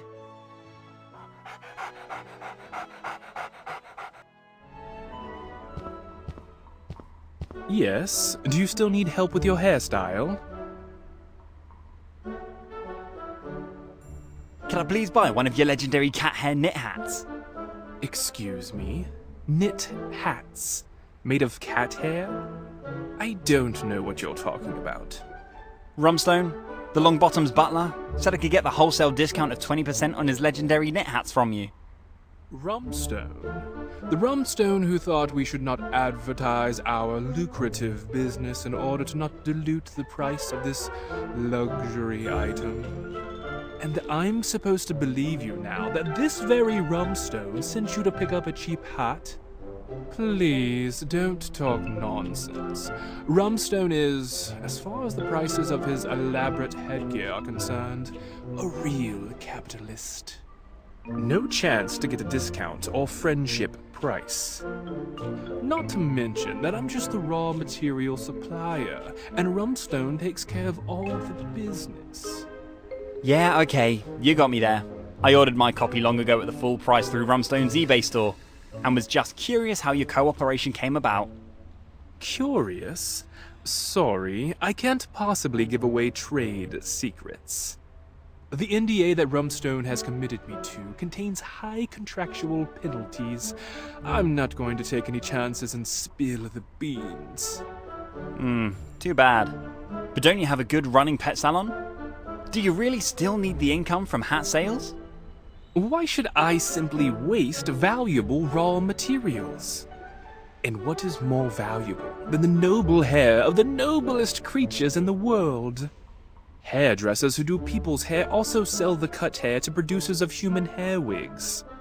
And after years of searching in vain for a producer of human hair wigs made of cat or dog hair, supposedly because of some hygienic concerns, Rumstone's business idea came just in time. Sounds kinda like you guys are just catering to a certain fetish, right? Nonsense. Wait until you have your hat in your hands, and winter is approaching. There's a reason why even the smallest cat doesn't freeze or get wet, even after hours in the high snow. And even though I strongly dislike the real fur industry, there is no animal suffering in our business idea. Only winners. Beautifully coiffed donors, fashionably dressed donation recipients. And Rumstone and you are swimming in money. I wouldn't go that far, but yes, of course, it's worth it for us too. And seriously, have you ever been able to admire one of Rumstone's hats in the flesh?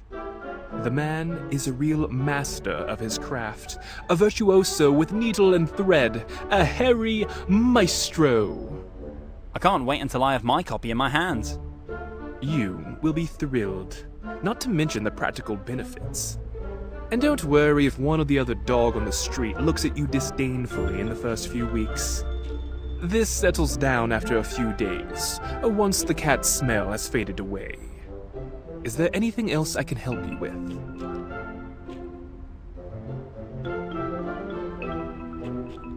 Good news! I found the missing cat! Disappeared cat?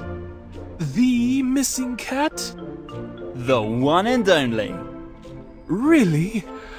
Oh, that's a load off my mind. Please tell me it is doing well, and that I had nothing to do with the disappearance. Cat's doing well under the circumstances. Thank God. And he survived the Odyssey in the box with your flea combs just fine. Really? My flea comb box? Drat. I'm sure you didn't do it on purpose. Of course not. Nevertheless, if that gets out, that would be a PR nightmare. Say, would you care for a little bribery? Bribery? You want to buy my silence? This is what is generally understood by a bribe. For example, how about a year's supply of premium shampoo that's only 2 years expired? Because it's obvious that you have some hairstyle problems. No.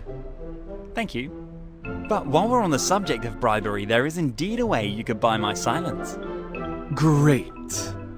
Let me hear it. Said missing cat must win your contest this year. And all this in the absence of said missing cat. If I understand you correctly, I'm supposed to manipulate my own competition, jeopardize my integrity as a celebrity hairstylist and showrunner, in order for all the other contestant participants to cheat? And that's just to cover up a little mishap arising from a negligible carelessness? That's exactly what you're supposed to do. Sure. No big deal. Really? That was easy. Because it absolutely does not matter. What do you mean? The contest probably won't happen this year anyway. Really? Yes. Because I recently became the victim of a murder and robbery. Whoa. That sounds serious. It is. First, the lock on my store door was murdered. And then my insanely expensive professional photo equipment was robbed. No winning photos without photo equipment. No contest without winning photos. So you see, it doesn't matter what I promise you for your silence in the flea comb mishap. I can't keep my promise anyway. Drat. So, in principle, you're only missing a photo camera. Because I have an old Polaroid camera here. Would that be enough? Polaroid? Please. What kind of amateur do you think I am? The winning photos of my annual contest are absolutely high quality. And for high quality photos, you need a high quality camera. And that was stolen from you? Yes! That is what I said. Is your weird hairstyle affecting your hearing? So I just have to get your photo equipment back, and then you'd put Mr. Fumbleclaw on the winner's podium. What do you mean by just? Did you steal the camera? No. But this task really doesn't sound so difficult. Well, you're funny. Are you sure you had nothing to do with the murder and robbery? Very sure. Okay? Alright. I'll get you your photo equipment. I scratch your back, you scratch mine. Okay? Sure will. Whatever you say. Solve this nefarious break-in and we're in business. Your missing cat would probably have won the competition again this year anyway. Therefore, this does not damage my pet hairdresser and showrunner code of honor. Great. I'll be on my way. And I'll be back with your super expensive photo equipment shortly. Good luck. And take care, darling. These criminals will stop at nothing.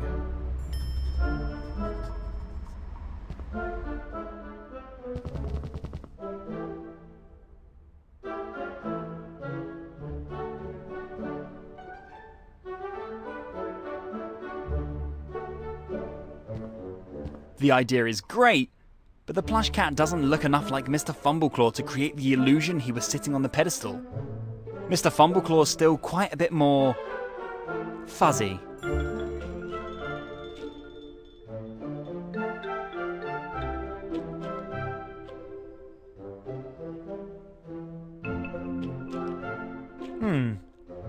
I think if the fluffy cat had fuzzier hair, it would indeed look confusingly like Mr. Fumbleclaw. Let's see if I can do that.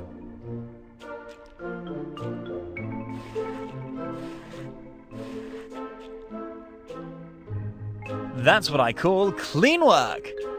The plush cat looks confusingly like Mr. Fumbleclaw. I'm a real artist. Once again, my talents as a science fiction convention costume designer come in handy.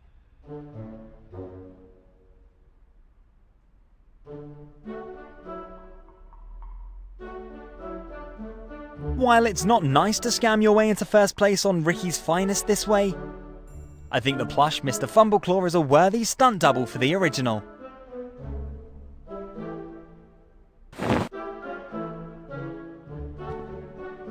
Perfect. Unless you count each whisker individually, no one will notice that this is not the real Mr. Fumbleclaw.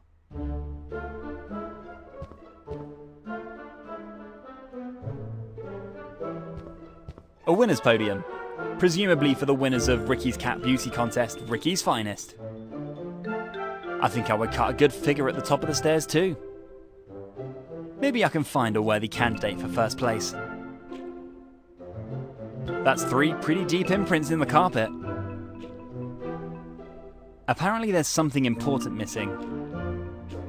The aura of money and loss surrounds the imprints. The cat looks confusingly like Mr. Fumbleclaw. The perfectly coiffed plush cat proves that I am in no way inferior to Ricky's skill when it comes to cat hairstyles. The plush cat on the winner's podium makes a great subject for a photo.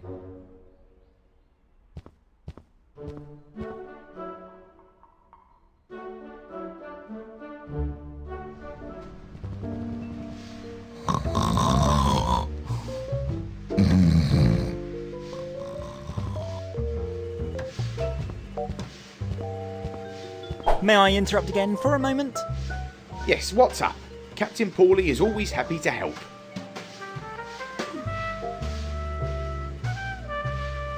Could I have another look at the camera in front of Ricky's pet hairdresser? Why would you want to do that? The camera's recordings are still top secret. Ricky's store was recently robbed by gangsters. Oh my. That's just terrible. What do I have to do with it? Well, you do have access to the surveillance camera outside Ricky's store. The one I got a sneak peek at the other day. Oh, yes. I remember. Something about a missing cat, right? Exactly. Have you found the kitty in the meantime? As a matter of fact, I have. Nevertheless, I'd like to take another look at the camera. Ricky needs his expensive photo equipment back. And certainly the thief was recorded on video. I see. Yes, that is very possible. But I already said it. The inspection of the camera recordings is subject to the strictest secrecy. Is there no way to loosen up this strict secrecy a bit? Well, I guess. You could go back to being an auxiliary policeman and help me with a little something. As an auxiliary policeman, you would then have the authorization for the recordings. I thought something like this was coming. Let me guess. You want me to eavesdrop on anyone, anywhere with your great high-powered microphone? Yep. I hope you didn't dispose of the engineering marvel. Of course not. Great. Then please get me some Law and Order recordings and I'll see what I can do for you regarding the surveillance camera. Law and Order? To calibrate the microphone again? No. The recording is for my personal collection. Collection? Yes. I've started to create a categorised collection of exciting sound recordings. And I'm still missing something exciting on the subject of Law and Order. Why do you need this collection? Well, actually it's none of your business. But I'll tell you anyway. My police psychologist did call it a distinct voyeuristic disorder. I, however, find the analysis of these true events captured on tape makes me a better surveillance specialist. Besides, time passes faster here when I listen to the tapes over and over again. You have a police psychologist? Yes, Dr. Fletcher. Nice guy, but a total doomsayer. Be that as it may, do we have a deal? We do. I'll get some entertaining recordings with voyeuristic potential of the subject of Law and Order, and you show me who cleaned out Ricky's store. This is how we do it. Although I don't understand why a real crime like the robbery of Ricky's store meets with so little interest from you. That is police work. As you just noted yourself, you don't understand any of this. Now go ahead, get me those recordings.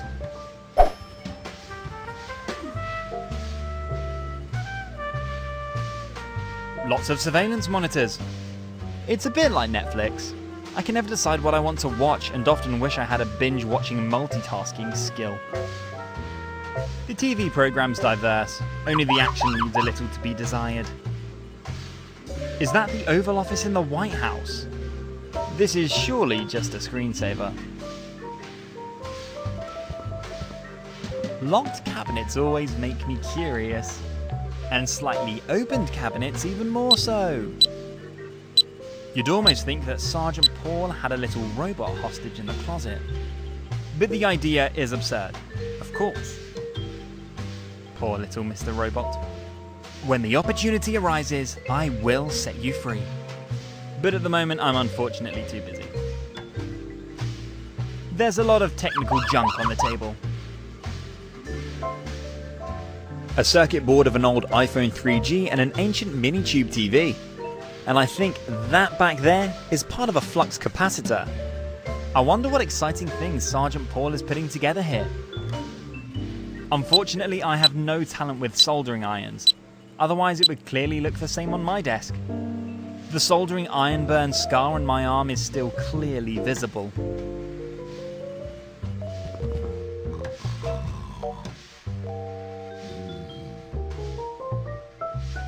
Lots of surveillance cameras. I feel like I'm being watched. Wouldn't a single camera have sufficed? Sergeant Paul seems to suffer a little bit from paranoia. A water dispenser with drinking water. An interesting contrast to the vending machine next to it. There is not one can of sugar-reduced beverages on sale in the vending machine. And this is the tasteless counterpart in the Super Light Zero version. I really only use water to water my flowers. At least, if I owned any flowers.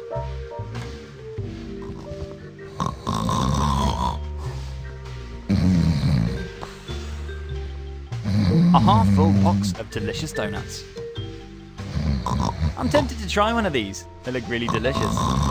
But donut theft is one of the worst crimes you could commit in a police department. The donuts are for the officers of the precinct, so that they can start the day freshly strengthened.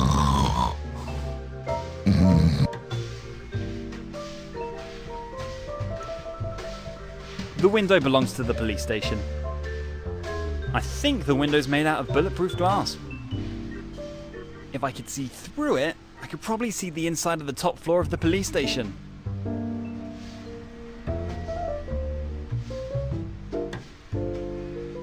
Great idea! Where better to get a sound recording on Law & Order than a police station? Scott, you are such a sly fox. So, dear police department, speak to me.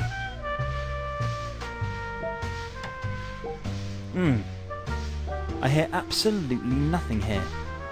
Does this thing still work at all? Maybe the batteries run out.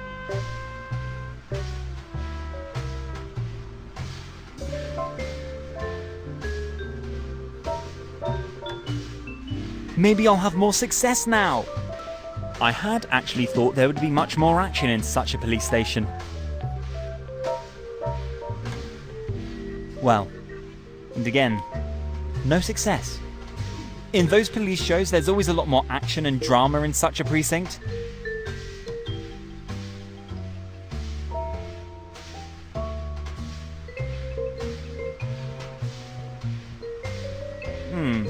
Last try now. After that, I'll get tired of it and rather play any other game. Alright, here we go.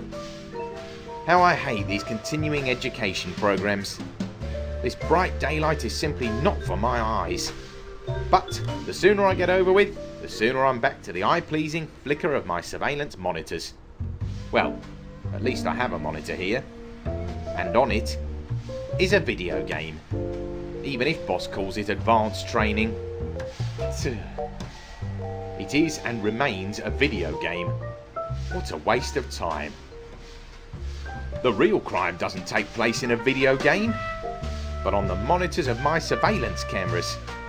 It doesn't help though. Instruction is instruction. Nevertheless, I hate video games. A total waste of time. Good. Let's go. Police Quest 1 by Sierra Online. By policemen for policemen.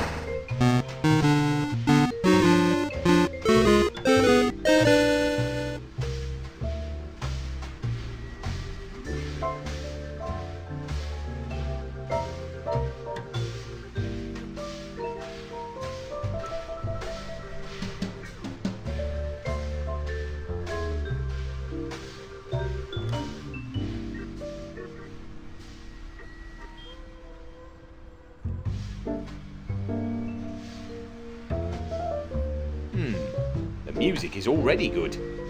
Now that's a funny blue man. So what do I have to do now? Click anywhere? Oh, the man is moving. Whoa, the man walks slowly. There seems to be a door on the right. That's where I'll move the man.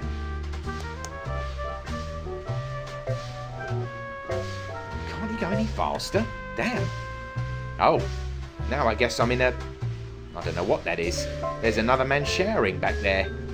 A gym in a police station? We could use that too. On the other hand, I hate sports. Good. What do I have to do now? This looks like lockers. I'm going to open one.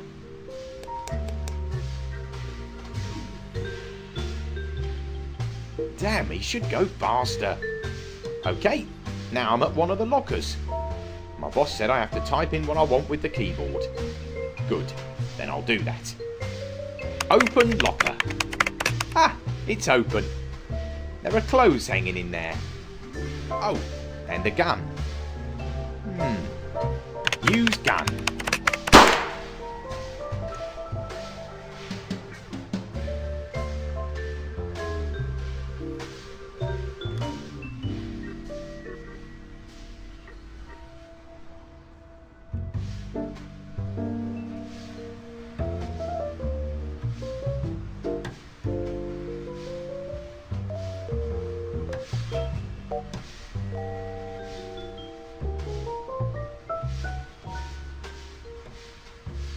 You died. Your gun was still loaded. Damn. Okay. I think that was educational already. Weapons are evil. Crap. I think I'm back at the beginning of the game. What now? Hit the gym again and watch another man take a shower? Better not. I'm going to the left.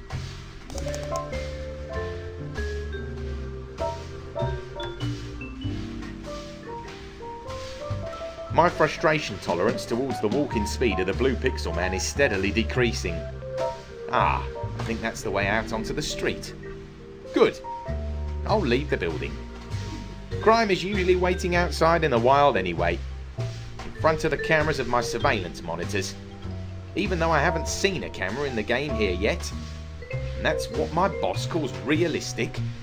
In any case, the walking speed of the little blue pixel man is absolutely unrealistic. Although, Constable Smith doesn't walk any faster when he's stuffed himself with donuts again. Ah, finally. Now I'm right outside on the street.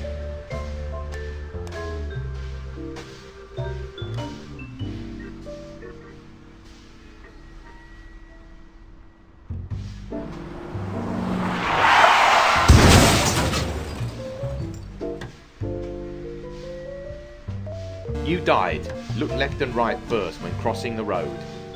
Damn! Okay, that was educationally instructive. I also never look when crossing the street to see where a car is coming or not. And now? Oh.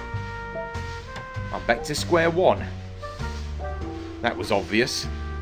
This game is merciless. And now? I went to the right and died. I went to the left and died. The only other way seems to be up. Any room. I'm going to go over there.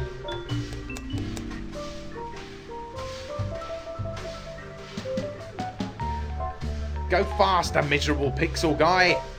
It's driving me crazy. The programmer probably never programmed another game after that. Hopefully he's still in jail for this crime.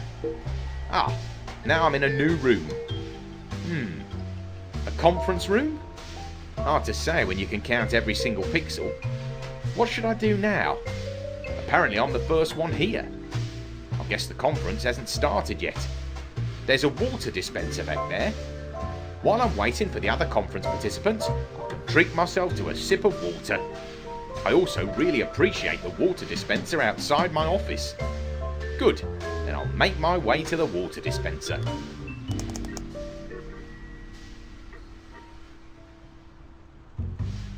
It's a miracle that the blue pixel guy didn't die of thirst on the long way to the donor. Well then, use water dispenser.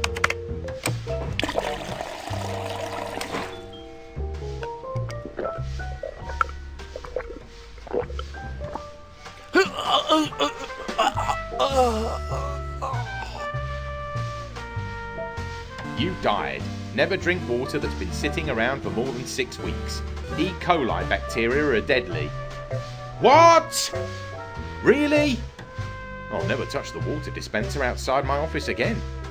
My boss was absolutely right. This game is educational. And I'm back at the beginning.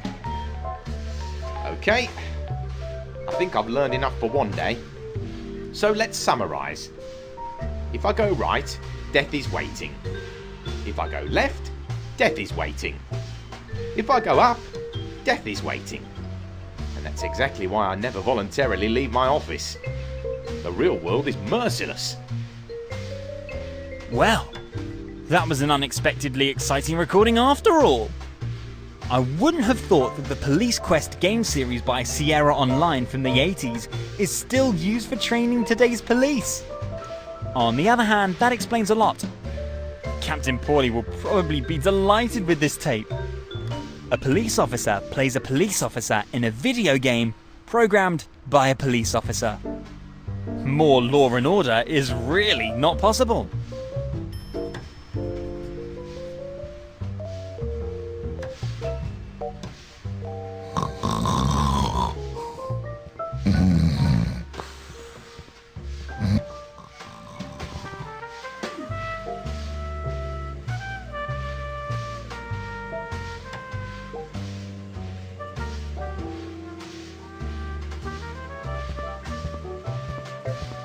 May I interrupt again for a moment? Yes, what's up? Captain Paulie is always happy to help.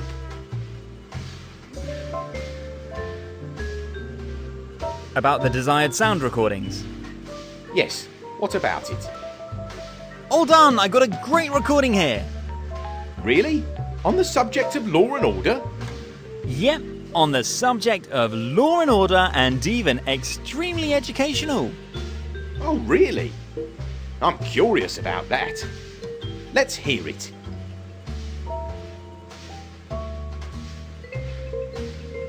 Oh, is that me on the recording? I think so. I think you're having a lot of fun with a point-and-click adventure classic right now. This is the game my boss made me play, isn't it? Yeah. Police Quest 1 by Sierra Online. You, as a policeman, play a policeman. And the game was also programmed by a policeman. I think more Law and Order? It's not possible. Honestly, the only thing I remembered from it's my hatred for the main character and her snail's pace while walking. But you now also know that you better not taste the water from the water dispenser outside in the hallway. True. This explicit on-screen death was very educational indeed. So, are you satisfied with the recording? And now could I please see the security camera footage from the night Ricky's store was robbed? The recordings are not really a huge success. But I must acknowledge your creativity in interpreting law and order. Or in other words, the recordings are better than nothing. And will be added to my collection. Captain Paulie's tape archive is happy about every new edition. Of course, only for purely professional purposes. Fine. Can I have a look at the surveillance pictures now then? Please? A promise is a promise. The camera in front of Ricky's store then? Yes. From last night, please. Good. One moment.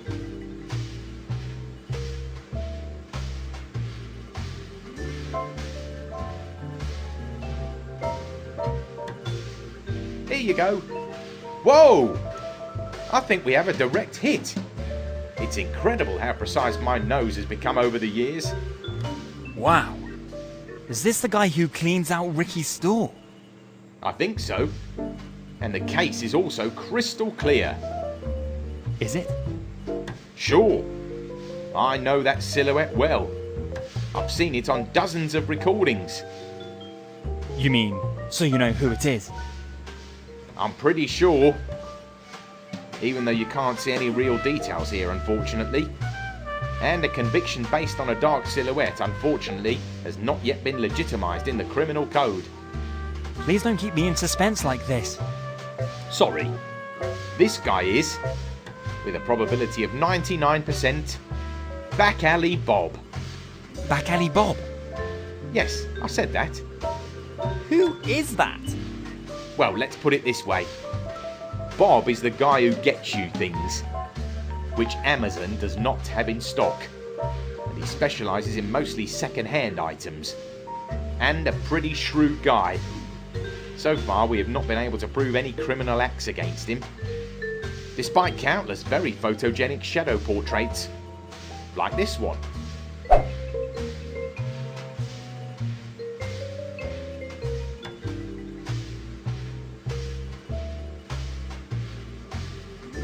Interesting. So this Back Alley Bob robbed Ricky's store? At least that is very likely. Any idea where I could find him? Well, as the name Back Alley Bob already suggests, he usually loiters around in some back alley and sells his second-hand items acquired in a creative way. Good. I think that already helps me. Thank you. What do you want from Bob anyway, if you don't mind me asking?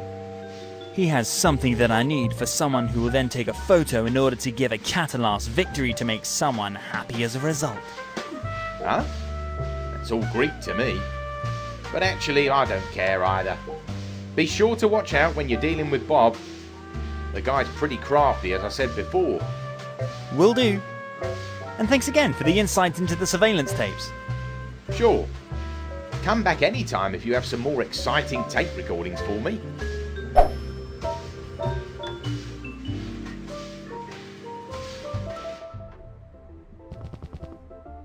The menu of Alfredo's Pizzeria includes only vegetarian dishes, praising a new vegan cheese pizza for the near future. Sounds delicious. I think the windows up here belong to Alfredo's private apartment. Pizza in 1,000 variations and all vegetarian. Since the invention of vegetarian salami, nothing stands in the way of a vegetarian salami pizza. And after all, every good pizzeria needs pepperoni pizza in its assortment.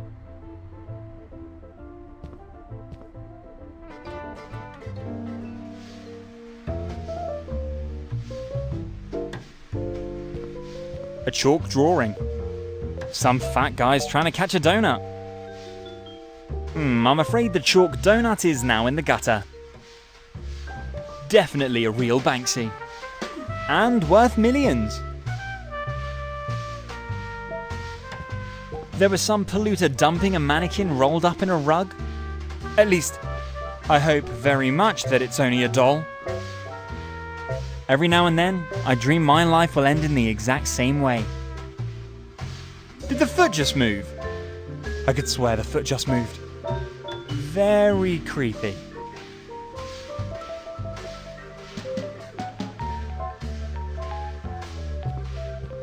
Wow! So many exciting things. One more illegal than the other. It makes you want to go shopping right away. Amazon's assortment is nothing compared to that. Someone's turned a spotlight on the smog clouds hanging over the city. Surely some environmental activist. Looks like a fat moth of light. The clouds over the city really don't look healthy.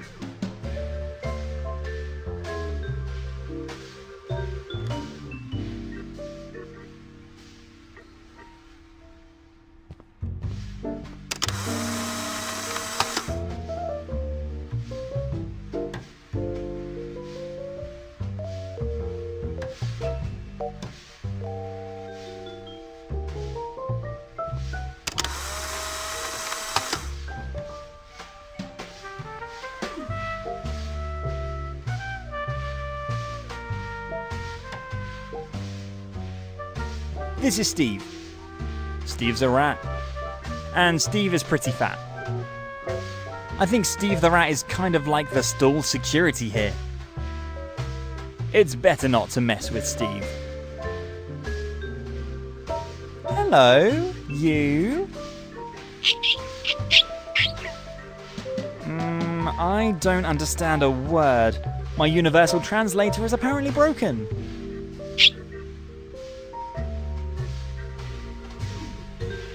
Hello. Hello. This is Bob, the owner of the store. Also known as Back Alley Bob, specializing in second-hand goods of all kinds. Bob sells many exciting second-hand items here, but I'd better not ask him about their origin. Whatever you're looking for, Bob can get it for you. For a small handling fee, of course. Oh, Steve, look! A new face! I wonder what he wants. You can say that again.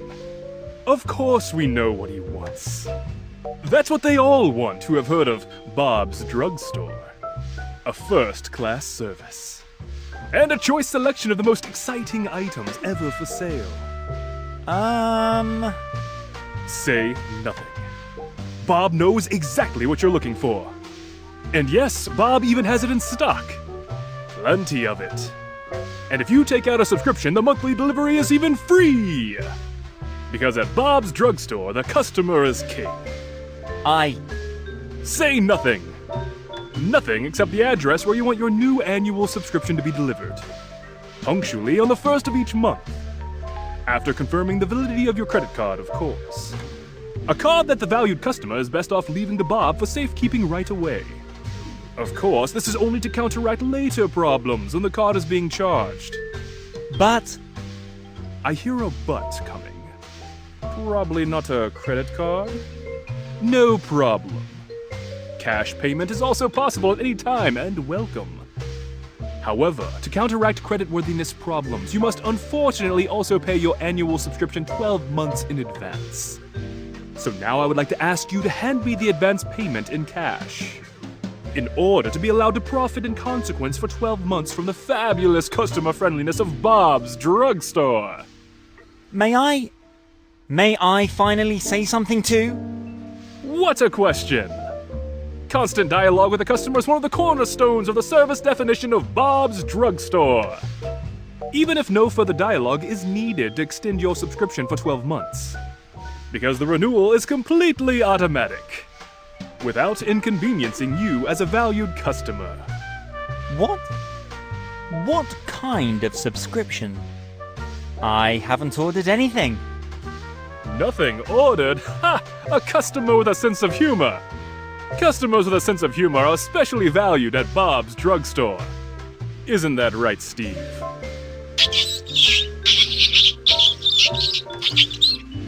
You can say that again. Steve also likes customers with a sense of humor. I guess I'll just have to be surprised then. And hope that my annual subscription will not be too expensive. Running out of money? No problem. Bob's Drugstore also offers financing at attractive interest rates, with a valuable monthly interest rate tailored to the needs and creditworthiness of our valued clientele. And what happens if I can no longer pay my monthly installments? No credit card, no cash, and also no credit rating to pay the monthly installments? That pretty much sums it up. Steve, he asks what happens if he can't pay his installments. Right. The procedure that applies in this case is then explained to the valued customer face-to-face by my colleague, Steve. Is there still a chance to withdraw from the contract and cancel my subscription? Sorry. Transactions concluded directly at Bob's Drugstore are immediately legally binding. Termination is possible in 12 months at the earliest. Crap. Be that as it may. Actually, I'm here for a completely different reason. Is that so? At Bob's Drugstore, all wishes are fulfilled. Well, that would be great. Could I please have the camera equipment back that you took from Ricky's store? What do you mean? No idea what the valued customer is talking about. But if the valued customer is interested in high-quality camera equipment, then Bob's Drugstore could certainly fulfill this wish, for the small expense contribution of only €3,999. 3,999 euros? I don't have that much money. Is the valued customer then already aware that Bob's Drugstore also offers loans at interesting interest rates? Yes, with a variable monthly interest rate tailored to my needs and creditworthiness. That's right. Sorry. Unfortunately, I still cannot afford. And I have no interest in a visit from Steve due to non-payment on my part.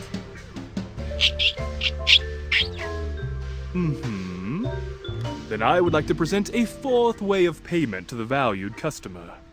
Sure. Is the customer familiar with the saying, one hand washes the other? Sure. In principle, this is the main theme of the game. So what should I do? Hospitalize another valued customer who's behind on payments? Set fire to a competitor's back alley pad? No! Nothing of the sort. Then Steve would be out of a job. But something tells me you have a good connection to the other side, don't you? Other side? The hereafter? Nonsense! To the powers of the state, of course. To the police? Yep. At first, I thought you were a cop yourself. But a cop would not dare to go out on the street with such a hairstyle. In fact, I know one or two policemen. Of course you do. And I'm sure you know a cop who can disable the surveillance cameras that's up ahead on the street and point it at Bob's drugstore. Oh, that would even be within the realm of possibility. I thought so. And this service on your part would be well worth, say, 3,499 euros to me. 3,499 euros? Why not 3,999 euros? Because then I would have no reason to ask my valued customer for a second favor. Oh. And what would that one be? Steve's super expensive gourmet food is slowly running out. And the damn rat eats only this one food. Well, it's true. You could also eat any other food. But no, it has to be the most expensive of all, Golden Delicious. But you are my best employee. And for my best employees, I accept all adversities and expenses. Sure. So I pretty much don't care how you do it. Get me a year's supply of Golden Delicious rat food, and we're even. Golden Delicious? I might ask Mary about it sometime. Do that. Okay. Camera and food for the Employee of the Year. You got it. And then you would have a high-quality camera equipment for me that is identical in construction to the one you took from Ricky's store. I still don't like what you are implying. But I'll put it to you this way. The chances that I'll have the right camera model for you are very high. Fine. Your business model is none of my business. And I have to acknowledge that Bob's Drugstore is really customer-oriented. Correct. There is no such thing as a can't in Bob's business model. Alright. Give me a little time. I should be able to manage all that somehow. You know where to find me. Because Bob's Drugstore is open around the clock for their customers. See you later then.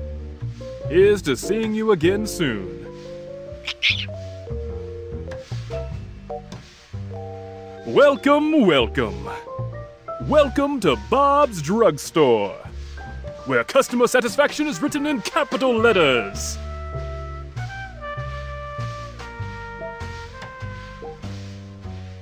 Is the rat also for sale? Who? Steve? Of course not.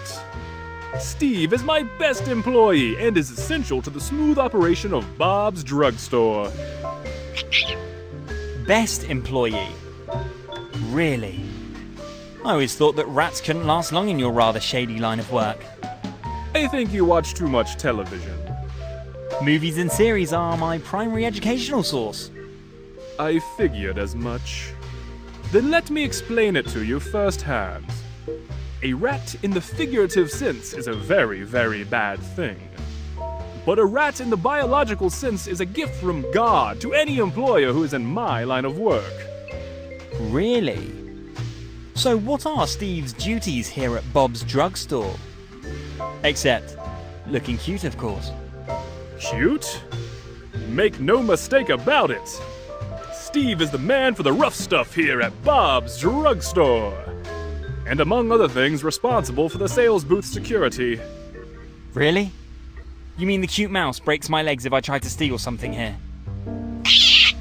Steve doesn't like it at all when people call him a cute mouse. And yes, Steve can get very nasty when the situation calls for it. And whenever you plan to take something here or default on an installment, you will find out firsthand how nasty. But only as a last resort, of course. After all, a half-eaten customer is not a satisfied customer. And customer satisfaction is highly valued at Bob's Drugstore.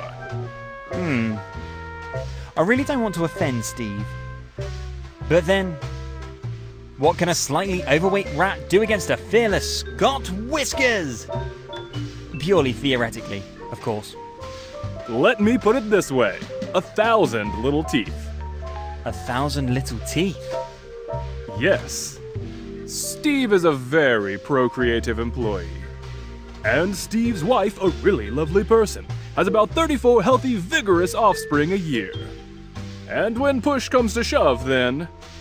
Then? Then the family stands together. You mean then the rats go to war? A rat army to enforce the interests of Bob's drugstore, you mean? Bottom line, yes. Cool. Bob's drugstore annual employee Christmas parties are sure to be fun. Yes, and quite an expensive affair. Every year I have to plan meals for another 400 family members. But as I've mentioned several times before, Steve is my best employee. And no cost is too high for my best employees. I love you too. Is there anything else I can help you with?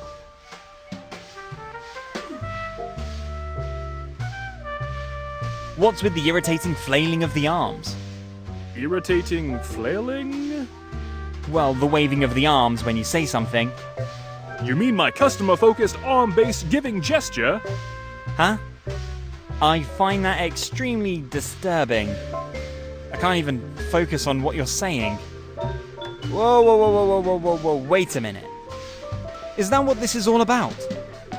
To distract the customer from the fine print of the spoken word? Well, look at that. You're a smart little guy. I see you are also familiar with St. Stan's Advanced Sales Psychology Manual. St. Stan's Advanced Sales Psychology Manual? What's that? And who is St. Stan? Sorry, I thought you had read the book. The said manual is nothing less than the encyclopedia of the psychology of the sales conversation at the first customer interaction. Written by St. Stan some 300 years ago. Wow. You can say that again. A truly masterful work with a universal validity. St. Stan must have been a great guy. He was. A universal genius that could really sell anything to a potential customer, whether the customer wanted it or not. But in the end, they all wanted it. You seem to have a great reverence for St. Stan. I do. He started out as a used ship salesman, later expanded his business field to include used real estate, and was finally able to live royally from the royalties of his book. On his own island. Very interesting. However, you mentioned that arm waving should only be used during initial customer contact. But you underline practically every second sentence with it. Yes. Try to suddenly suppress a hard-trained idiosyncrasy. Aren't you worried that your wild arm movements might scare off customers during follow-up contact? Do you really think so? Well, I already mentioned that it irritates me to a high degree. Thanks for the tip. In fact, there is nothing in Stan's Bible about using this procedure for customer follow-up contact as well. You may even be right. Steve, what do you think? Does my arm acrobatics irritate you? Really? And for how long? Really? And why didn't you ever say anything?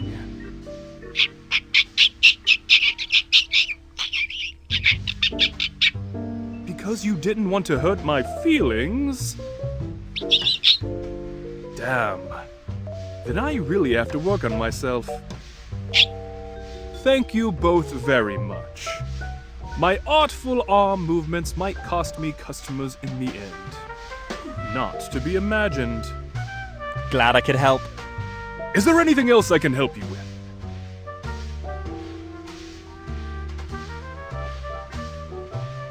Isn't this place a little too remote for walk-ins? Remote? Walk-in customers? Bob's drugstore does not rely on walk-in customers. Not? So your business model is based on hearsay? Something like, a thief knows a thief who knows a thief who knows a customer. Well, I wouldn't have put it quite like that, but yes, basically, that's the secret to the success of Bob's drugstore. Fascinating. Your place seems to embody just about every cliché of a criminal back alley joint that I know. I'm sure you meant just about every cliché of successful owner-operated buying and selling, whose continued success is based on high customer satisfaction. I see my valued customers more as friends than as business partners. So we're friends now too? Why, of course! Once you have made your first purchase, with a flexible payment model tailored to your creditworthiness. I'm pretty short on cash, unfortunately. No problem. Bob's Drugstore also offers financing on attractive terms. And what if I can't pay my installments? After 6 seasons of The Sopranos, I tend to be wary of back alley financing. Oh, don't worry. My colleague Steve will then explain the procedure to you. Steve? Steve scares me a little bit, though. I'll say, Steve is very affable. And his gloomy look is based solely on the fact that Alfredo only offers vegan stuff. No more pizza with real cheese. Steve still has to chew on that. As a customer service representative, however, Steve does a top-notch job. Steve is a highly valued employee here, albeit with an extremely delicate nervous system at the moment due to tough cheese deprivation. So please address him as Sir or Mr. Sir Steve. You got it. Sorry. Well, now that you've learned all about my business model and people management, is there anything else I can do for you? Thank you. I'm gonna look around some more. It's a pleasure. You have to pay for whatever you touch. Gladly with a low-interest loan tailored to your wishes and creditworthiness. Because at Bob's Drugstore, a satisfied customer today is a friend tomorrow. Is there anything else I can help you with? Thank you. I better go. Of course. Come back anytime. A customer of today is a friend of tomorrow.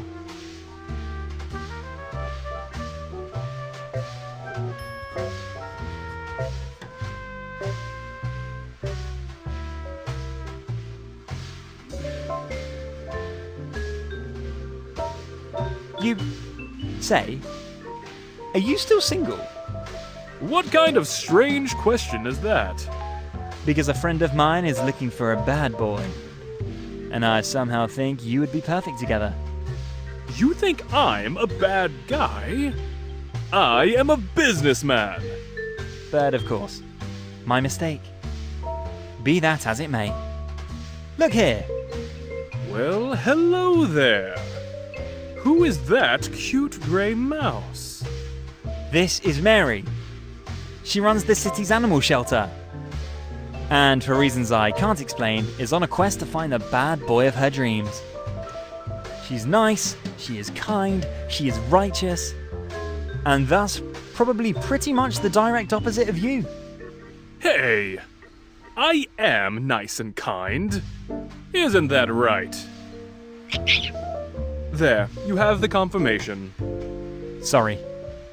Because of your friendship with your rat, you would definitely be well in with Mary. Mary has a big heart for strays. And therefore, probably also a big heart for you. That's what I'm saying. So, when can I meet her, this, sweet grey mouse? Just pay her a visit at the animal shelter. Just like that? Nope. I don't have the courage to do that. What if I'm not her type? In fact, I'm afraid you're absolutely her type. But why so shy? You surely have to deal with the worst types and cutthroats here day after day. That's right. But Steve keeps these bad guys and cutthroats away from me. And I deal with such a sweet creature as with Mary rather rarely. And you didn't hold the photo in front of my nose for no reason now, did you? So you want me to play the advocate of love? If you want to put it that way. Will I get the photo equipment from you after that? Sorry. Unfortunately, I have to keep private and business matters strictly separate. Too bad. It was worth a try. Alright. I'll think about something in relation to Mary. I like romance and happy endings. You would? Thank you very much. I can't wait to meet Mary. Is there anything else I can help you with?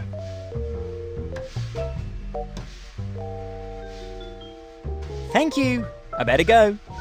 Of course. Come back anytime. A customer of today is a friend of tomorrow.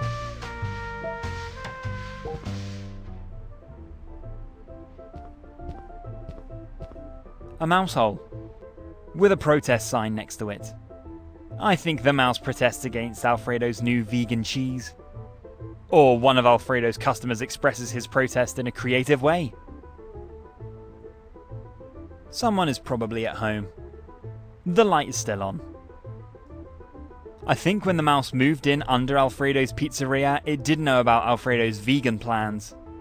But I felt the same way when the Burger King next to my apartment building, after all, one of the main reasons for my choice of apartment, closed down 3 days after I moved in. But it was better that way. Otherwise I would have probably gained 20 kilograms in weight by now.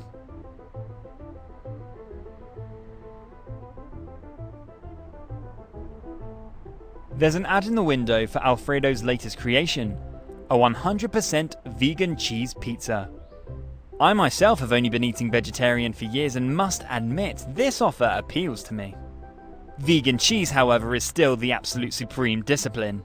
No manufacturer's really managed it yet. That's why I still reach for a delicious piece of organic goat cheese every now and then. Vegan cheese pizza, I absolutely must try. Alfredo's venturing into real uncharted territory with this offer. Real vegan cheese that doesn't taste like garbage and yeast is the absolute supreme discipline.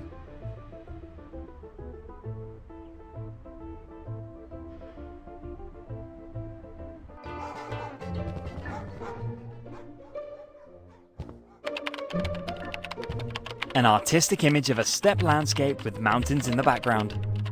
I think I really need a vacation again. And then I want to go exactly where this picture was drawn. Riding on a wild horse with blowing hair towards the mountains and the sunset. Now I just have to learn to ride a horse. Beautiful. I wonder if this place really exists. When I look at this picture, I definitely get wanderlust. I love the mountains. Back again? Is there anything else I can do for you? Do we still have that immensely expensive rat food in stock? The Golden Delicious? Quite possible. Why do you ask? Because I was lucky enough to make the acquaintance of a rat that only eats this gourmet stuff. And I would need about a year's supply of it. A year's supply, you say? I think that would be all I have left in stock. I reserve for the most difficult cases. Steve is an incredibly difficult case. He eats nothing else. I can believe that. The more expensive the food, the better. I can't possibly just hand that over. You never know when you'll find another noble donor of this premium stuff. Not even if it were the man of your dreams? Steve is the man of my dreams? Not Steve. His employer, Bob. Who lets a rat work for them? Pray tell. Meet Bob. And don't worry, it's an employer-employee relationship at eye level. Bob idolizes Steve, and Steve idolizes Bob. Oh, well, hello there. He looks good. And he is what? A businessman? Let me put it bluntly. Bob is exactly the bad guy you've been looking for all your life. He runs a shop for used items that have fallen off the truck rather involuntary. So, a really bad guy? Of the worst animal-loving kind. And I'm convinced that if you take care of Steve's culinary delights, you can take his heart by storm. Oh my god. Now my heart is pounding like mad. Could it really be him? The bad boy who steals my heart? I, at least, am already absolutely convinced of that. So, can I tell Bob that Steve will soon be swimming in premium food? Should I set up a date to hand over the food and start a great romance? A date? I'm in a complete tizzy right now. I would not have expected such a twist day today. If anyone deserves all the happiness in the world, it's you. That is so sweet of you. Do you think I'm ready for a date yet? It would have to be absolutely perfect, of course. So how did you imagine the date of your dreams with the bad boy of your dreams? The date of my dreams? You will laugh at me, won't you? Certainly not. A sunset by the sea. A field full of roses. A romantic ride in a hot air balloon. I'm afraid I'm a bit special in this regard as well. Now I am curious.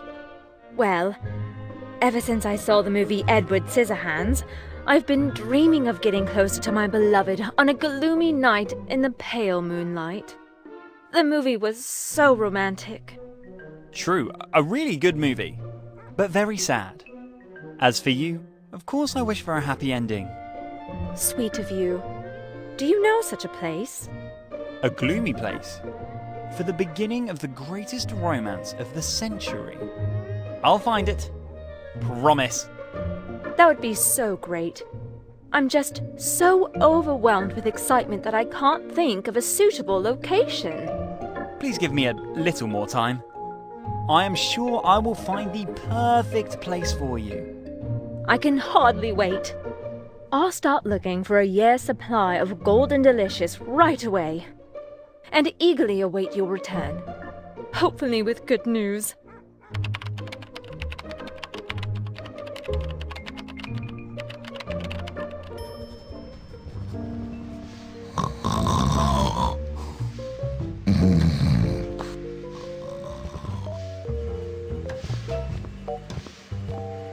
May I interrupt again for a moment? Yes, what's up? Captain Paulie is always happy to help. Could you please disable a very specific camera? Disable a camera? Are you insane? My goal in life is to make our world safer by adding more and more surveillance cameras. Not the deactivation of these lifesavers. Please. It would be really important. And it's for a really good cause. And you're free to reactivate the camera in a few weeks. So this is a temporary lifesaver deactivation? Exactly. A few days would be enough for me. And after that, it's probably really better for the general public if the camera keeps an eye on the goings-on in the back alley of Alfredo's Pizzeria again. Alfredo's Pizzeria? So this is about the camera I had installed to keep an eye on Back Alley Bob's sales booth. The one and only. Sorry. This camera is of essential importance for the common good. I can't possibly disable it. Bob and his talking rat are a constant threat to the general public. I'm firmly convinced of that. It is impossible to imagine what capital crimes will be committed if I close the eyes of justice even for a minute. And what if I do the eyes of justice one more small favour? Are you trying to bribe a cop right now? Of course not. I am simply offering you my services as an auxiliary policeman again. Surely I could add a recording or two to your phenomenal collection of law-related audio recordings? For official use only, of course. After all, I still have your great microphone in my backpack. When you put it this way. In fact, I'd like one more recording to round out my collection of law-related audio recordings. And I wanted to ask you anyway, why you still haven't handed over my microphone, which as you know contains all my savings. I'll do that, of course. After this last recording. And after the camera is disabled. Alright. I better not ask you why exactly you want to disable the camera. We may clarify that later. And as for the recording... Which I will be happy to create for you. I'm still missing something relevant to the topic of the Mafia. The Mafia. Cool! This is an order I can't refuse. Consider the job done. A job for which I am definitely the right person. I must have seen The Godfather Parts 1 to 3 100 times, and also all the seasons of The Sopranos sits well in my memory. Good for you. But I'm not really interested in your know-how for movie and television. I need some real-world recordings on the subject. And you can believe me that the Mafia from the real world has nothing to do with the romanticised mafiosa from the screen. Not? Well, we'll see. I better get going right away and get some exciting recordings. Good. And don't get any ideas about pointing the mic at your TV while watching The Sopranos. I notice it when the actors in your recording speak in Tony Soprano's voice.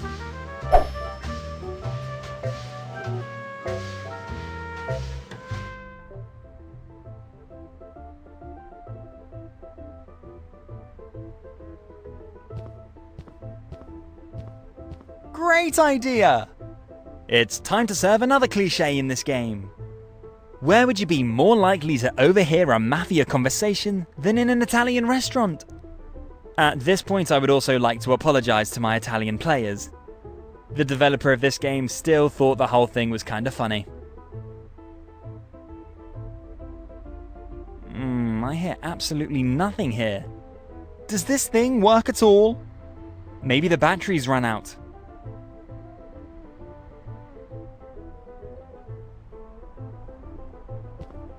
Maybe I'll have more success now. The local mafia remains silent.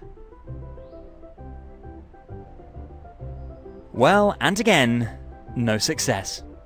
Unfortunately, the local mafia remains silent.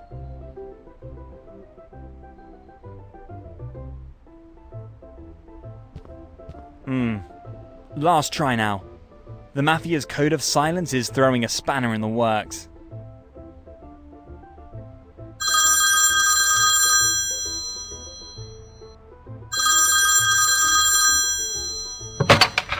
Alfredo's Pizzeria, Alfredo speaking. Yeah? Hello?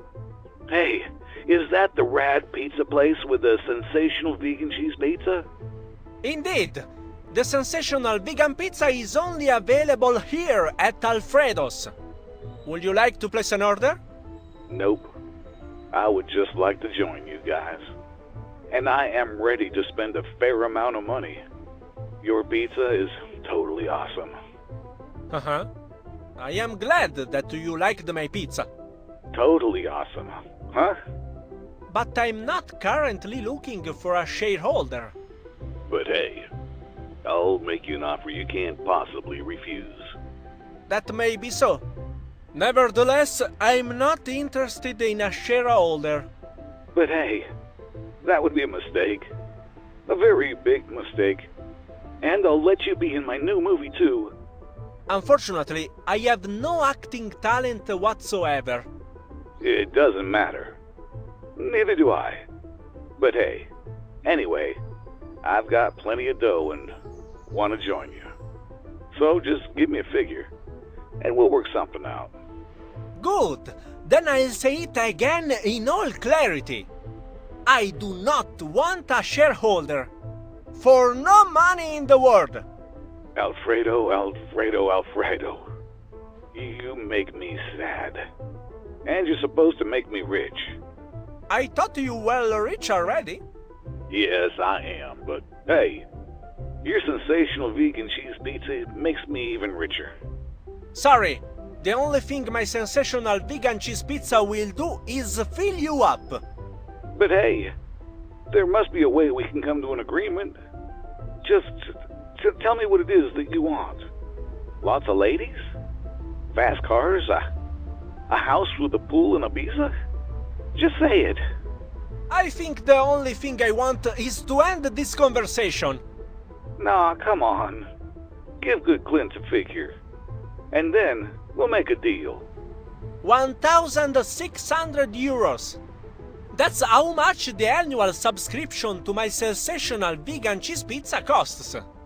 With a guaranteed weekly delivery within a radius of 50 kilometers. And that will be my last offer. And if you keep pestering me to become a shareholder, you'll end up on my no pizza list. So that means no more sensational vegan cheese pizza for superstar Clint Ackenthorpe? No sensational vegan cheese pizza for life. It's okay. It's okay. 1,600 euros? I guess that's an offer I can't refuse. I think we have a deal. Great! I am pleased to welcome you as a regular customer at Alfredo's Pizzeria. Hey, take care. We'll chat again later about the partnership thing.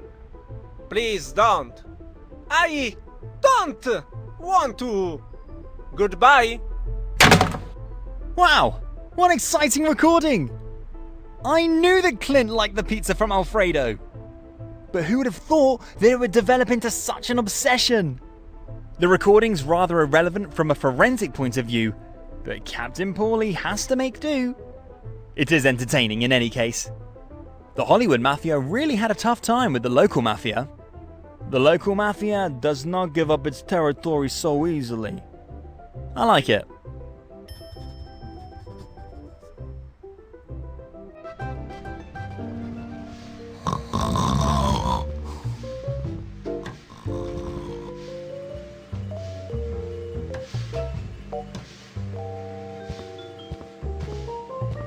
May I interrupt again for a moment?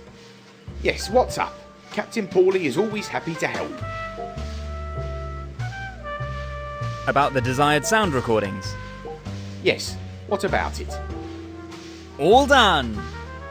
I have a great recording documenting a Hollywood mobster trying to muscle his way into the local mob's business. Really? That sounds exciting. Let's hear it.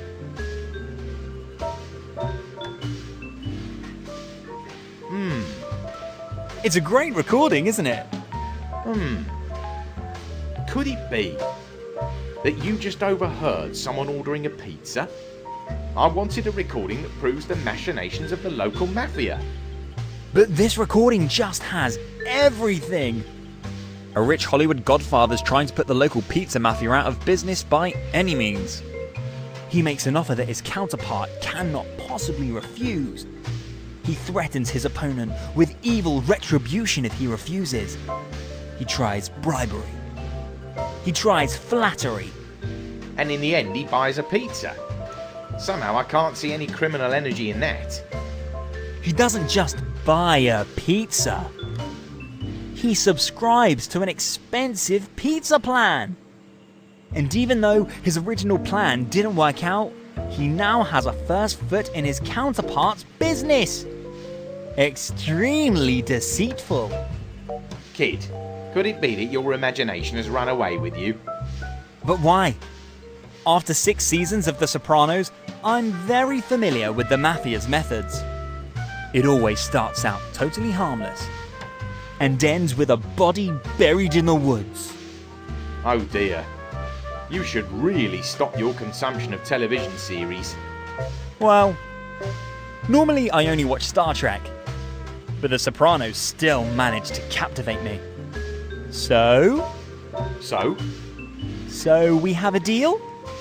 Can you please disable the surveillance camera that has Back Alley Bob in its sights now?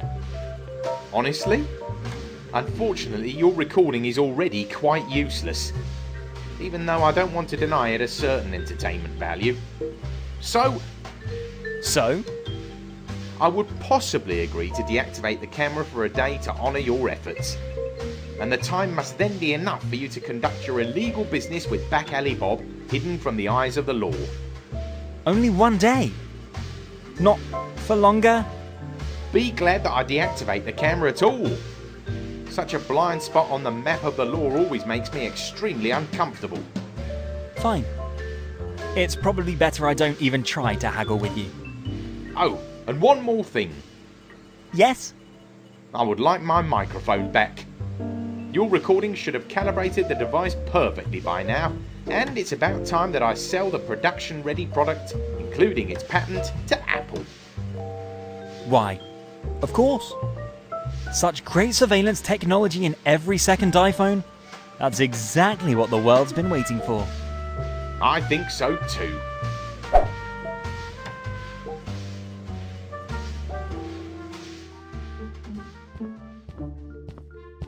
It's been August for 11 months. I just like the cute raccoon. He reminds me a little of my uncle. Did I mention that I like raccoons? Raccoon Uncle Klaus greets me first thing every morning when I wake up. A nice way to start the day.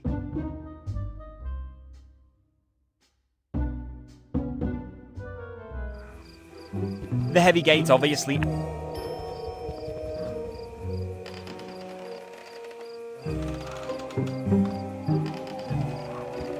Well? Dressed all in black? Did someone else die? Oh, there he is again, young Mr. Whiskers. The man to whom I am indebted for eternal gratitude. And to answer your question, quite the opposite. There is reason to rejoice. Eternal gratitude? Reason to rejoice? Let's start with the former. Why exactly is the great Vlad Popescu indebted to me for eternal gratitude? I'd have expected you to never speak a word to me again after I persuaded you to collaborate on this trash film. Not to mention the attack with the spray can. Granted, the movie is probably pretty crap, and the use of spray cans was a bit unconventional. But by arranging the role in this flick, I was able to meet the great James Pollock. A more talented young man. Sounds like you guys hit it off. Even better. I will play the leading role in his next movie.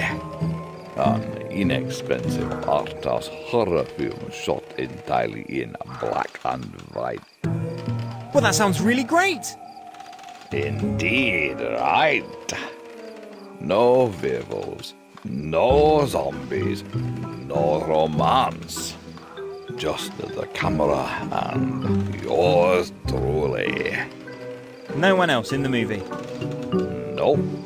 The movie is called Memoirs of a Bloodsucker. And the title says it all. An old vampire ponders his life for 4.5 hours. And reviews all the good and all the bad that has happened to him in his life. Wow. It doesn't sound like the movie is for today's audience, though. Probably not. But the Academy of Motion Picture Arts and Sciences will probably love the flick. Sounds like you're already assured of the Oscar. And I'm incredibly happy for you. Thank you very much, my young friend. But unfortunately, even this role has a small hurdle. Oh, what's the problem?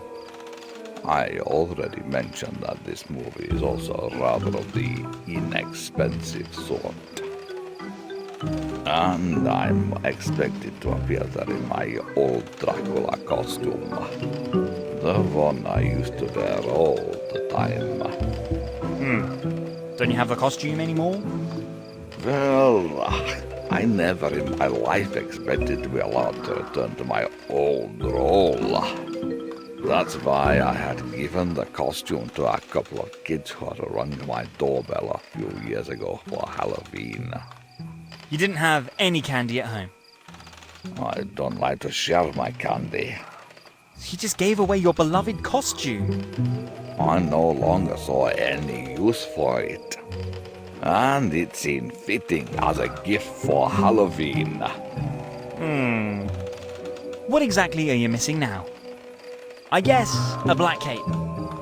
A cape, my black wig, and my pointed vampire fangs. I can keep my eyes open for these three things. I would really like to see you in that role. And I would really like to play that role.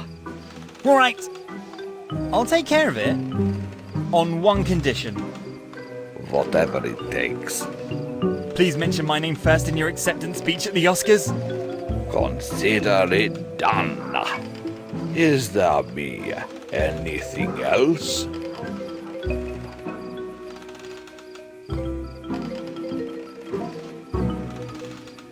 As for the costume for your new movie role, what's your costume made of again?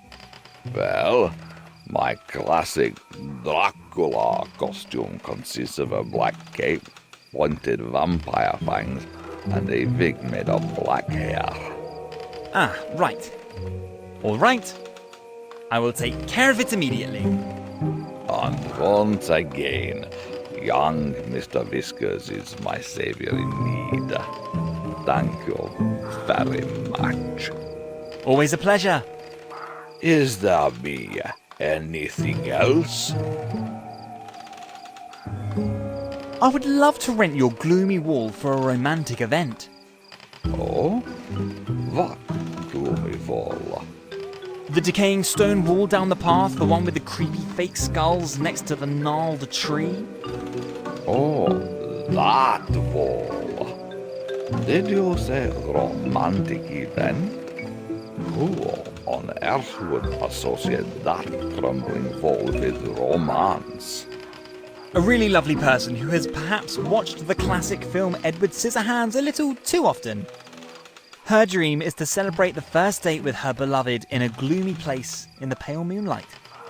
I see. Well, in principle, of course. I don't want to stand in the way of romance. But I have to tell you honestly that I really don't have the nerve for such requests at the moment. I really need to get my costume together for my role in Pollock's next movie, Memoirs of a Bloodsucker. It's strange that in this day and age, actors always have to take care of their own wardrobe. Oh, okay. May I perhaps be of a little help to you in this? To speed up the process a bit? I think it's really high time that Mary and Bob get together and dance in the pale moonlight into a rosy future in front of a dilapidated wall with dummy skulls. These are not. So whatever I can do to help you with your costume, I will do. Thank you very much. Of course, I don't say no to such an offer. Is there be anything else?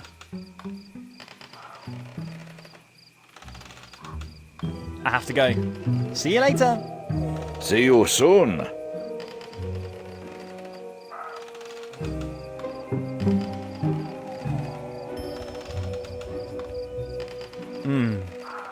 Although I know that Vlad is looking for a black-haired wig. However, with this wig, he could appear as a long-haired hippie, but not as Dracula. Maybe I can still optimize the gem a little.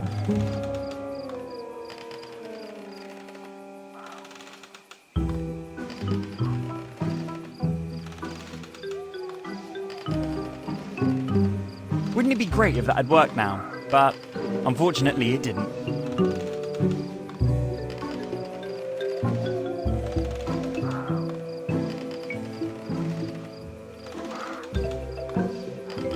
Good idea.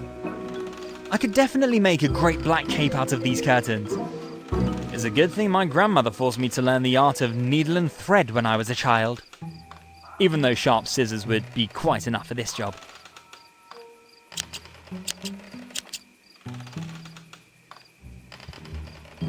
Wow! I'd forgotten what a talented tailor I am. I'm tempted to put the cape on myself and go on the hunt for crooks as a dark avenger.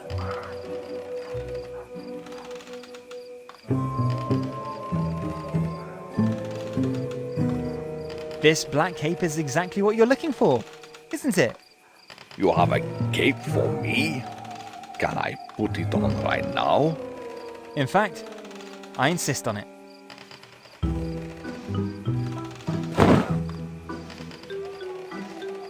Now that's what I call an impressive performance! Indeed, right. The cape is great. You just have to promise me one thing. Whatever you want. I might borrow the cape for a few days for next year's science fiction convention. I'll be an impressive Batman. Of course. Maybe I will even be invited. That would be amazing.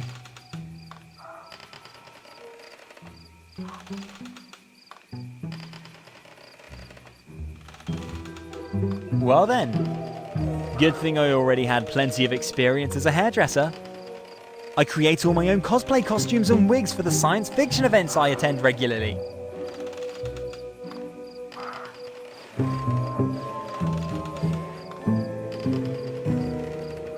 I am a real artist. I could ask any amount of money for this wig on eBay.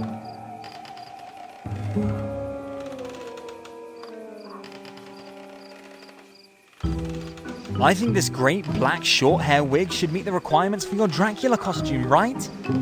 You actually found a wig for me already. I am thrilled. Can I try it out right away? Why, of course. And I'm sure it will look great on you.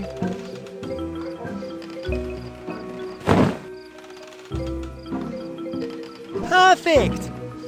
The artfully crafted wig will give you just the dignity you need to shine as Dracula. You think so? It's a bit itchy and smells like floor polish. Just wash it a few more times, it will subside. Good. Thank you very much. You're welcome.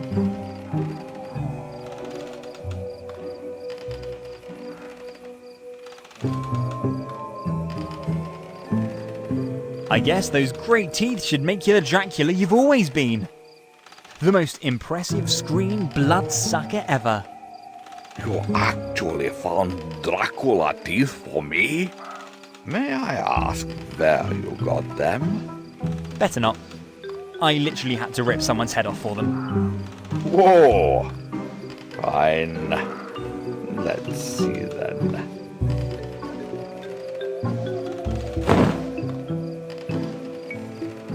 The teeth are indeed impressive. The only question is how to fix the loose teeth in my mouth. I suggest you just talk with your mouth closed and let your teeth peek out a little. This immediately gives you an even more mysterious aura. You have really great ideas. You should work in movie too. Better not. I probably couldn't handle my fame. I would eventually end up as a washed up, almost forgotten child star in B-movie hell. No thanks. I think that would complete your Dracula costume, wouldn't it? Indeed. And you saved my butt again. Don't mention it. All I had to do was commit deliberate theft, bash someone's skull in, and destroy a valuable piece of work equipment. I was happy to do it. And I don't really know how I could show my appreciation now. Not necessary. Just win an Oscar with your role as Dracula and then mention me in your acceptance speech. That would make us even. You have my word. Welcome back to this desolate place. As for the costume for your new movie role, you look great as Dracula! Thank you very much. And once again, I have only young Mr. Whiskers to thank for that. Oh, no problem. You're embarrassing me. I was happy to help. When will the shooting start? I hope in the near future. I think Mr. Pollock needs a few more days of rest from shooting his romantic horror western. So I'll be able to see you on the big screen again in the near future at your former glory.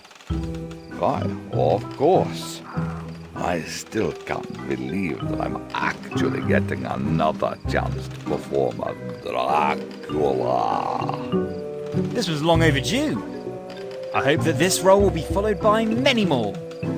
The cinema of today simply can't forget the old heroes. I completely agree with you, my dear Mr. Whiskers.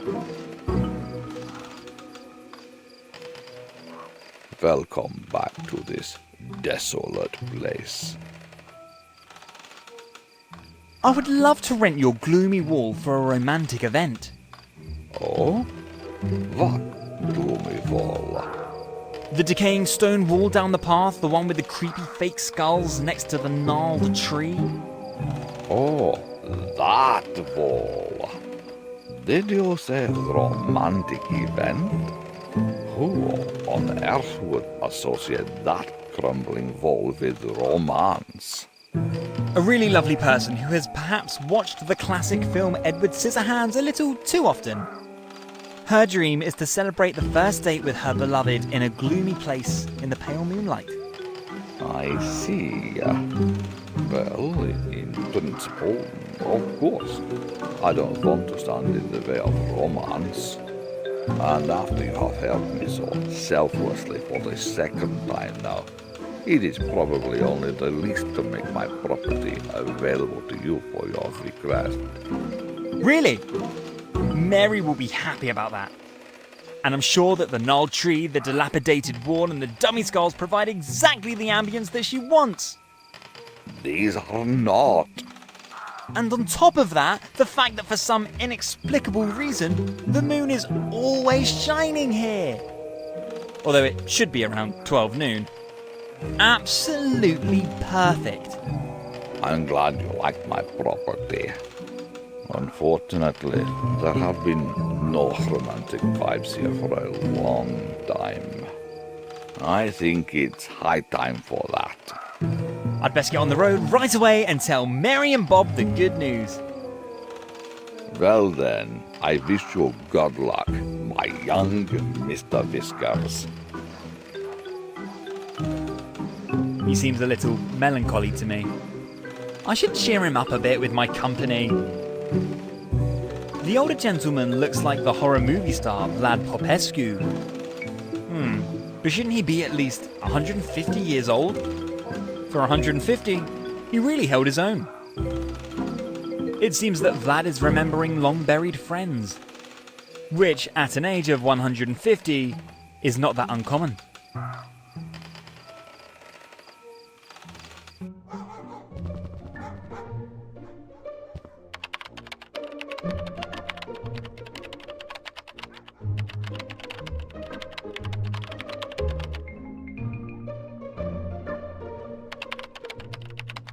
No, I better not tell Mary that I'm carrying a hamster around in my pocket. I think she may lack understanding for that. Back again? Is there anything else I can do for you? I have great news! I have found the perfect place for your date with Bob. Really? Have you? A gloomy place with a crumbling wall, an old bony tree, and lots of fake skulls. And the most important ingredient, deepest night, illuminated by pale moonlight, and even at 12 noon. Wow! That sounds fantastic indeed! I would not have thought such a place really exists. How did you find this great scenery? A good friend, a great old school movie star whose name I won't reveal now. Okay, I'm talking about Vlad Popescu, of course! He still owed me a favour and agreed to make his creepy mansion available for your date with Bob. Wow! You really know Vincent Price? Not Vincent Price. The other VP. Vlad Popescu. Oh. So, I think it's time to put our money where our mouth is. Don't you think? I think you can't wait to meet Bob, can you? I don't know where my head is. I am so excited. Have you had a chance to talk to Bob yet? Maybe he's not interested in dating me at all. I really wouldn't worry about that. I already know the walkthrough of this game and know that there'll be a happy ending regarding you and Bob. But to be absolutely sure, I best talk to Bob right away. And after that, my job as Cupid's advocate is probably done. And you found your bad boy for life. Thank you very much, my dear Scott. What would I do without you? Hey, that's no problem at all. Happy to help. You really deserve all the luck in the world. That's sweet of you to say. So go ahead and get out your dancing shoes. Because before long, you'll be prancing with Bob in the pale moonlight towards a rosy future.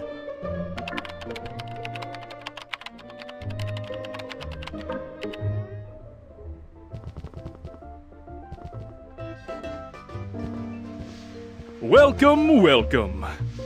Welcome to Bob's Drugstore, where customer satisfaction is written in capital letters.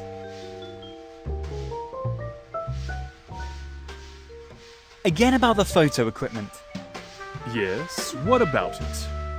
Has it come down in price in the meantime? Sorry. 3,999 euros and not a cent less. Quality has its price. Too bad. I'm still broke, unfortunately. But I think you mentioned something about one hand washes the other as an alternate payment model? Of course! Bob's Drugstore works in a customer-oriented way. Great! What exactly should I do for you again? Very simple. Just one more little thing. Unfortunately, the food for my best employee is running low. And Gourmet Steve eats only his premium Golden Delicious rat food. Whereby it would do, but also any other food. But you can see for yourself that Steve is not one to be talked to on this point. Annual supply of premium rat food Golden Delicious. I'd best ask Mary about that. Consider that done. Very good.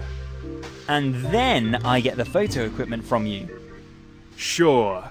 Bob's Drugstore sticks to contracts once they've been signed. And my photographic talent is subpar at best anyway. Great. Then I'll see to it that your wishes are fulfilled. See you later. Bye.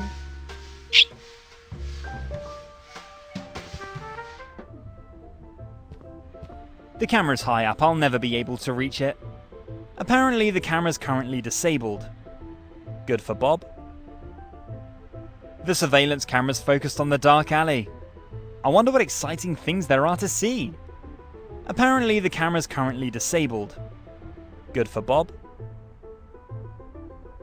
One of Captain Pauly's myriad toys scattered around the city. Apparently the camera's currently disabled. Good for Bob.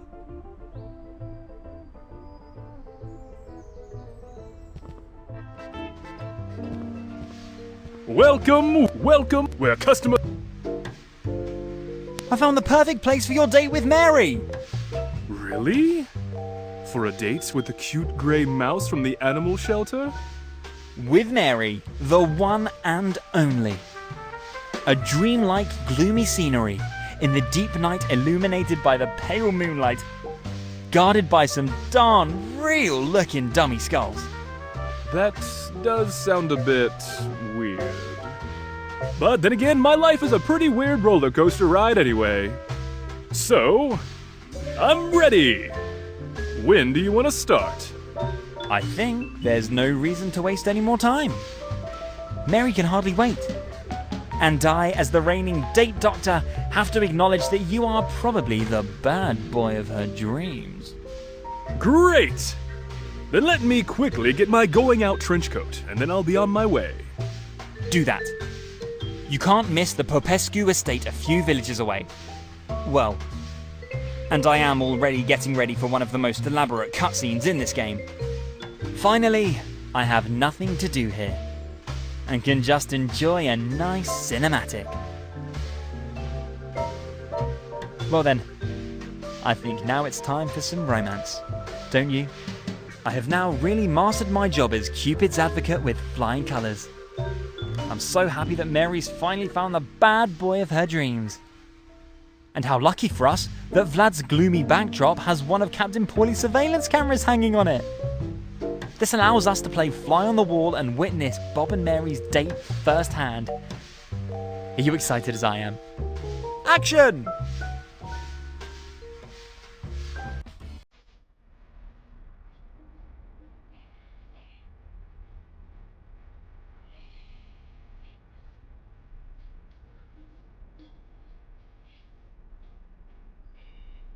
There you are.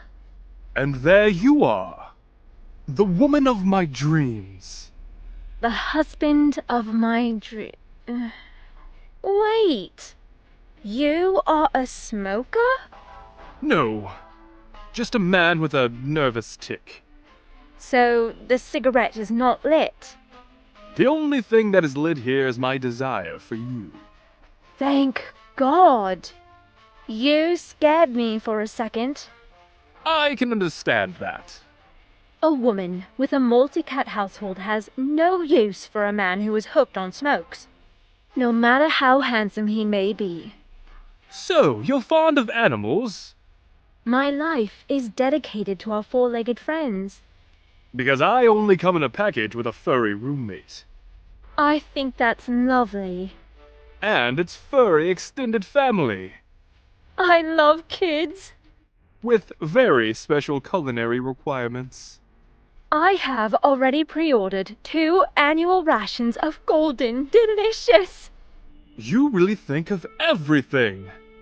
Has anyone ever told you how superbly your eyes sparkle in the pale moonlight? Tell me more. And your red hair glows blazing like the flames of the setting sun. What else? The gloomy shadows of your shapely silhouette make my heart shiver pleasantly. Oh, you are such a romantic. And you are such a cute little tootsie. I can hardly believe my luck. No doubt. You are the bad boy of my dreams. And you are my honey bunny.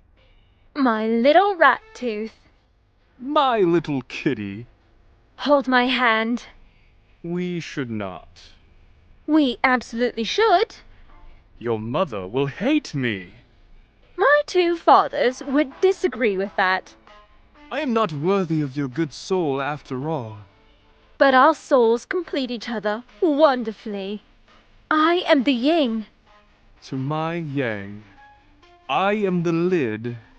To my pot. Oh, Mary. Oh, Bob. So that's how it started. The romantic saga of Bob and Mary, and a fat, furry rat named Steve. And once again, the saying proves true. The way to a man's heart is through his stomach. A lonely soul found the bad boy of her dreams. A not-so-bad boy found the woman for life. And a hungry rat found golden delicious rat food for life. And they all lived happily ever after, with a good chance of appearing in the second installment of this great adventure game.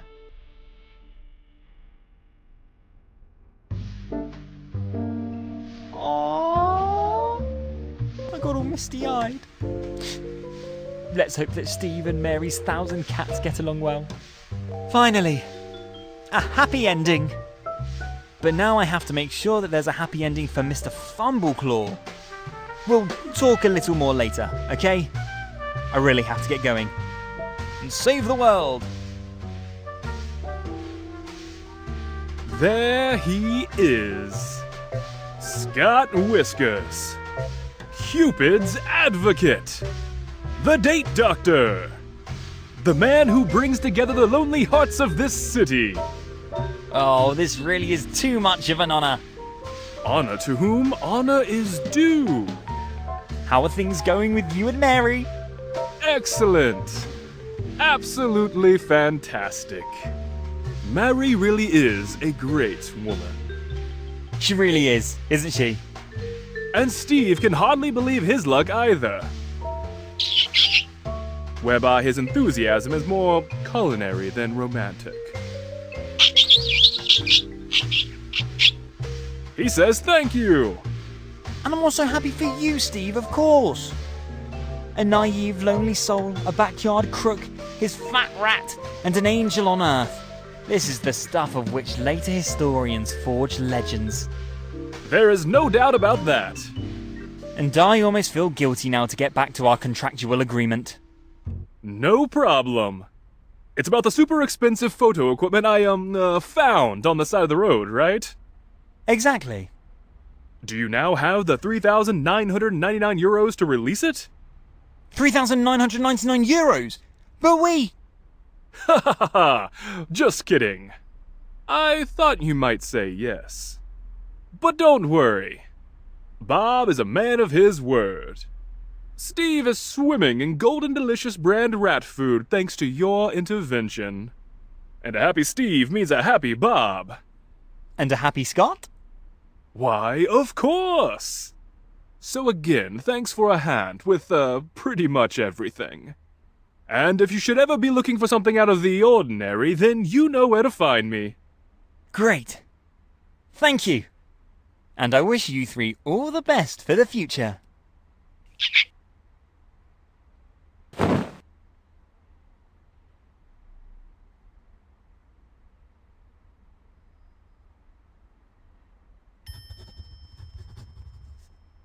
Hello, you. I don't... Welcome, welcome. Welcome to Bob's Drugstore, where customer satisfaction is written in capital letters. Thank you. I better go. Of course. Come back anytime. A customer of today is a friend of tomorrow.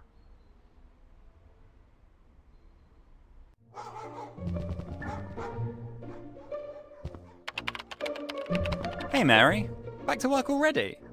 Don't you want to take the week off to get to know your bad boy a little better? I'll be happy to fill in for you here for a week. Oh, hi, Scott. Thank you very much for this offer. And thanks a million for introducing me to Bob. I will never forget this. I am totally happy for you too. For the three of you, I mean. But you know, getting to know my Bob better, I still have the rest of my life to do that. Whereas for the residents of this shelter, every second counts. And I could not forgive myself if, because of my rose-colored glasses, even one of the residents had to spend a day longer behind bars than absolutely necessary. And Bob also wanted to get right back to work. Albeit for far less noble motives, I suspect? That may be so. But I think it's wonderful to have a man who earns his own money and does not just live off my pocket. I can't possibly feed 8 cats and a man. Unfortunately, I have to set priorities. Well, be that as it may, my offer stands. If you want to take the week off, I'm happy to jump in for you. Thanks. Sweet of you. I may come back to the offer. Even though that means Jack will probably have to take over feeding Chucky this week. Chucky and you. You're not going to be best friends, are you? I don't think that's up for me to decide. And I basically realised that it's just a silly cat who probably doesn't mean it personally. But I fear the hurdles for reconciliation in the future are high. So let Jack take care of it. I still have my Jimmy. The best cat in the world. You two are indeed pretty cute together. I think Jimmy really likes you. He simply has a sense for a good soul in people. And as soon as I finally have a larger apartment, my own personal interspecies romance begins. You two deserve all the happiness in the world. You and Jimmy. The both of you. And as long as you continue to promise to visit Jimmy here every day, I promise not to send Jimmy elsewhere. Hoping that he will not have to stay here too much longer and that you will get a new apartment soon. That goes without saying. And with any luck, you can have my cheap 3-room apartment in the near future if you're interested. Really? That would be great. But why do you want to move out? Well, Bob, Steve, Steve's extended family, my 8 cats, and yours truly, there just isn't enough room. I see. I would love to take your apartment. And knowing that it's already been tested with 8 cats makes me look forward to my own future. Indeed, right? As soon as the apartment becomes available, I'll let you know. I promise. Is there anything else on your mind? That was all. Bye. See you soon.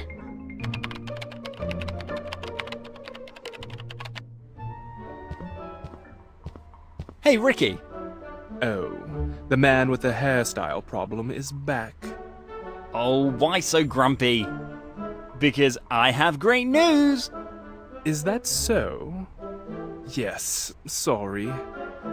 I had a major customer of my cat hair knit hats bail on me this morning. But you are right. I shouldn't project my anger onto my customers. You said something about great news? I found your super expensive photo equipment again! Really? Really? How did you manage to do that? I think it's better you don't know the details. Just be happy. That's bad. As I said, better you don't ask. Fine. Then I guess I owe you a debt of gratitude. Now that you bring it up, do you remember our conversation? A certificate proving that Mr. Fumbleclaw, you know, the missing cat, was miraculously on top of the winner's podium in absentia? I vaguely remember something like that, yes. Can I get the certificate now, please? And you guarantee me to keep quiet about this process? Otherwise, my integrity as the organizer of the competition will be worth nothing. Promised. Of course. Okay, after all, I don't want anyone to say I'm not a man of my word. Anyway, I want to have as little as possible to do with the details of this integrity killer. So I think it would be good if you bring me the winning photo. And then I will create the certificate for you. I have a photo of Mr. Fumbleclaw here. Will that do? What is this? It looks like an ancient Polaroid photo. And the thing the cat is sleeping on doesn't look like my winner's podium either. Sorry. But the photo is so bad that no one believes that I really shot it. Too bad. Then why don't you just shoot the photo yourself, put some other cat on your podium, and then work some Photoshop magic? Tomorrow, maybe. I'm just too shaken up today. The fact that the customer for the cat hair knit hats had bailed out on me is still pretty hard on me. I need to calm down here for a while first. Wrapped in a cloud of tobacco. That's the plan. Fine. I guess I'll have to come up with something again. Once I have the high quality photo, you will issue the certificate. Without further surprises. You have my word on that. Alright. See you later then. See you.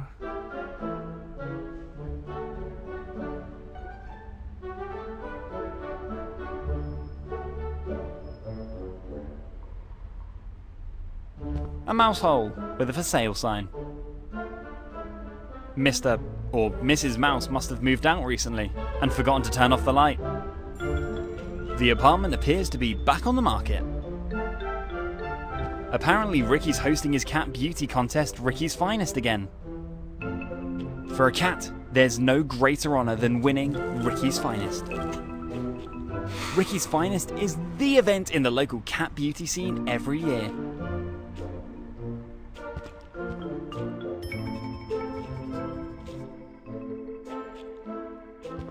Ricky presents some fancy examples of dog hairstyles here.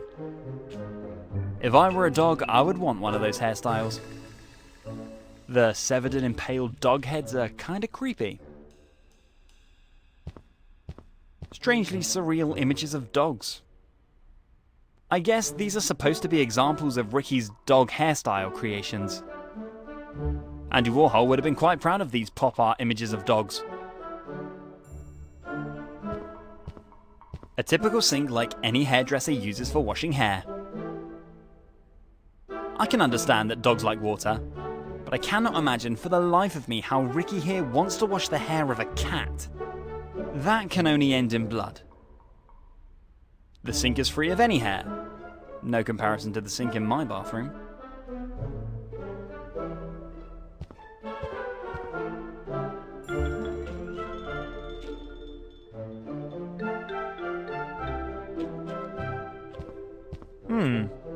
These prints in the floor.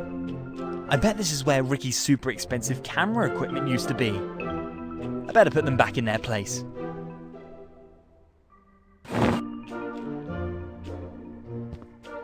Good. I'm pretty sure that the camera is positioned correctly.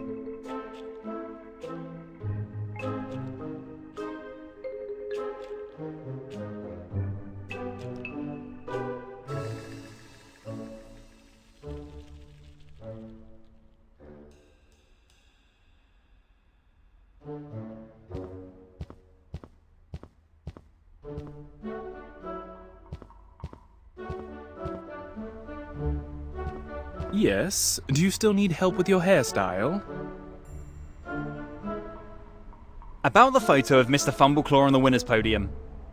Yes. Do you have a high-quality photo for me now? Unfortunately, not yet. What exactly did you need for a photo again? Put your cat on the winner's podium, take a picture with my camera equipment, and bring me the result. Then I'll make you a great real fake winner certificate for your kitty. Ah, right. Good. Then I'd better do that right away. All right. Is there anything else I can help you with?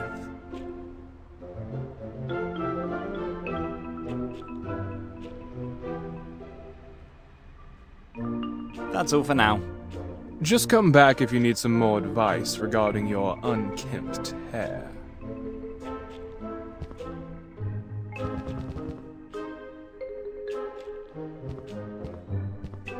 This is Ricky's super expensive professional camera that he uses for his beauty pageant photos. Now I just need an idea of what or who I want to photograph with it. Anyone can take great photos with this kind of high-tech photo camera.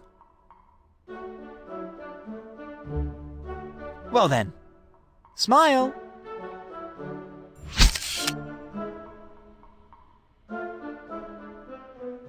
Ricky's camera's really a fine piece of engineering. This photo is first class. And unless you know better, no one realizes that this is not Mr. Fumbleclaw.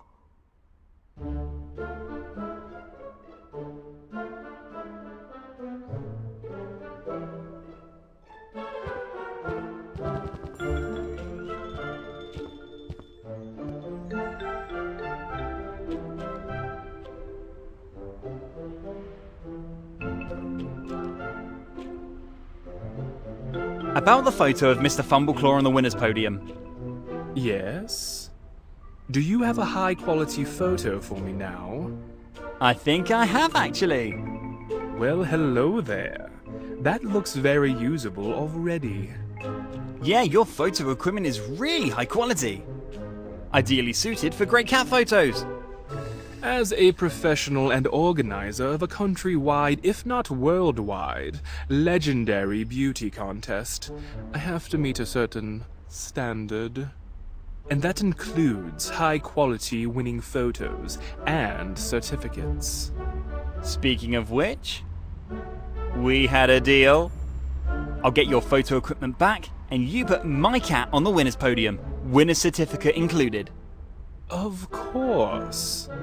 And I am true to my word.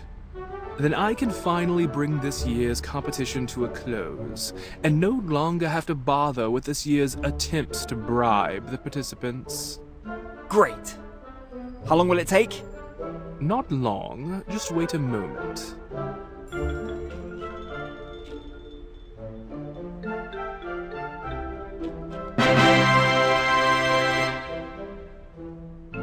Wow!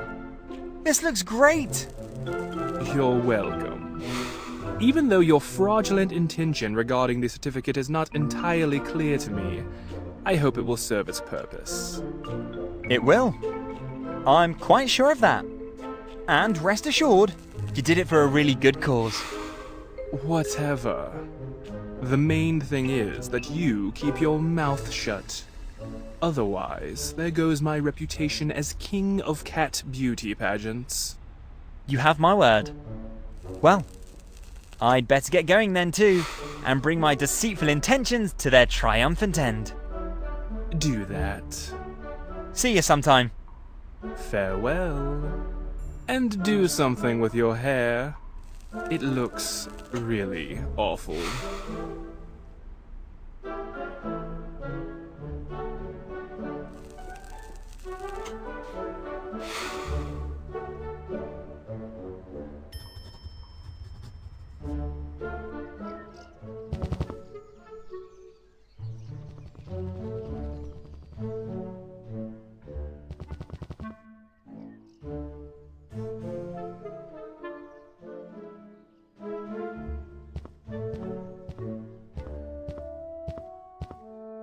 I have been busy and have great news. So? But apparently you have once again forgotten the not ordered pizza. Pizza? I'm not a pizza boy. I am the bearer of great news regarding Mr. Fumbleclaw. You mean Lord Fumbleclaw? Whatever you want to call him. He did it again! Did it? Did what? Have you finally found him? Indeed I have. Oh? Where was he? Well, the story is quite long. Do you have time? Actually, no. You better finally tell me the great news. Alright. After a curious turn of incidents, which I don't want to go into now due to lack of time, Lord Fumbleclaw actually sits on the throne of the beauty contest, Ricky's Finest, again this year. Really? Ha! The wretched Lady Buford will sink to the ground in shame. Her mangy cat once again had no chance against my champions. This is absolutely great. Indeed it is. I hope you also have the certificate which proves the great victory. I cannot and will not rely on the word of a pizza boy. Of course, I also have the certificate. Absolutely perfect. So, Lord Fumbleclaw can retire now? In fact, I no longer have any use for the cat. It has now claimed its 5th win in a row, and at this age the fur begins to become shaggy. That's why I prefer to focus on the upcoming champion, Duke Pukehairtuft. Duke Pukehairtuft? Yes. He will make sure that Lady Buford will be humiliated in the coming year as well. A beautiful young cat, at the beginning of a promising career. Poor kitty. Be that as it may, I will then visit the animal shelter and make sure that Lord Fumbleclaw is professionally mediated. Do this. As a pizza boy and an employee of the animal shelter, you are well occupied. But as a member of the lower class, you probably need every cent of your earnings. Probably for drugs or other illegal stuff. Goodbye. And next time, don't forget the pizza. You again? What now? These Thank you. That'll be all for now. Good.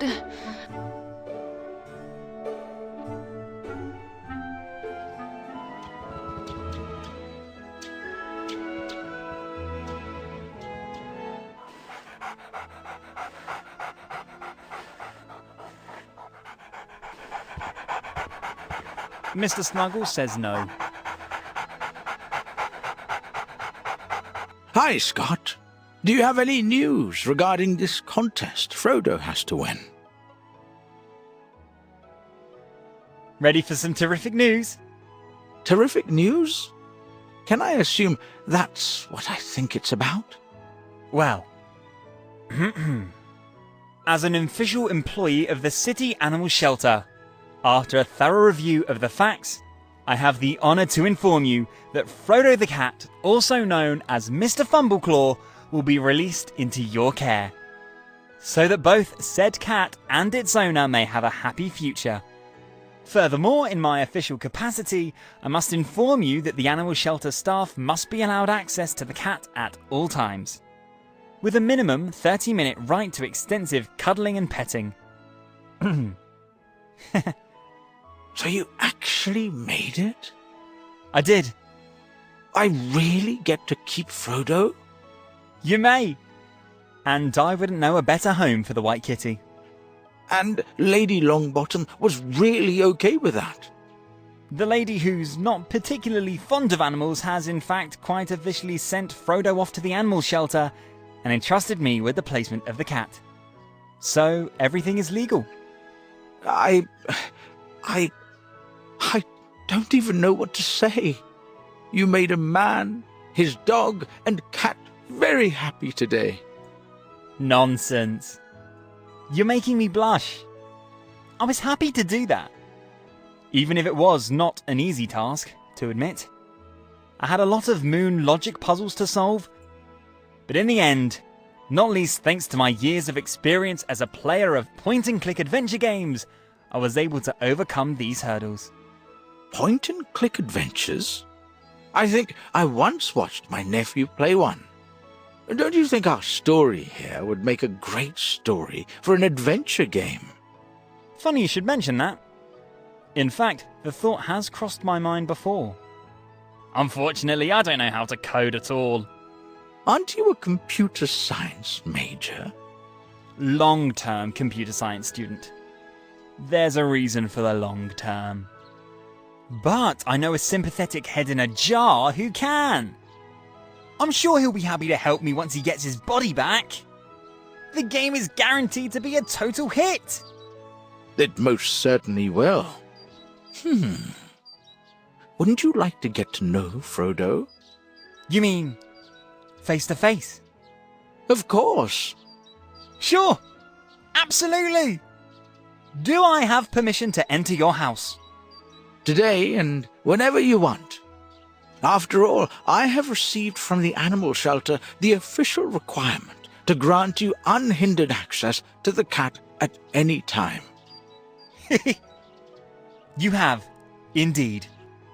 And besides, I'll catch up with you in a minute. Great! Finally, I get to know Frodo, the star of a future point-and-click adventure game. Scott Whiskers in The Search for Frodo. That sounds great. So I'll see you at your house in a bit. Yep. I'll brush Buddy once or twice more, and then I'll catch up. Oh, Buddy, he will be overjoyed that his new buddy doesn't have to move out again.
Are you as excited as I am?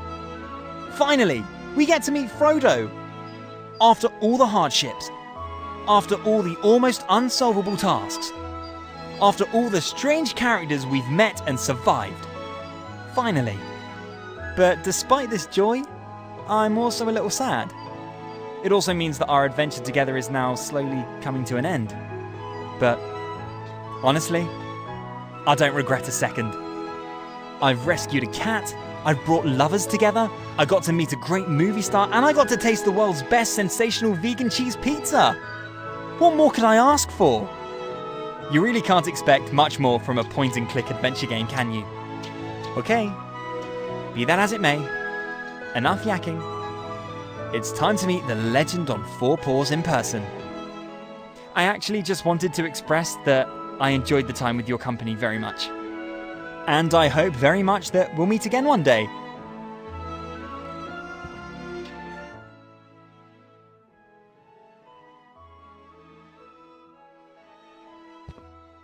This is the scratching post on which I first saw Frodo. How cozy. Why is such a marvel not available for humans? The soft sleeping place looks tremendously comfortable. A cat dog fox sniffs a flower. As is well known, there's no arguing about art. The picture is really beautiful.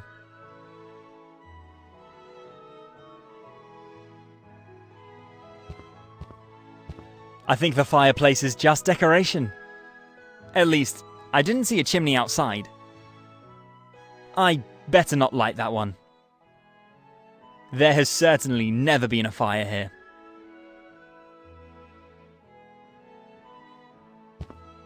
The cat scratching post looks really high quality.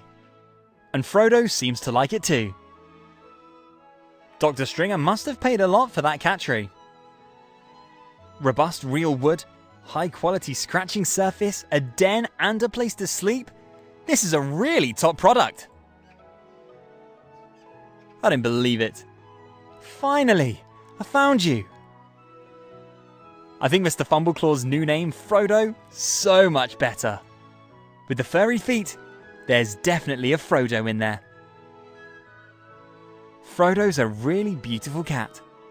No wonder he won one beauty contest after another. But fortunately, this stress is now over. Now Frodo is just allowed to be a cat. How are you? You white fluff ball? Do you have any idea what kind of adventures you've gotten me into? No, of course not. You made a nice little life for yourself here while I had to master almost unsolvable tasks. But don't get me wrong, finding you here safe and well-fed was really worth every effort. The whole thing could have ended far worse. The time in the box with the flea combs must have been hell. Your species' penchant for cardboard boxes almost did you a disservice. It's a good thing you ended up with Dr. Stringer.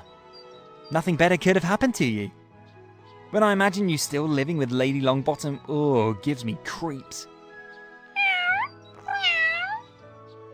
I think you really have it good here. And I hear you've already found a new four-legged friend. But please, promise me you'll keep an eye on him. And at a distance from your litter box. I think Buddy has a little cat litter problem. Crazy Buddy. So, and I can promise you that we'll see each other even more often. Most certainly. Your great fur just screams for me to bury my hands in it. And speaking of which, would you mind if we cuddle a bit now? I couldn't imagine a nicer ending to a point-and-click adventure than to pet a cat at the very end.